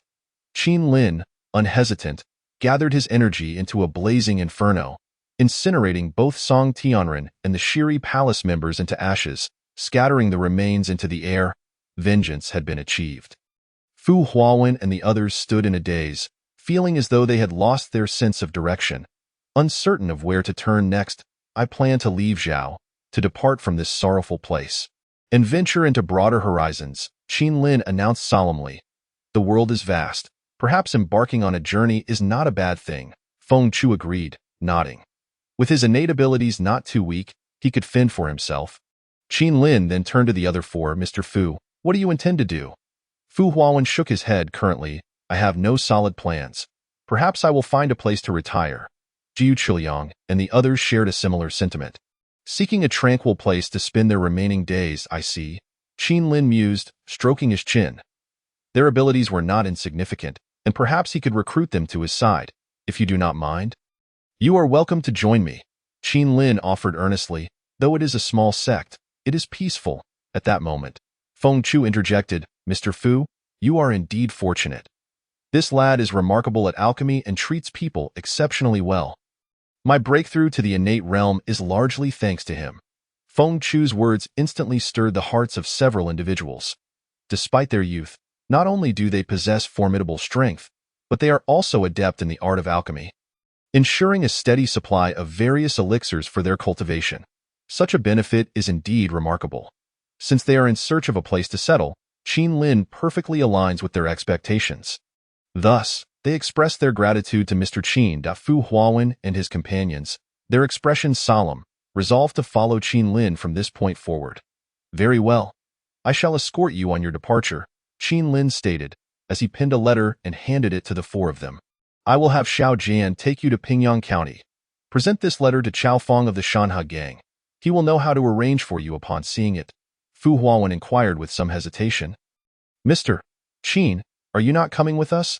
There are still matters to resolve, and I will return a few days later. Very well.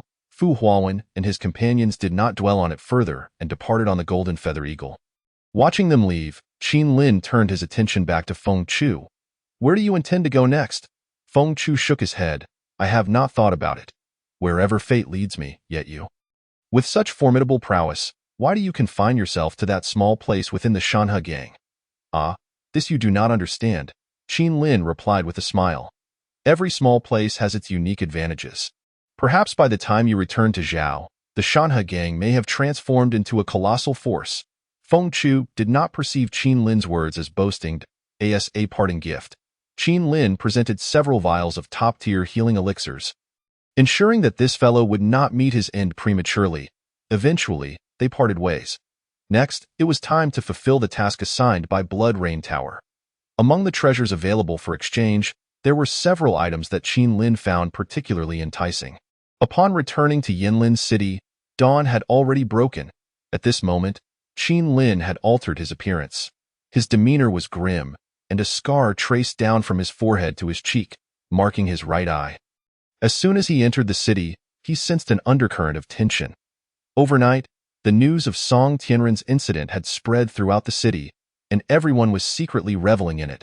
Meanwhile, on the other side, Wang Zhuzhao, the leader of the Hunyuan Alliance, stood anxiously before an elderly woman. Elder Rong, we have dispatched all our personnel, yet we have not located Miss Qiao's whereabouts. Continue searching for her. Elder Rong's expression was ominous. A powerful aura pressing down on Wang Zhuzhao, making it difficult for him to breathe, his complexion turning pale. With a thud, he fell to his knees, trembling uncontrollably. Who dares to target my Shiri Palace? Elder Rong's aged hand gripped her cane tightly, exuding a force that crushed nearby tables and chairs into powder. The absence of the corpses of several individuals within the estate indicated that the assailants had swiftly subdued 2 innate experts and a pinnacle master. Such power must reach at least the late Grand Master stage, if not stronger. Few factions within Zhao possess such strength. Furthermore, she did not believe that anyone within Zhao would dare confront her Shiri Palace. Could it be that other factions within the Great Wu dynasty had caught wind of the situation and acted to seize Qiao Yueying and the others? Elder Rong contemplated deeply, though the oppressive aura emanating from her had already caused Wang Zhuzhao to break out in a cold sweat. You may leave, Elder Rong spoke coldly. If it were indeed other factions from the Great Wu dynasty, even the entire Hunyuan alliance would be of no use. Wang Zhuzhao felt as if he had been granted a reprieve. Scrambling out of the room in a panic, relieved to have saved his life. Qiu Shuangxue, report this matter to the palace master. Let us hope that Deputy Palace Master Qiao does not stir up any trouble. Elder Rong's voice was low as she instructed a middle-aged woman beside her. Qiao Hengli, a formidable figure at the pinnacle of the Purple Mansion realm, had a missing daughter. This was no trivial matter. At this moment, Qin Lin had arrived at a martial arts arena. Although the Tianyin martial competition was set to commence in 3 days, it was divided into 2 main parts. The first part featured the younger generation of prodigies competing, open to those under the age of 25. Due to the large number of participants, preliminary rounds would be necessary to determine the final 8 contenders. The second part naturally involved exchanges among the prominent leaders of various sects. Those invited were primarily experts at the late innate stage or above. Qin Lin watched with keen interest as the young prodigies clashed, using his formidable perception to identify a few individuals who had reached the threshold of innate mastery. However, none had yet broken through to the innate stage. The disparity in strength compared to the talents nurtured by Shiri Palace was indeed apparent. For instance, Qiao Yueying, around 20 years of age, had already attained innate mastery. Apart from Qiao Yueying, it was likely that Shiri Palace had brought other young prodigies as well, seemingly preparing for a comprehensive onslaught. Have you heard? For this Tianjiao battle, the Hunyuan Alliance has put forth 3 treasures as rewards. Qin Lin couldn't help but perk up his ears. The first prize, it was said, was a divine weapon, capable of slicing through iron like mud, utterly indestructible. The second prize was rather intriguing, a pair of Qiyang spirit fish, known for their incredibly delicious flesh, which would enhance one's cultivation when consumed. The third prize was a type of elixir. This. Qin Lin's eyes lit up. His fish pond had long been vacant. In his leisure time, he had raised some fish, albeit ordinary varieties that merely satisfied his culinary cravings, yielding no experience whatsoever. As he had been unable to find any precious species, he had gradually abandoned the endeavor. The Qiyang spirit fish should be classified as a rare species, right? Without hesitation, Qin Lin chose to register for the Tianjiao battle. He quickly received his identification badge, number 4 arena. After surveying the surroundings, he noted that the strongest contender was merely of top-tier caliber. The rules of the competition were straightforward. As the defending champion, one needed to win 4 consecutive matches to advance. This posed little challenge. Such a contest was exceedingly mundane for Qin Lin, akin to a child's play. "Brother, this is the place." A lively young girl tugged at a young man, bringing him to this location, right beside Qin Lin. At that moment, the current champion had just won his 3rd match and required only one more victory to advance. "Brother, look at him. He seems so formidable. Can you defeat him?" The girl chirped excitedly. The young man flashed a sunny smile. "I can? Then what are you waiting for? Go on up," the girl urged eagerly. However, the young man shook his head. "That person has already won several matches. It would be somewhat unfair for me to challenge him now." "Oh, you really are a blockhead," the girl pouted, choosing not to say more. Soon, a new challenger leaped onto the arena. From Xinping Prefecture, Li Qingsong, here to spar. The robust young man on the stage frowned, clasping his fists. He Yin. The two were evenly matched, resulting in a fierce and drawn-out battle. Qin Lin shook his head, recognizing that Li Qingsong was merely capitalizing on the situation. "My friend, what do you think of this match?" The young man observed Qin Lin's head shake, intrigued, and initiated conversation, displaying a friendly demeanor. "Oh dear, this person looks quite intimidating," the girl exclaimed, startled by the scar on Qin Lin's face, quickly hiding behind her brother. "Yunluo, be respectful," the young man chastised, then turned to Qin Lin with an apologetic expression. "I am Yunting. My sister was rude just now." Qin Lin dismissed it lightly, nodding nonchalantly, no matter as they conversed. The defending champion He Yin suddenly unleashed a powerful strike, sending his opponent flying off the stage, bloodied.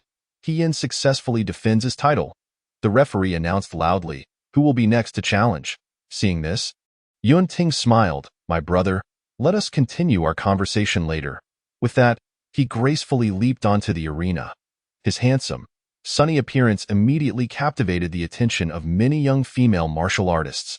"Big brother, go for it." Yunlu cheered excitedly. Qin Lin assessed Yunting on the platform.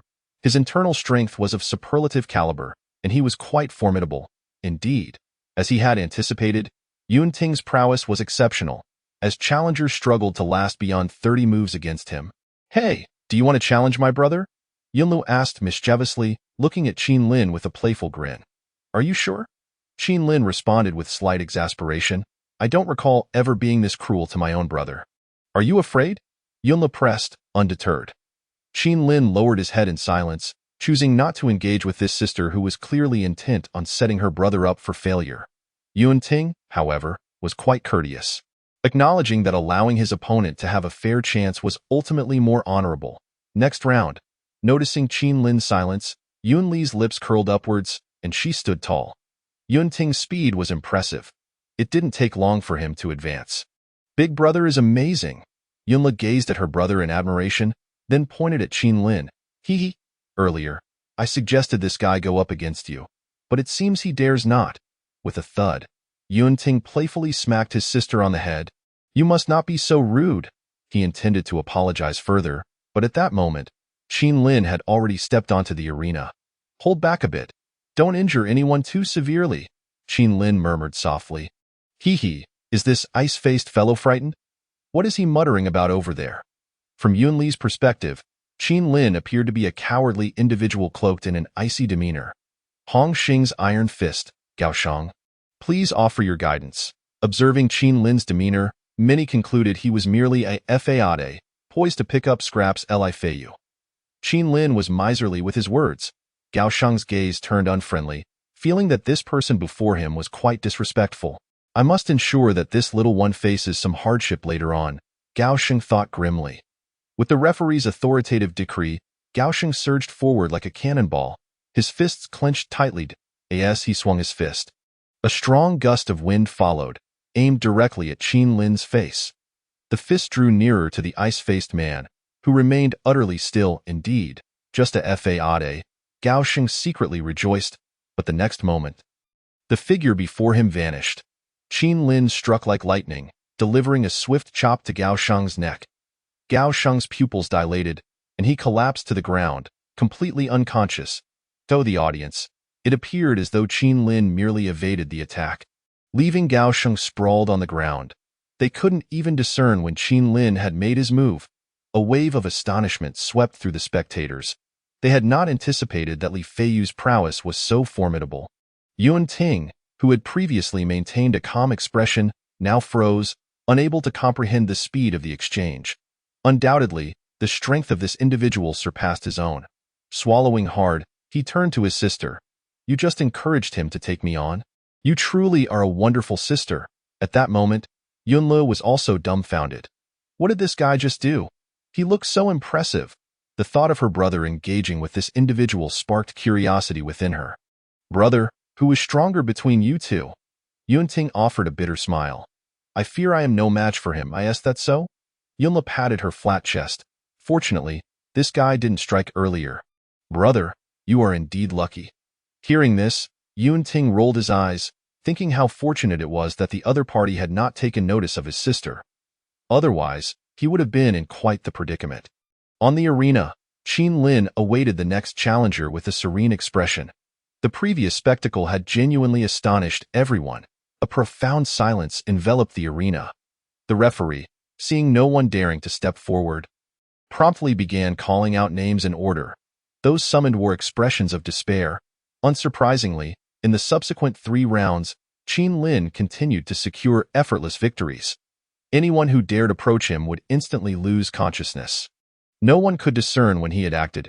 An absolute dark horse had emerged from the 4th arena, swiftly capturing the attention of all young experts.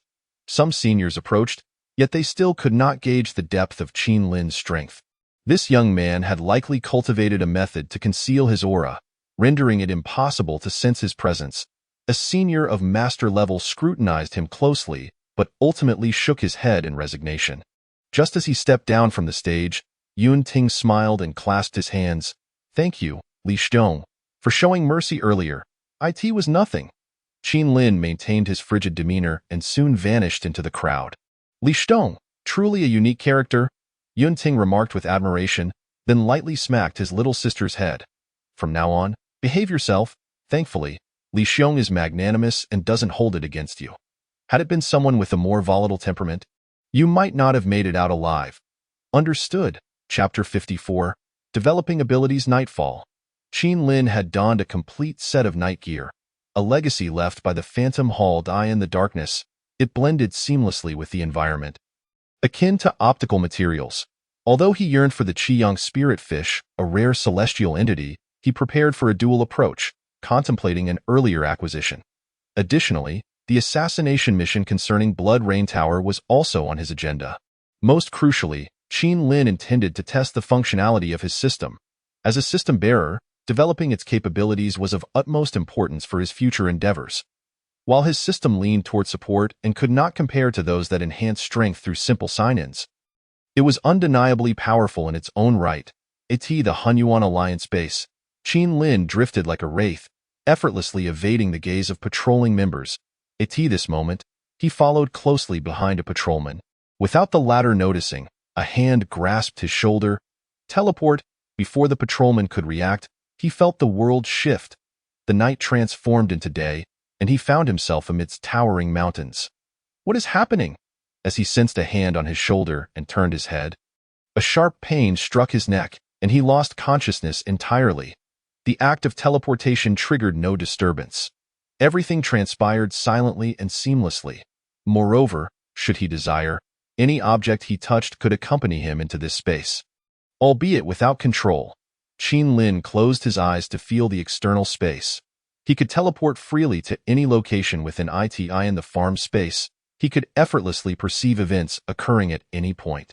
His absolute awareness and instantaneous movement within this farm space rendered him invincible. He even felt a sense of control over the space. However, his current strength was too feeble for substantial manipulation. Presently, he could control the spiritual energy within the range of his mental perception. With a thought, spiritual energy within a radius of 1,000 meters converged at a single point, visibly liquefying into spiritual liquid, which then solidified into spiritual crystals. This was the purest form of spiritual energy, free from impurities, far rarer than the pure spiritual stones formed within spiritual veins. Additionally, there was the location for returning to the real world. Upon returning, there was a 1-second protective mechanism, during which he was effectively in an invincible state. The return position could also be shifted, approximately within a 100-meter radius, which was the extent of his sensory perception.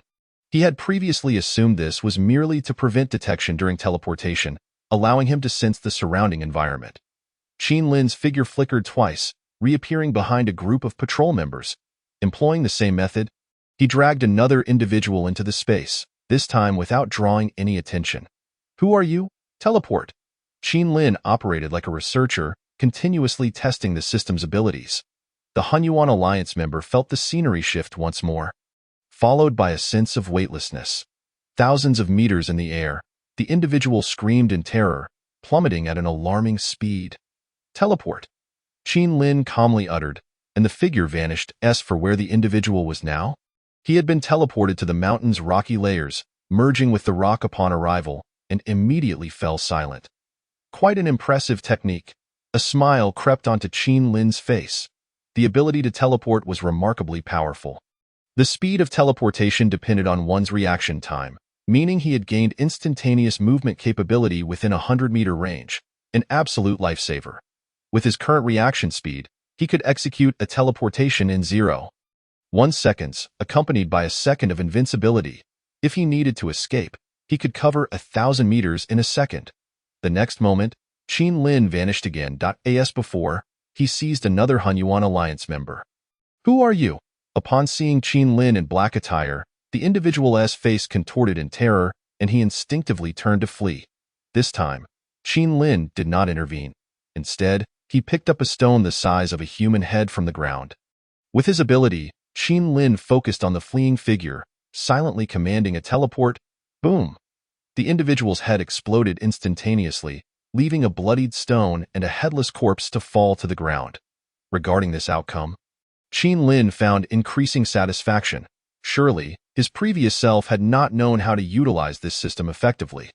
Merely one teleportation ability had led to the development of numerous offensive techniques. With a thought, he transferred the headless body to the demon forest, repurposing it as nourishment. Next on his agenda were the elder-level figures. A sinister smile crossed Qin Lin's face. Utilizing his developed instantaneous movement ability, the entire Hunyuan Alliance base appeared to him as if it were laid bare. Within his 100-meter sensing range, he could conduct a thorough scan. Soon, he identified his target, Lin Yuxing, the 7th elder of the Hunyuan Alliance, who had broken through to become a congenital master 4 years prior and was skilled with dual sabers, known for his lecherous nature. This fellow was currently engaged in merriment with 2 beautiful women. Iske. Quite the repertoire, Qin Lin thought, unable to resist clicking his tongue at the scene before him. It is precisely this perceptive ability prior to the transmission that proves quite advantageous for eavesdropping.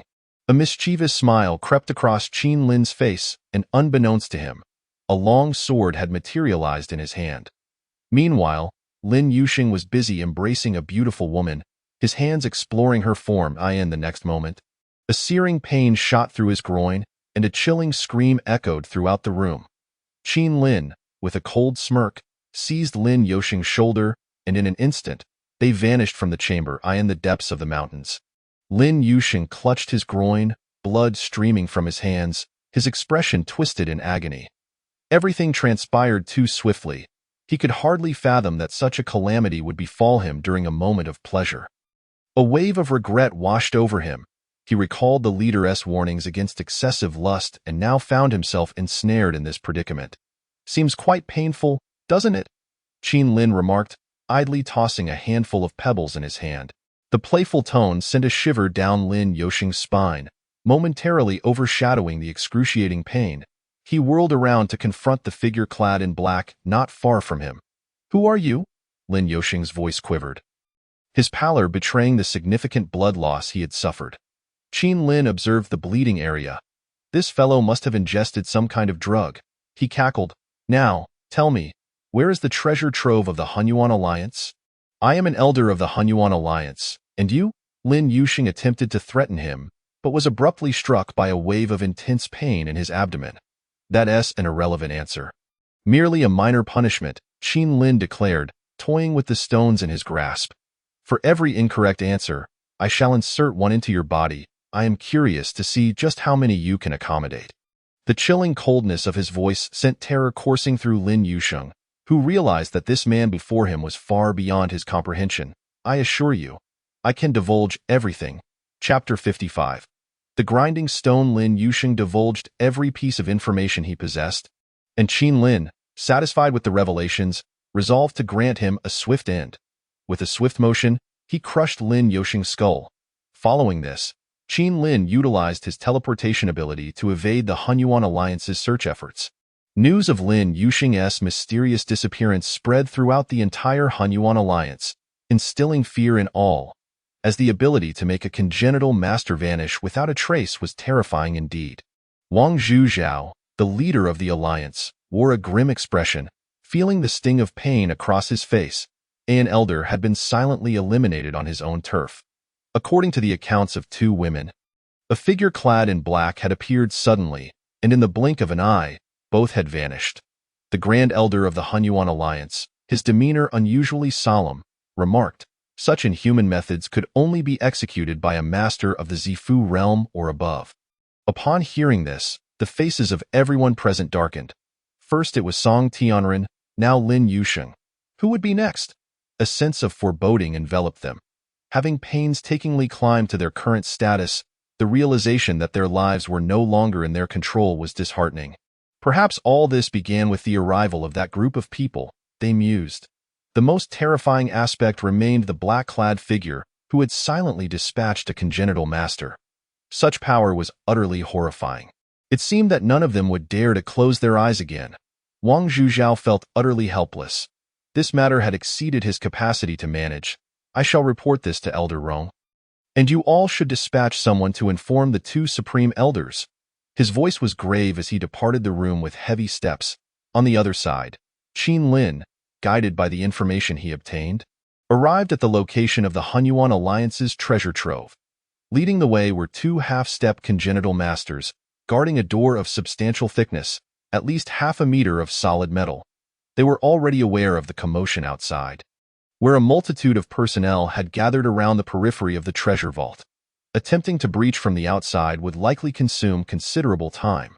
With a keen sense, Qin Lin ascended above the vault and immediately executed a teleportation, allowing him to bypass the outer defenses and directly enter the inner sanctum. Upon sensing the interior, he found no traps or mechanisms, which indicated a remarkable confidence in their defenses. Rows of gold, silver, and jewels caught his eye, yet he felt no inclination to linger. With a swift gesture, he stored them in his spatial realm. Weapons of extraordinary quality held no allure for him, as he deemed his own creations superior. Though the vault contained a plethora of items, very few were truly noteworthy. Qin Lin held up a box. "This is the only thing that piques my interest." Sanyang grass. Low-grade spirit level. Age, 75 years. Lifespan, 310 years. Sanyang grass. Matures in 50 years. Rich in pure yang energy and vitality, possessing remarkable effects in healing injuries and assisting in breakthroughs. Gazing at the now barren vault, a satisfied smile graced Qin Lin's face. Regardless of their value, he intended to take everything. While they might be of no use to him directly, for someone seeking to cultivate a power base, gold, silver, jewels, weapons, and elixirs were all welcome. Sensing the situation outside, he noted that several elders of the Hunyuan Alliance had gathered, but engaging in action was presently challenging. However, among the forces of the Shiri Palace, a lone individual had strayed from the group, proving to be an excellent target. In a certain pavilion, an elder clad in blue was seated cross-legged, surrounded by a pulsating aura. Suddenly, as the elder was meditating, he felt an abrupt shift in energy and opened his eyes wide. Where is this? As he surveyed his surroundings, Fan Wenchua's pupils constricted, and a surge of energy enveloped him. Breathing a sigh of relief, he began to scan the area, quickly spotting Qin Lin not far away. "Who are you?" he demanded, his face etched with seriousness and a hint of trepidation. Such a skill of subterfuge could only be wielded by legendary masters. "Do not be alarmed. I merely wish to end your life." Qin Lin's hoarse voice resonated. Fan Wenchua, filled with both fear and confusion, realized that the other's capabilities could easily extinguish his life without effort. "No, wait." Fan Wenchua's expression turned grave. If this individual were indeed a legendary master, not only would he perish, but the entire Shiri Palace could be obliterated with a mere flick of the wrist. Moreover, he sensed the surrounding spiritual energy was exceptionally dense, surpassing even their sect's finest cultivation grounds. Could this be a spatial treasure? A flicker of greed flashed in Fan Wenchua's eyes. If he were to obtain it, he could ascend to the Zifu realm, or even the Nirvana realm. "Clearly, you have yet to comprehend your situation." Qin Lin's tone was icy, and an overwhelming aura erupted from within him, channeling all his true energy to summon the primordial golden bell to its fullest extent. "How foolish to oppose my Shiri Palace. Today, you shall not leave here alive." Fan Wenchua, now more convinced than ever, recognized that the individual before him had mastered some secret treasure, and his strength was not insurmountable. Without hesitation, he unleashed a torrent of true energy, forming a fierce gale that obliterated everything in its path. With a crash, Fan Wenchua unleashed his full power, his palm radiating with white light as he stepped forward. Closing the gap of dozens of meters to stand before Qin Lin, bang! His palm collided forcefully with Qin Lin, shattering trees within a 10-meter radius and creating a depression in the ground. Fan Wenchua's previously fervent expression morphed into one of astonishment, his palm experiencing an intense pain. He felt as if he had struck an unyielding rock, the rebound force sending shockwaves through his hand. "That hurt a bit." Qin Lin's cold voice caused Fan Wenchua's pupils to contract in disbelief. "This is impossible." Fan Wenchua retreated rapidly, creating a distance of several dozen meters, his gaze fixated warily on the black-clad figure before him. Qin Lin exhaled a breath of stale air, fully activating the primordial golden bell, which could withstand the full might of a peak Grandmaster S-strike. Excitement filled his eyes. Fan Wenchua was indeed a worthy opponent. Unlike the previous weaklings he had faced, his rapid ascension in strength had left most of his opponents lacking, and victories had come solely through overwhelming force. This lack of genuine combat experience felt akin to a chore for Qin Lin. He sought true strength, not merely a fade built on abundant resources. What he desired was to become a genuine powerhouse. The Grandmaster Peak expert before him, with his wealth of combat experience and cunning, represented a valuable source of nourishment. In a fevered moment, Fan Wenchua misread the situation, perceiving the fervent look in Qin Lin's eyes as that of a predator gazing at its prey. "How dare you treat me as a mere grinding stone? You should fear that you may break your own blade." Fan Wenchua's fury ignited as he abruptly realized the gravity of the situation. Words were futile. Qin Lin wasted no time and launched a ruthless assault against him.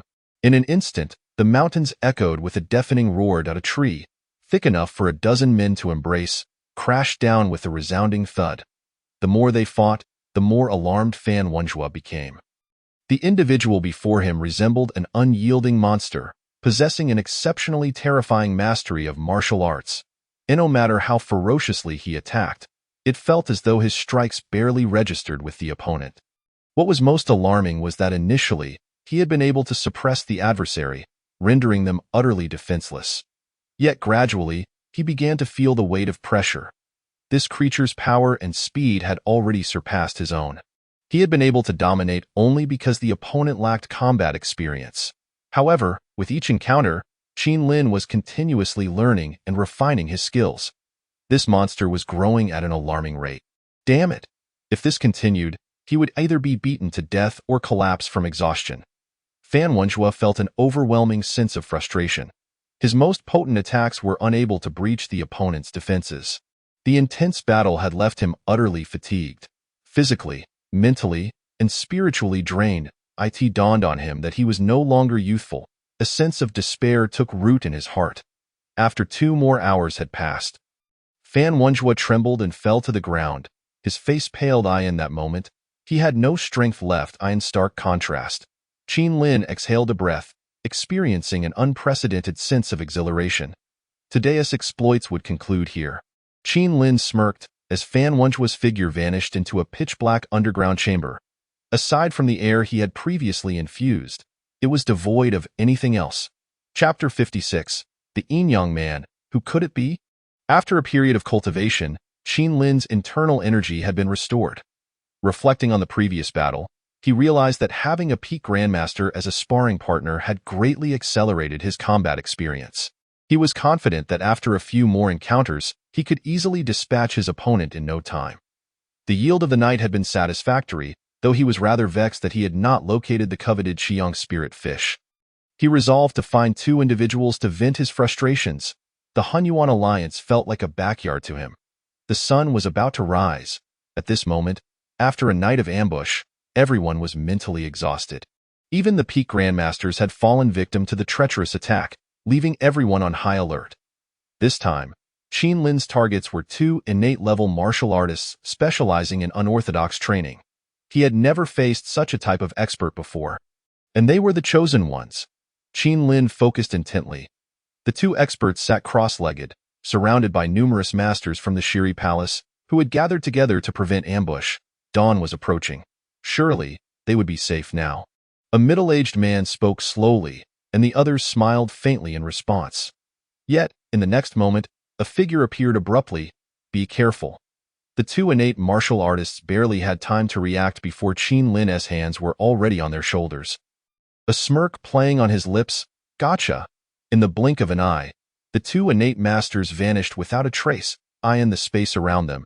Chen Yuanheng and Chen Yuanlai, the 2 brothers, were caught off guard by this sudden ambush. Standing side by side, they regarded Qin Lin warily. You are the assassin. Qin Lin's voice was low, laced with a hint of delight. It's rare to encounter innate martial artists of this unorthodox style. Without further ado, Qin Lin assumed a fighting stance. The brothers exchanged glances, understanding that combat was inevitable, their eyes hardening with resolve. A pale white aura began to envelop them, manifesting as protective energy. You trickster. Your life ends here today. They synchronized their attacks, one striking high while the other aimed low. Their coordination was impeccable, and their strikes were exceptionally cunning. In a matter of moments, they had exchanged several blows. Qin Lin's expression turned serious. He had tested their defenses earlier. Even an average innate mid-level expert would require considerable effort to breach their energy shields. Moreover, their combined technique was extraordinary, capable of rivaling peak innate masters. With a sudden push, he retreated swiftly. The brothers, experienced in combat, pressed in closely despite their missed attempt, eager to engage Qin Lin in close quarters. Their flawless coordination left no room for Qin Lin to catch his breath. Observing the black-clad man under relentless assault, the brothers felt invigorated.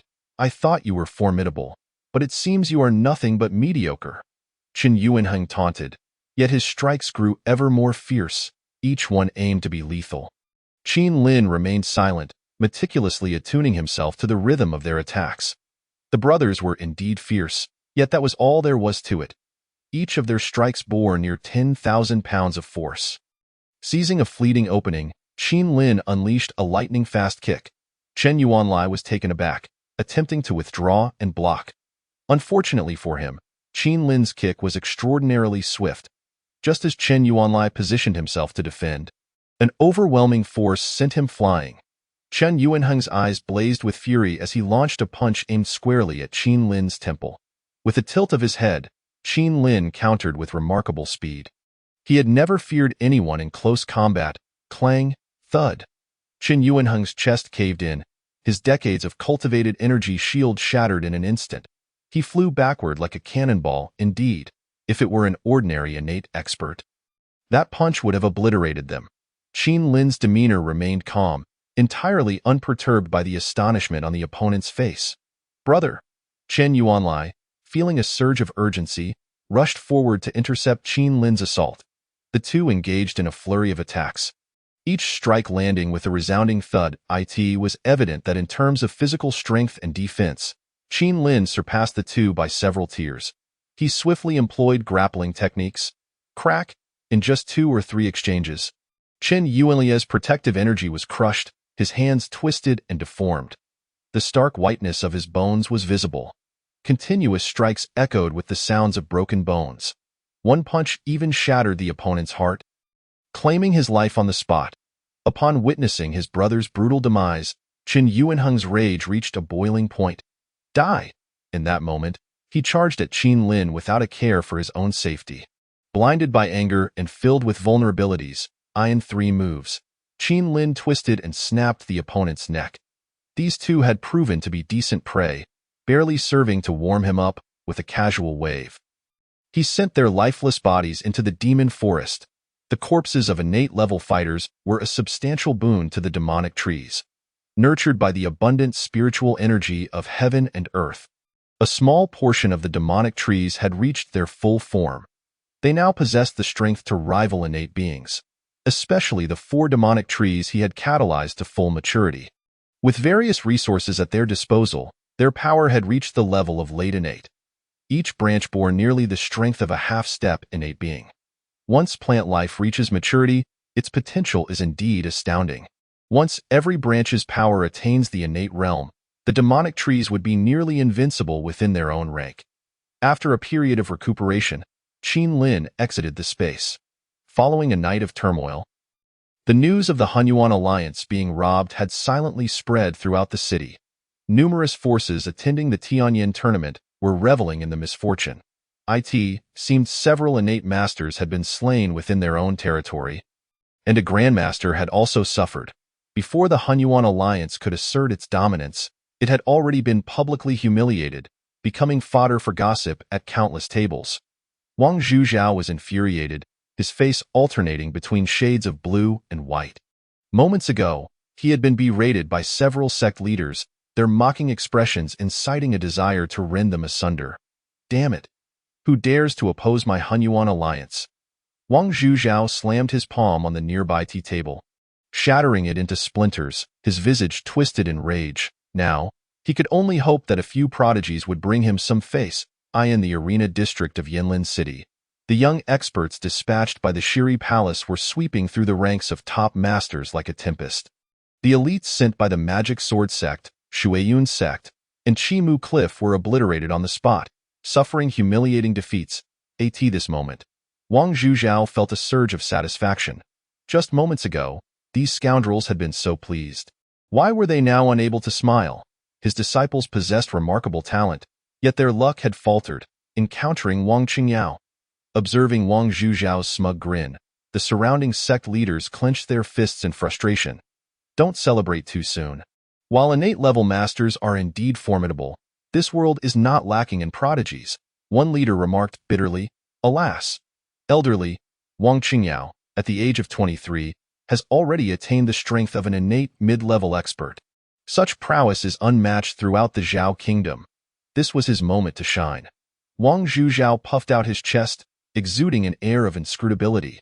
Just as he felt triumphant, a voice rang out from the arena, causing his expression to shift dramatically. Wang Qingyao is defeated. The victor is Li Feiyu. Oh dear. Wang Shidi's luck is truly unfortunate. Who would have thought he would be eliminated in the preliminaries? Oh, look at that. The visage of that youth likely does not exceed the tender age of 18. Lord Wang, do not lose heart. To be bested by such a young prodigy is, in itself, a mark of distinction. Observing someone who had been lauded to the heavens by Wang Zhujiao now brought low to the ground, the various sect leaders erupted in exultation. After all, who amongst them could claim ignorance of the ways of yin and yang? Chapter 57. Offering money? Such fortuity. The name of Li Feiyu resounded throughout the Tianyin Martial Arts Conference. He triumphed over a congenital master with an astonishing ease. Yi Jianshan gazed blankly at the youth before him, utterly defeated. Was it not said that the younger generation of Zhao Kingdom was utterly inept? With such prowess, even within the entirety of the Shuri Palace, he would undoubtedly stand out as a remarkable anomaly. You are indeed formidable, yet one day I shall exact revenge for this day, Yi Jianshan bellowed defiantly. Qin Lin rolled his eyes inwardly, not even deigning to glance in his direction. After today, you will no longer be qualified to be my opponent. Qin Lin's words struck like a heavy hammer, shattering Yi Jianshan's resolve, causing him to spew forth blood and subsequently lose consciousness entirely. Another young genius of the congenital realm from Shuri Palace, Lu Shang, also took note of Qin Lin, his eyes filled with deep apprehension. Yi Jianshan was the strongest among their group, yet he could not even apply the slightest pressure on Li Feiyu. Were Lu Shang to take his place, the outcome would be even more disastrous. The purpose of the Hunyun Alliance in hosting this martial arts competition was to gain renown. Little did they anticipate such a resounding slap to the face. A talent like Li Feiyu emerged, leaving everyone unable to hold their heads high. Internally, they were being undermined, and even the grandmasters were not spared. The members of Shuri Palace were now filled with regret. They had originally believed it to be a simple task, approaching it with a mindset akin to a vacation. They never expected the peculiarities of Zhao Kingdom to exceed their wildest imaginations. Meanwhile, Wang Zhuzhao was also deeply troubled, feeling a surge of anger towards the people of Shuri Palace. They had boasted that their young generation was unparalleled within Zhao Kingdom. Yet, they had been utterly toyed with by the sudden appearance of Li Feiyu. Today, they had lost all semblance of dignity. Alliance leader. If we allow Li Feiyu to continue winning, we may well lose all face for the Hunyun Alliance, the Grand Elder of Hunyun Alliance expressed with growing concern. The preliminary rounds had concluded. Among the 8 young contenders, there were only 2 congenital masters, Lu Shang and Li Feiyu. If they could not surpass Li Feiyu, the Hunyun Alliance would ultimately remain the loser. Perhaps we should reach out to him, persuade Li Feiyu to withdraw from the competition, the second elder suggested. If all else fails, they could offer substantial rewards. If that did not work, then, the second elder's gaze turned fierce as he made a gesture across his throat. Wang Zhuzhao's eyes flickered as he contemplated the pros and cons. Ultimately, he decided to make contact in the hotel. Qin Lin was currently meditating in silence. Knock, knock, knock. The sound of knocking made Qin Lin frown. Did I not say not to disturb me? The innkeeper's anxious voice broke through his thoughts. My lord, it is not my intention, but the Hunyun Alliance has sent an invitation. We dared not refuse. Qin Lin was taken aback, pondering. What business do those rascals of the Hunyun Alliance have with me? It seems I have no dealings with them. A playful smirk emerged on his face as he opened the door to accept the invitation. How intriguing! A smile crept across Qin Lin's lips as he waved the innkeeper away. As evening approached, Qin Lin arrived at the Hunyun Alliance. As the host, Wang Zhuzhao welcomed him warmly. I never expected the esteemed young hero to grace us with his presence. It truly illuminates my humble abode. Wang Zhuzhao beamed. Flattery without cause is often a sign of ulterior motives. Qin Lin felt a profound sense of insincerity from the man before him, who had just earlier been humiliated by the Hunyun Alliance. He recalled how the man's face had looked as though he had lost a loved one. Yet now he greeted him with such geniality. Accompanying him were 2 elders of the Hunyun Alliance, both of whom had reached the Master Realm. Qin Lin, disinclined to engage in circumlocution, spoke directly. What is it that you seek, Lord Wang? The smile vanished from Wang Zhuzhao's face. I merely wish to make the acquaintance of a young talent such as yourself. Pray tell, which esteemed figure has nurtured you to such excellence? Qin Lin inwardly chuckled, contemplating his response before slowly replying. My master is merely a recluse. This journey coincidentally brought him to the Tianyan Martial Arts Conference. Wang Zhuzhao's brow furrowed slightly, as no useful information had been gleaned. Qin Lin observed the others, his mind already forming conjectures. Wang Zhuzhao's invitation was likely not solely for the purpose of acquaintance. Let us dispense with the pretense. I am not one to beat around the bush. The Grand Elder, upon hearing this, immediately interjected. The purpose of this martial arts conference was to elevate the Hunyun Alliance's status. Yet we have faced numerous underhanded schemes, resulting in a tarnished reputation. We are in dire need of a victory to lift our spirits. Understanding dawned upon Qin Lin, and a smile spread across his face. A plump sheep has come to me. He rhythmically tapped his fingers on the table. You wish for me to withdraw from the competition, do you not? Seeing Qin Lin's demeanor devoid of repugnance, the three felt a surge of hope. Yet they would not allow Li Feiyu to withdraw without compensation. Wang Zhuzhao produced a box, stating earnestly, inside is a vial of Juling Yuan Dan, greatly beneficial for those of the congenital realm. Additionally, we offer 100,000 taels of silver. You all take this competition so seriously. It is truly commendable, Qin Lin remarked, his expression unchanged. Such trifles are hardly sufficient to sway me. The expressions of Wang Zhuzhao and the Grand Elder shifted dramatically. This young man was quite the avaricious one. Might I inquire what else you desire, esteemed hero? Wang Zhuzhao's face darkened. The treasures awarded to the top three in this competition, Qin Lin replied with unabashed greed. How audacious! Wang Zhuzhao's breath caught, his expression turning as dark as the bottom of a pot, for the Hunyun Alliance's treasury had been plundered. The items he could offer now were merely his personal stash. 3 treasures are out of the question, Wang Zhuzhao ground his teeth. I can offer you a maximum of 2. Seeing Qin Lin remain silent, he warned, Li Feiyu. One must not be overly greedy. Qin Lin curled his lips, cautious not to provoke the man. 2 will suffice. A Qiyang spirit fish and a weapon.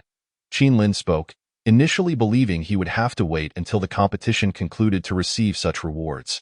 To his surprise, the other party was offering them willingly. What a benevolent gesture! Wang Zhuzhao's expression softened as he immediately relayed the command. Before long, a crystal box containing 2 crimson spirit fish and a fiery longsword was presented before Qin Lin. Qiyang spirit fish, low-grade spirit tier, age, 12 years, lifespan, 218 years, matures in 20 years, containing pure yang spiritual energy. It is a delicacy that significantly aids cultivation. Qin Lin nodded in satisfaction. A smile gracing his face. Such generosity from the Hunyun Alliance. I would be remiss not to honor your kindness. He promptly stored the items in his spatial ring. The members of Wang Zhuzhao's party felt a chill. To produce a spatial ring suggested that this individual was of no ordinary status. Simultaneously, they sighed in relief. The banquet proceeded with merriment on both sides. Qin Lin departed the Hunyun Alliance, cheerfully contemplating. Having secured my gains, I shall ensure your demise is swift and merciful. Chapter 58. Tactics in a valley strewn with jagged rocks, Qin Lin tirelessly gathered boulders exceeding 10 meters in diameter, with the largest surpassing 100 meters. In pursuit of these materials, he rode the Golden Feather Eagle across various locations. Perfection. Qin Lin suddenly spotted a massive rock protruding from the Earth's surface. It could be described as a small mountain. Standing 100 meters tall and with a diameter exceeding 1,100 meters, it was an entirely independent formation, disconnected from the Earth's veins. Qin Lin's excitement was palpable as he unhesitatingly absorbed this rock mountain into his spatial realm. He had previously attempted to store the world beneath his feet, but the system had outright ignored him, warning that his power was insufficient. Should he attempt to absorb the entire world, he would be exposed to the void of space and perish. With this thought, Qin Lin curled his lips in disdain. In time, I must find a star to play with, for no other reason than to ensure that no one dares to provoke me. I shall summon a star from my spatial realm to crush my foes. Returning to the present, he realized he had gathered enough colossal stones, a smile emerging upon his lips. It was time to showcase his skills. In the distance, a flash of white light heralded the dawn approaching Yinlin City. At an altitude of 1,000 meters, Qin Lin rode the Golden Feather Eagle, having pinpointed the location of the Hunyun Alliance's headquarters. His gaze turned in the next moment. Countless boulders appeared out of thin air, raining down upon the earth like a tempest. At this hour, most members of the Hunyun Alliance were still ensconced in slumber. With only a few on night watch, soon, a deep howling echoed through the skies above Yinlin City. In the next instant, a deafening roar jolted the entire city awake. What in the world is happening? The sensations were most acutely felt at the headquarters of the Hunyuan Alliance. A colossal boulder descended from above, shattering a structure into smithereens, with countless fragments and plumes of dust rapidly dispersing. Before anyone could fully comprehend the situation, the immense stone fell like raindrops, accompanied by an incessant roar. The innate masters, who had previously huddled together in fear of assassination, were caught unawares. A massive rock, exceeding 50 in diameter, directly obliterated both people and building, creating a profound pit, leaving all in a state of shock. This scene resembled divine retribution. Wang Zhujiao, perceiving the tremendous commotion outside, felt a surge of trepidation as he yearned to venture forth to investigate. Without warning, a boulder plummeted, instantly reducing him to a mere pile of flesh.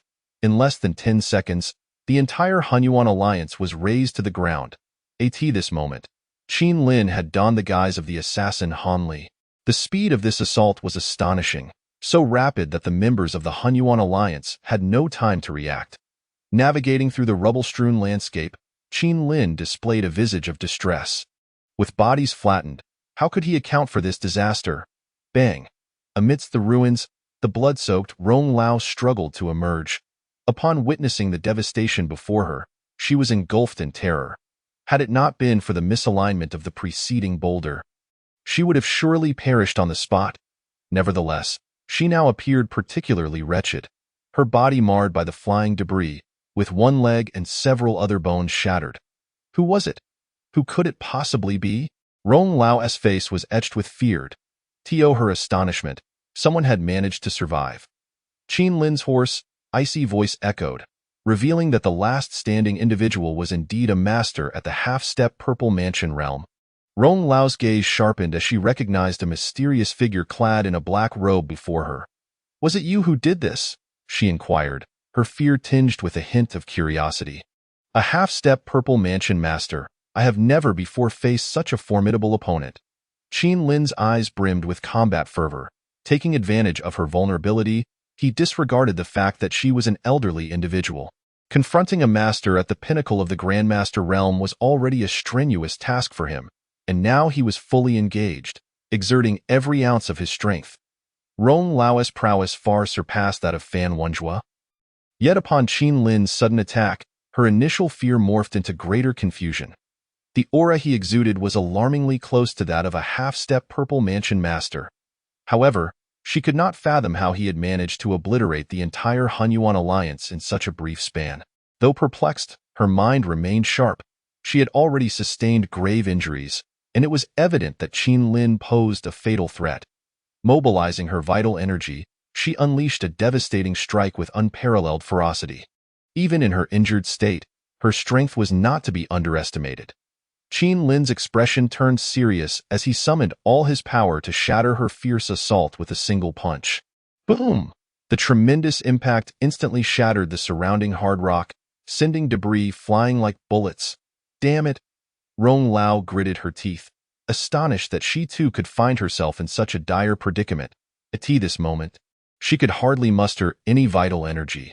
With each exertion, her broken body screamed in agony in the blink of an eye. Qin Lin had traversed 100 meters, appearing right before Rong Lao. Close combat. At present, he feared no one. The terrifying force unleashed was far beyond what a centenarian could endure, especially in her severely weakened state. Boom! Ruthless fist struck her chest.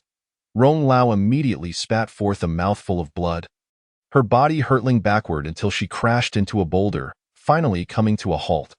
Qin Lin bore no semblance of mercy. With a mere gesture, countless crimson venomous insects emerged, surging towards Rong Lao like a wave. Ah! Heart-wrenching screams echoed amidst the swarm of insects in her current state.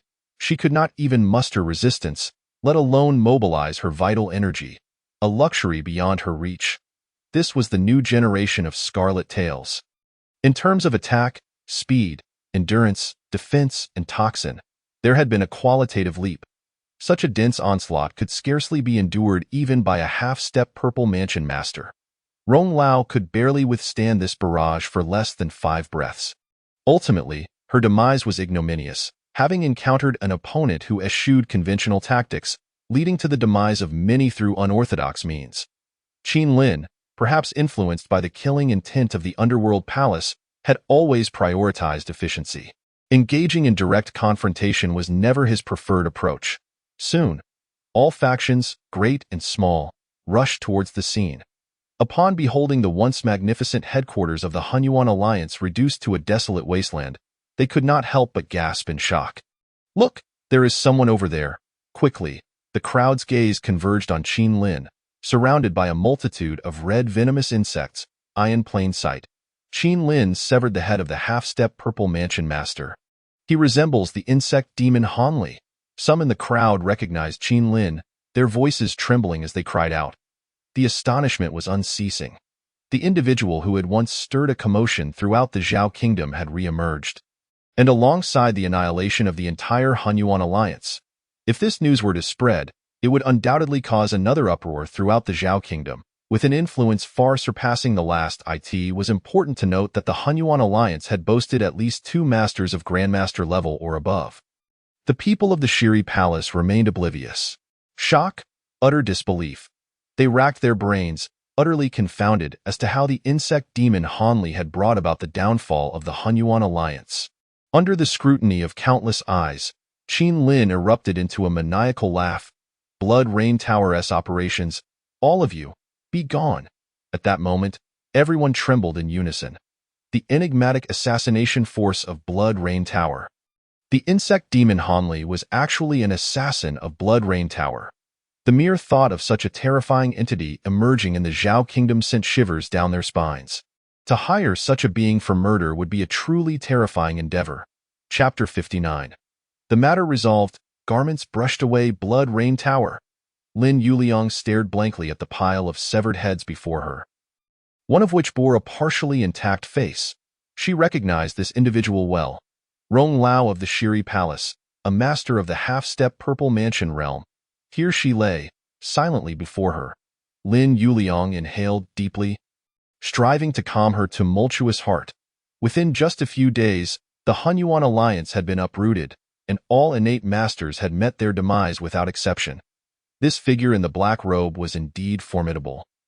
Lin Yuliang mused that "I regret to inform you that most of the Hunyuan Alliance members have been crushed to death, and their corpses are likely irretrievable." Qin Lin's voice was hoarse and devoid of emotion. "No matter, Mr. Hanli." Lin Yuliang covered her face with a soft smile. "Your deeds have been duly noted by our intelligence personnel. 17 innate masters, 6 grandmasters, 1 great grandmaster, and 1 half-step purple mansion. It has been quite some time since such a sensation has gripped the Zhao Kingdom. Orders have already been dispatched from headquarters for the 17 gold tasks, 12 blood tasks, and 1 Rakshasa-level task. 10,000 points. Moreover, Mr. Hanli's assassin rank has been elevated to Rakshasa." Lin Yuliang spoke respectfully, retrieving a dark token inscribed with the fearsome visage of a demon from her bosom. Qin Lin examined it closely. The token was crafted from exceptional material and possessed a unique effect capable of stabilizing one's mind. "May I exchange my task counts and points for items?" His primary reason for joining Blood Rain Tower, aside from gaining combat experience, was to acquire the numerous treasures available here. Certainly. Lin Yuliang promptly produced an exquisite tome. "This contains items available for exchange below the Rakshasa level. Please take a look." "My lord." Qin Lin nodded and accepted the tome, immediately flipping to the section on spiritual fruits and plants. The contents listed merely a handful of items: Qingyu Xianshan, Qiyunlingji, and Jui Xianling Chao. For these 3 treasures, Qin Lin found himself short on task counts and points, necessitating the supplementation of some medicinal pills. Lin Yuliang was astonished, noting that Qin Lin had disregarded everything else, opting solely for the spiritual items. "Mr. Hanli, the 3 items you seek will need to be sourced from other locations. However, rest assured, they will reach you within half a month." Lin Yuliang expressed a hint of apology. Qin Lin understood that these items could not all be located in one place. Thus, he was not overly concerned. "In that case, have them delivered to Qingyang City. I shall retrieve them myself in half a month." Departing from Blood Rain Tower, after evading several pursuers, Qin Lin swiftly boarded the Golden Feather Eagle, soaring towards the direction of Yushan Town. After a few days away, the operations of the Mountain River Gang proceeded as usual. The pill trade remained prosperous. Huang Yuan and others continued to endure hardships in the mountains, with Xiao He and his offspring mercilessly tormenting them. Each was adorned with bite marks. Spare us, dog lord. Huang Yuan, now gasping for breath while being pursued by dogs, felt as if his very soul were about to escape. Others fared little better. Despite nearing the level of first-rate masters, they remained outmatched against the black dogs, which Qin Lin had diligently raised with spiritual herbs. Xiao He bared his fangs, viciously sinking his teeth into Huang Yuan's rear. The forest echoed with their anguished cries. Their days consisted of eating, sleeping, cultivating, and being bitten by dogs. Qin Lin merely glanced at the rapid improvement in the other's strengths and felt satisfied. Qin Lin soon encountered Fu Huawen and the other three. Mr. Qin. The four displayed an attitude of utmost respect. None dared to underestimate the young man before them. Gentlemen, please do not stand on ceremony, Qin Lin said with a warm smile. Are you accustomed to this place? Fu Huawen nodded with a smile. This locale is a rare haven, far removed from the tumult of the outside world. As long as one can adapt, Qin Lin replied earnestly. Now, as the vice master of the Mountain River Gang's Medicinal Herb Hall, I extend an invitation to you four to join us as esteemed patrons of the hall. We are willing, Fu Huawen responded with a solemn fist salute. The same sentiment was echoed by Gu Liangqiu and the others, who, as Qin Lin's followers, naturally harbored no objections. Since you are all patrons of the Medicinal Herb Hall, I, as the hall master, have prepared gifts for you. Qin Lin beamed brightly as he produced a medicinal vial containing 4 pills crafted from the fruit of a millennium-old red fruit tree. Each pill possessed the potency to elevate a transcendent master directly into the innate realm. Subsequently, Qin Lin revealed a tome, the Qing Xian Heart Sutra, obtained from Feng Chu, a cultivation method capable of advancing one to the Purple Mansion realm. This was an unparalleled treasure within the entire Zhao kingdom. Upon receiving the manual, the expressions of the four shifted to one of astonished joy, unable to fathom such a generous gift from Qin Lin. They hastily knelt on one knee, proclaiming, "From this day forth, we pledge our unwavering loyalty to Master Qin. You may commence your cultivation now.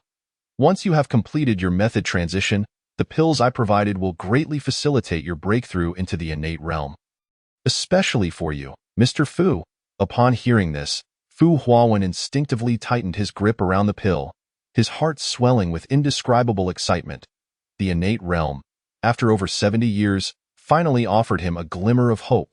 He cast a deep gaze at Qin Lin, feeling as though this favor was akin to being reborn. From this moment onward, Qin Lin would be his guiding light. The four departed, eagerly beginning their cultivation transition.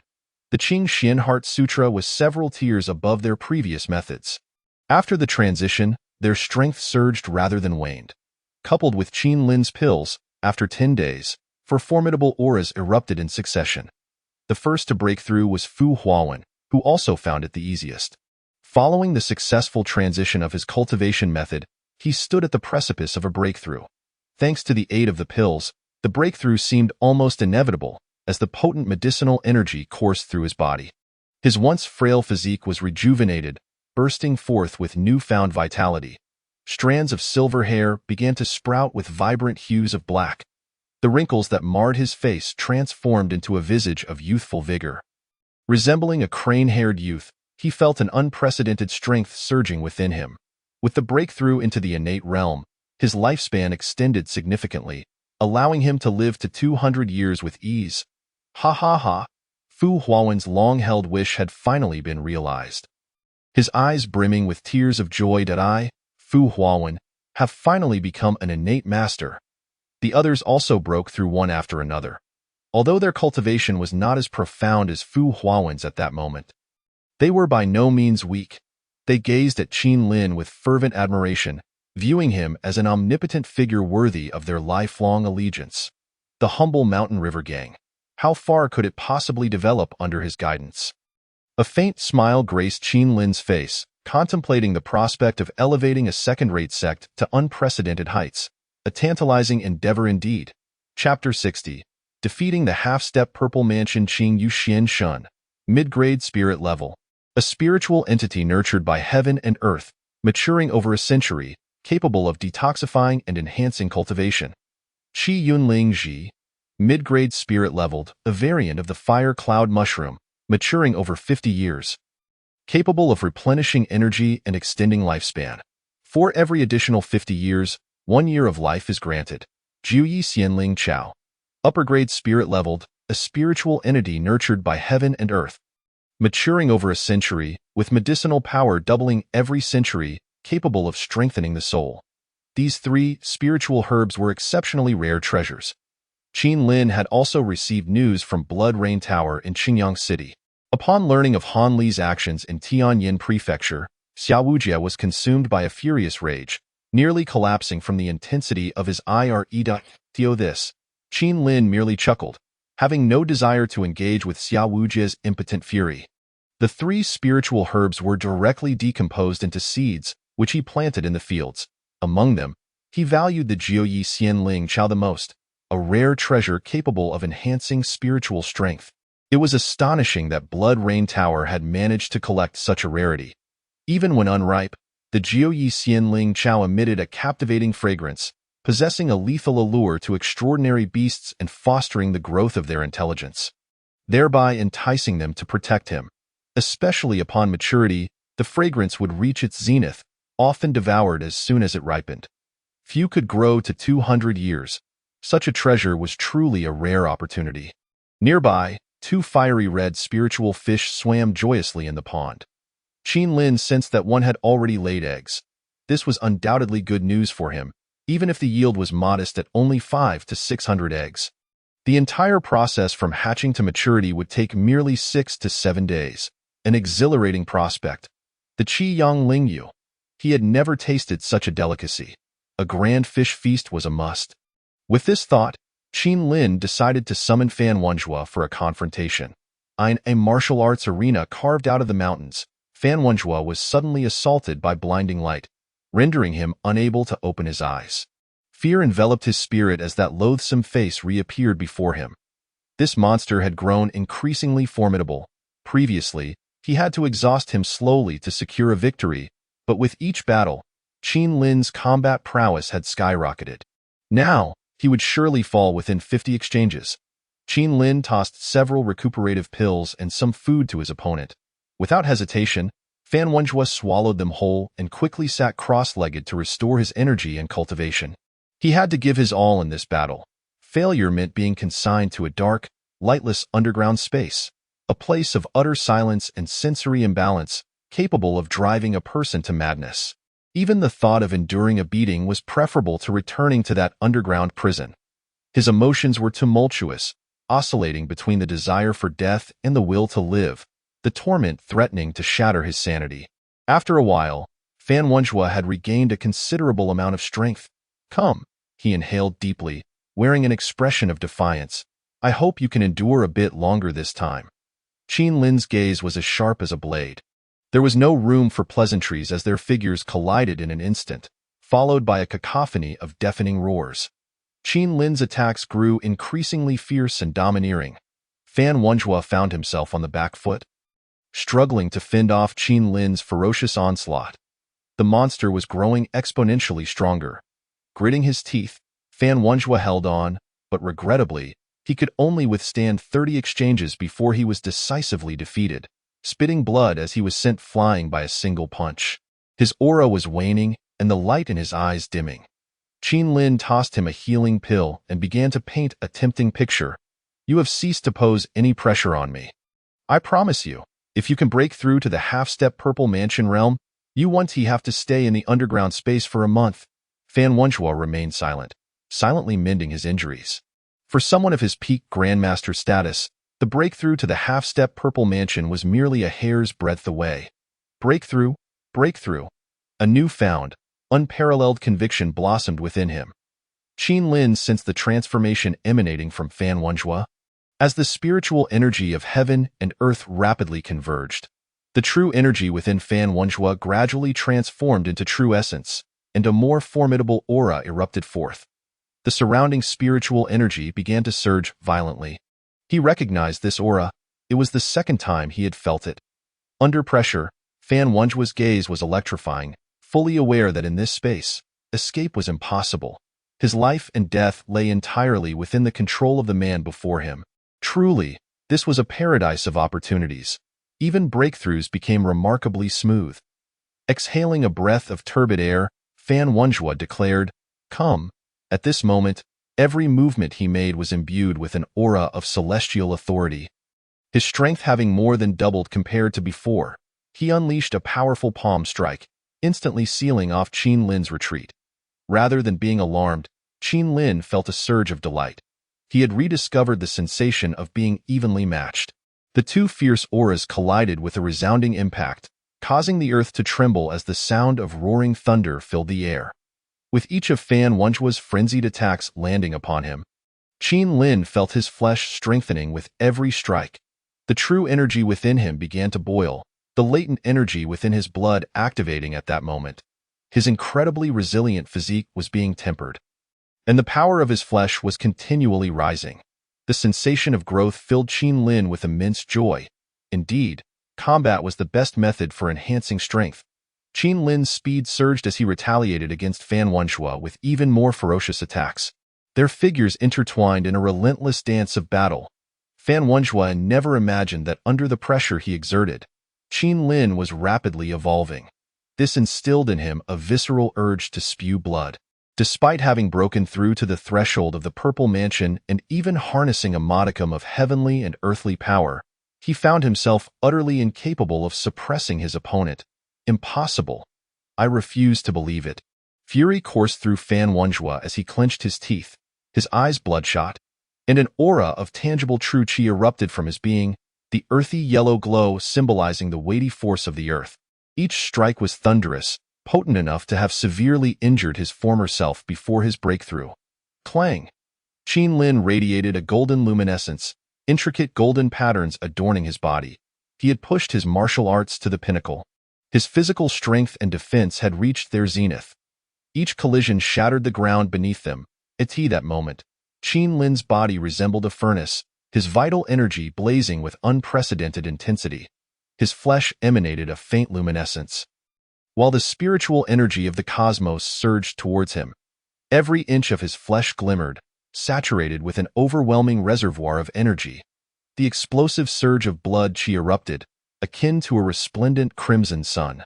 The pure physical power surged dramatically, ultimately solidifying at an astonishing 99,000 pounds. The energy that had long been accumulated within his flesh was entirely expended. Fan Wenjue faced defeat once more. As Qin Lin triumphed through sheer physical prowess over a formidable opponent at the threshold of the Purple Mansion. Chapter 61. The inevitable trend returning to reality, Chao Feng found Qin Lin, his countenance notably grim. "Brother Qin, we seem to have encountered a bit of trouble." "What is it?" Qin Lin inquired, his brow furrowing in confusion. "Let us discuss it in the conference hall as we walk." Chao Feng replied, his demeanor betraying his anxiety. "Yes, you know. Thanks to the elixirs you provided, our Shanhe gang has nearly ascended to the status of the third largest alchemical force. However, our actions have incited the ire of the Medicine Valley. They have begun to wield their influence to suppress us. The merchants who previously collaborated with us have been forced to cease their partnerships due to the Medicine Valley's aggressive intervention. Many raw materials have become unobtainable. We have numerous orders on hand, and if we fail to fulfill them on time, we will face substantial financial penalties, I see." Qin Lin replied, a look of understanding dawning upon his face. Though he was not particularly surprised, the market of the entire Zhao Kingdom was rather limited. The elixirs he had offered were in direct competition with those of the Medicine Valley. Rivals are often enemies. The suppression from the Medicine Valley was thus inevitable, especially since the Shanhe gang was undeniably encroaching upon their market share. Upon entering the conference hall, the expressions of all the hall masters were laden with concern, with only Han Song, the lame man, wearing a face of schadenfreude. Qin Lin squinted slightly. This old fellow had clearly learned nothing from past experiences. How foolishly oblivious he was. With a soft chuckle, Qin Lin took a seat beside Chao Feng. He Long, the leader, bore a sullen expression. The pressure weighed most heavily upon him, as the Shanhe gang had just begun to flourish before facing this suppression, which only fueled his anger. Yet, it was merely anger. In the face of a monolith like the Medicine Valley, The Shanha gang truly held no significant standing. The Medicine Valley had sent word, chastising us for disrupting market order and demanding that we cease the sale of our elixirs. They have even dispatched someone to supervise, and in 3 days, an elder from the Medicine Valley will arrive. As He Long spoke, he produced a letter and placed it on the table. The moment he finished, a chorus of curses erupted throughout the hall. The people from the Medicine Valley are too tyrannical. They can sell their elixirs, yet we are forbidden from selling ours. What kind of logic is that? The assembly was indignant. It was akin to defecating on someone's head. Who could endure such humiliation? Qin Lin stood quietly to the side, seemingly unaffected by the uproar. Han Song, noticing the silence, sneered, "Master Qin, why the silence? This matter is intricately connected to you." The hall fell silent, all eyes turning to Qin Lin. With a faint smile, Qin Lin responded, "What do you mean by silence, Han Hall Master? I noticed you were quite cheerful just now. It seems you couldn't resist gloating over the Shanha gang's predicament." Han Song's expression shifted, his fury igniting. "Nonsense. You are attempting to sow discord, casting aspersions on me. Why so agitated?" Qin Lin mused playfully. "Have I struck a nerve? I merely remarked on your earlier jests. I certainly wasn't as incensed as you are now." Suddenly, the gazes of all present turned towards Han Song, their eyes reflecting suspicion. They began to perceive him as problematic at such a moment. Rather than focusing on a common enemy, he was embroiled in internal strife. Was he not a traitor? Han Song, now seething with rage, ground his teeth. Beside him, Han Yin quickly intervened, diffusing the tension somewhat. After a moment of contemplation, He Long turned to Qin Lin. "Master Qin, what is your perspective on this matter? The Medicine Valley's suppression of our Shanha gang is undoubtedly unavoidable. If we wish to grow, conflicts with the Medicine Valley are inevitable. Yet, I did not anticipate it would occur so swiftly." Qin Lin replied, intentionally glancing at Han Song before continuing, "Now, there is no need for excessive concern. Our most significant client is none other than King Qin, and moreover, Luo Shou is his son-in-law. We can certainly draft a letter to inform King Qin that the people from the Medicine Valley are deliberately suppressing us, preventing us from supplying medicinal aid to his army. Additionally, we can write to Luo Shou, urging him to fan the flames of this situation. With King Qin as our backing, the Medicine Valley's attempts to suppress us will undoubtedly crumble." Qin Lin's words illuminated the eyes of those present. Diverting the calamity eastward was indeed a clever strategy. In the entire north, the most formidable force was undoubtedly King Qin, commanding 300,000 troops. He led the most potent faction. Any force daring to challenge him would find themselves overwhelmed, unable to raise their heads in the northern martial arts community. Although the Medicine Valley was powerful, they lacked the audacity to confront King Qin. To secure the medicinal supplies for King Qin, arrangements had been made even before he emerged from the Yushan town. Xiao Wujie would not refuse, as the elixirs provided by the Shanha gang were both high quality and affordable. Furthermore, Xiao Wujie sought to leverage the Shanha gang to counterbalance the Medicine Valley, given that they had long monopolized the pricing power of the Zhao Kingdom's alchemical market alongside Qingding Mountain. A tripartite balance served Xiao Wujie's interests well. Thus, supporting the Shanha gang was a foregone conclusion, given the existing relationships. Upon hearing Qin Lin's analysis, the tense atmosphere among the attendees began to ease. Excitement surged within them. If they could weather this storm, the Shanha gang would soar like a dragon into the sea, an inevitable trajectory of ascendance. He Long wore a delighted smile. "Excellent. Let us write to King Qin immediately." Meanwhile, Qin Lin's thoughts grew increasingly complex. He was undoubtedly the future of the Shanha gang, yet he was loath to relinquish the power he held. He could distinctly feel that since Qin Lin's emergence, his subordinates had gradually become less compliant. It was as though his authority was being eroded. He felt powerless in the face of it. He no longer dared to act rashly, fearing that a single misstep could lead to a rift with Qin Lin, causing others to side with him. Even Zhao Lei Yin, his most trusted confidant from the Martial Academy, had recently become somewhat distant. The entire Shanha gang was now deliberating how to align themselves with Qin Lin. The allure of the benefits was simply too compelling. Monthly allocations of elixirs to assist in cultivation were provided as a perk, each valued at no less than 50 taels. especially for the inner circle. Their benefits surpassed those even of the hall masters and the leader. The shift in loyalty was palpable. Before long, Qin Lin had become the object of fervent allegiance among the lower ranks of the gang.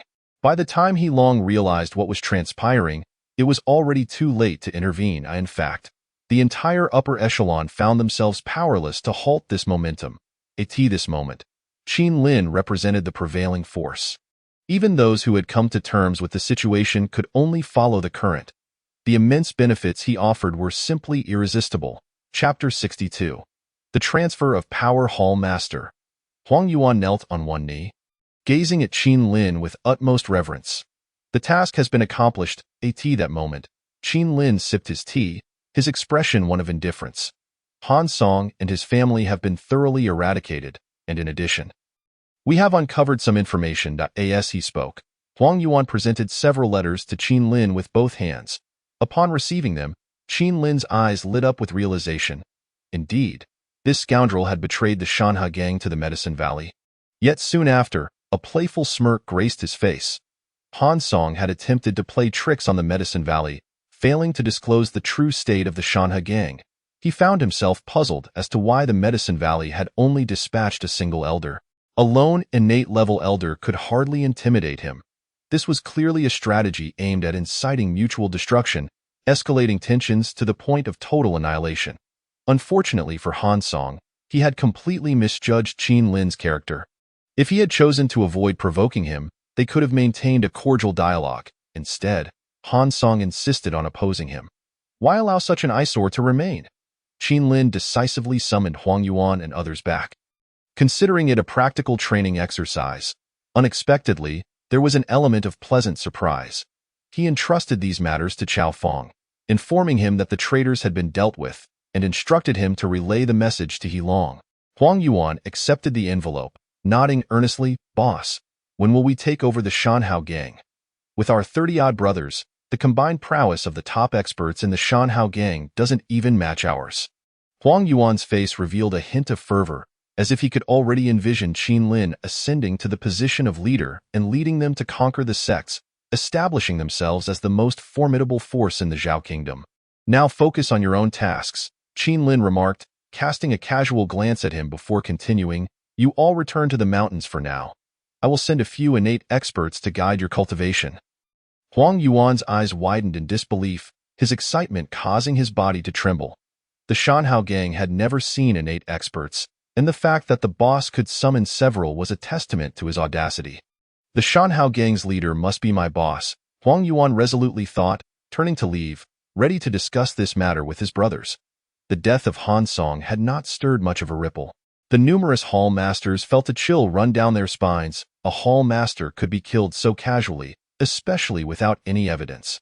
Qin Lin had directly dispatched someone to eliminate him, skipping even the interrogation process. Ruthless and decisive, he never dithered. Particularly for those aligned with He Long, anxiety permeated the air. Qin Lin's actions were brazenly disregarding the leader's authority, and if this continued unchecked, they too would likely face dire consequences.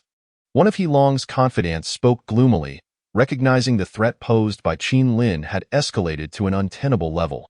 Seated in his grand chair, He Long rhythmically tapped his fingers, weighing the pros and cons in his mind. "Leader, how should we respond to Qin Lin?" Eventually, someone could no longer contain themselves. The group's interests were tightly interwoven, and as the leader, He Long had to speak up. "This matter can be discussed later. The most pressing issue is the arrival of the representatives from Yaogu. This is crucial for the future of our Shanhao gang." He Long spoke softly, not out of a lack of desire to confront Qin Lin, but because the latter's strength was formidable. A rash move could lead to their downfall, far worse than Han Song's fate. This incident was merely a demonstration of Qin Lin's authority. He made it clear to everyone that he could decide who lived and who perished at will. Ultimately, the group reached no conclusions. Upon returning home, He Long appeared somewhat distracted, even failing to notice his wife, Li Rong, approaching him. "Husband," Li Rong gently called out. He Long snapped back to reality. Li Rong served him a bowl of chicken soup, asking, "Are you troubled?" He Long accepted the soup, his face burdened with concern, having little appetite at that moment. Is it because of Han Song's demise? Li Rong sighed softly. Qin Lin is indeed ruthless, but he has shown you some respect. What do you mean? He Long furrowed his brow, contemplating the underlying message. Han Song's death subtly conveys that you should consider stepping aside and yielding power, Li Rong said, glancing at her husband, whose hair had turned increasingly gray.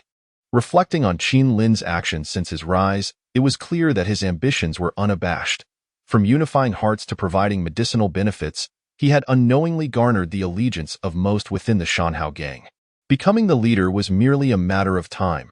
However, the manner in which he ascended depended on He Long. He Long fell into a deep silence, aware that his wife understood the internal conflict he was grappling with.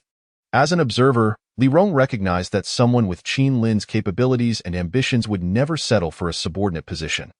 Likewise, Qin Lin did not intend to seize control through excessive violence. Otherwise, he would have acted long before. Even now, if he forcibly claimed power, no one in the Shanhao gang would dare to speak against it. Husband, the conflicts in the martial world can be perilous. Consider Han Song's fate. We have ear to think of. Li Rong embraced her husband from behind, her voice gentle, causing He Long to shudder slightly, weariness evident in his eyes. Life brings nothing, and death takes nothing. Now, you and our daughter are my only concerns. Enough. It's just a position of leadership. Once the Yaogu matter is resolved safely, I will pass the leadership to Qin Lin. He Long wrapped his arms around his wife. Realizing that power and wealth ultimately paled in comparison to the safety of his family, the herb gathering hall, Chao Fong excitedly approached Qin Lin. Brother Qin? No, from now on, I should address you as gang leader Qin. Chao Fong laughed heartily, bringing news of joy. Old Chao, what has gotten into you? Qin Lin set aside his medical texts, a hint of surprise on his face. A tremendous piece of news, Chao Fong said with a mysterious air. Today, gang leader, he unexpectedly sought me out, subtly revealing that after overcoming the crisis at Yaogu, he intends to step aside and let you take over as the leader at that moment. I too was in disbelief. But the demeanor of the leader didn't seem like mere bluster. Upon hearing this, Qin Lin remained largely unfazed. He had never intended to directly usurp He Long's authority. He merely aspired to be the unseen orchestrator. He Long would continue as the visible leader of the Shanhao gang. Perhaps Han Song's demise had spurred a change in He Long. This also elevated Qin Lin's perception of He Long. Recognizing his ability to gracefully withdraw from power without clinging to it, indicating that he was not a fool. Chapter 63. Kneel before me. The elders from the herb gathering arrived as scheduled. Taya, the fourth elder of the herb gathering, possessed innate late-stage power and oversaw the enforcers within the herb gathering. An undeniable figure of authority. His arrival instilled a profound sense of pressure among the members of the Shanhao gang. A show of force. The four companions beside Fu Huawen instantly narrowed their eyes, preparing to take action, when Qin Lin, smiling, gestured for them to remain calm. If he wished to put on a show, let him do so for a while. What a trivial matter. He Long's expression turned grave. The elder was clearly intent on humiliating the Shanhao gang. Elder Tai. He Long bowed in greeting, but Taya did not even spare him a glance. Taking his seat at the head of the table, behind him followed three disciples from the herb gathering, their abilities quite respectable, 2 first-tier martial artists and 1 super first-tier. As they entered the hall, they exuded an air of superiority, completely disregarding those present. The hall masters were left seething, unable to voice their anger. Taya's cold gaze fell upon He Long, and he reprimanded, Gang leader He, I trust you are aware of the reason for my visit. Let us not beat around the bush. Cease the sale of healing elixirs. Additionally, those few prescriptions are quite appealing. The herb gathering is very interested. Name your price. What? The entire Shanhao gang was thrown into disarray. It was outrageous to be bullied in such a manner. How shameless! Qin Lin, munching on seeds, scoffed, whispering to Chao Fong, how audacious of them. His words, though quiet, were heard distinctly by everyone present. Chao Fong felt an icy chill at Taya's murderous glare. Sensing a weighty pressure, Brother Qin, let's keep a low profile, Chao Fong murmured, his face falling. You insolent fool! Who do you think you are to be so brazen before my master? The super first-tier martial artist. Li Baifeng unsheathed his sword, his eyes radiating a fierce light. Witnessing this, Qin Lin couldn't help but reflect on a saying from his past life. Weakness does not guarantee a beating. It merely means I choose not to strike today. Absolute strength reigns supreme. Even the court could do little against these forces, turning a blind eye yet. A mere insignificant figure prancing before him was somewhat irksome. Before Qin Lin could act, Fu Huawen and his companions unleashed an overwhelming aura, sending Li Baifeng flying as if struck by a powerful blow. This scene left everyone in shock. Heilong's lips trembled, staring incredulously at the four formidable figures behind Qin Lin. All of them were innate experts. Their overwhelming presence engulfed the hall, leaving even Taya visibly astonished. How had a third-rate force like the Shanhao Gang suddenly produced four innate masters? At this moment, he could distinctly feel the four pairs of eyes fixated upon him. Chao Feng, having only met them briefly, was acutely aware of the oppressive force emanating from the individuals closest to him. He understood that these four were formidable, yet he had not anticipated their overwhelming strength. It seemed that Qin Lin had been well prepared. With this thought, Chao Feng felt a surge of exhilaration, his spine instinctively straightening. Here I stand, a lone innate master, against four of them. The advantage lies with me. Observing Li Baifeng, who appeared as lifeless as a beaten dog, Gu Qiliang wore a mocking smile. What are you, to dare shout at Master Qin like that?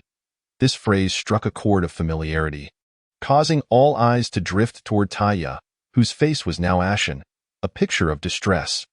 The collective gaze felt like a stinging slap across his face. At that moment, Qin Lin's voice resonated, tinged with reproach. Ah, old Gu, our guest deserves better than to be grievously harmed. Yu Qiliang immediately grinned.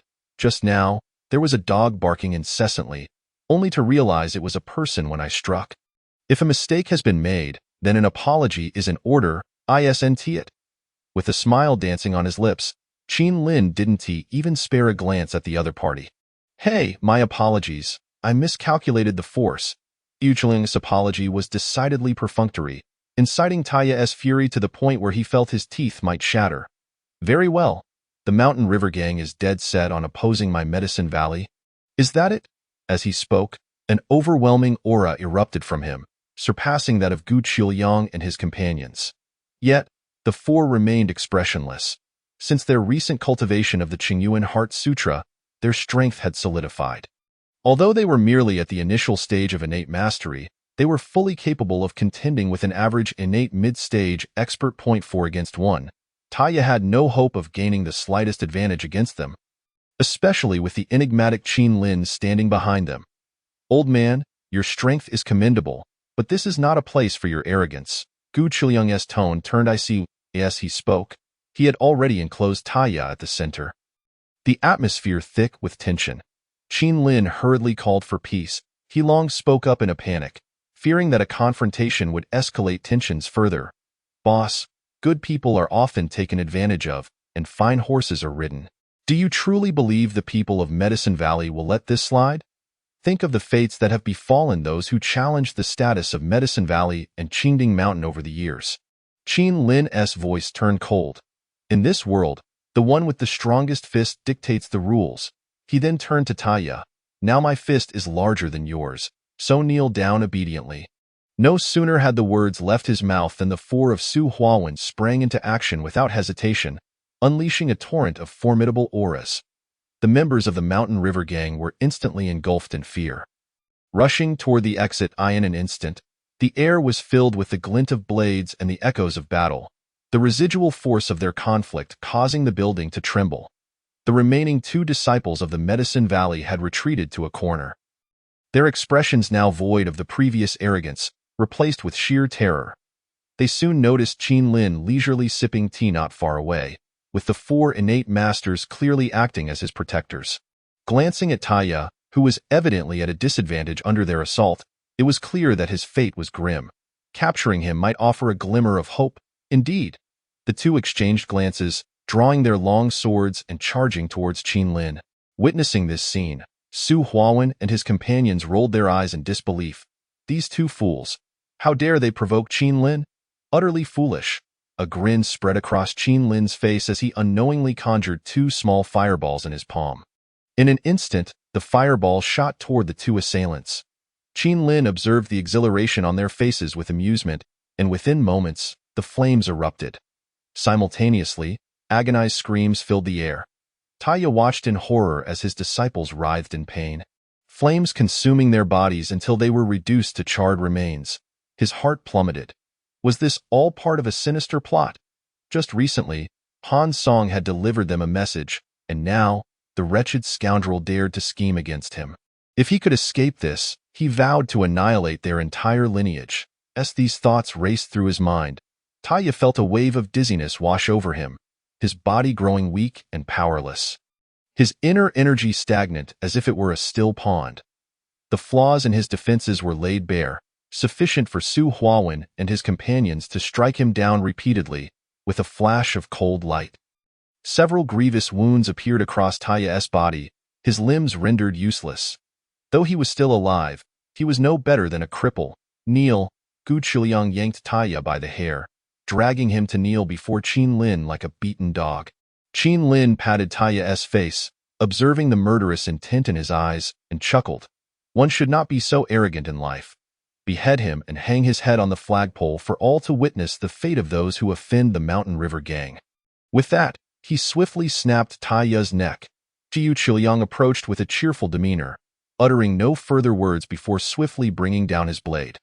Taya's head rolled away, his eyes forever wide in disbelief.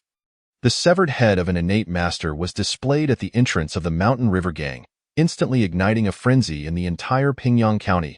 Chapter 64. Proactive strike. A third-rate sect daring to provoke a behemoth like the Medicine Valley? Such explosive news naturally drew the attention of numerous factions. Upon investigation, they realized that the Mountain River Gang had encroached upon the core interests of the Medicine Valley, preparing to challenge its dominance. At the same time, interest peaked in the pills concocted by the Mountain River Gang, which were reportedly superior to those of the Medicine Valley at the same price. It was a pity for such fine medicine. It seemed unlikely that this third-rate force could hold its ground, a leader of a top-tier sect side. The Medicine Valley wields immense power throughout the north, conducting business quietly. Yet, to provoke them invites a ruthless retribution. The death of an elder is no trivial matter. The Mountain River Gang may very well face annihilation. Unbeknownst to them, due to the death of the Medicine Valley elder, the Mountain River Gang had suddenly come under the scrutiny of various powerful factions, all keenly observing the subsequent actions of the Medicine Valley. As another principal figure in this saga, the Medicine Valley was taken aback. They could hardly believe that a third-rate force would dare to kill one of their elders. The Valley Master, Zhang Zizhu, openly declared his intention to eradicate the Mountain River Gang. 2 Masters, accompanied by 5 innate experts and 200 elite disciples, were dispatched without delay. Upon learning of this news, the Mountain River Gang was thrown into chaos. The Medicine Valley was a colossal entity they had never dared to offend. Now, having thoroughly antagonized them, the disciples were gripped by panic. Qin Lin, some have already begun to flee in secret. What are your plans now? He long expressed his deep concern, which far exceeded his ability to manage. Do not worry. Qin Lin remained remarkably composed, contemplating whether to utilize his primary account to gain experience or don the guise of the insect demon Han Li to directly annihilate the personnel of the Medicine Valley. After careful consideration, he decided that it would be best to use his primary account. After all, using a disguise at this moment could easily link the two identities together. The insect demon Han Li's signature abilities were insect control and body refinement. In contrast, the temporary account of Li Feiyu had gained some notoriety but lacked clear identification of techniques, which could be developed gradually later. As for his primary identity as the Mountain River Kidney King, his strongest abilities revolved around fire control and beast taming. He could unleash Dahe, whose combat capability, under his meticulous training, had become nearly equal to that of a grandmaster. Thus, it was settled. His primary account would focus on fire control and beast taming. Given his current prowess in fire manipulation, he could easily overpower a master, possessing a level of strength akin to that of a grandmaster. Such power would rank him among the elite even in the top sects of Zhao country. This was the Mountain River Gang's golden opportunity for fame. Rather than waiting to be attacked, it was wiser to take the initiative. After all, he was currently a pharmacist, and it wouldn't be excessive to claim proficiency in poison. Right? He possessed several types of poisons capable of killing grandmasters.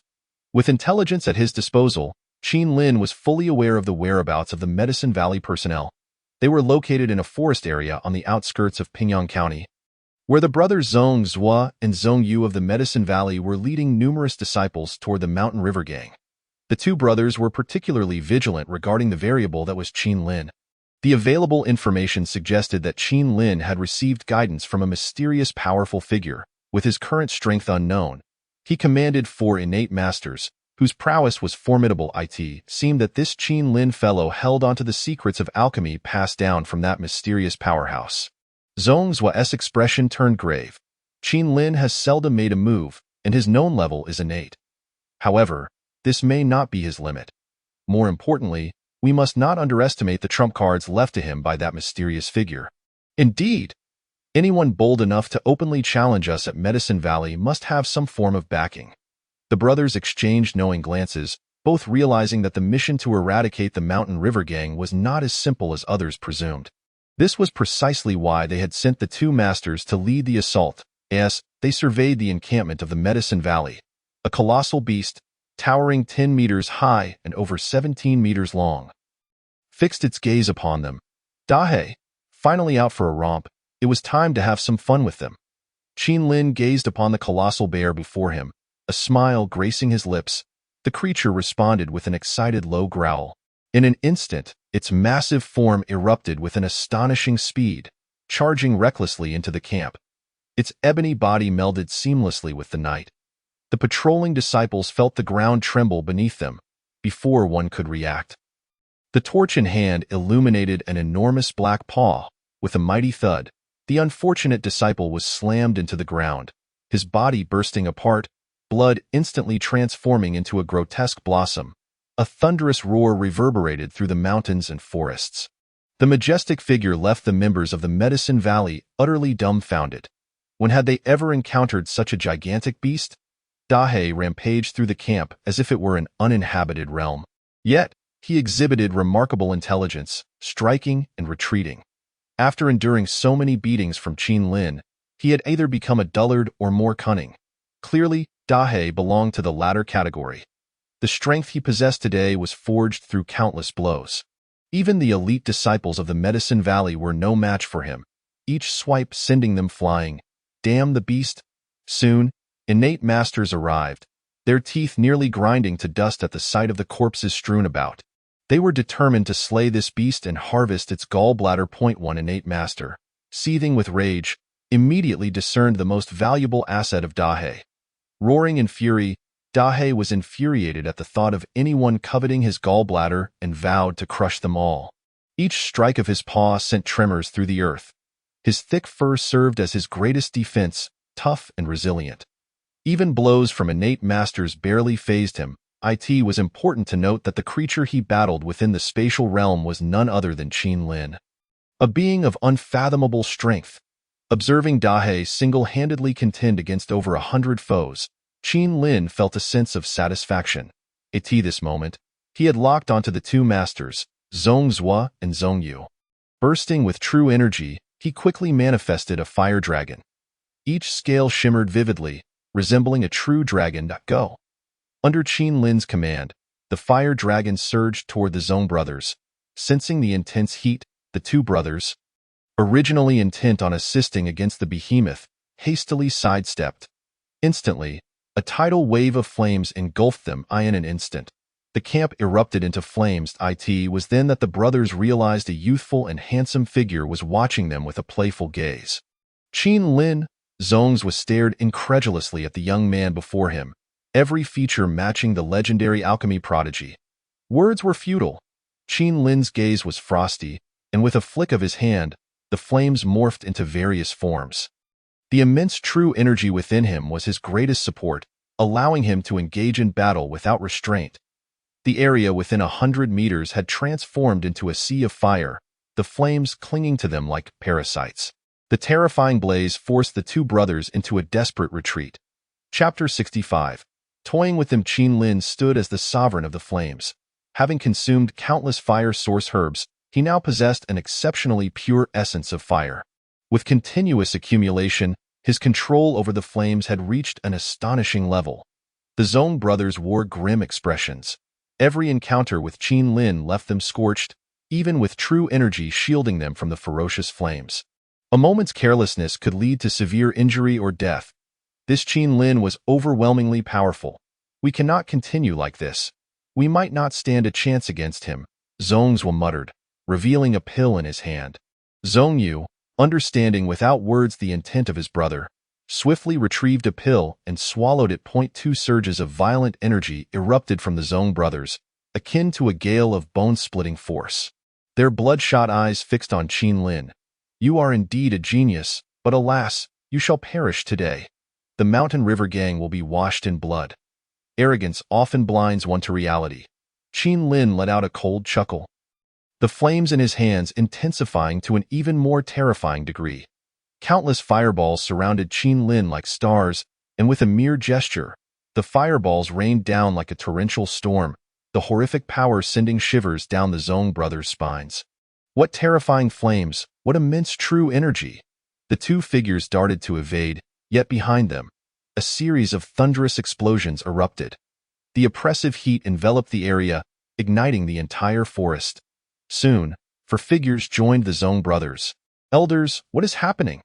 All 4 were innate masters, yet upon sensing the aura radiating from Qin Lin, their hearts raced uncontrollably. This presence was more formidable than that of the Zong brothers. This individual is exceedingly dangerous. We must unite our efforts. Zong's expression turned grave. Hearing this, the others dared not take it lightly, adopting combat stances, their vigilance directed at Qin Lin.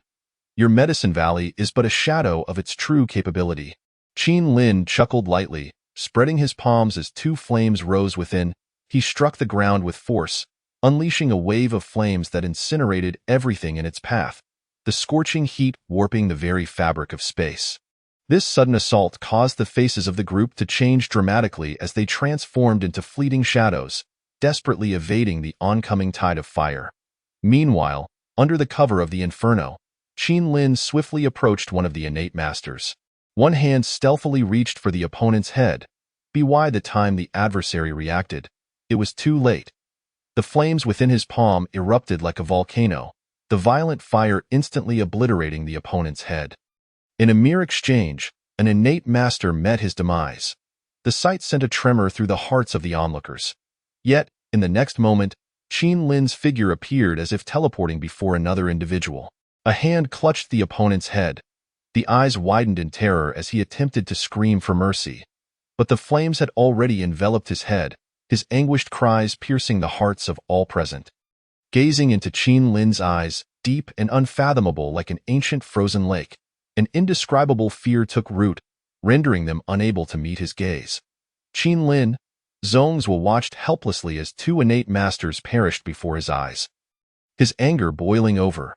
The Zong brothers had never anticipated that innate masters would be so easily crushed before Qin Lin, akin to squashing insects. All remaining individuals retreat. Without needing to be told, the 2 surviving innate masters were paralyzed with fear. They dared not engage Qin Lin any longer. Yet how could Qin Lin allow these individuals to escape? Attempting to flee? Did they seek his permission? In an instant, Qin Lin surged forward, pursuing the 2. Bastards! The Zong brothers gritted their teeth, channeling their true energy toward Qin Lin. As Qin Lin approached, the 2 innate masters were gripped by sheer terror. Zong Lao, save me! With a resounding crash, one was caught, his chest exploding. Flames rapidly consumed the remnants of his body. I told you, none of you shall escape. Qin Lin's voice was frigid, though he could not reveal his full strength at present. His control over fire, coupled with his speed, barely amounted to 30% of his true power. Even so, how could mere innate masters hope to escape his grasp? Like a phantom, he moved, and in the blink of an eye, Qin Lin's hand seized the back of one's neck. Snap! Save me! Witnessing the gruesome deaths of their companions, Zongzhou and Zongyu were pushed to the brink of fury. Beast! Their eyes burned with rage, the energy within them surging violently. Though the pills granted a temporary boost in power, that strength would ultimately wane. A radiant smile adorned Qin Lin's face. I wonder, once this power recedes, how many rounds you can endure in my grasp? You! The brothers' faces paled as they realized the opponent's intent to avoid direct confrontation. They had fallen into a state of complete passivity. Yet at that moment, Qin Lin had set his sights on the disciples of the Medicine Valley nearby. His true energy flowed unabated. The ability to clear the area with fire was no trivial matter. Gathering a colossal flame in his palm, he illuminated the night as if it were day. No, Zhong's pupils constricted, fully understanding Qin Lin's intentions. He sought to intervene. But Qin Lin's movements were swifter. The flames hurtled toward the Medicine Valley disciples who were besieging the giant bear. Boom. The soaring flames instantly engulfed a large number of elite disciples. Their screams echoing amidst the inferno. Dahe, as he sensed the tide turning, he unleashed his full strength. His enormous paw tore through the air like a scythe, swiftly rending apart those before him. Dahe, hold nothing back. Qin Lin's cold voice resonated through the skies, a chilling intent that sent shivers down spines. Roar. Comparable to a master-level behemoth, the speed at which it dispatches humans is terrifyingly swift. The prospect of organizing a resistance seems futile. As its massive form tramples forward, effortlessly overwhelming individuals in an instant. Moreover, with Qin Lin constantly maneuvering around the perimeter, the chance of escape is nearly non-existent. The inferno has engulfed the entire forest. Fleeing is becoming increasingly improbable. Kill, Zhongzhu and Zhongyo realize that the longer they delay, the more disadvantageous the situation becomes for them. They are left with no choice but to fight desperately for a glimmer of hope. I have stated before that your fates are already sealed. Now, observe closely how the disciples of the Medicine Valley perish before your very eyes. Qin Lin avoids direct confrontation with them in terms of speed. They can only trail behind him. As he turns to attack the giant bear, Qin Lin suddenly appears, compelling the two to focus and respond. Faced with a formidable opponent like Qin Lin, a moment's inattention could lead to instant demise. Soon, the two's energy begins to wane. How could this happen? Zhongzhu and Zhongyo, feeling the weakness coursing through their bodies, are left utterly bewildered. The effects of the medicine should not take hold this quickly.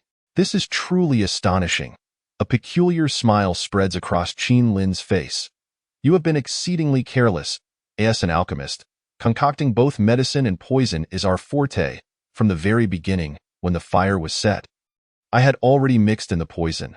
The thick smoke serves as the perfect cover. Despicable. In an instant, the two collapse, akin to sheep destined for slaughter. Though such tactics may lack honor, their effectiveness is undeniable. Chapter 66. Balance a sudden ambush. Half of the Medicine Valley's forces sent to eradicate the Mountain River Gang have been annihilated, with the two masters captured alive. When Qin Lin returns these individuals to Yu Mountain Town, the scene is utterly explosive. Capturing masters alive is a feat far more challenging than merely killing them. The extent of this achievement is incalculable. All spies who learned of this situation are left dumbfounded. The Medicine Valley has suffered a significant loss of face. He Long's lips twitch as he gazes at the kneeling Zhongzhu and Zhongyo in this moment. He clutches his chest, his heart struggling to cope. His gaze towards Qin Lin is exceedingly complex. It is clear that this young man is capable of stirring up trouble, and the so-called gang leader has become entirely ineffective. Now, the conflict has escalated beyond repair. Previously, only one innate master was slain, but now 6 have perished. The Medicine Valley has not only lost its dignity but has also suffered severe damage to its Strength .7 innate experts, who served as the backbone, have perished, and 2 top-tier combatants have been captured. The power of the entire mid to high echelon has been halved. The prospect of fighting back seems bleak. Should 2 more masters fall, the Medicine Valley will undoubtedly tumble from the ranks of top-tier forces. He glances at the surrounding hall masters, their eyes fixed on Qin Lin as if he were a deity. He Long lets out a wry smile, realizing that if he were to remain in this position, the group below might very well overthrow him. A grand banquet ensues, with all attendees departing in high spirits. He Long, feeling conflicted, approaches Qin Lin. Congratulations, He Long genuinely states. Qin Lin looks at him with some surprise. Uncertain of the reason for the encounter, to his astonishment, He Long continues with a resigned smile. To be honest, your sudden rise has left me quite troubled. Yet, witnessing you lead the Mountain River Gang to greater heights fills me with immense joy. Therefore, Qin Lin, I hope you will take on the role of gang leader. With an earnest expression, He Long adds, since the founding of the Mountain River Gang, I have devoted my life to it. I hope you can guide it to a whole new pinnacle. Qin Lin momentarily finds himself at a loss for words. He did not expect He Long to so willingly acknowledge his position. And with such sincerity, are you serious? Indeed. He Long's gaze is resolute. Please do not refuse. Very well. Qin Lin nods slightly. He is not one to be overly sentimental. However, I hope you will assist me as the vice leader of the Mountain River Gang. Now it is He Long's turn to be incredulous. How grand are your aspirations?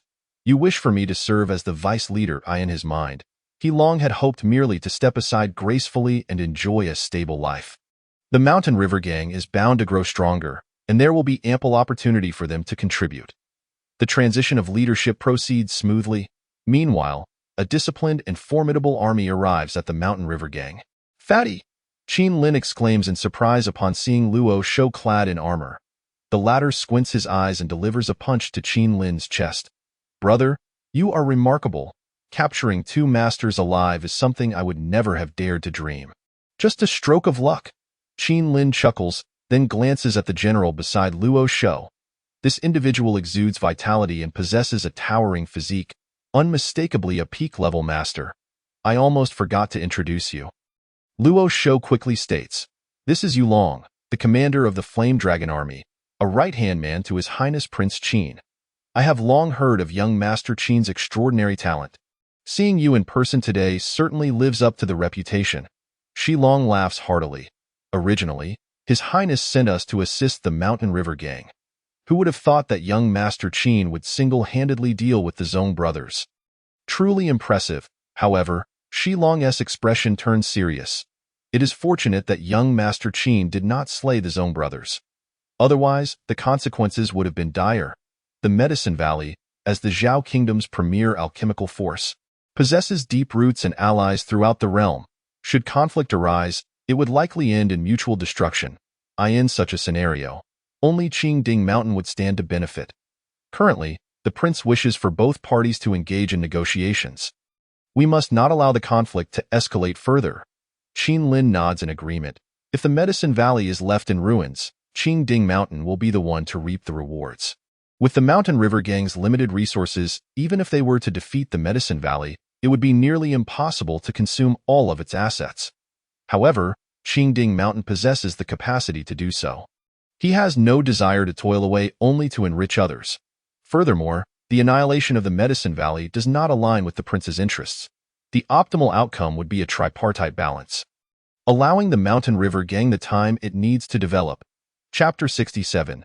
Negotiations. The 2 brothers have not met for quite some time. Luo Shou drinks heartily from a flask, his face radiating joy. Once, I dreamed of becoming the next leader of the Mountain River Gang, yet here I am, the son-in-law of the prince, and you have directly taken the position from my master. Truly, the world is unpredictable. Luo Shou reflects with a sense of wonder. Qin Lin calmly observes the rotund figure. You do not appear as cheerful as you seem. Indeed, Luo Shou's smile fades, replaced by a hint of sorrow. Brother, being the prince's son-in-law is no easy task. Although I am currently entrusted with significant responsibilities by King Qin, many regard me with disdain, believing that all of this is merely due to the king's favor. Numerous individuals covertly conspire against me. My brother, I find myself in a predicament that I cannot articulate. As he spoke, the stout man took another hearty gulp of wine. Furthermore, both Rower and my mother-in-law are not faring well within the royal residence. With the demise of the king's only son, we have been subjected to targeted hostility since our arrival at the palace. This old woman hails from a powerful lineage, and even King Qin must treat her with utmost deference. Thus, when Rower and her mother face adversity, the king turns a blind eye. Were it not for my continued significance, their plight would be even more unbearable. By the way, in a few months, I shall become a father. As he concluded, A gleeful smile re-emerged on Luo Shou's face, brimming with pride. Old Qin, we are of similar age. It is high time you consider marriage and starting a family. I would not want to find myself a grandfather while you remain a bachelor. Qin Lin rolled his eyes and promptly raised his middle finger. Brother, we are comrades. Henceforth, your child must allow me to be the godfather. Qin Lin's tone was nonchalant. Luo Shou's family is enduring hardships within the palace, and his circumstances bear some responsibility for that. Now that he has ascended to the position of the leader of the Mountain River Gang, it is merely a matter of time before the gang becomes a formidable force. Moreover, his combat prowess now rivals that of a master, if not a grandmaster. If Luo Shou's child recognizes him as a godfather, King Qin would have to contemplate the implications seriously. I trust that Luo Shou's family will fare better at the palace. After listening, Luo Shou fell silent for a moment and nodded. Thank you. There is no need for such formality between us. Qin Lin remained unfazed, tossing a jug of wine in his direction. Luo Shou caught the jug and pondered for a moment. Old Qin, what do you think of King Qin as a person? Qin Lin cast a surprised glance at him, uncertain why he suddenly shifted the conversation to the king. Yet he replied, quite formidable, both in strength and strategy. It would not be an exaggeration to say he wields absolute power in the north. Such conduct is unbecoming of a prince, indeed. I did not expect you to notice. Luo Shou chuckled wryly. As his son-in-law, I have come across much information. My esteemed father-in-law harbors grand ambitions, immense ambitions. Now that I am tied to him, I must confess that I find it challenging to sleep soundly each night. Observing Luo Shou vent his frustrations, Qin Lin silently lamented the unfortunate fate that had befallen him. Did you know? Luo Shou spoke in a somber tone.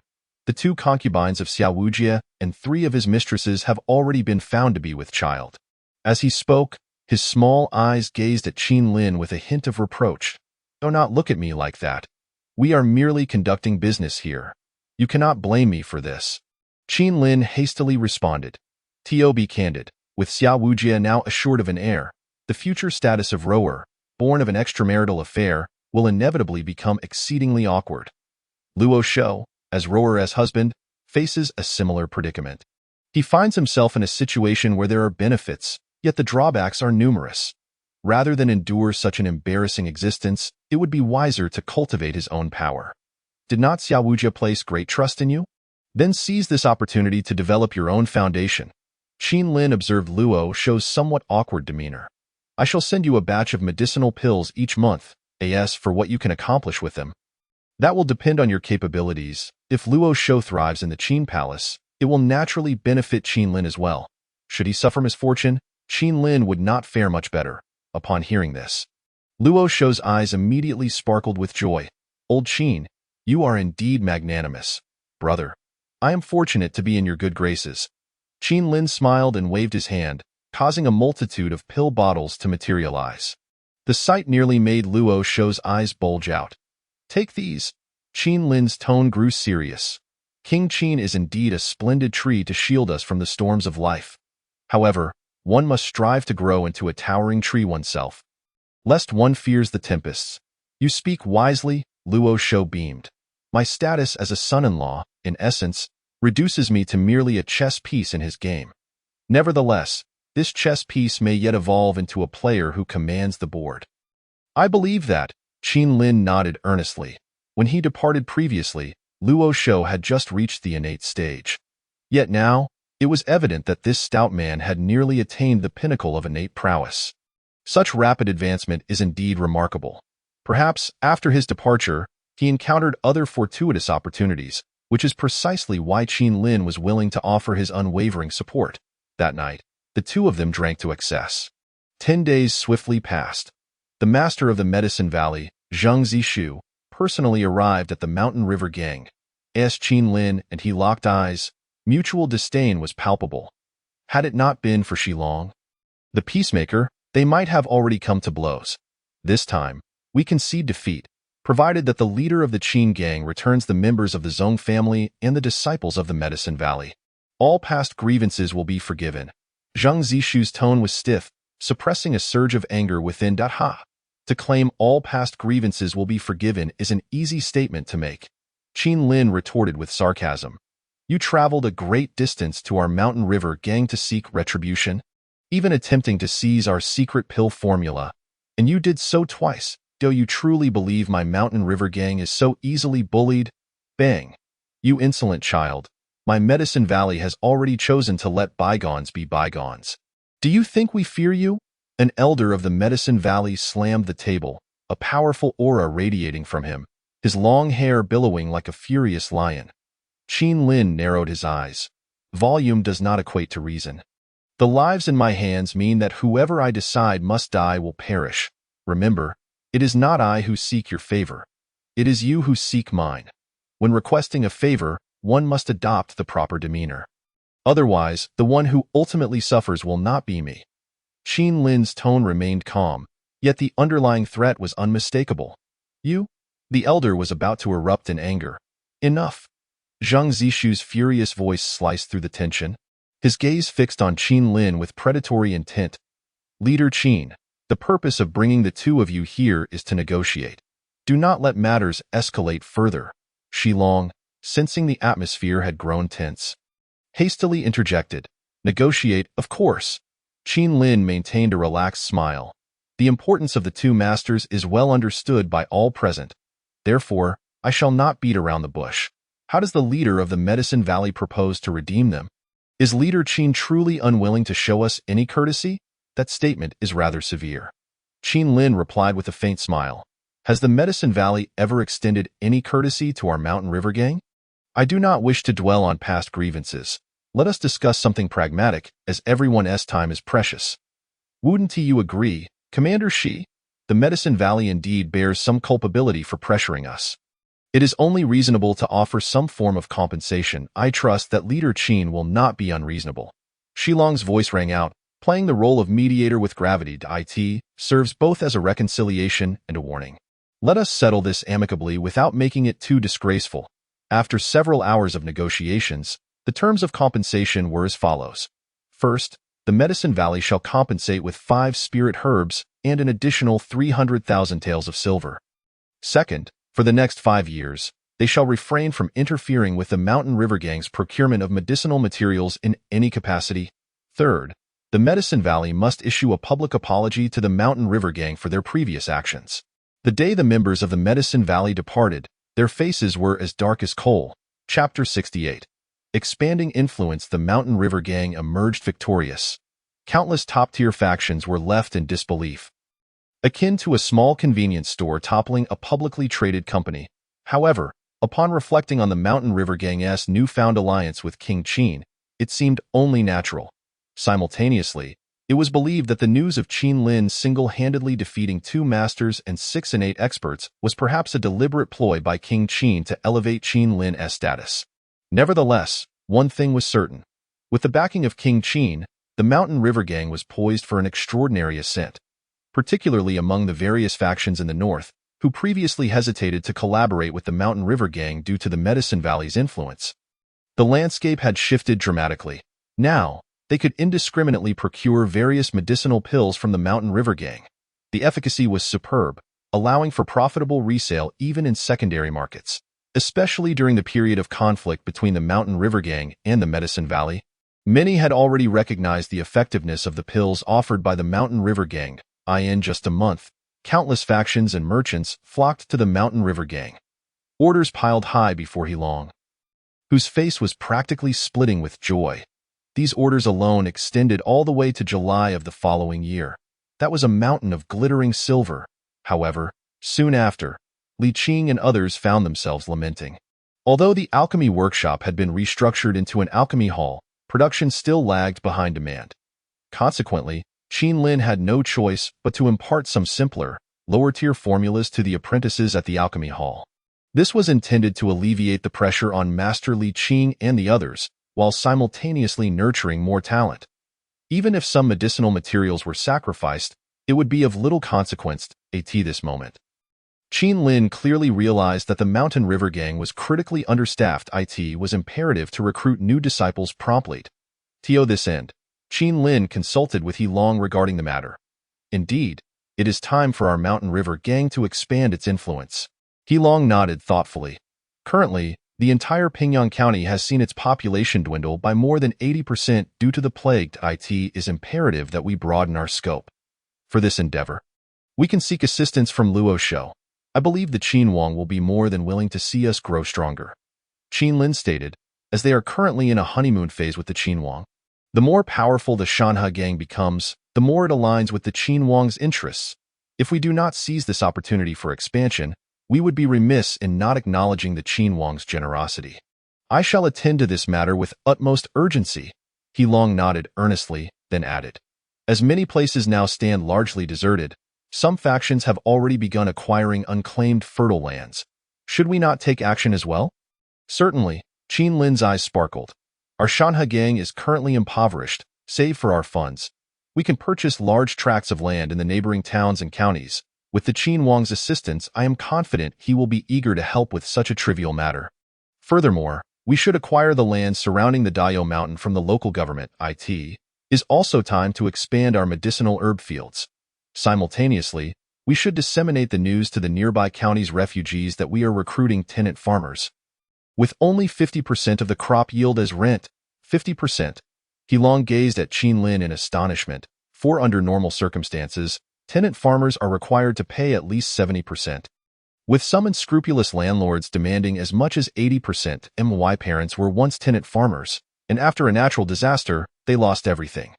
This could be a benevolent act, helping our Shanhe gang to accumulate some reputation and garner more supporters.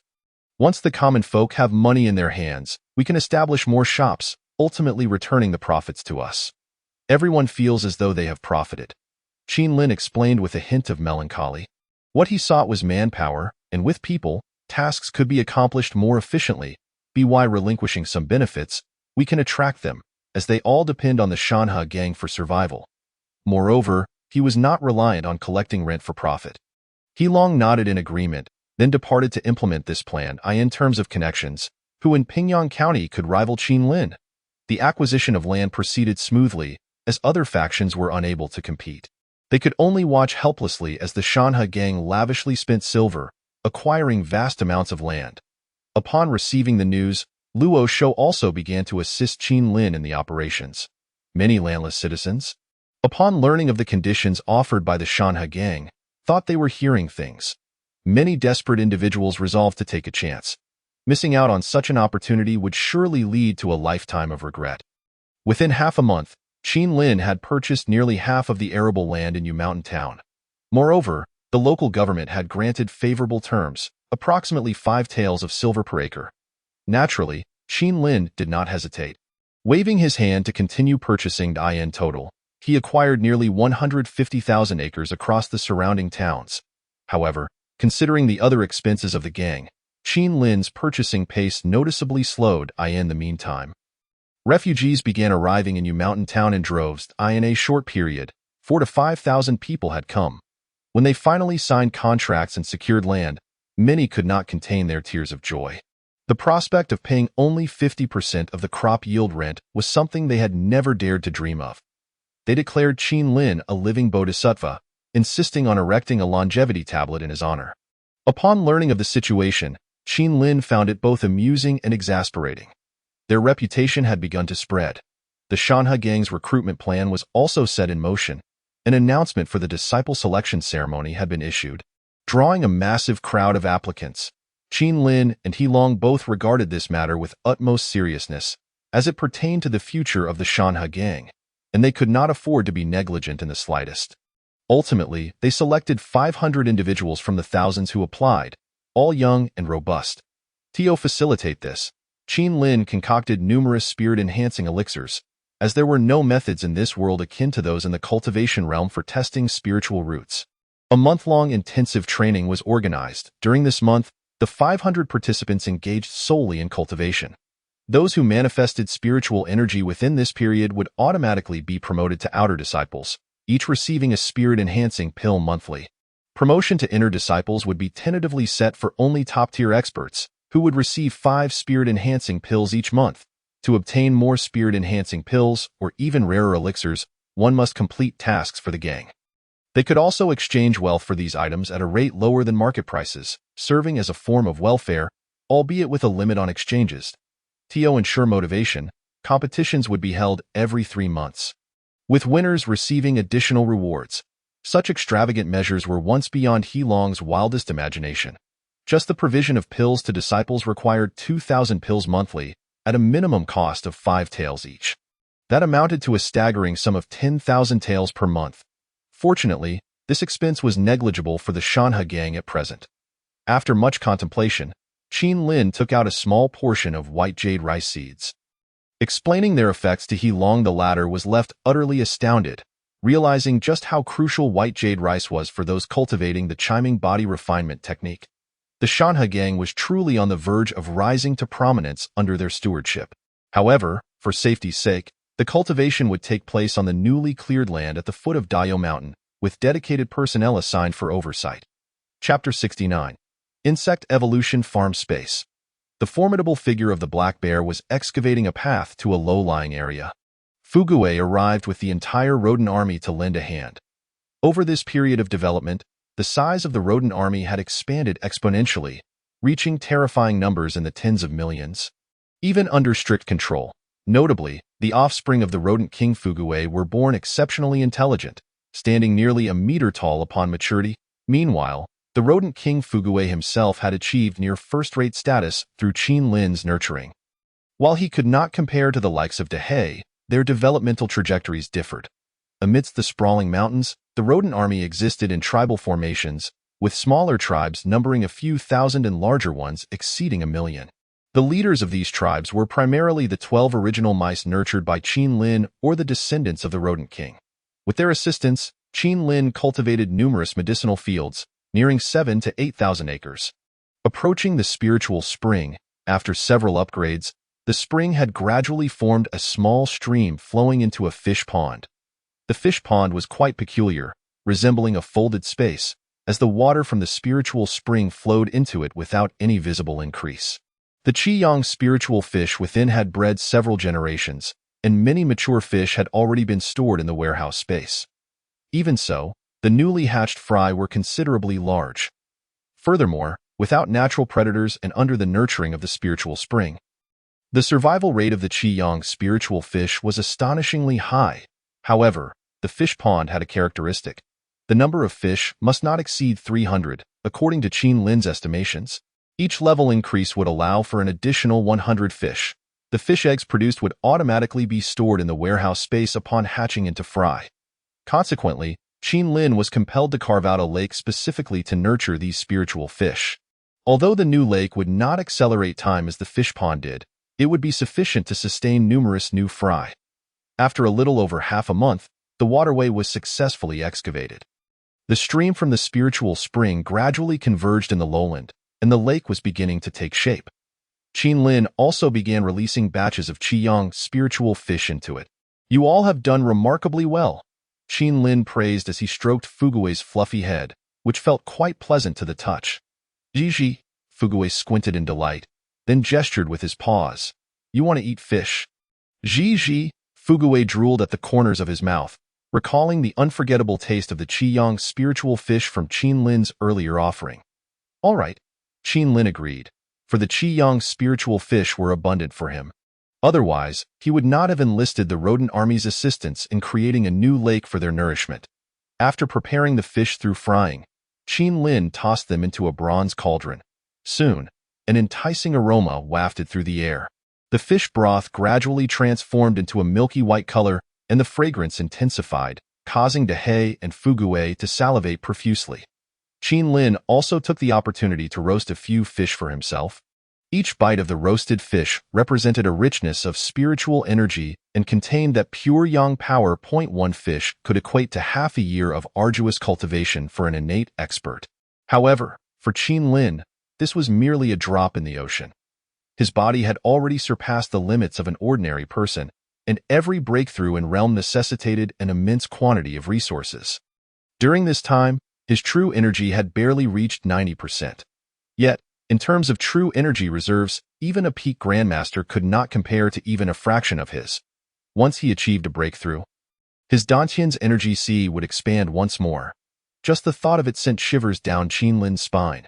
However, The silver lining was that while the bottlenecks in cultivating the Jiuan Nirvana technique were challenging, they could be surmounted with relative ease. Oh well, Qin Lin sighed. Though each realm's breakthrough is slow, my combat power will not be significantly affected. He could only imagine how others would react if they knew of his situation. They would surely scoff at him. Your breakthrough speed is slow. How many people in this world would be left bloodied and bruised? December. Huang Yuan and his companions, after several months of rigorous training, have developed their prowess to a level that can be regarded as exceptional even among first-rate masters. The innate experts such as Fu Huan have also made significant breakthroughs, thanks to the substantial resources poured in by Qin Lin. They have all ascended to the mid-stage of the innate realm, with Fu Huan on the verge of touching the threshold of the late innate stage. Returning to the Shanhua Gang, this marks their first official appearance after months of preparation, and their first-rate cultivation level has left everyone in awe. Simultaneously, this has filled the void left by the inner disciples. The first to feel the pressure are the Hall Masters, who, despite Qin Lin's assistance, find their own strength barely surpassing the super-elite level. If this continues, they may well lose their positions as Hall Masters. Thus, the competition begins one by one. They are dedicating themselves to arduous training. He Long, feeling somewhat less pressure, has successfully broken through to the innate realm with Qin Lin's help. He has also made slight advancements in body refinement, with his one-arm strength exceeding 10,000 pounds. His sheer physical power now rivals that of an ordinary innate master. However, this is still insufficient. As the vice leader of the Shanhua Gang, such strength is entirely inadequate. Qin Lin has issued a direct order. Resources will be plentiful, but he must break through to the master level within a year. He Long can only manage a wry smile at this. He now finds himself in a state of painful yet joyful struggle. Apart from managing gang affairs, most of his time is devoted to intense training. His wife is increasingly displeased, wearing a long face every day. Consequently, he sought out Qin Lin to request a golden Saint pill. Upon learning of the situation, Qin Lin decisively produced several large bottles of body-nourishing elixirs. The latter left, clutching a substantial haul, blissfully heading home to conceive. In the realm of space, Qin Lin continuously hones his martial skills. Even when suppressed to the same level as Fan Wenjue, he can effortlessly defeat his opponent within 10 moves. During this period, Fan Wenjue, a master on the brink of the Purple Mansion realm, has been subjected to such relentless torment that he begins to question his existence and his resolve crumbles. Although he has been growing stronger, Qin Lin's rate of progress is evidently swifter. In every aspect, he is able to completely overwhelm Fan Wenjue. The latter, now mentally distressed, gazes blankly, prompting a sigh of sympathy from Qin Lin. Perhaps it is time to grant him a merciful end. Approaching his opponent, Fan Wenjue seems to sense his fate, a look of relief spreading across his face. With a resounding thud, Qin Lin strikes Fan Wenjue's head with a palm, resulting in instant brain death. Transcending time and space, Qin Lin carries Fan Wenjue's lifeless body to a colossal insect nest. The red-tailed queen's size has dramatically increased during this time, her body reinforced by the Earth Origin fruit, propelling her strength into the upper echelons among Qin Lin's many pets, approaching the innate level. Each of her offspring, upon maturity, will rival third-rate masters. Though seemingly weak, they are indeed formidable. It is noteworthy that her daily egg-laying capacity easily surpasses 10,000. With a significant resource influx, this could reach 100,000 or more. However, to maintain ecological balance within the space, the number of redtails remains at a controllable level. Upon Qin Lin's arrival, the queen exudes a palpable excitement. Tossing Fan Wenjue's body to her, Xiao Hong, this is a gift for you. Devour him, and I believe you can successfully break through to the innate level. Qin Lin smiles faintly. The growth of the red-tailed poison insect inherently requires a substantial amount of blood and flesh, and a master on the brink of the Purple Mansion possesses a vast reservoir of vital energy. An ecstatic sensation reverberates within Qin Lin's mind. After consuming the flesh, the queen's aura fluctuates violently, her life force entering a peculiar state, seemingly evolving towards a higher form. Chapter 70.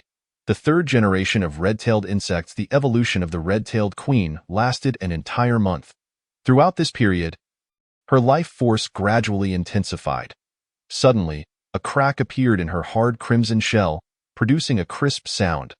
Within the shell, a white jade-like figure writhed, and the fissure continued to widen, a gigantic insect, resembling its former self by 7 parts. Emerged from the shell, akin to a jade sculpture, exuding a certain translucence. The evolved queen's size has nearly doubled, with her front limbs transforming into razor-sharp claws, thereby enhancing her offensive capabilities. Her abdomen and tail have also significantly enlarged,